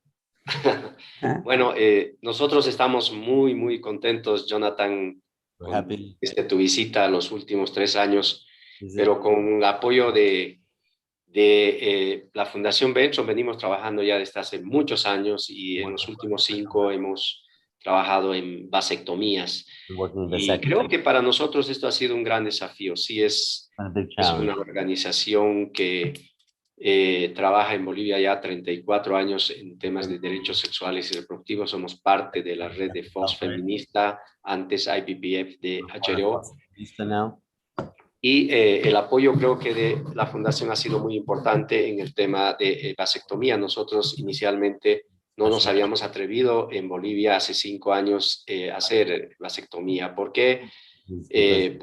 Bolivia es un país que tiene muchos pueblos indígenas, el machismo está muy arraigado, pero de a poco fuimos trabajando y hoy puedo decirles que hemos logrado superar nuestras metas. Teníamos para esta campaña de Vasectomy Day, por ejemplo, donde desde hace 3 años hablamos con Jonathan para ser parte. El año pasado no pudimos por la pandemia, pero ahora estamos parte de ello. Vamos a hacer 400 vasectomías gracias a la Fundación Benson en estos días y nos han rebasado. Ahorita tenemos como 700 inscritos y solo podemos hacer 400, pero vamos a seguir, espero, trabajando en el tema y vemos que hay mucha sensibilidad hoy de los varones para trabajar en este tema. Ocurre que cada vez son más jóvenes. Creo que la pandemia ha sensibilizado mucho sobre el contexto, no solamente social, el contexto, el futuro, y creo que al ser un método seguro y la sensibilidad y el compromiso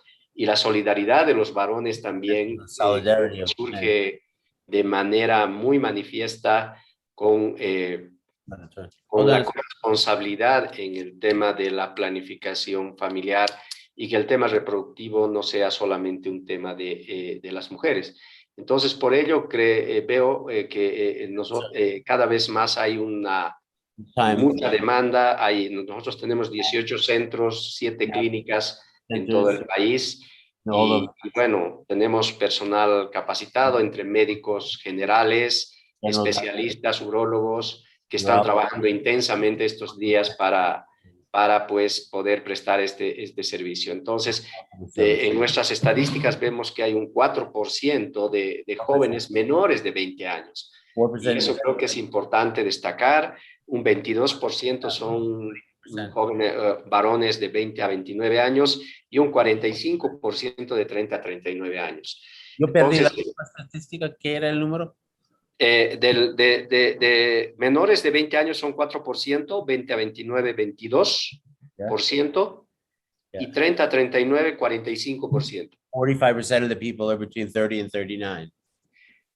Entonces, estamos muy contentos de ser parte de este movimiento global, con nuestro apoyo de Benton, que para nosotros no es un financiador, sino es un acompañante, porque no solo nos da dinero, sino nos acompaña en todo el proceso, y creo que hay mucha confianza en el trabajo que hacemos, y eso nos alienta a seguir haciendo este trabajo que realmente nos sorprende a nosotros mismos por la demanda que cada día existe, y es cada día más. Como hablaban hace rato, creo que es importante brindar una consejería adecuada, tener personal capacitado, y la mayor difusión que vemos, la gente está llegando porque alguien le dijo que se hizo la vasectomía y bueno, es una buena opción, segura, es rápida, y creo que aquello es importante. That's what the most important thing. Muchas gracias, Johnny. Sí, tenemos una experiencia muy grande con ellos y si volvemos al principio, hace unos 10 años, creo que si lográbamos una vasectomía al año era increíble. Entonces, es un gran adelanto. Este año estamos súper contentos de que en Bolivia yo creo que va entre MSI y CIES vamos a llegar como unas 800, 900 vasectomías. Eso es algo que nunca se ha oído antes y estamos muy, muy felices de todo eso. Muchas gracias, Johnny. Y ahora quisiera que brevemente, I would like our regional officer in Uganda to talk to us a little bit about our experience and the challenges we faced when we started our projects in Uganda. So Francis, please. Thank you so much, Julia. Yes, the Ugandan context has always been challenging for permanent methods, especially vasectomy. And we have, yes, several organizations, but in their programming, they have not had vasectomy provided. You see, they do try and provide details, but the vasectomies is nothing, is something that they haven't provided for some time. When we do work we do with private sector and public sector, but then you find that the doctors in the public sector lack training in provision of vasectomy. They have no equipment. So with these so many challenges, including of course the information, the population does not have any information about vasectomy. There is less movement about vasectomy and less popularity about vasectomy. So we looked at this and we probably came up with a plan and an organization that can do value creation. But also they could not make referrals to the public sector because the public sector does not have trained providers. So one of the things to train, and we had Dr. Wiseman who came and trained.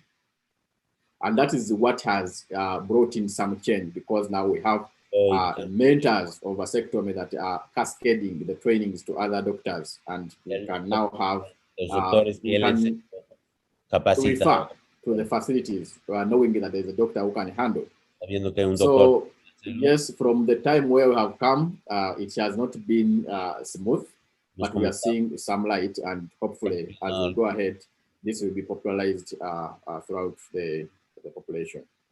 But you can also talk about how the government, even in events that they have, they are talking about vasectomy now.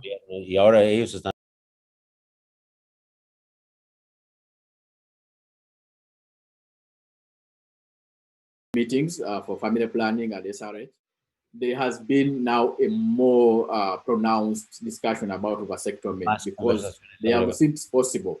Previously, it showed that, well, we don't know if it can be provided. But with the project that we did, the training that we held at within 2 weeks, we had over 50 vasectomies provided. Everyone saw that actually it can be done and vasectomies can be provided to people. The demand I mean, the need is there in the population. The men have produced so many children, they don't know how to stop. But now we find that when we get more talk, with our organizations with support, have been able to do radio talk shows.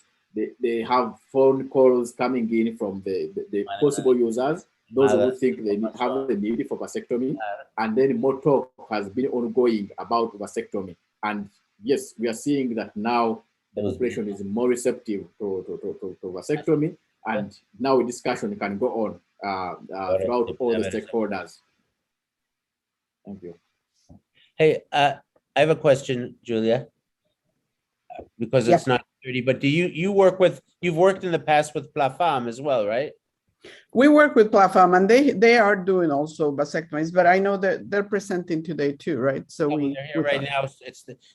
So we might as well just keep going, because I think they're another one of the groups you work with, unless if you had more you wanted to say, or we can bring them in as well. No, thank you. Thank you so much. I just want to thank you for all the work you do and for putting all this together. And I know that every year it's getting better, and we're really excited to be part of this. I think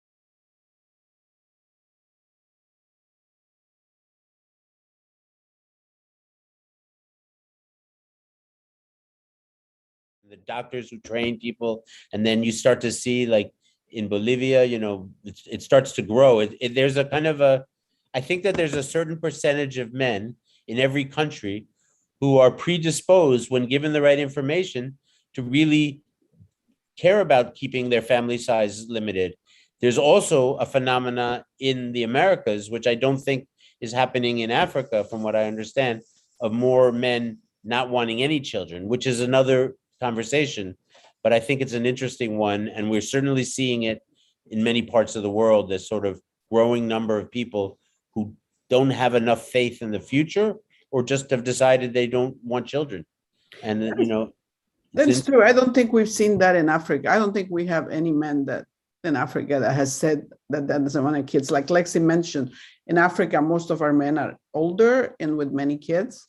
But it's interesting. But in Latin America, we've seen that. Like, you know, Every everybody single has project. presented before. There's a lot of young people that don't want kids, but Africa, we're not there yet. But yeah, we want to thank Dr. Wayne Weisman that, you know, he went to Uganda for us. He trained, he gave equipment to the doctors, and it was amazing. That showed the success we had with that project. Yeah, that training, at the end of the day, there's no point in promoting vasectomies if you don't have doctors who can do it.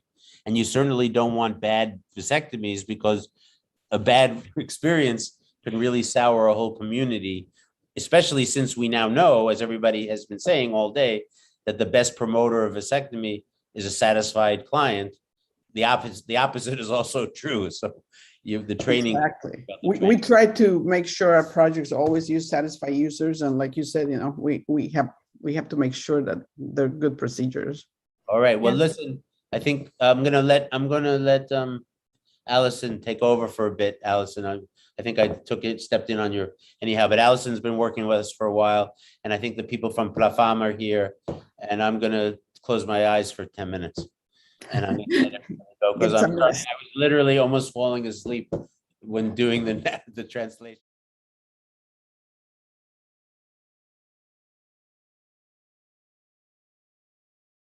But you guys are like the only people we work with who really are very sticklers for information and data. And I think it's very helpful for us. It kind of, I think we're known about that. Yeah, I think it creates a discipline that we probably really benefit from. So thank you for being so tough about those things, because I think it will make us better in the end. And so we need somebody to, you know, crack the whip a little bit. So you're very good at that for us. Thank you. Thank you, Johnny, for being here too. And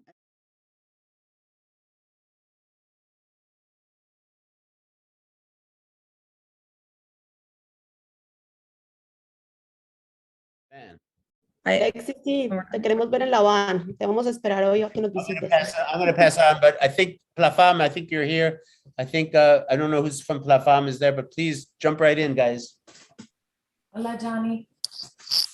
Buenos días. ¿Cómo estás? Qué gusto. Bien. Un gusto ver a usted. También, encantado de verte. Otra vez. Hola, buenos días. Hola, Plafam. Bienvenidos a Día Mundial de la Vasectomía.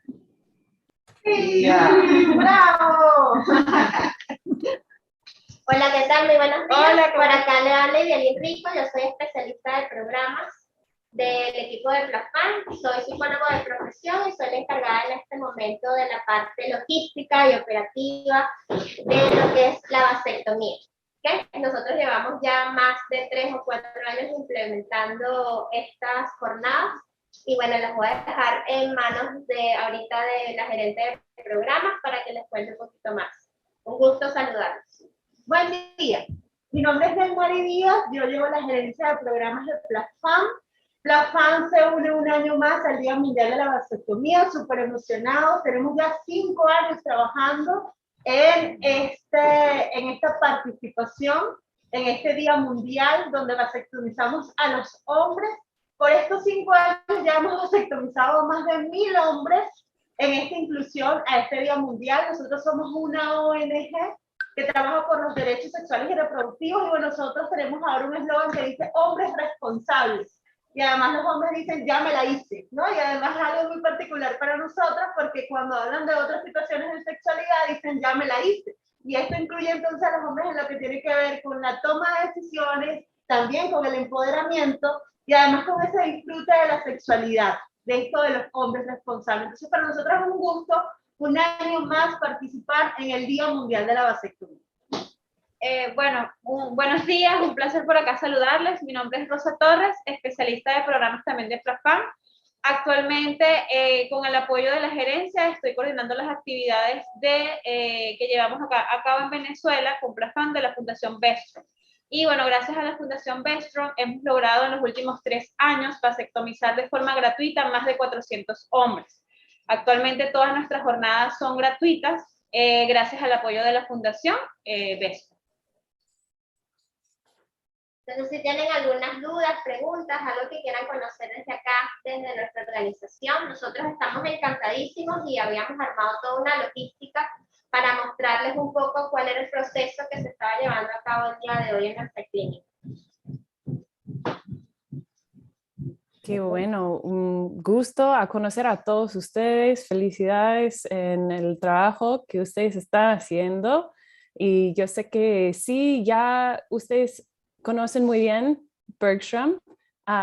Tenemos Julia y Lexi, no sé si todavía no están aquí, si apretaron el video, pero ya están.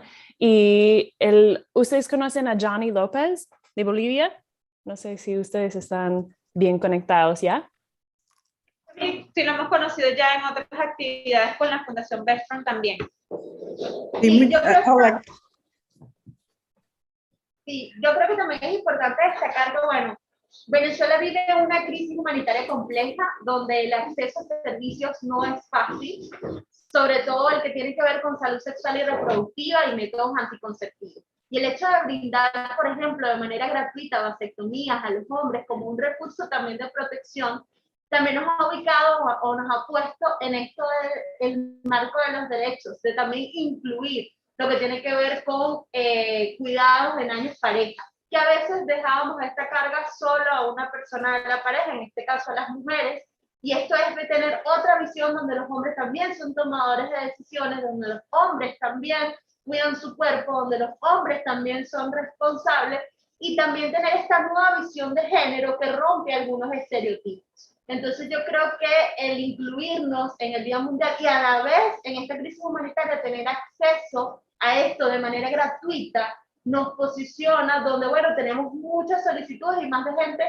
más joven que a veces tenía muchos mitos relacionados con lo que es la vasectomía, donde ya no voy a tener placer, donde no va a haber erección, donde esto es algo muy doloroso. Entonces yo creo que estamos logrando cambios de paradigma importantes con respecto a la vasectomía y a que los hombres son tomadores de decisiones con la información oportuna. Y el día de hoy tenemos aquí a uno de nuestros hombres vasectomizados que además en nuestro país es de alguna manera un influencer, vamos a decir.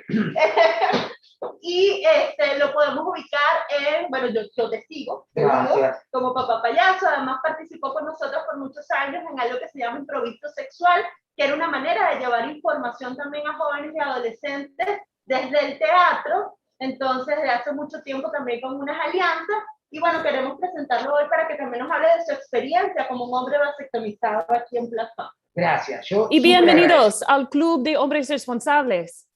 Gracias.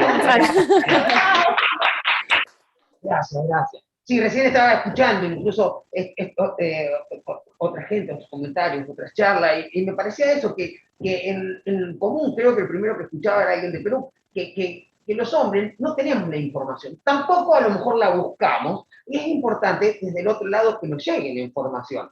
O tenemos muchos mitos, muchos tabúes. Yo hice demasiadas preguntas, no sé si las chicas hacen la misma cantidad de preguntas que las que hacemos los varones, porque nada, hay demasiado mito con lo del machismo, que nos va a pasar, que por más que uno no quiera está inculcado, ¿no? Y lo único que yo voy a recomendar, que hay algo que no dice en el listado y que debería recomendarlo para las personas que se hacen la vasectomía. Un ejemplo, yo, después de hacerme la vasectomía, esa noche cené sanito, entonces me hice un pollito con una ensalada de remolacha y zanahoria rallada, A las 3 de la mañana fui al baño y cuando vi que el agua se ponía roja me quería morir. Yo dije, ¿qué me pasó? Se me fue la vida. Pero claro, nada, era la remolacha, pero de verdad una cuestión de pánico que entré. Y realmente creo, a ver, que lo que debemos buscar es contar a la gente, que lo sepa. O sea, hay tantas mentiras en la vida que damos por hecho, hay tanta información que recibimos que no sabemos, o que simplemente para los varones no nos toca a nadie, ¿sabe? A nosotros no nos toca a nadie, y entonces buscar eso, saber cuánto te liberas, cuánto puedes apoyar a tu familia. A mí me cambió muchísimo la visión de saber la diferencia entre si me lo hacía yo o mi mujer, o sea, el tiempo que iba a pasar, lo que iba a sufrir, lo que iba a sentir, y aparte ya lo había vivido en los dos embarazos, digamos, en los dos partos, o sea, era sumarle una vez más. Creo que eso nos cambia mucho, eso nos cambia esa información y nada, agradezco muchísimo a Plafán que la brinde y que nos permita llegar a la gente. ¿Y crees que los recomendarías como una opción? No, los recomiendo todo el tiempo como una opción y reconozco, los recomiendo todo el tiempo. Yo sinceramente me lo podría haber hecho en un momento con una clínica, de hecho unos doctores me lo ofrecieron para hacérmelo en una clínica, pero el monto en una clínica puede estar rodando en Venezuela en los $600. Por lo menos una opción era de eso y otra un poco menos, pero y eso hace que no llegue a la gente, porque vos le decís a un venezolano $600 y es mucho dinero, ¿no? Entonces, la diferencia de hacerlos gratis le da una posibilidad muchísimo más grande de decir, mira, ahora quiero tener información, porque ahora sé que me lo puedo hacer. Antes, con $600, podía llegar a alimentar a mi familia en un largo tiempo, ¿no? Entonces, por eso que para mí fue tan importante hacerlo junto a ustedes. Ay, buenísimo, y gracias por habernos escogido, de verdad, para esto. Entonces, bueno, esto es una de las cosas que nos pone en la palestra el hecho de poder acceder de manera gratuita y además puntual con información oportuna, porque además muchos chicos vienen, bueno, ahorita tenemos muchos chicos jóvenes que nos están solicitando el procedimiento y es como que reestructurar o ver que, bueno, como hay cambios culturales que aceptan la vasectomía o que aceptan que el hombre en decisión pareja pueda tomar esta decisión, ¿no? Y además evaluando esto, bueno, si tengo una pareja, que también nos han dicho muchos hombres vasectomizados, ya va, pero el tiempo que ella va a estar hospitalizada, además no es ambulatorio como esto. Entonces poner esto de que, bueno, antes era solo la única opción en métodos permanentes para la mujer. O sea, la mujer es la única que podía tomar la opción de esto en su cuerpo, ¿no? Y además porque estaba relacionada maternidad y mujer. Y esto, al compartirlo con los hombres, nos hace ver que es una decisión también en pareja, es decir, es mi cuerpo, yo decido, pero también como pareja, bueno, ¿cuál de los dos, si seguimos en esta situación de pareja, podemos hacer esto? A mí me sorprende un poco, de verdad, que se sorprenda a tanta gente, pero cuando yo comento que me lo hice, lo que puede las diferencias, pero también si yo pienso en lo que pensaba yo hace un año, no me debería sorprender tanto, ¿sabes? Porque no tenía la información. Claro. Entonces, ese es el valor de conocer, de tener una información tan verídica como la que usted va a hacer. Buenísimo, sí, y es el hecho de tumbar mitos, o sea, de trabajar en la cultura, de trabajar en cosas que están arraigadas porque nacemos desde esa información. Y en salud sexual está relacionado mucho con mitos, tabúes por esto mismo, porque es lo que traemos hace mucho tiempo. Yo recuerdo antes haciendo intervenciones para vasectomía, que fue un reto comenzar con la vasectomía, donde en nuestro país, con esto mismo que hablaste del machismo, había hombres que decían, pero si yo dejo a mi pareja, voy a tener una nueva pareja y no le voy a dejar hijos. Era esto de perpetuar a través de, bueno, tengo 10 parejas, 10 hijos, pero ya va. También ser un hombre responsable, saber que tener hijos implica un montón de cosas. Y bueno, ahora tenemos jóvenes que, por la misma cuestión de la migración de nuestro país, han quedado a cargo de sus hermanos o sus abuelas quedan a cargo de sus hermanos y ellos quizás mis papás se fueron hace 4 años y yo tenía 14 y ahora tengo 18 o tenía 17 y son jóvenes que están viniendo a buscar información sobre la vasectomía, que no tienen hijos y que deciden no tenerlos o que a veces piensan que es un método temporal y con la explicación quedan más claros y bueno, se van con otros métodos, pero que sí están viniendo a buscar información, que antes nos costaba mucho, teníamos que ir a sitios donde según los hombres convivían, ¿no? Policías, bomberos, pero ahora es un cotidiano poder hablar de la vasectomía y eso es una de las cosas que nos gusta y que hemos visto en todo este tiempo que ha crecido y que hemos llegado a estos hombres. pensar en un momento hace 5 años que íbamos a tener más de 1000 hombres vasectomizados era como todo un reto, porque generalmente en un año podíamos vasectomizar 5 hombres, 10 hombres, y que en un año ahora tengamos 250 hombres vasectomizados, realmente ha sido un reto y además una satisfacción realmente, porque la salud sexual y reproductiva es de todas las personas, no solamente de las mujeres, y creo que esto es una opción al verlo. Sí, Nelmari, yo creo, buenos días. Yo creo que también algo importante que hay que tomar en cuenta es el tema de información.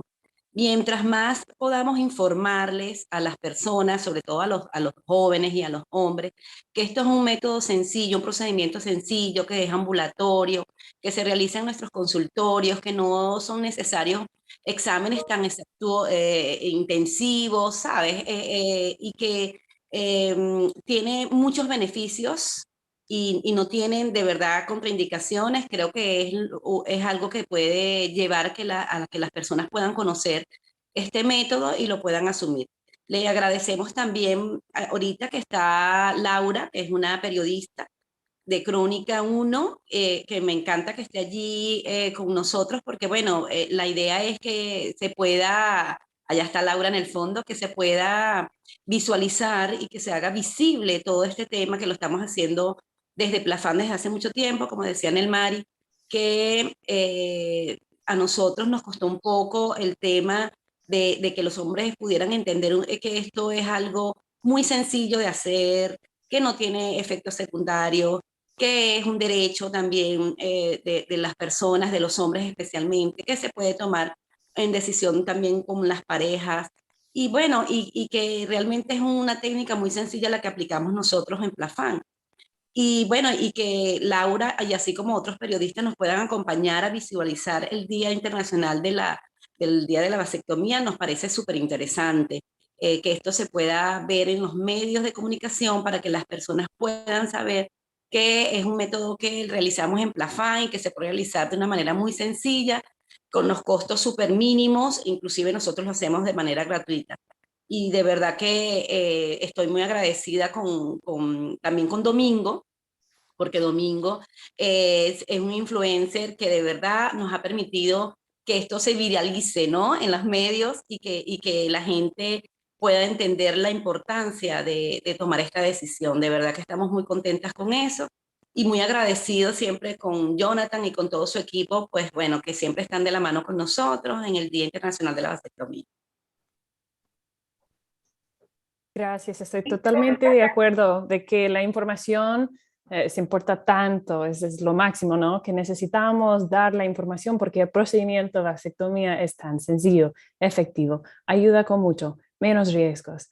Pero, y la realidad es que cuando hombres ya saben la información correcta, las barreras para los mitos, los miedos, las dudas, se bajan un montón, ¿no? Es que para realizar tan sencillo es el método de comunicación más efectivo que tenemos. Entonces, gracias el hombre que ustedes tienen, porque eso, para escuchar de un hombre ya vasectomizado, es increíble. Para tener, ya sabemos que redes sociales tenemos información de eso, y cómo se sabe cuál es de verdad.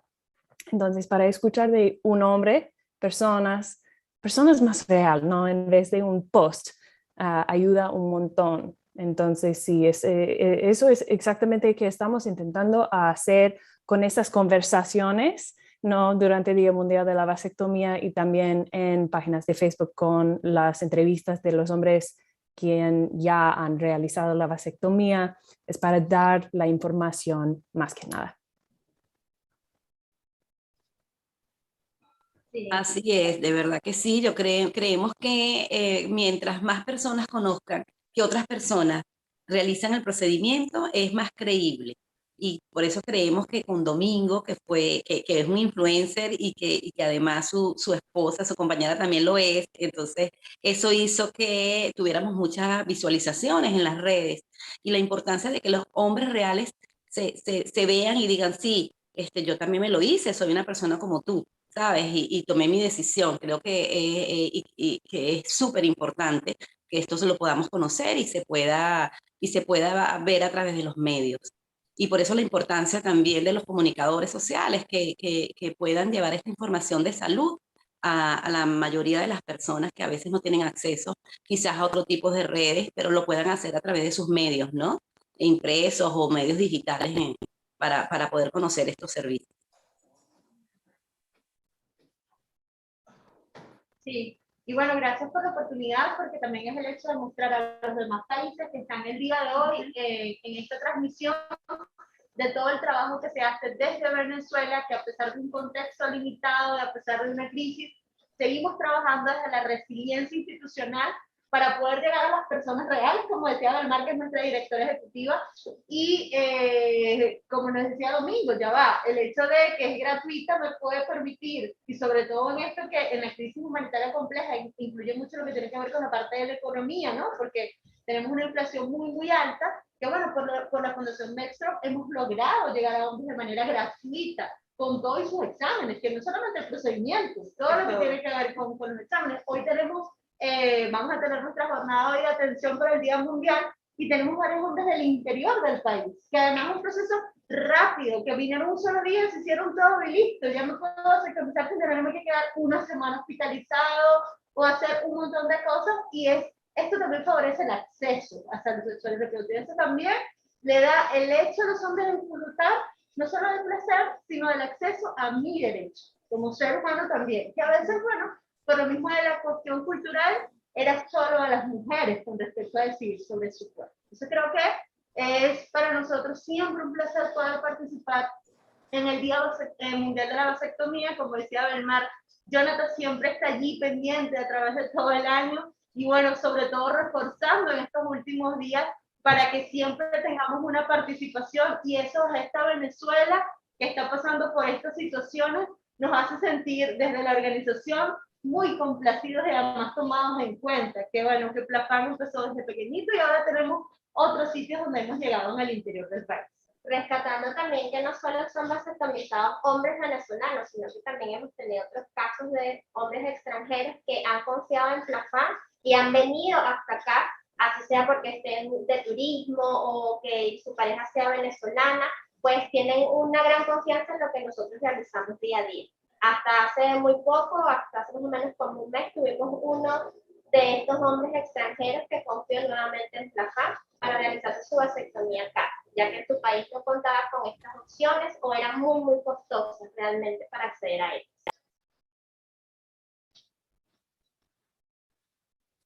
No, gracias a ustedes. Un gusto a saber más sobre la práctica y todo que ustedes están haciendo para el Día Mundial de la Vasectomía.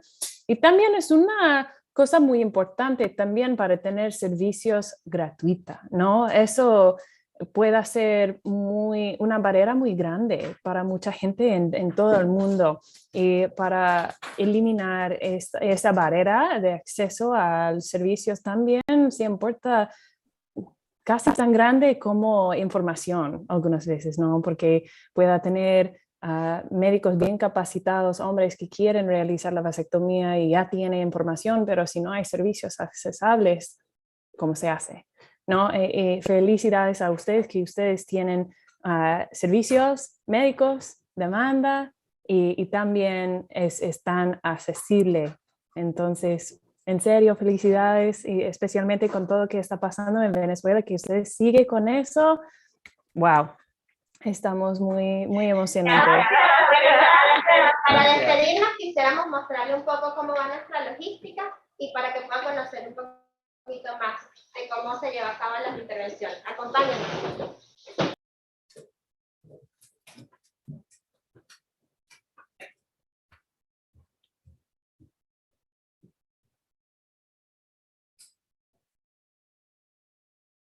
Ok, entonces, ustedes tenemos un... Gracias, there we go. Para la evaluación psicológica, ¿okay? Para realizar su informe y conocer un poco cuáles son sus opciones.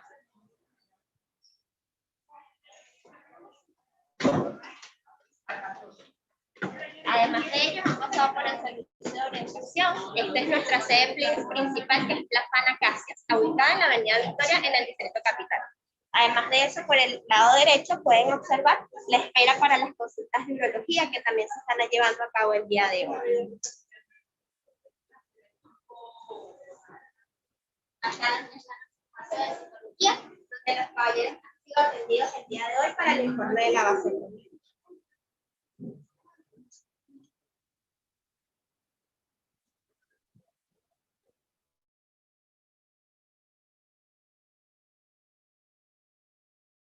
Nunca tenemos una conexión perfecta cuando estamos en camino, ¿no? Caminando en todos lados. Pero qué bueno a ver la clínica, el proceso. Para que puedan saludar a los Ahí están. compañeros a través del mundo que han participado ustedes hoy en el Día Mundial de la Vasectomía. Esto es todo por acá y espero que estén complacidos con la labor que se hace. Bye.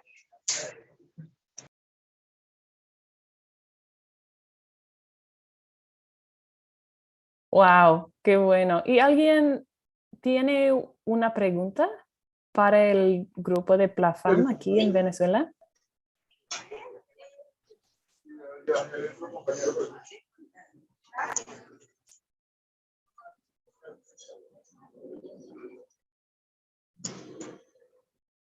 ¿Algunas preguntas? Deidre, quizás. ¿Sí? Ana Cecilia, por favor. Hola, hola, buenos días a todos aquí en Bolivia. Hola, Plafam, muchísimas felicidades por todo su trabajo. Yo soy Ana Cecilia, directora de Mary Stokes en Bolivia. Y mi pregunta para ustedes es, les escucho referirse a la orientación o la valoración que hacen al cliente antes de la vasectomía como una valoración psicológica. Quería entender el por qué, porque aquí como nosotros hemos experimentado que hay proveedores de salud del sector público que les dicen, si no vienes con un examen psicológico no te voy a hacer la vasectomía, como diciendo, no sé, no, ¿me entiendes? Se vuelve una barrera. Entonces quería entender por qué ustedes le llaman, utilizan la palabra psicológico.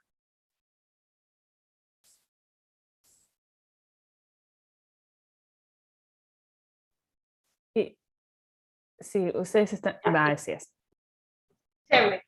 La evaluación psicológica formó parte de un requisito por protocolo. También en la norma de salud sexual y reproductiva de nuestro país hay ciertas cosas que se piden desde esa norma de salud sexual y reproductiva, como exámenes particulares tanto para esterilización quirúrgica femenina como para esterilización quirúrgica masculina. Y uno de los requisitos en esta norma de salud sexual y reproductiva es una evaluación psicológica.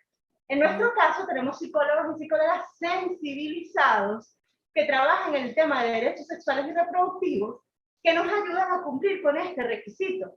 Sin embargo, para nosotros lo principal es la decisión de los hombres o las mujeres, si fuese una esterilización quirúrgica femenina, sobre el derecho sobre su cuerpo. Entonces, todos los psicólogos que están, o el equipo de psicología que está en Plafam, tiene esta capacitación primero desde el marco de derecho, para que, bueno, como es una desde la norma, desde lo que nos pide el Ministerio de Salud cumplir con este requisito, igualmente no se pase por encima de los derechos de los hombres y las mujeres sobre su cuerpo. Por eso, por ejemplo, la edad en ciertos casos no es limitativo para la toma de decisiones, sino realmente lo que decía la persona por su cuerpo. Para mí fue importante. De verdad, para mí fue importante. A mí me aterrizó algunas preguntas el psicólogo. Me hizo responderme unas preguntas que no me había hecho. Yo siempre estuve clarísimo que lo quería hacer, lo había hablado con mi pareja, pero me hizo algunas preguntas que yo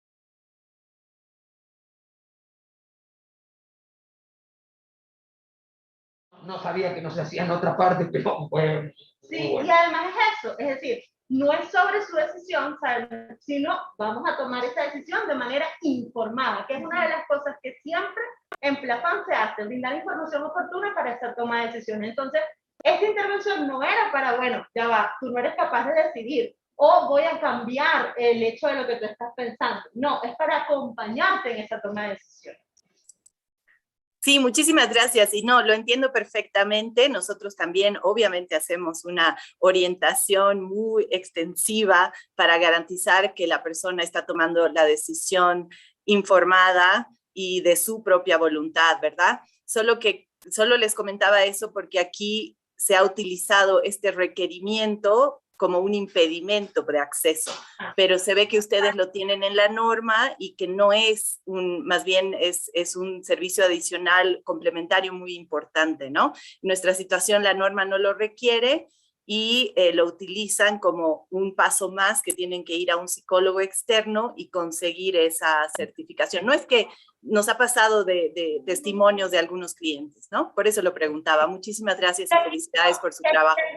Gracias. Y aquí mismo tenemos el servicio. O sea, tenemos todos estos servicios de una vez oportuno para hacerse todo dentro del Plafán y terminar igual con la vasectomía dentro del Plafán. O sea, no es que hay que derivar a otro lado.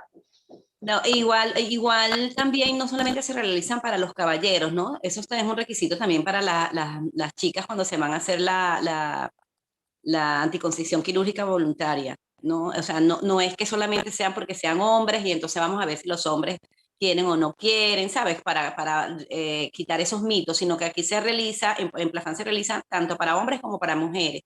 Y es el hecho de que no sea presionado por un tercero, por ejemplo, que eso también nos parece importante recalcar, ¿no? De que te lo estás haciendo porque lo quieres hacer y no porque de repente sea una presión por una tercera persona que quiera hacerte algo de manera forzada, ¿no?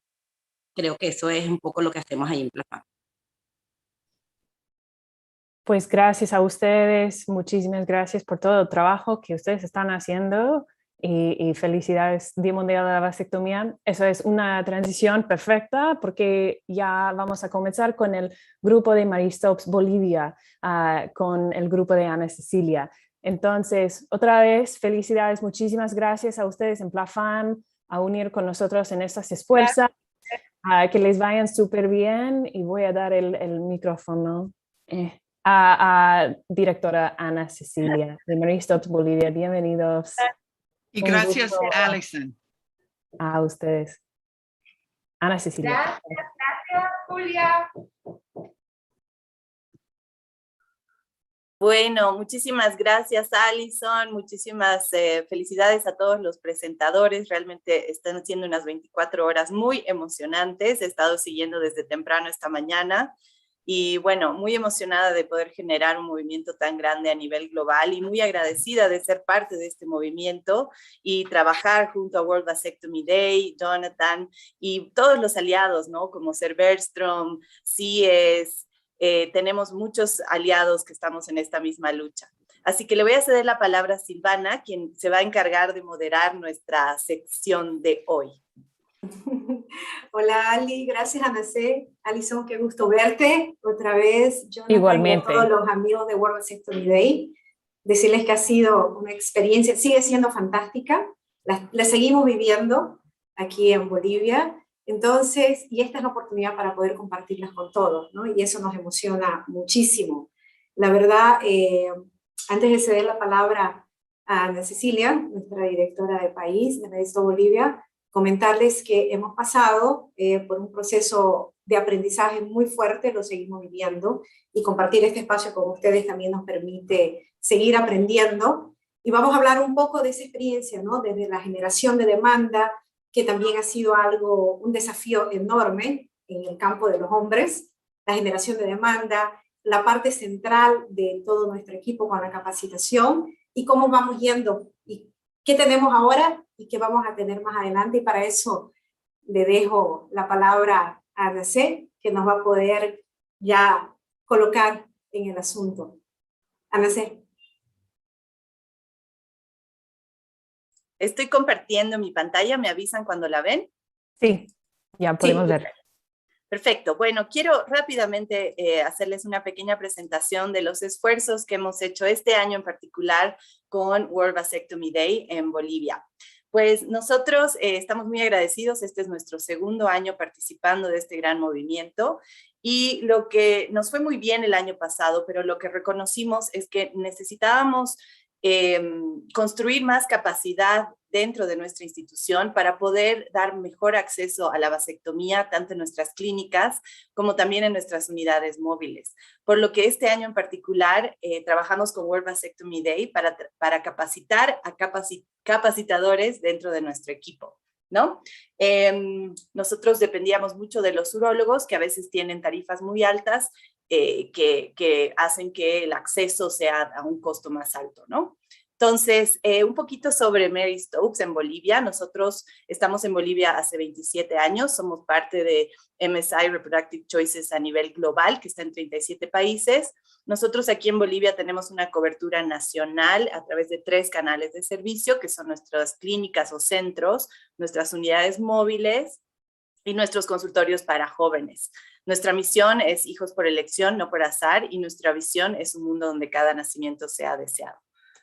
Bueno, entonces, ¿a qué nos enfrentamos? Pues acá en Bolivia, como hemos estado escuchando en todo este transcurso, porque han sido varios eventos de World Vasectomy Day, existen muchas barreras de acceso, ¿no?, a la vasectomía, y muchas de esas tienen que ver con temas culturales, como bien mencionaron en Plafam y muchos otros, en temas de desconocimiento y también temas de miedos de que pueda afectar la virilidad del hombre o su capacidad sexual. Pero también estábamos viendo que existen barreras importantes para aquellos hombres que están decididos y quisieran formar parte de la decisión en la planificación familiar. Y eso es que tenemos muy poca capacidad en el país de personas que lo hagan, y tenemos también como una concepción de que la planificación familiar está más volcada a la mujer. Entonces hay proveedores que tienen como cierta resistencia a dar el servicio y pone muchas barreras, como las que les comentaba hace un momento, que es algo que salió en nuestra campaña. Pone muchas barreras, hay mucha burocracia con respecto al acceso. Así que estamos felices de poder trabajar un poco y también hacer procesos de sensibilización con el gobierno, y también estamos haciendo un estudio importante mientras realizamos esta campaña. Entonces, ya para ir a la campaña, les comento que estamos en una campaña gratuita todo el mes de noviembre, y estamos súper felices por poder otorgar esta campaña gratuita gracias a 2 financiadores, entre ellos Bergstrom, que está aquí presente, muchísimas gracias. Nos están apoyando con más de 400 vasectomías. Para lograr la capacitación que nosotros necesitábamos hacer a nuestros proveedores, nosotros tenemos altos estándares de calidad y necesitábamos asegurarnos que las personas capacitadas puedan hacer muchas vasectomías antes de poder dejarlos ir solos, ¿verdad? Entonces, para eso realmente necesitamos generar una demanda que nos permita lograr un número significativo para que nuestros capacitados salgan. Entonces, hemos tenido mucho éxito. Aquí están algunas de nuestras redes. Con esto de la pandemia, la verdad es que nuestro enfoque ha sido mucho más en redes que en otras formas. Y aquí está, por ejemplo, un meme. Tenemos el arte. Aquí hemos hecho un live con Esgar, que está ahora en Nueva York, con la unidad móvil allá, y tuvo una recepción increíble, y hacemos muchos TikToks, ya tenemos varios arriba. Entonces esto ha sido muy importante, y quiero agradecer a nuestro departamento de marketing, que realmente se luce y cada vez está haciendo un increíble trabajo, ¿no? Muchas felicidades. Y también agradecer al Centro de Contacto, que sin ellos son solo 5 y manejan un volumen altísimo de llamadas y de mensajes a través de las redes, que han logrado asegurar la demanda y que las personas, que nuestros clientes lleguen a los centros, ¿no? Entonces, ahorita estamos con más de 700 hombres. ¿Sí? Está bien. I'm going to create an English translation room. So I'm going to translate for you into English, okay? Okay. A lot of people who speak in English. And when I switch the room over to the English room, everybody who doesn't speak Spanish should come over to where at the bottom it will say interpretation. And there they're going to get my version of what you say, which I don't always promise it's exactly the same, but it's often just as good. I'll get all the facts correct, but I will move over because I think it's. Are they still making the interpretation room? You Yeah, we're can't. gonna make one right now, and I'll move over to that, and then you stay there, and then you'll do the moderating, Allison. Okay. Sure. Cool. I'm sorry. Just sorry to interrupt you. I'm in there now, so you should remind everybody to move. If you, okay, so everyone who would prefer to hear this presentation in English, on the bottom of your Zoom screen, if you hover your mouse over it, on the far right is a button that says interpretation, and you'll want to click the one that says English. And then you can go and hear Jonathan's version of Ana Cecilia's great presentation, which is not the same, but hopefully just as good. Okay, y si ustedes siguen hablando en español, puedes quedar aquí en esta cuarto. Solo estamos preparando una sala donde las personas que no se habla español pueden entender. Entonces, por favor, sigue, adelante. Ok, bueno, y como les decía, hemos tenido mucho éxito. Creemos que realmente del año pasado a este año ha existido una sensibilización diferente hacia los hombres. También pensamos que la pandemia pudo haber tenido algo que ver con esto, porque ha habido un crecimiento importante en relación al 2019. El año pasado que hicimos la vasectomía, se hicieron más vasectomías en Bolivia que el 2019 cuando no había pandemia. Entonces, también queríamos, no hay estudios oficiales al respecto, pero sería interesante poder analizar esto, ¿no? Al mismo tiempo, por ejemplo, CIES está corriendo otra campaña y sé que ellos también están a full, lo que quiere decir que hay realmente una demanda y que los hombres están muy interesados en participar. Nosotros, a través de esta campaña, esperamos realizar más de 500 vasectomías. Espérense que no me deja cambiar, ya está. Bueno, entonces ahí están nuestros grandes capacitadores, que están, Michelle está aquí, Alison, nuestra moderadora, también vino a apoyarnos, y John Carrington, que no sé si logró conectarse, tenía procedimientos hoy, pero bueno, esta fue una experiencia maravillosa de capacitación que les van a contar los mismos capacitados desde su propia voz. Así que yo no voy a hablar mucho del tema, lo único que quiero decir es, bueno, primero muchísimas gracias por el estilo de capacitación, la organización y preparación que hubo por parte de los capacitadores, de planificar y pensar mucho antes en cómo íbamos a lograr este objetivo y de darnos esta guía y directriz de expectativas para que nosotros podamos organizarnos de esa manera, ¿no? Lo segundo que quiero contarles es que también lo hicimos un proceso competitivo dentro de Mary Stopes, porque para nosotros era importante que las personas que sean capacitadas tienen que poder capacitar a nuestros otros proveedores. Entonces, sus cualidades no solo es su habilidad clínica, sino también su habilidad de poder enseñar, que no siempre coinciden, ¿verdad? Entonces, ese es otro punto importante que creo que es necesario señalar. Y bueno, también hay temas logísticos que son importantes de tomar en cuenta para optimizar tiempos y lograr hacer la mayor cantidad de procedimientos, de vasectomías.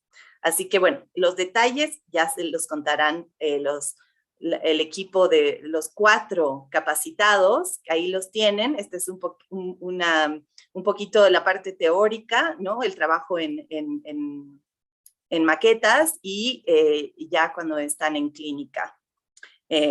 Ya nos ven en acción y ahorita continuamos, así que no, como les dije, voy a pasar eso rápido. Bueno, y también queríamos hacer un evento informativo donde podamos hablar y poder compartir la experiencia de los expertos que llegaron con tanto urólogos, con nuestros aliados, con entes del gobierno. Entonces hicimos un evento presencial donde tuvimos un panel de discusión y donde pudimos compartir tanto la técnica clínica, si quieres, como también hablar de las barreras sociales, culturales, etcétera, que se dan, ¿no?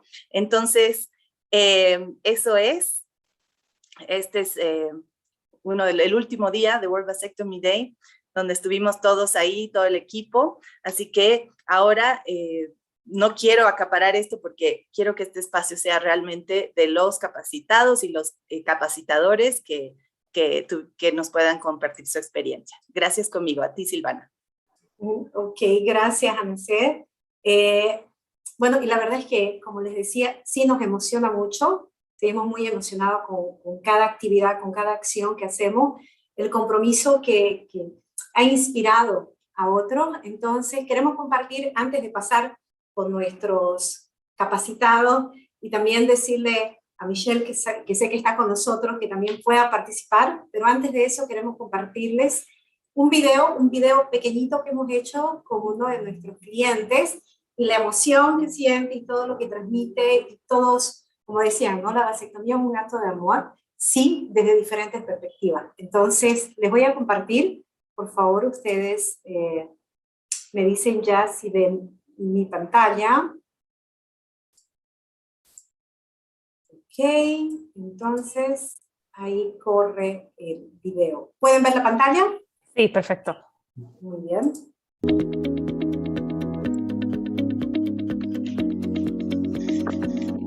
Hola, ¿cómo estás? Mi nombre es Benjamín Vargas. Bueno, actualmente tengo 2 hijos, trabajo como promotor de ventas, estudio también administración de empresas, me gusta tocar guitarra, me gusta patinar. Yo tengo 23 años. Bueno, yo tomé la decisión de hacerme la vasectomía porque considero que es un trabajo en equipo, en pareja, ¿no? Que la mujer ya pasa el parto, ya pasa el embarazo, entonces es una responsabilidad muy importante también que los hombres agarremos la conciencia y no nos basemos en los típicos estereotipos de que las mujeres son las que tienen que tomar la responsabilidad total o en sí el mayor porcentaje. Yo tengo 2 hijos, entonces considero que es muy importante también controlar la reproducción, porque hoy en día es muy importante darles la atención, la educación adecuada. Entonces el tener más hijos conlleva una mayor responsabilidad, entonces también es una responsabilidad decir que no o decir basta. Bueno, yo agradezco a Mary Stopes Bolivia por darme la oportunidad de poder hacer este proceso y el profesionalismo con el que lo han hecho. Además que es una clínica que realmente ha demostrado que tiene todas las cualidades, tiene toda la indumentaria y un proceso muy profesional. Bueno, yo les diría a todos que si realmente ustedes no desean tener hijos, opten por esta opción. Hoy en día hay mucha gente que tiene hijos y no se hace cargo, entonces es muy importante para nosotros aquí en Bolivia que tomemos una decisión responsable de decir no. Si realmente no somos lo suficientemente capaces para cuidarlos, hay que optar por esta alternativa. Claro, yo quiero justamente saludar a mi esposa Daniela Alejandra Salinas, que ella igual me ha apoyado con esta iniciativa y obviamente siempre estas decisiones tomarlas por mi familia, mis hijos, mi esposa.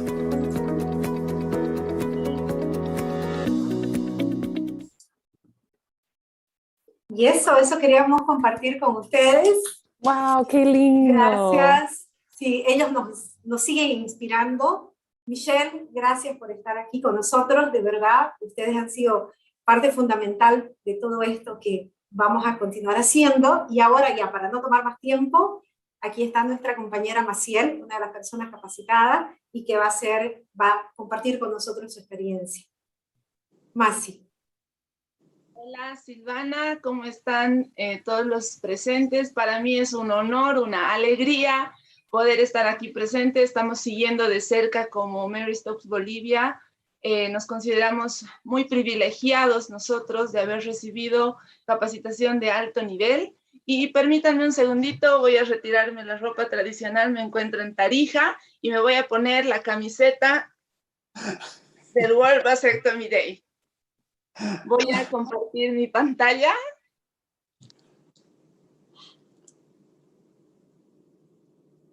Pues he preparado algunas fotografías, un poco de la experiencia que nosotros hemos vivido y pues realmente como país y como institución nosotros estamos muy, muy contentos de tener esta oportunidad de haber formado parte.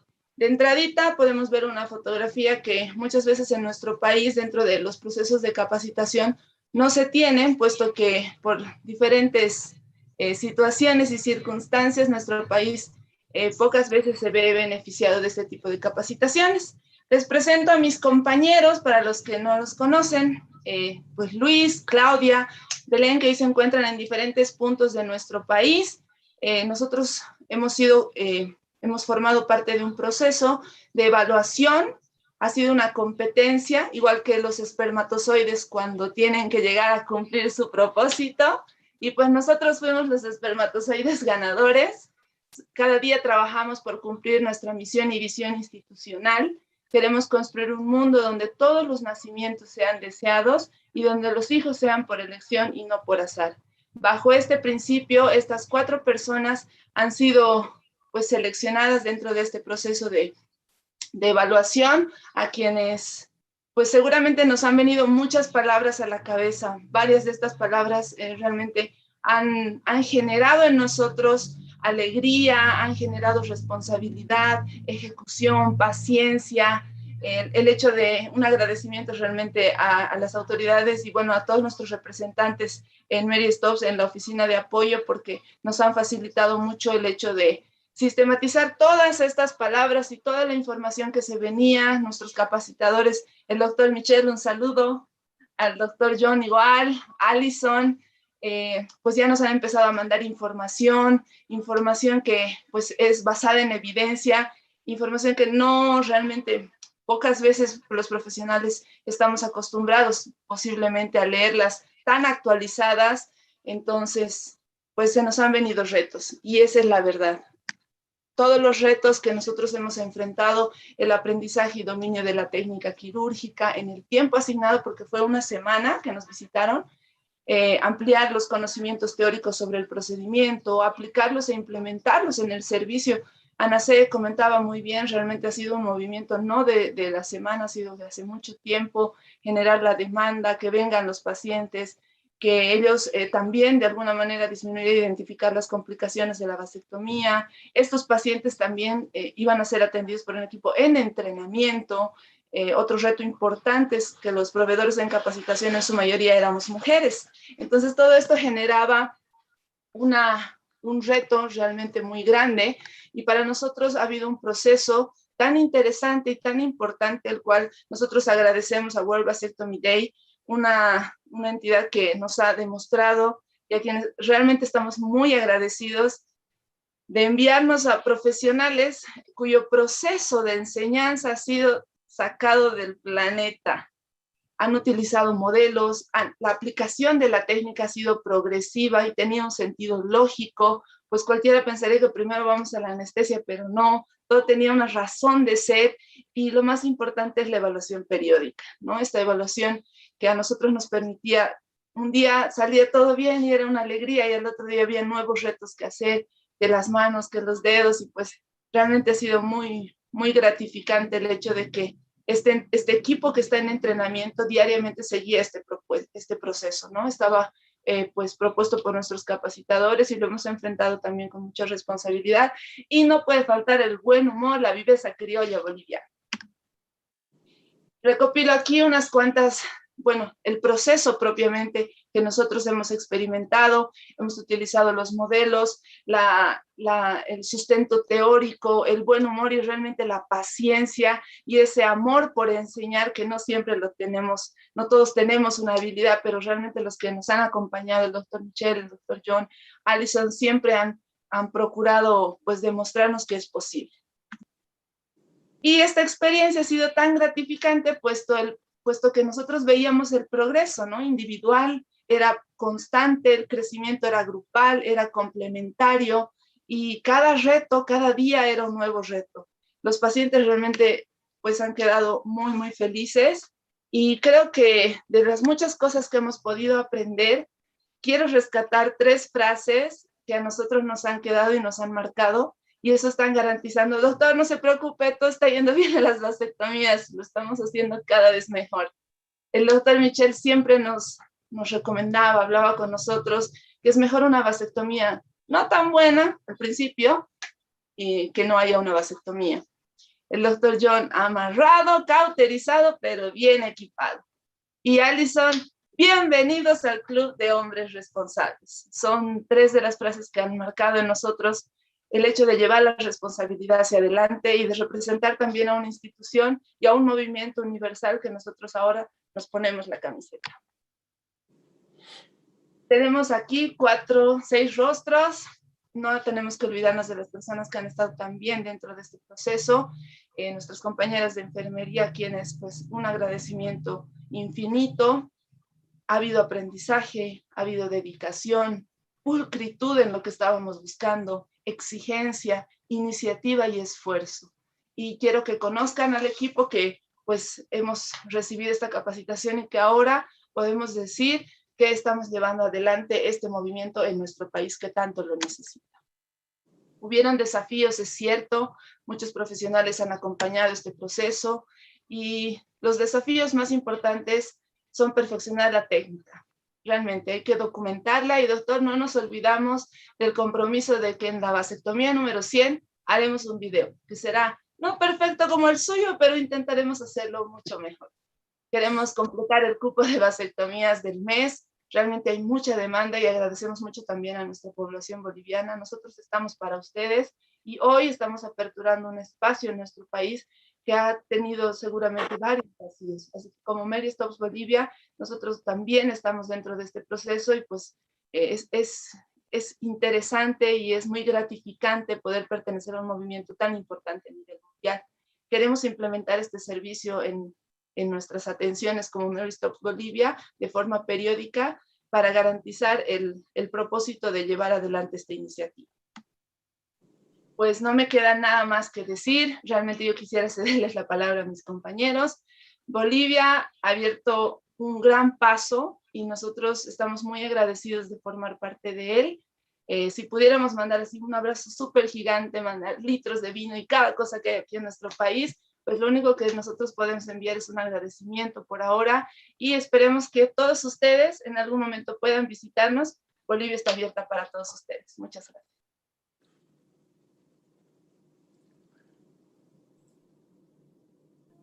Qué hermoso, gracias. Gracias, Maciel. Michelle, no sé si querés compartir con nosotros alguna palabra, sería lindo escucharte sobre la experiencia que has tenido en nuestro programa. I hear from Michelle Breck. The translation Should I, room ended, Jonathan. The Yeah, I rooms know. came together. Okay. Yeah, should I speak in English or Spanish? You could speak Spanish. Sí, me emociona mucho ver todo este material que están presentando, porque realmente tuvimos una semana extraordinaria. Realmente toda la organización, la dedicación de toda la gente a todos niveles, no solamente los médicos con quien trabajamos, pero a todos al nivel de la dirección y al nivel, digamos, de las enfermeras que estaba haciendo la esterilización del material. Todos tienen un rol importantísimo y lo hicieron tan bien que realmente esta semana fue un éxito completo. Very successful week. Y yo necesito dar un agradecimiento a Jonathan que está haciendo la traducción, porque él fue el como, thanking me again, como dice, la persona que fue entre nuestros capacitadores y Mary Stope International para que funcione todo este proyecto. Everything worked well. Sí. Somos ¿Y un qué buen más? equipo. Durante la presentación, Maciel, muchas gracias. Una presentación tan bonita.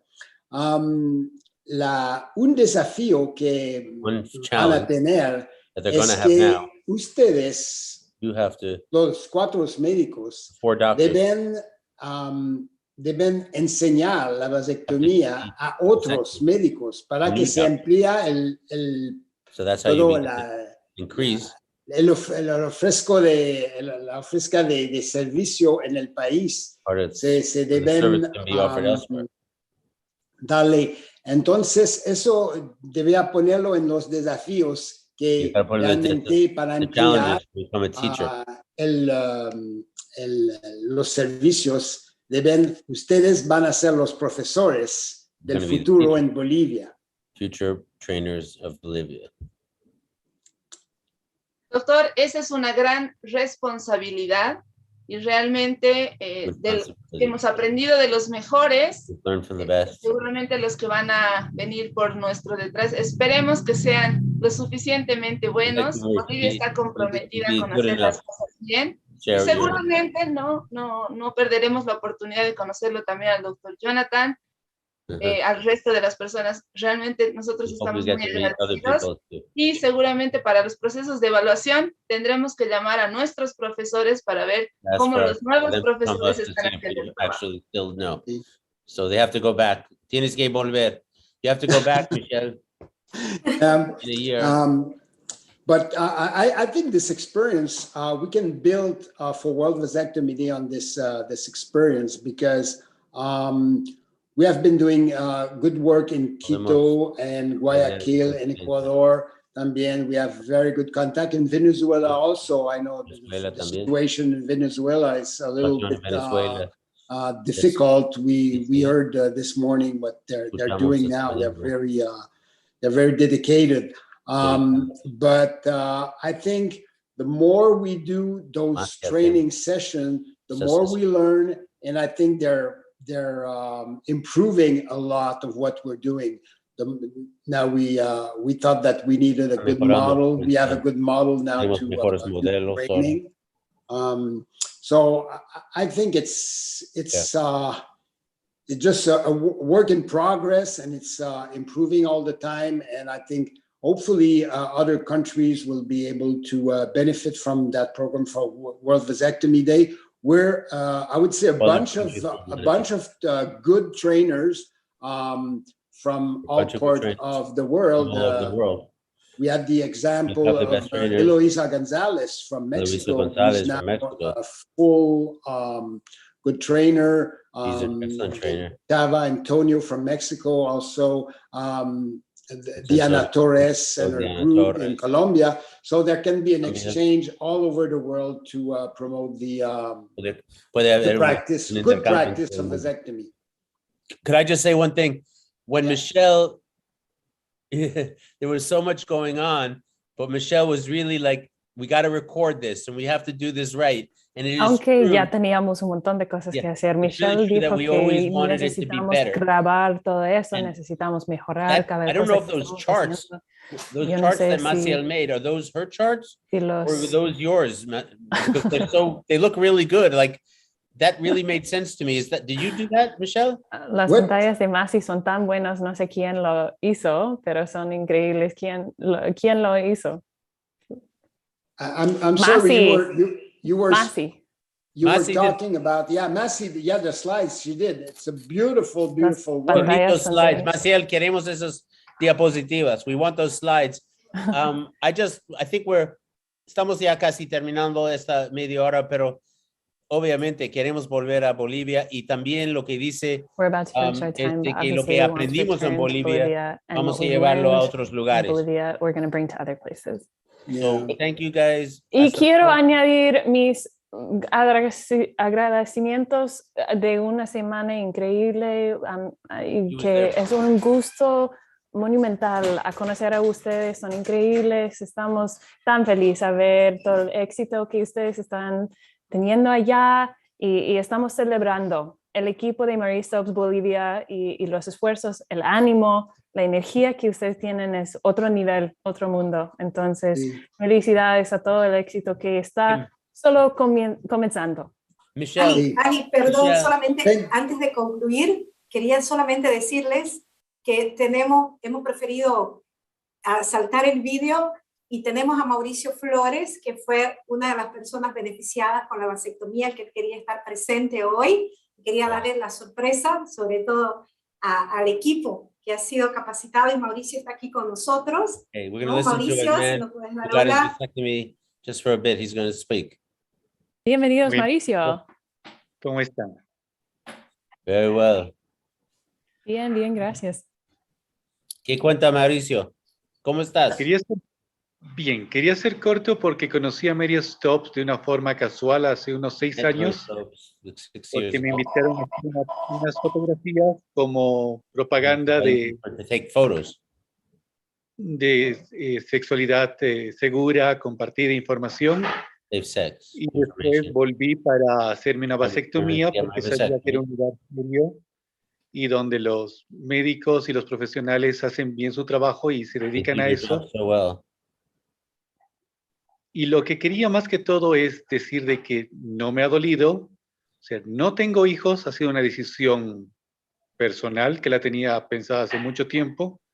No es una decisión a lo loco y no tengo ningún problema, no tengo dolores. He tenido lo normal después de cada operación, siempre tienes un poco de incomodidad, pero con los cuidados necesarios. No he tenido ninguna dificultad. A la semana ya podía, o sea, ya no me cuidaba tanto, pero obviamente no podía hacer nada extremo, ¿no? Pero todo demasiado bien, todo normal, entonces estoy ahora sano y funcional. Nice.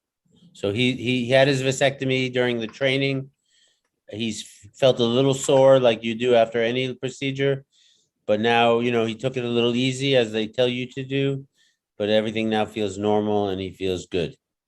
So that's great. Gracias, hombre. Felicidades, Mauricio. Un gusto Gracias. a tener a usted aquí, a verle otra vez. Y qué bueno que no le duele mucho y que todo está bien ahorita. Y por favor, sigue hablando sobre su experiencia con sus amigos, compañeros, lo que sea, y para que ellos también pasen a la clínica de Mary Stopes Bolivia. Claro, porque la sexualidad no es solamente de las mujeres, ¿no? Y eso lo tenemos mal entendido y mucho más en Latinoamérica siendo hombres. Bueno, qué bien. Gracias, Mauricio. Yo creo que el tiempo corre, pero gracias por tomar el tiempo para estar con nosotros hoy. Gracias a Mary Stopes. Nos vemos pronto. Espero que la próxima vez me toca a mí, aunque tienen lo mejor con John y Michelle y Allison, pero para mí es el gusto de ver ustedes, ya que les he llegado a conocer tanto. Pero muy bien. In the meantime, must switch into English. Abrazo fuerte. Our next players. Everybody, good luck. Everybody, todo el mundo, bienvenido a quedarse. I don't think I'm going to translate this because I can't. I'm going to try it with English. And I think we'll just switch over to English, but it's a good opportunity. I'll speak slow so you can all think of this as an English lecture class. So, Joe, are you there? I'm looking for Joe. Hi, Joe. How are you? Good. How are you?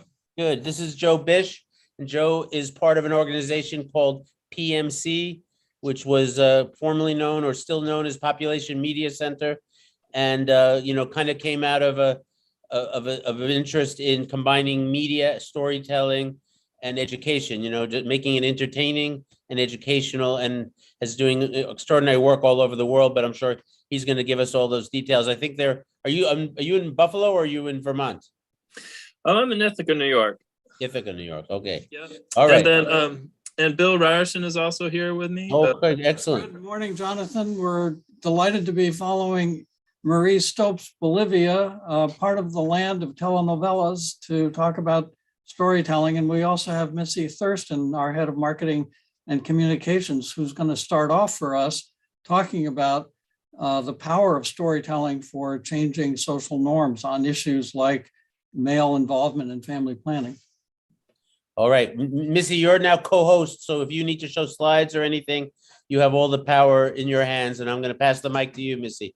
Okay, great. Well, thank you so much, Jonathan, and everybody else for being here to celebrate World Vasectomy Day, which obviously has the power to have tremendous positive impact across so many individual lives and families and communities.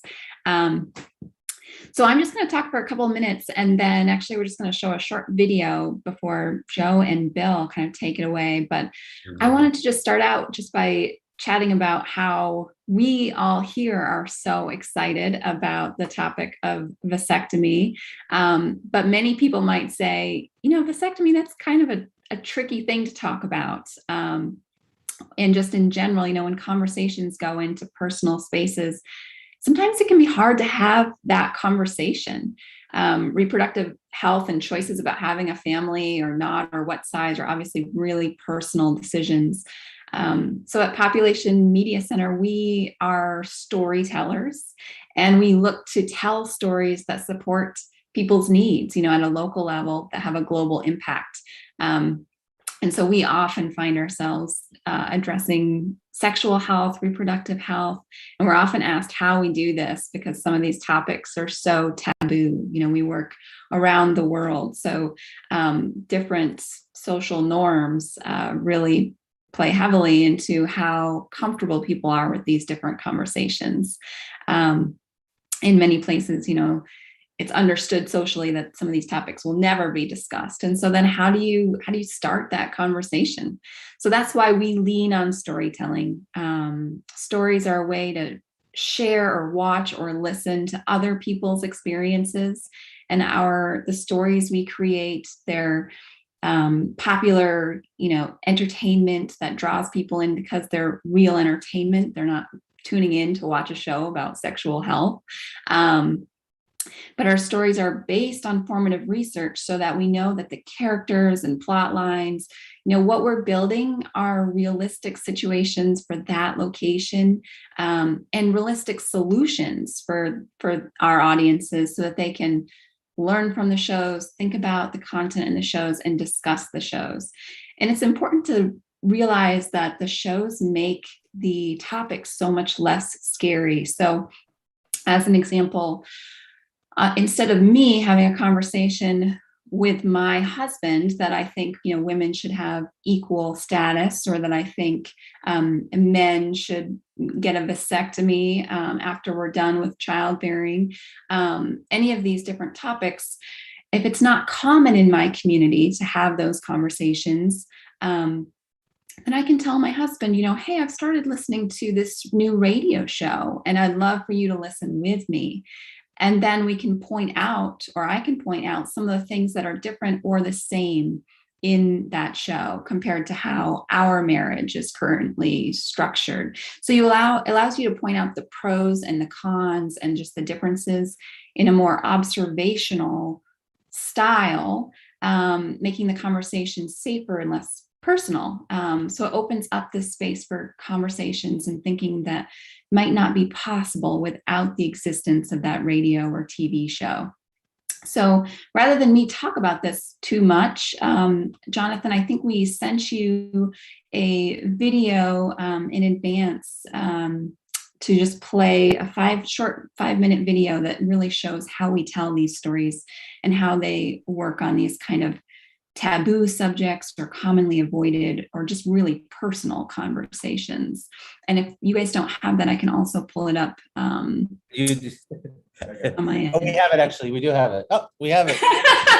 But if you can, if you have, it may be easier technically for you to share it. But we do sure. have, yeah. Let me do that. Don't make me look bad.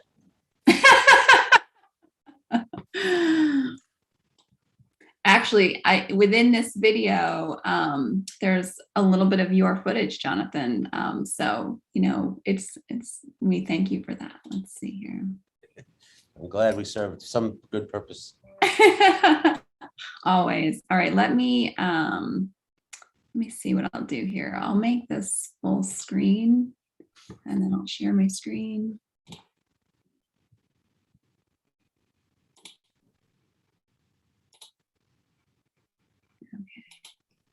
All right, I'm gonna hit play and you guys just let me know if you can't hear it or if you can't see it, just let me know.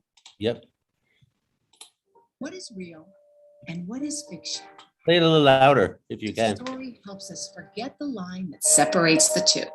And that's where it gets its power.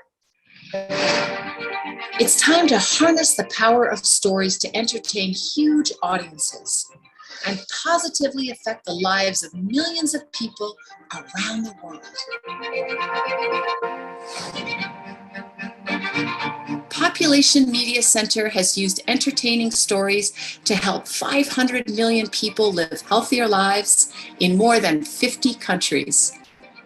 From the United States to Burundi, TV to radio, human rights to environmental issues, simple to complex media markets, everyone is drawn to well-told stories.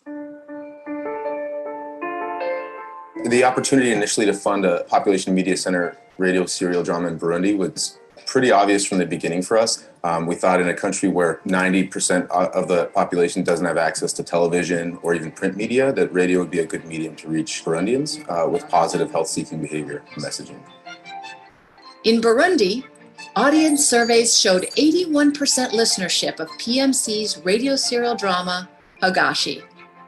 nko ku bajene irabahanura kuza turareka kugira ingeso mbi umva twiteho nyene ibyo duteza imbere muri kazoza. Rimwe na rimwe ugasanga hari nk'icyo ntashobora gushika ko mu nyigisho nobaha ugasanga icyo gikino kiramfashije guhanura ugwaruka nkacabona yuko rushobora guca ruhatora ingeso nziza. But being a great storyteller doesn't guarantee change. PMC uses a rigorous, theory-driven communications method that can be replicated in any community. Using a radio serial drama for entertainment is far more than entertainment, and I think PMC has recognized that from the beginning. The work that they do is very much based on behavior change theory. It's solidly founded on evidence, so it can really make a difference. C'est à travers les faits, les gestes et les comportements des personnages dans le feuilleton que les auditeurs s'identifient, donc évoluent avec eux. But how is the audience inspired to change? The key innovation in PMC's programs are specially designed transitional characters who navigate drama-filled journeys spread across many episodes while being pulled between the influences of positive and negative role models. So we create this transitional character, and the transitional character is influenced by these other two. And the positive character says you should do this, and the negative character has his or her own ideas. But it's the transitional character that decides, and it's that person that shows the audience the consequences of that decision, whether it be positive or negative. Role modeling is a powerful tool for change, but can it work on complex personal issues? In Nigeria, one PMC drama addressed family planning and the underlying reasons it wasn't used, such as gender inequality.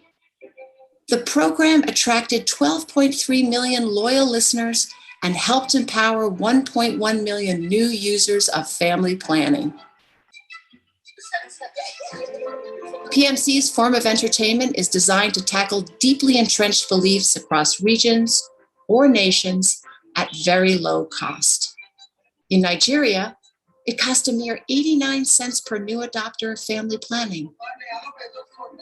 It's empowering for people. You don't tell them do this or do that.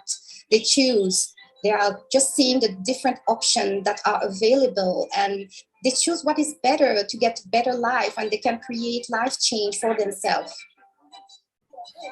Join the growing community of world-renowned organizations that have recognized entertainment education as a powerful and efficient strategy for the betterment of people all around the world.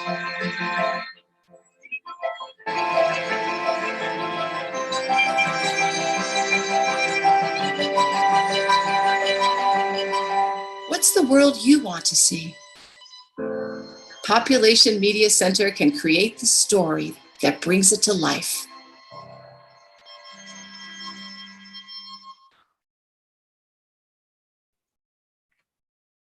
Wow.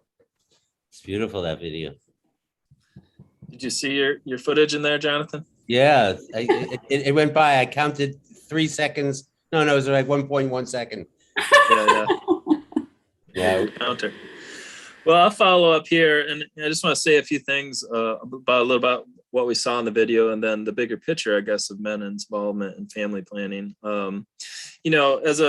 We're a global sustainability nonprofit, and as you saw in the video, a broadcast production partner, and we really strongly believe in the importance of encouraging all individuals, including men, to share in moving humanity towards a more sustainable future. So my point really is from a strategic and long-term perspective, maximizing voluntary use of modern contraception around the world, especially as measured by contraceptive prevalence, is really a key part in the script. Because not only are family planning and modern contraception a couple of the greatest public health innovations of all time, really, that demonstrably provide numerous health and economic benefits to the individuals who embrace them, but they really are a key part in moving towards a more sustainable future. So generally speaking, on a day-to-day basis, our work is really focused on improving the rights and status of women and girls all around the world. And as you saw in the video, we use our proprietary, theory-driven entertainment programs to do that. And we rely on the power of role models and really the human love of stories to offer audiences new perspectives, new possibilities, and the sense that change is possible. And a large percentage of our programs do air in partnership with creative teams in countries where contraceptive prevalence is below the global average. So we work to destigmatize voluntary family planning, correct myths and misinformation about the safety and efficacy of modern contraception, dismantle patriarchal opposition to contraception, and educate parents about the many health and economic benefits of smaller families. So the role of men in our big picture hopes for a sustainable future really can't be overstated. Men are absolutely key to the global transformation that we so desperately need, and especially in this drive to increase contraceptive prevalence. And right off the bat, we know that vasectomy is one of the most effective birth control methods there is on the whole planet, especially obviously for men. It's basically 100% effective at preventing pregnancy. So the efforts of World Vasectomy Day are hugely important to destigmatize vasectomy among males around the world, that to show that it's safe, show that it's socially normative, people do this, and that it's healthy. But I guess beyond that, sort of concrete decision that a man can make to contribute to a more sustainable future, men have great influence in either supporting or subverting the adoption of family planning in their marriages and society at large. And that's why I mentioned patriarchal opposition to contraception, and also the need to popularize the knowledge among men of the many health and economic benefits of smaller families. So you see in countries where women's contraceptive prevalence is low relative to the global average, the issue of educating or role modeling with entertainment, which is what we do, the health and economic benefits of smaller families is very important. In most countries where female contraceptive prevalence is low, the ideal number of children for men is very high. So for example, in Nigeria, contraceptive prevalence is around 25 to 30% nationwide. The average man wants over 7 children. And just for reference, the global average of contraceptive prevalence is around 57, 58, 60%, somewhere in that range.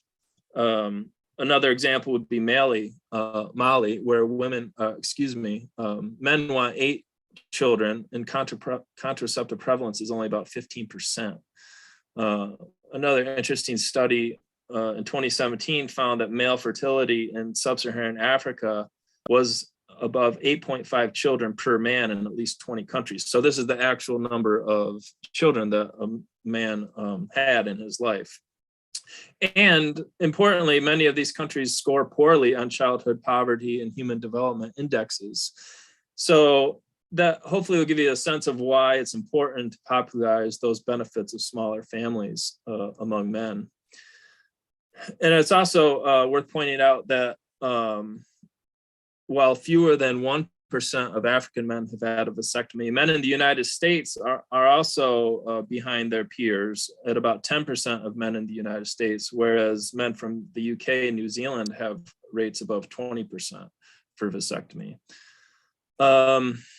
And then I wanted to also quickly talk about just patriarchy in general. So, of course, patriarchy is a social system in which men hold primary power. They predominate in roles of political leadership, moral authority, social privilege, and control of property. And unfortunately, patriarchy does tend to view women and women's reproduction as property value.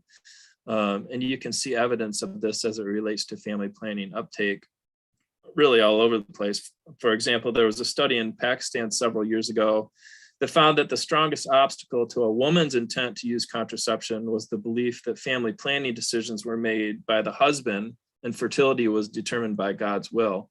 So a very patriarchal situation.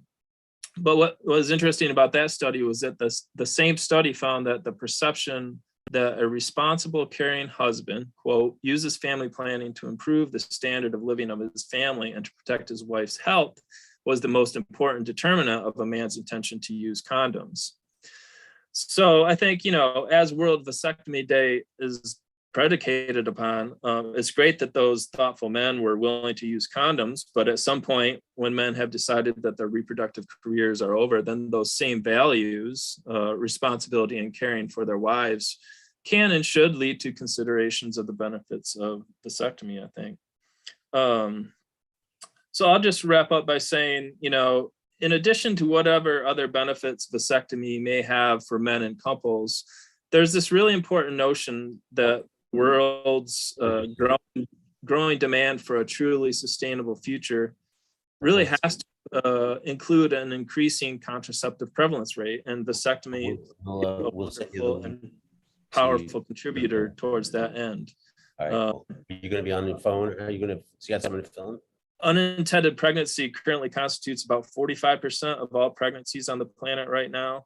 So that's a problem, and 3 cheers to World Vasectomy Day and their efforts to reduce that number and really move us towards a more sustainable demographic future. So thanks, Jonathan, for all that you do. Jonathan, I'll jump in here. Thanks, Joe, for setting that up. You know, you mentioned that tubal ligations outnumber vasectomies by 7 to 1 on a global basis. And this is outrageous given the fact that vasectomies are very simple operations, while tubal ligations are more complex and take longer to recover from, higher risk, et cetera. And it's a reflection, as Joe was saying, of the patriarchal society in which we live. And it's so critically important for men to try to catch up in taking responsibility for planning of families and not just leave it all to women. 2 days ago, I was on a seminar at Stanford University in honor of the work of Stanford psychologist Albert Bandura, who died just a few weeks ago at 95. And he was really known as the world's expert on how people learn from role models and what makes a role model more or less influential with the audience, whether it's a parent, a peer, a celebrity, or a fictional character. And in fact, the transitional characters that were described in the film are designed based on Bandura's social learning theory. And one of the key things that I think for me is a takeaway in this is that lecturing at people and giving them information is notoriously ineffective at changing behavior. Role modeling is an emotional influence, and indeed, emotion is what is critical in changing behavior. We're not as rational as people think we are. In fact, a brain scientist named Paul MacLean looked at the parts of the human brain involved in making behavioral decisions and found that most of what lights up in the brain when one is making a behavioral decision is the parts of the brain that deal primarily with emotion. And I'm going to guess everybody on this call, if they're old enough, remember September 11th, 2001, more clearly than September 11th, 2011, that's 10 years more recent. And the reason is emotional engagement. When one is emotionally engaged, one can remember something for a lifetime, whereas if one is just intellectually engaged, say in taking a course in physics, they may remember the information only until the final exam and then it disappears. So emotion is a critically important teaching tool and motivator. And, you know, when you think about our Latin American colleagues, telenovelas are really from that part of the world. And the idea of a serialized drama allows for, number one, highly emotional format, melodrama. Number two, following characters for a period of time and seeing how they deal with particular issues, as Chris Barker was saying in the film, you know, and learning from the consequences of their decision, good or bad, and ultimately seeing these characters achieve positive role modeling, and because of the emotional ties with these characters, following their lead. So what we've seen in our programs around the world, and as the film Missy mentioned, we've had a combined audience of over 500 million people, is people get to be so in love with these characters, they name their children after them. They stop everything they're doing to listen to the next episode. And we can, in some countries, attract over half the population of the country. So your idea of doing a telenovela to address vasectomy, I think, is a great idea, and we should talk about it more. But the data I wanted to give you is really profound. The film mentioned the show Agashi that's in Burundi. We compare in our endline surveys after each season regular listeners with non-listeners. Now, a non-listener may be demographically different from a listener, so we actually use controls, multivariate controls, to factor out other influential variables like income, education, and place of residence, and then see if we have a difference that's most likely attributable to the program. So we did that in Burundi with regard to the issue of just knowing about vasectomy. And our listeners were, after running those controls, our listeners were twice as likely as non-listeners to be aware of vasectomy as a family planning solution. We've also seen lots of other data that point to male engagement. You've got to have a show that creates effective characters who are effective role models for men. And in many countries, men are the decision makers. So it's very important to have shows that reach men as well as women. In a show that I was involved in just before starting Population Media Center in Tanzania, we modeled condom use. And we had a treatment and a control area. In the control area, where they got all the other national family planning awareness programs, but not our program, there was a 16% increase in condom distribution, and distribution was done in response to demand. In the broadcast areas of our program, there was a 153% increase in condom distribution. And the difference could only be attributed to the presence of the program. Similarly, in Ethiopia, where we modeled HIV testing, the biggest impact was among men. We had about half the population listening. Male listeners reported going for an HIV test at 4 times the rate of non-listeners. So if we can create characters who model basically a new paradigm for masculinity, we can see massive changes in social norms on issues like utilization of vasectomy, a very simple operation that can help a couple achieve what they want in life. So at any rate, it's a great pleasure to be part of this. And in fact, with Marie Stopes, we've partnered on a project in Uganda and look forward to partnering with Marie Stopes in other countries, because you know what these shows are doing is creating demand for the services they offer. So it's great timing to be on the call just after MSI was presenting. You know, Bill, you were obviously, I probably said it before, but you were very instrumental in getting World Vasectomy Day off the ground, because in the beginning, you really kind of like you're just somebody who, you know, understood media, because not everybody does in our field. You cared about the environment. You didn't see And, you know, there was no inherent contradiction between caring about your own body and your health and your family and caring about environment, that these are not mutually exclusive, that the issue of population isn't just about numbers of people. It's really about the quality of lives people live and giving people choices and options, and that those are good stories and they're powerful stories. And that's what people like to see, things that give them a sense of what is possible. And that's is very powerful. And then you can identify and you know, we really learned a lot from that, and really appreciate all that you've been doing. I just wanted to say on another note, really interesting, the next session is with the Minister of Health of Mexico.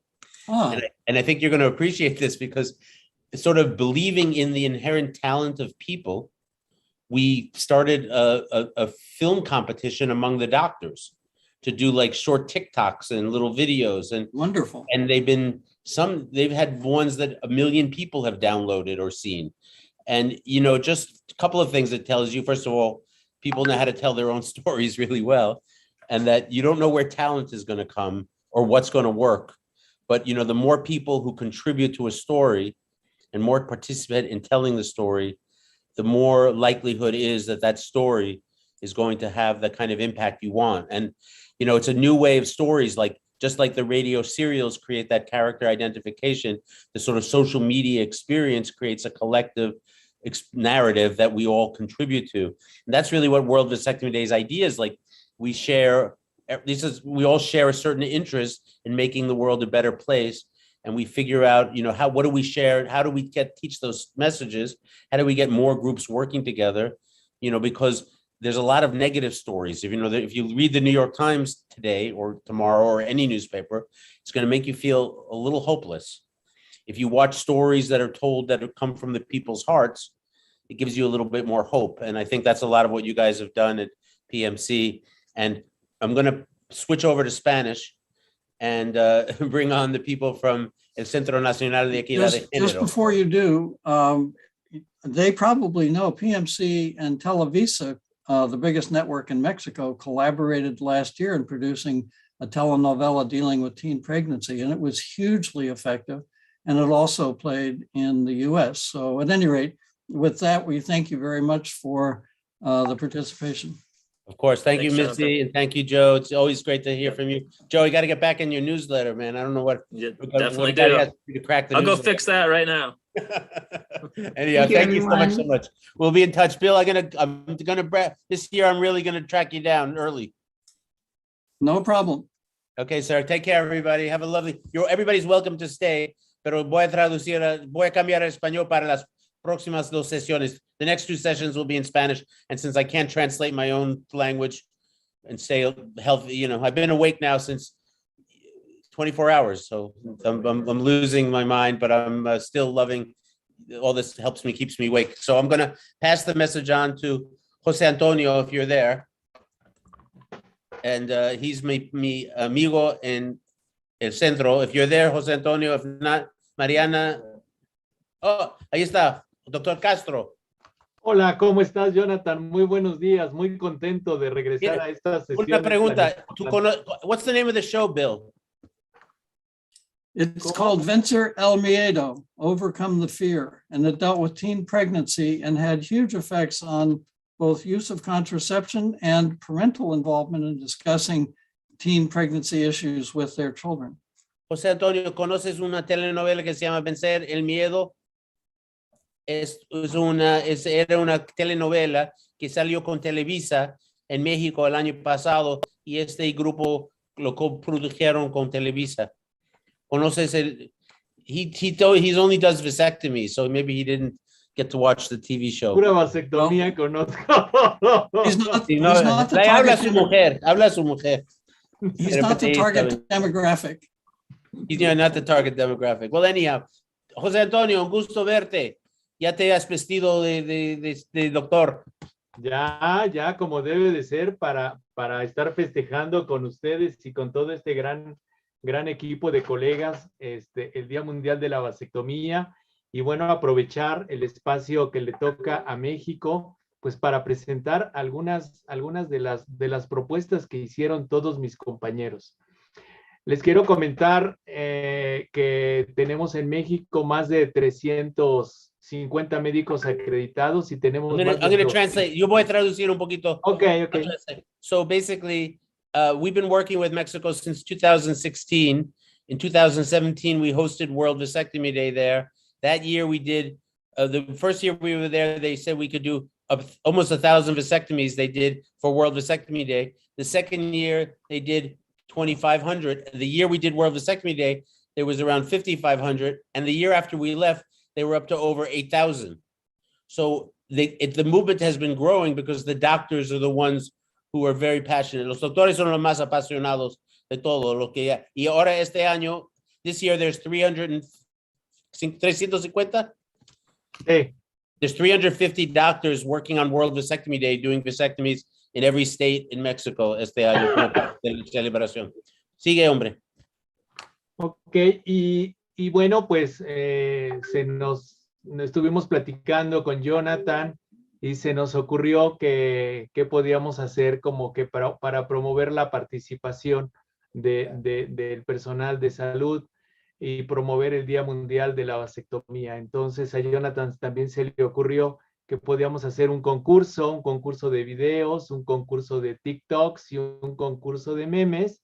Y bueno, continúa. Bueno, this year we decided in honoring the talent of Mexican doctors, who some are incredibly talented, we organized 3 competitions, one for TikTok, one for best meme, and one for best video. Could you play? Don't tell me now. Okay, Katy está, no sé dónde está Katy. Katy, ¿estás allá? Sí, acá. Okay, perfecto. Okay, vamos a, ¿cuál quieres pasar primero? ¿Qué categoría quieres pasar primero, José Antonio? Bueno, primero, permíteme tantito, les voy a decir que se recibieron 55 TikToks. Okay, we received 56 doctors competed with 56 TikToks, okay? Se recibieron 13 videos. We received 13 videos. Y 13 memes. And 13 memes. Y bueno, pues los ganadores, como lo habíamos establecido, era el que tuviera más likes. ¿Estás de acuerdo en eso? The winner would get the most likes. So the winner would get it was the public that voted. We didn't vote. I haven't even seen them yet because I didn't want to be prejudiced. So I'm going to be seeing them for the first time. Los voy a ver la primera vez también, ¿ok? ¿Quieres que te diga el premio, los premios, o tú dices el premio que les va a tocar al primer lugar para que se vayan emocionando? Bueno, ha habido 3 premios para los mejores y un cuarto premio especial, ¿no es cierto? Cierto. El premio 1, first prize, lo que sugirieron ellos es que cada clínica donde están ellos van a recibir una pantalla grande para poder pasar videos e información en su clínica. So everybody in the clinic, the winners get a big TV screen so they can put it in their clinics and they can share media with their visitors for information. Sí, el premio para cada uno de los ganadores en cada categoría será una pantalla TV Philips de 43 pulgadas, 4K Ultra HD Smart TV. Ese va a ser para cada uno de los ganadores y World Vasectomy Day se encargará de establecer el contacto con el registro, con los ganadores para poder hacer llegar la pantalla hasta sus lugares de origen. Posteriormente, perdón. No, I was going to just say, the winners will get the television monitor sent to their respective clinic. Y posteriormente hay que recordar que esta es una donación de World Vasectomy Day, entrará a todo lo que son los materiales de su unidad de salud. Con anticipación, muchas felicidades para los ganadores. Entonces, pues tú dices, ¿qué vamos a hacer, Jonathan? Hay que hacerla de emoción. Necesitamos mejor música. Where's the music? We need the music to play. Pero también, ok, está bien. Eso vamos a decir cuál es el ganador del mejor meme. Okay. ¿Y cuántos likes recibieron? El mejor meme tuvo 360 likes y corresponde a 360 likes. Ajá, corresponde al Centro de Salud Kaiser Colón. It was Kaiser Colón, Centro de Irapuato, Salud. Guanajuato. Muchas felicidades. Aquí Ok, está. muchas gracias. Cuando ves que hay un hombre decide hacerse la vasectomía para que su pareja no tenga que sufrir con los efectos de las hormonas. Te miro, te observo. It says, when you see a man who decides to get a vasectomy for his wife, so she doesn't suffer the effects of hormones, I look at you, I observe you, I notice you, I respect you, and I admire you. Muy bien, lindo mensaje. ¿Quién hizo cómo se llama la clínica? Aquí el Centro de Salud Colón los tenemos aquí en este, ¿quién está por ahí de Colón que nos pueda platicar unos minutitos? Ok, a ver. Hola, buen día. Ya. Buen día. Ok, stop staring the screen for a moment. Hola Sara, buenos días, platícanos. Hola, buen día. Tú y tu unidad son los ganadores de esta pantalla. Muchas felicidades. Sí, aquí están todos. Muchísimas gracias. Estamos de verdad muy emocionados y pues estamos muy agradecidos también por la oportunidad de poder participar en el concurso. Para nosotros fue pues una actividad muy divertida también porque pues la promoción es también, tiene un trabajo en conjunto desde la promoción, desde que llegan los pacientes, los captamos. Despacito para que te pueda traducir, Jonathan. Hola. Perdón, Okay, perdón, déjame. andamos emocionados. Despacio para que te pueda traducir. Gracias. Jefe de subdirección. Mucho Okay. gusto. Ay, perdón, doctora. Hola. Buenos días. Sara. Jonathan, ¿cómo se estás? confunde. Hola, buen día. Sara. Estamos en jornada quirúrgica en el Estado de México, en la jurisdicción Xonacatlán, en San Mateo Atenco. Se van a operar más de 100 usuarios y se van a acreditar 7 médicos. Ahorita estoy con las autoridades del Estado de México. Déjame ver cómo le volteo. Salvador, espérate. La doctora Nadia, jefa de la jurisdicción, el doctor Arturo César López Salgado, subdirector de gusto Prevención conocerles. General. Muy buenos días. La doctora. Un gusto. Hola, doctora, ¿cómo está? Es todo un evento el que se va a hacer ahorita, porque son muchos usuarios los que se van a operar, y aparte vamos a acreditar médicos. Ok, ¿Puedo pasar tantito para que espérate, vean? Salvador, voy a traducir. So what they do is in the competition, but they also, every clinic has a celebration. In this clinic, they're doing 100 vasectomies and training 3 doctors. Está todo bien organizado. Tenemos a los hombres que se van a operar. Ya, sigue. Está el equipo muy bien organizado. Pase, doctor. Pasen. No pasen así. Y acá está el área quirúrgica. Here's the surgery en esta room. zona tenemos 5 mesas. Están los médicos operando. Yeah. Aquí They're está la operating doctora 5 Anabel, rooms. una de las capacitadoras Mira. del Estado de México. Yeah. La No, doctora también es capacitadora Salvador. del Estado de México. Salvador. Sí. Escucha, no queremos ver los cuerpos ni las personas, si puedes, ya. Evita a las personas. Mejor no entrar allá en ese sitio. We should better not go into the clinics. But we were just giving out the award, Salvador. So let Sarah, deja que Sarah termina su discursito que yo está dando, ¿ok? Sarah, perdona si puede hablar. Jonathan, ahorita va a ser el inicio de la inauguración del Día Mundial de la Vasectomía aquí en la jurisdicción. Ahorita van a llegar autoridades. Ok. Tienen todo preparado. Okay. They're ready for a big event. They're having a big event to inaugurate World Vasectomy Day. It's quite impressive. I tell you, Mexico takes Realmente es una to gran another level. fiesta, Jonathan. Aquí es una gran fiesta. Celebrar el Día Mundial de la Vasectomía. Qué lindo. Va a pasar la doctora Nadia, jefa de la jurisdicción. Hola, doctora, ¿cómo está? Aquí Un gusto estamos con usted. nuevamente en este día para nosotros es muy importante. Como ves aquí en la jurisdicción, pues hicimos una feria de la salud para el hombre con una jornada de vasectomías con más de 100 pacientes. Pues hoy tenemos aquí la visita del doctor Esteves y de todas mis autoridades. Muchas gracias por la invitación. Gracias. Nadia. Increíble. No, hay que decir, no hay nadie que celebra vasectomías como México. Así es.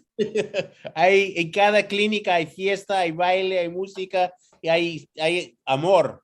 Eso es lo que este movimiento dice, un acto de amor, y ustedes van a hacer cientos de actos de amor y miles por todo el país. Es bien lindo como ustedes manejan para nosotros, México siempre nos inspira y creo que ha sido desde que el principio un líder en este esfuerzo, y por el cariño que tienen ustedes y el tratamiento que ofrecen a sus clientes es extraordinario, ¿no? No es por casualidad, pero yo creo que el mundo debería estudiar qué es lo que hace México que tiene tanto éxito, porque no hay otros países, todos los países pueden aprender de ustedes, y creo que han creado una ola de cambio de conciencia más abierto que está afectando todo el planeta ahora. Y bueno, muchísimas gracias para esto. Muchas felicidades al Estado de México y bueno, vamos a regresar ahorita con esta niña Sara, que discúlpanos Sara, pero pues ya ves que todo el mundo quiere platicar. Entonces cuéntanos, pero despacio para que Jonathan te pueda hacer la traducción. Tenemos algunos minutos. No, yo creo que todos hablan español aquí en este grupo. Ok. Si no, deberían aprenderlo. Bueno. Es un muy bonito idioma, por cierto. Muchas gracias. Pues bueno, comentarle que aquí está todo el equipo de Kaises Colón, los que llevamos a cabo las jornadas de vasectomía como tal, desde quien prepara, quien opera en realidad. Todo eso es un trabajo en conjunto y yo creo que cada una de estas piezas es muy importante en las jornadas de vasectomía. Le quiero agradecer por invitarnos al concurso, a mi jefa también por motivarnos, a Claudia Rodríguez, al director. Todos hemos estado involucrados en esta situación y pues sí, no me queda más que agradecer. Aquí pues tenemos una línea especial para vasectomías. La promoción que se realiza es permanente. Tenemos tanto enlaces con la página de Facebook, con la que compartimos el meme, de hecho, también, la línea de WhatsApp que tenemos también para vasectomía. Y pues acabamos de terminar una jornada de vasectomía hace unos días y ya otra vez tenemos pacientes para... Muchas felicidades, Sara. Presúmenos Presúmenos tu cubrebocas, que lo veo que está bien bonito. ¿Ya viste el cubrebocas, Jonathan? Ah, claro que sí. Mire, acá de este lado, Kaises Colón, obviamente, y en el corazón también. Y de este lado, pues el logo de la Día Mundial de la Vasectomía, también lo tenemos aquí. Pues nuestro logo de Secretaría de Salud también, y pues estas lonas son las que ponemos también, aparte de toda la promoción. Muchas felicidades, muchísimas felicidades, un fuerte abrazo, gracias a todo el estado de Guanajuato, a sus autoridades, y en breve me estaré comunicando con su responsable estatal para ver la entrega de su premio. Y muchas gracias a World Vasectomy Day. Un abrazo. Muchísimas gracias. Seguimos, Jonathan. A ver, adelante, hombre. Likes, vamos por el de video. Video tiene tuvo 950 likes el video y es para el Centro de Salud Nicolás Bravo de Tulancingo, Hidalgo. Muchas felicidades al estado de Hidalgo. ¿Quién está de ese centro de salud? Hola, buenos días. Ángeles del Centro de Salud Nicolás Bravo. Muchas felicidades. Se llevaron ustedes esta televisión Philips de 43 pulgadas, la cual se las vamos a hacer llegar. Esa sonrisa me encanta y va a ser para que ustedes promuevan sus videos y promuevan su promoción en la unidad de salud. Muchísimas, pero de verdad muchísimas felicidades. Y ahorita vamos a ver por qué fue uno de los videos ganadores. Gracias. ¿Sabes qué es una vasectomía? Déjame te lo explico. La vasectomía es una cirugía muy sencilla en la cual los pequeños conductos en tu escroto que transportan el esperma se van a cortar o bloquean, por lo que este no puede salir del cuerpo y provocar un embarazo. Tienes que saber que el objetivo de la vasectomía es que sea permanente, que este método tiene una altísima efectividad para evitar embarazos, casi del 100%. ¿Es usted un hombre responsable? ¿Asume la prevención de un embarazo? ¿Ya tiene el número de hijos deseados? No da cáncer. Diversos estudios médicos señalan que no existe relación alguna. Uno de los mitos es creer que afecta tu sexualidad. Te castran. Es tan falso que ni bisturí se usa en el procedimiento. Apenas si se siente, pues se realiza con anestesia local. La jurisdicción Tulancingo te invita a que te realices la vasectomía. Del 22 al 26 de noviembre, acude a tu centro de salud más cercano. Sé un padre responsable. Yo decido vasectomía sin bisturí. Planifica tu vida con una vasectomía.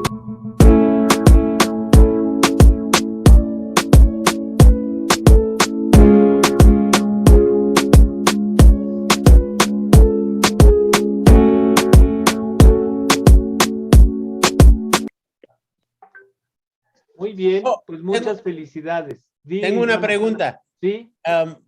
¿Quién habrá votado más para ese video? ¿Hombres o mujeres? ¿Qué cree que fue más popular entre hombres o más popular entre mujeres? Entre mujeres, yo creo que entre mujeres. Así, era lo que les gustaba. Así, pero qué bien. Muy creativo, muy creativo.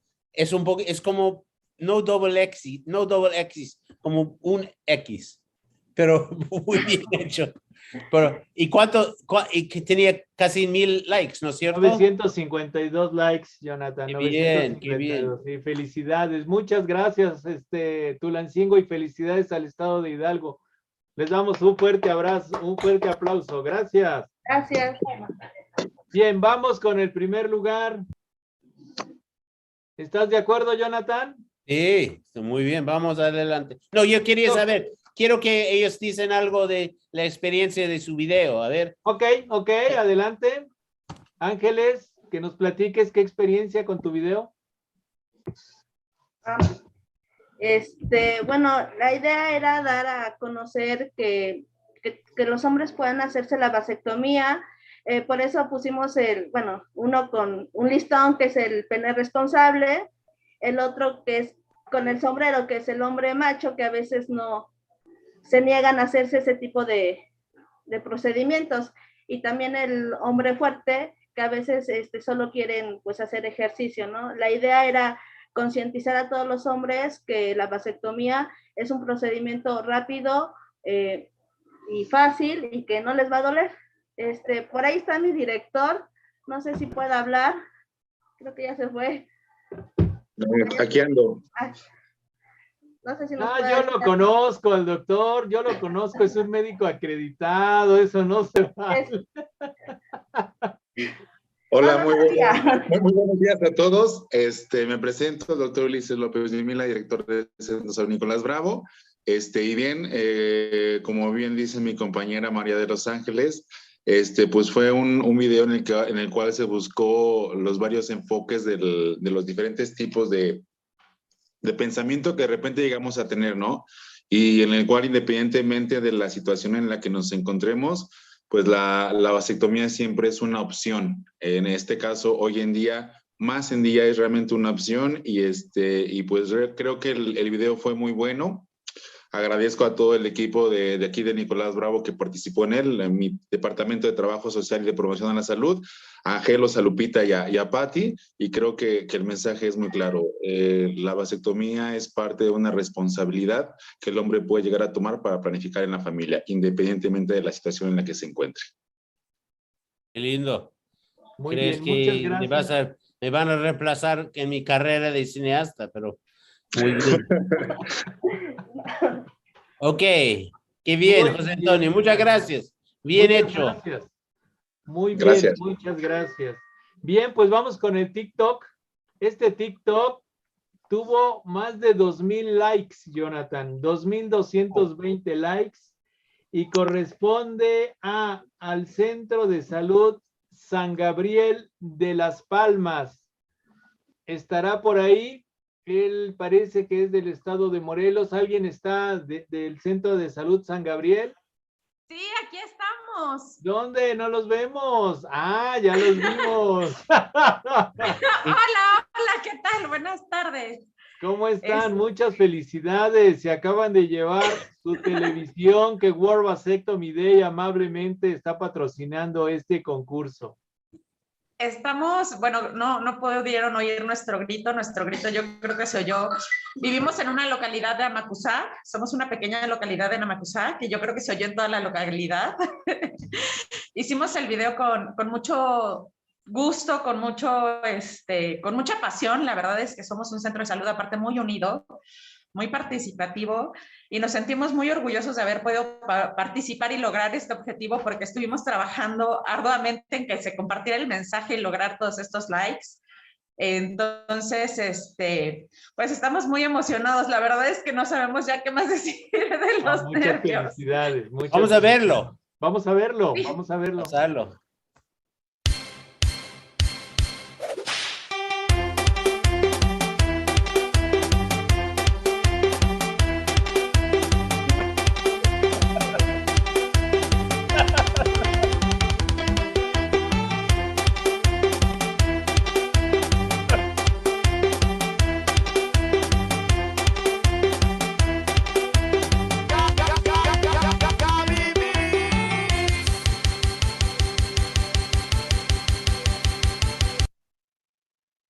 Ah, excelente.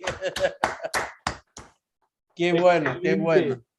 Mira, es lindo, a ver, y lo que estaba pensando, quiero preguntar primero a los doctores de México si les gusta la idea de estos concursos y si quiere que lo repetimos el año entrante. A ver qué alguna gente opina. A nosotros nos encantó la idea, estamos muy felices y si se repite el siguiente año, lo volveríamos a hacer sin duda. Y eso ayuda, ¿cómo ayuda al espíritu? ¿Ayuda o crear demanda? ¿Cómo les ha ayudado este experimento? Pues nos ayudó porque, bueno, es una comunidad un poco aquí machista todavía y es una comunidad muy cerrada en cuanto a vasectomías y bueno, fue justamente hoy celebramos nuestra primera vasectomía del año porque es una vasectomía que nos costó mucho trabajo conseguir porque es una comunidad muy pequeña y muchas personas iletradas y entonces esto es un logro, que hayamos conseguido una vasectomía, que hayamos ganado un premio y que hayamos podido compartir con tantas personas nuestro video. Es un gran logro para nosotros y para nuestra comunidad que se va a ver beneficiada y que trabajamos mucho por nuestra comunidad. Muy bien, muy bien. Y Yo bien, creo, bien. yo quería decir algo. Hola, José Antonio, ¿cómo estás? Hola, hola. Yo creo que Aquí, esto que hace México emocionado, del concurso es emocionado. maravilloso y deberíamos tomar a México como ejemplo y el año entrante hacer un concurso global. Unirnos a nivel global para hacer un concurso de Espérate, memes. necesito presentarle a Gia. Gia es la directora administrativa del World Vasectomy Day. Es colombiana, pero vive en los Estados Unidos. Ha venido en un trailer es para hacer camping, pero lo han convertido en una unidad móvil de vasectomía que fue inspirada por nuestra experiencia con ustedes en México. Cuando nosotros vimos, cuando él, su esposo y ella vieron esa unidad, sabía que tenía que tener una en su propio país. Y antes de anunciar lo que ibas a decir, podemos conectar a ellos o podemos simplemente ver el lugar. ¿No están No, ellos yo para les voy a mostrar? les voy a mostrar algunos videos. Yo no estoy ahora en la clínica móvil. Ellos están en este momento organizando porque tienen ahora una entrevista con Univisión, el canal hispano aquí en Estados Unidos, y están organizando como el link con esta gente. Yo les puedo mostrar unos videos y sí, Edgar estuvo en el 2017 en México, yo no estuve, cosa que me arrepiento todos los días por no haber ido. y él llegó de México encantado con la clínica móvil en México, con las vasectomías que hicieron. en las clínicas móviles que ustedes tienen y que hicieron vasectomías durante esta semana. Durante la estadía de él en México, me mandó todas las fotos que ustedes quieran imaginar y me decía, tenemos que hacer esto, y bueno, lo hicimos. Entonces, no sé quién está compartiendo pantalla. Si me dan permiso y comparto yo pantalla, les puedo mostrar algunos de los videos de la clínica móvil inspirada en México.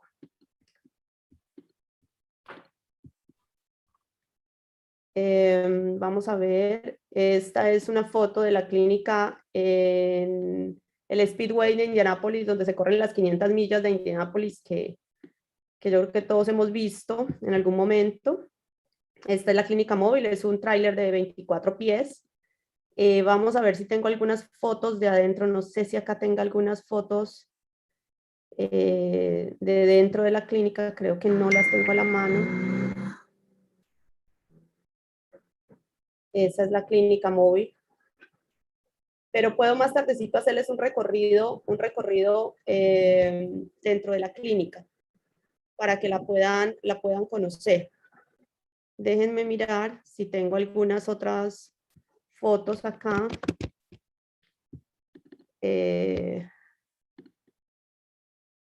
Estas son fotos de la clínica, si no tengo acá fotos dentro de la clínica.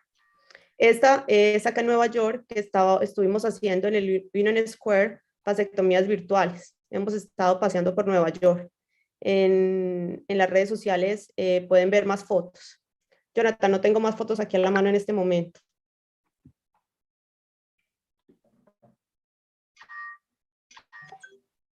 No te escuchamos. Hola, no te escuchamos. Ahí está. Mira, ya se conectó Edgar. Momento que estoy bajándole el volumen. Tenemos varios monitores acá. Este es nuestro centro de medios dentro de la clínica y lo que quiero es mostrarles, voy a voltear la imagen. Listo, ahora sí mucho mejor. Y lo que vamos a hacer es que les voy a mostrar un poco la clínica para que vean lo que hemos hecho acá. Esta es el área de entrada de la clínica. Esto tiene un baño en esta zona para los pacientes. Como les decía, allí ya tiene 24 pies de largo por 8 pies y medio de ancho y tiene 8 pies de altura. Y este es el sitio donde se realizan los procedimientos.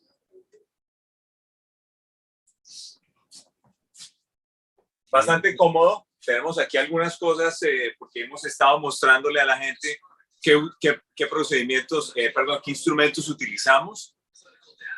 Y estábamos utilizando un modelo para mostrarle a las personas cómo se siente el conducto deferente. Pero esta es la clínica. Muestra la foto de la clínica. Tenemos es una clínica de Colombia, ¿cierto? En las fotos que tenemos. No. Eso es esto es una banda de las que vimos en World Vasectomy Day durante el 2017, cuando estuvimos en México. Sí. De hecho, eso fue en México. Esto fue lo primero que hicimos y ya esta es como la clínica se ve en este momento. Pero esa es la foto de la inspiración de la clínica móvil en los Estados Unidos, de la clínica de México. Muy bien. Felicidades. Muy bien. Es antes de que me desconecte para la entrevista con Univision. Como decía Jonathan, esto es culpa de ustedes. Esta clínica es culpa de ustedes, José Antonio. Esta clínica es culpa de ustedes, todos los cirujanos mexicanos que están viéndonos, porque fue una inspiración a partir de lo que ustedes hacen en México. Y nosotros estamos muy contentos de poder replicarlo aquí en los Estados Unidos con el propósito de incrementar la visibilidad de las vasectomías. Un abrazo a todos. Un abrazo, Edgar. Un abrazo. Bueno, Mariana, ahora quiero presentarles a Mariana. Mariana quiere contarles algo del otro premio que tenemos. Del otro premio, no, el premio sabemos cuál es el premio, que el premio es Jonathan, pero contarles un poquito de qué es lo que vamos a hacer.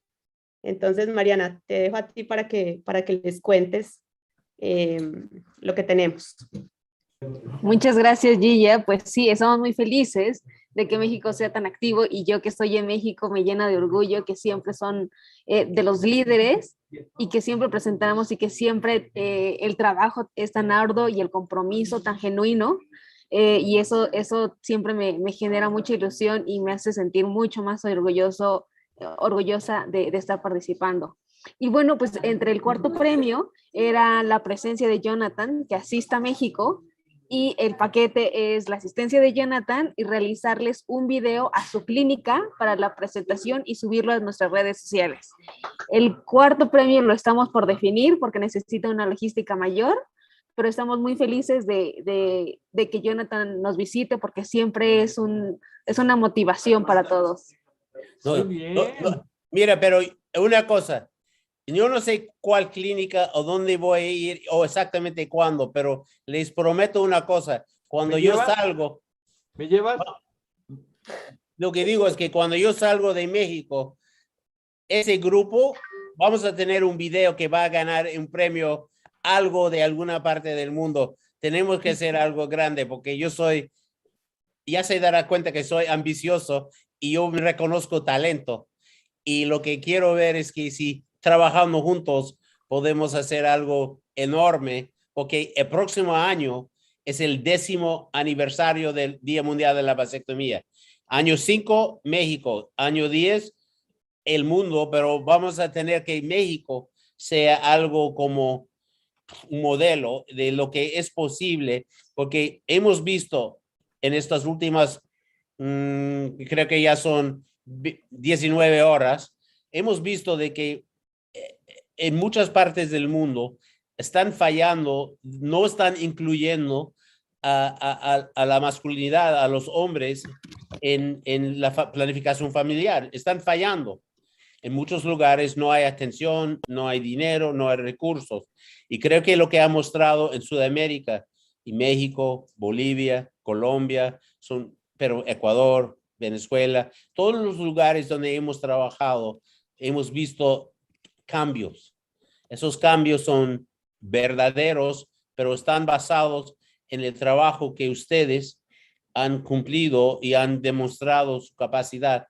Y al final es la calidad de la vasectomía. Todos estos videos y todo esto no funciona si la calidad del trabajo no es adecuado, ¿no? Pero la verdad es que ustedes no solo son de los más dedicados, pero son de los mejores. Y eso hay que reconocer. Sí, es cierto lo que dices. Precisamente por eso, Jonathan, ahorita en el Día Mundial tengo estados que están esperando la transmisión porque tienen ahí sus jornadas quirúrgicas. Entonces, podríamos enlazarnos con estos estados. Si alguien está del estado de Guanajuato, licenciada Erika, para que en unos minutitos nos platique. Está Oaxaca, Veracruz, Nuevo León, Ciudad de México. Licenciada Erika. Vamos a ir pasando. Hola, aquí estamos. En la jurisdicción 5 de Salamanca con la doctora Alejandra, coordinadora de salud reproductiva. Nos apoya nuestro jefe jurisdiccional, como siempre, nuestras autoridades y la administradora de aquí del Kaiser. Después vamos a ir a trasladarnos con Celaya y a Irapuato. Aquí la doctora Ale nos estará informando y el jefe de jury lo que estamos haciendo aquí en el marco del Día Mundial de la Vasectomía. Hola, buenos días. Estamos aquí en la jurisdicción sanitaria 5. La sede de nuestra celebración de vasectomía es en el César Valtierrilla, que es un municipio y comunidad parte de esta jurisdicción. El día de hoy, pues estamos muy contentos, motivados, como parte de este equipo de Vasectomy Day. Pieza crucial, pues, la convocatoria y la participación que tuvieron nuestros líderes federales días pasados, en donde estuvieron asesorándonos y apoyándonos en esta ardua labor. También quiero compartirles que durante esta semana, desde el día 12 al día de ayer, se han operado 17 pacientes en esta sede solamente, En el resto de los municipios también se han operado. El día de hoy estamos los médicos certificados en vasectomía sin bisturí, que está a cargo de esta jurisdicción nuestro jefe, el doctor Juan Jesús Martínez García, y nuestra administradora jurisdiccional, la contadora Araceli Anguiano, apoyándonos para tener todo lo que se requiere para llevar a cabo estas intervenciones. El día de hoy están citados 42 pacientes, esperemos que lleguen más, y a la fecha estaremos participando con todos los médicos vasectomizadores. Hablábamos nosotros de que verdaderamente un acto de amor, no solamente de los pacientes y asistentes, sino también de los colaboradores en esta ardua labor. En días pasados acudimos a varias radiodifusoras, que fue también así como el parteaguas, en donde participó la doctora Yunel, mi compañera, que es médico certificado en vasectomía sin bisturí. Se acudió a Radio Esperanza, se acudió a HEZ y se fue a Radio Lobo. Nuestro jefe de jurisdicción participó en estas transmisiones, favoreciendo a todo este trabajo de difusión para que nuestra población estuviera enterada, que tuvieran un acercamiento y hacer un poco más de empatía con los pacientes. Creo que funcionó muy bien porque han llegado más de los que teníamos planeados. El día sábado también se estarán operando 15 en el municipio de Valle de Santiago, y así sucesivamente vamos a estar aquí día a día y bueno, haciendo esta gran labor que es gratuita y que es un acto de amor tanto de los pacientes para su familia como de nosotros como trabajadores de la salud. Sí, Ale, muchísimas gracias ahí a todo el equipo. Sabemos de este gran trabajo que están haciendo y también que tienen otras sedes en el mismo estado. Ahorita vamos a regresar con ustedes nuevamente a Guanajuato. Muchas felicidades. Vamos a ver la gente del estado de Veracruz también. ¿Quién está por ahí en Veracruz? Hasta luego y muchas gracias. Muchas gracias. Qué bien hecho. ¿Quién está en Suerte. Veracruz? Veracruz, ¿quién está en Veracruz? Creo que no hay nadie en Veracruz. Debería haber alguien del pánico. Oaxaca. Sí, se supone que sí iban a conectar Oaxaca, Nuevo León. Sí, doctor Castro. Sí, doctor Castro. No los veo.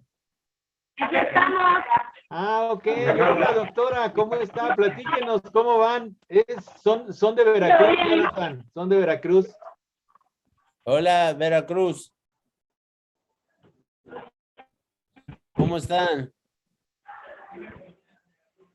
Vamos, dice México, Boca del Río. Dice México, Boca del Río. Dice México, Boca del Río.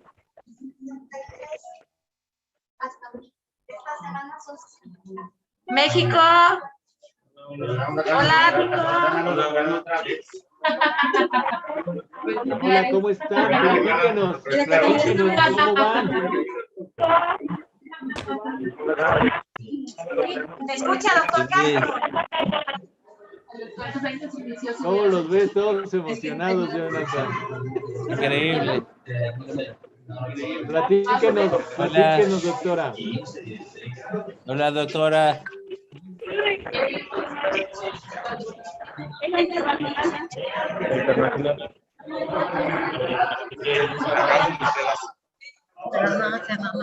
Platícanos.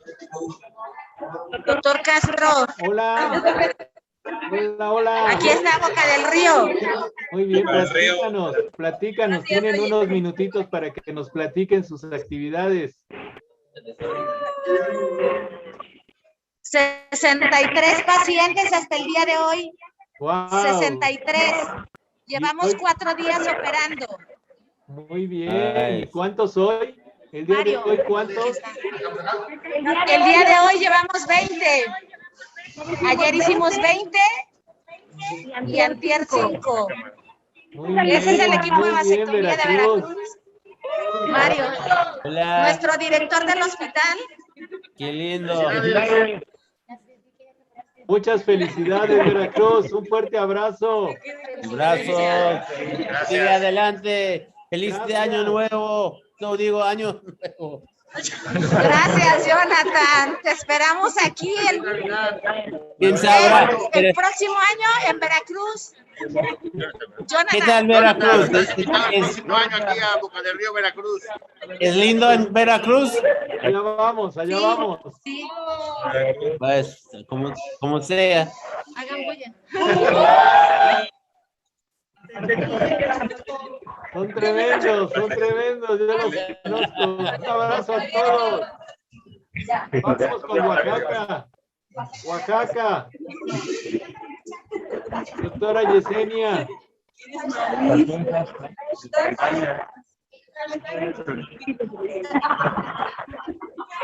Tenemos problemas. Buenos días, doctor Castro, Oaxaca. Hola, ¿cómo está, doctora? Platíquenos, tiene unos Presente. minutitos para platicarnos. Muchísimas gracias por el espacio. Soy la doctora Yesenia, vasectomizadora. Estamos desde el bello estado de Oaxaca. Iniciamos la jornada desde las 8:30 de la mañana. Tenemos 21 pacientes confirmados, más los que se vayan agregando en todo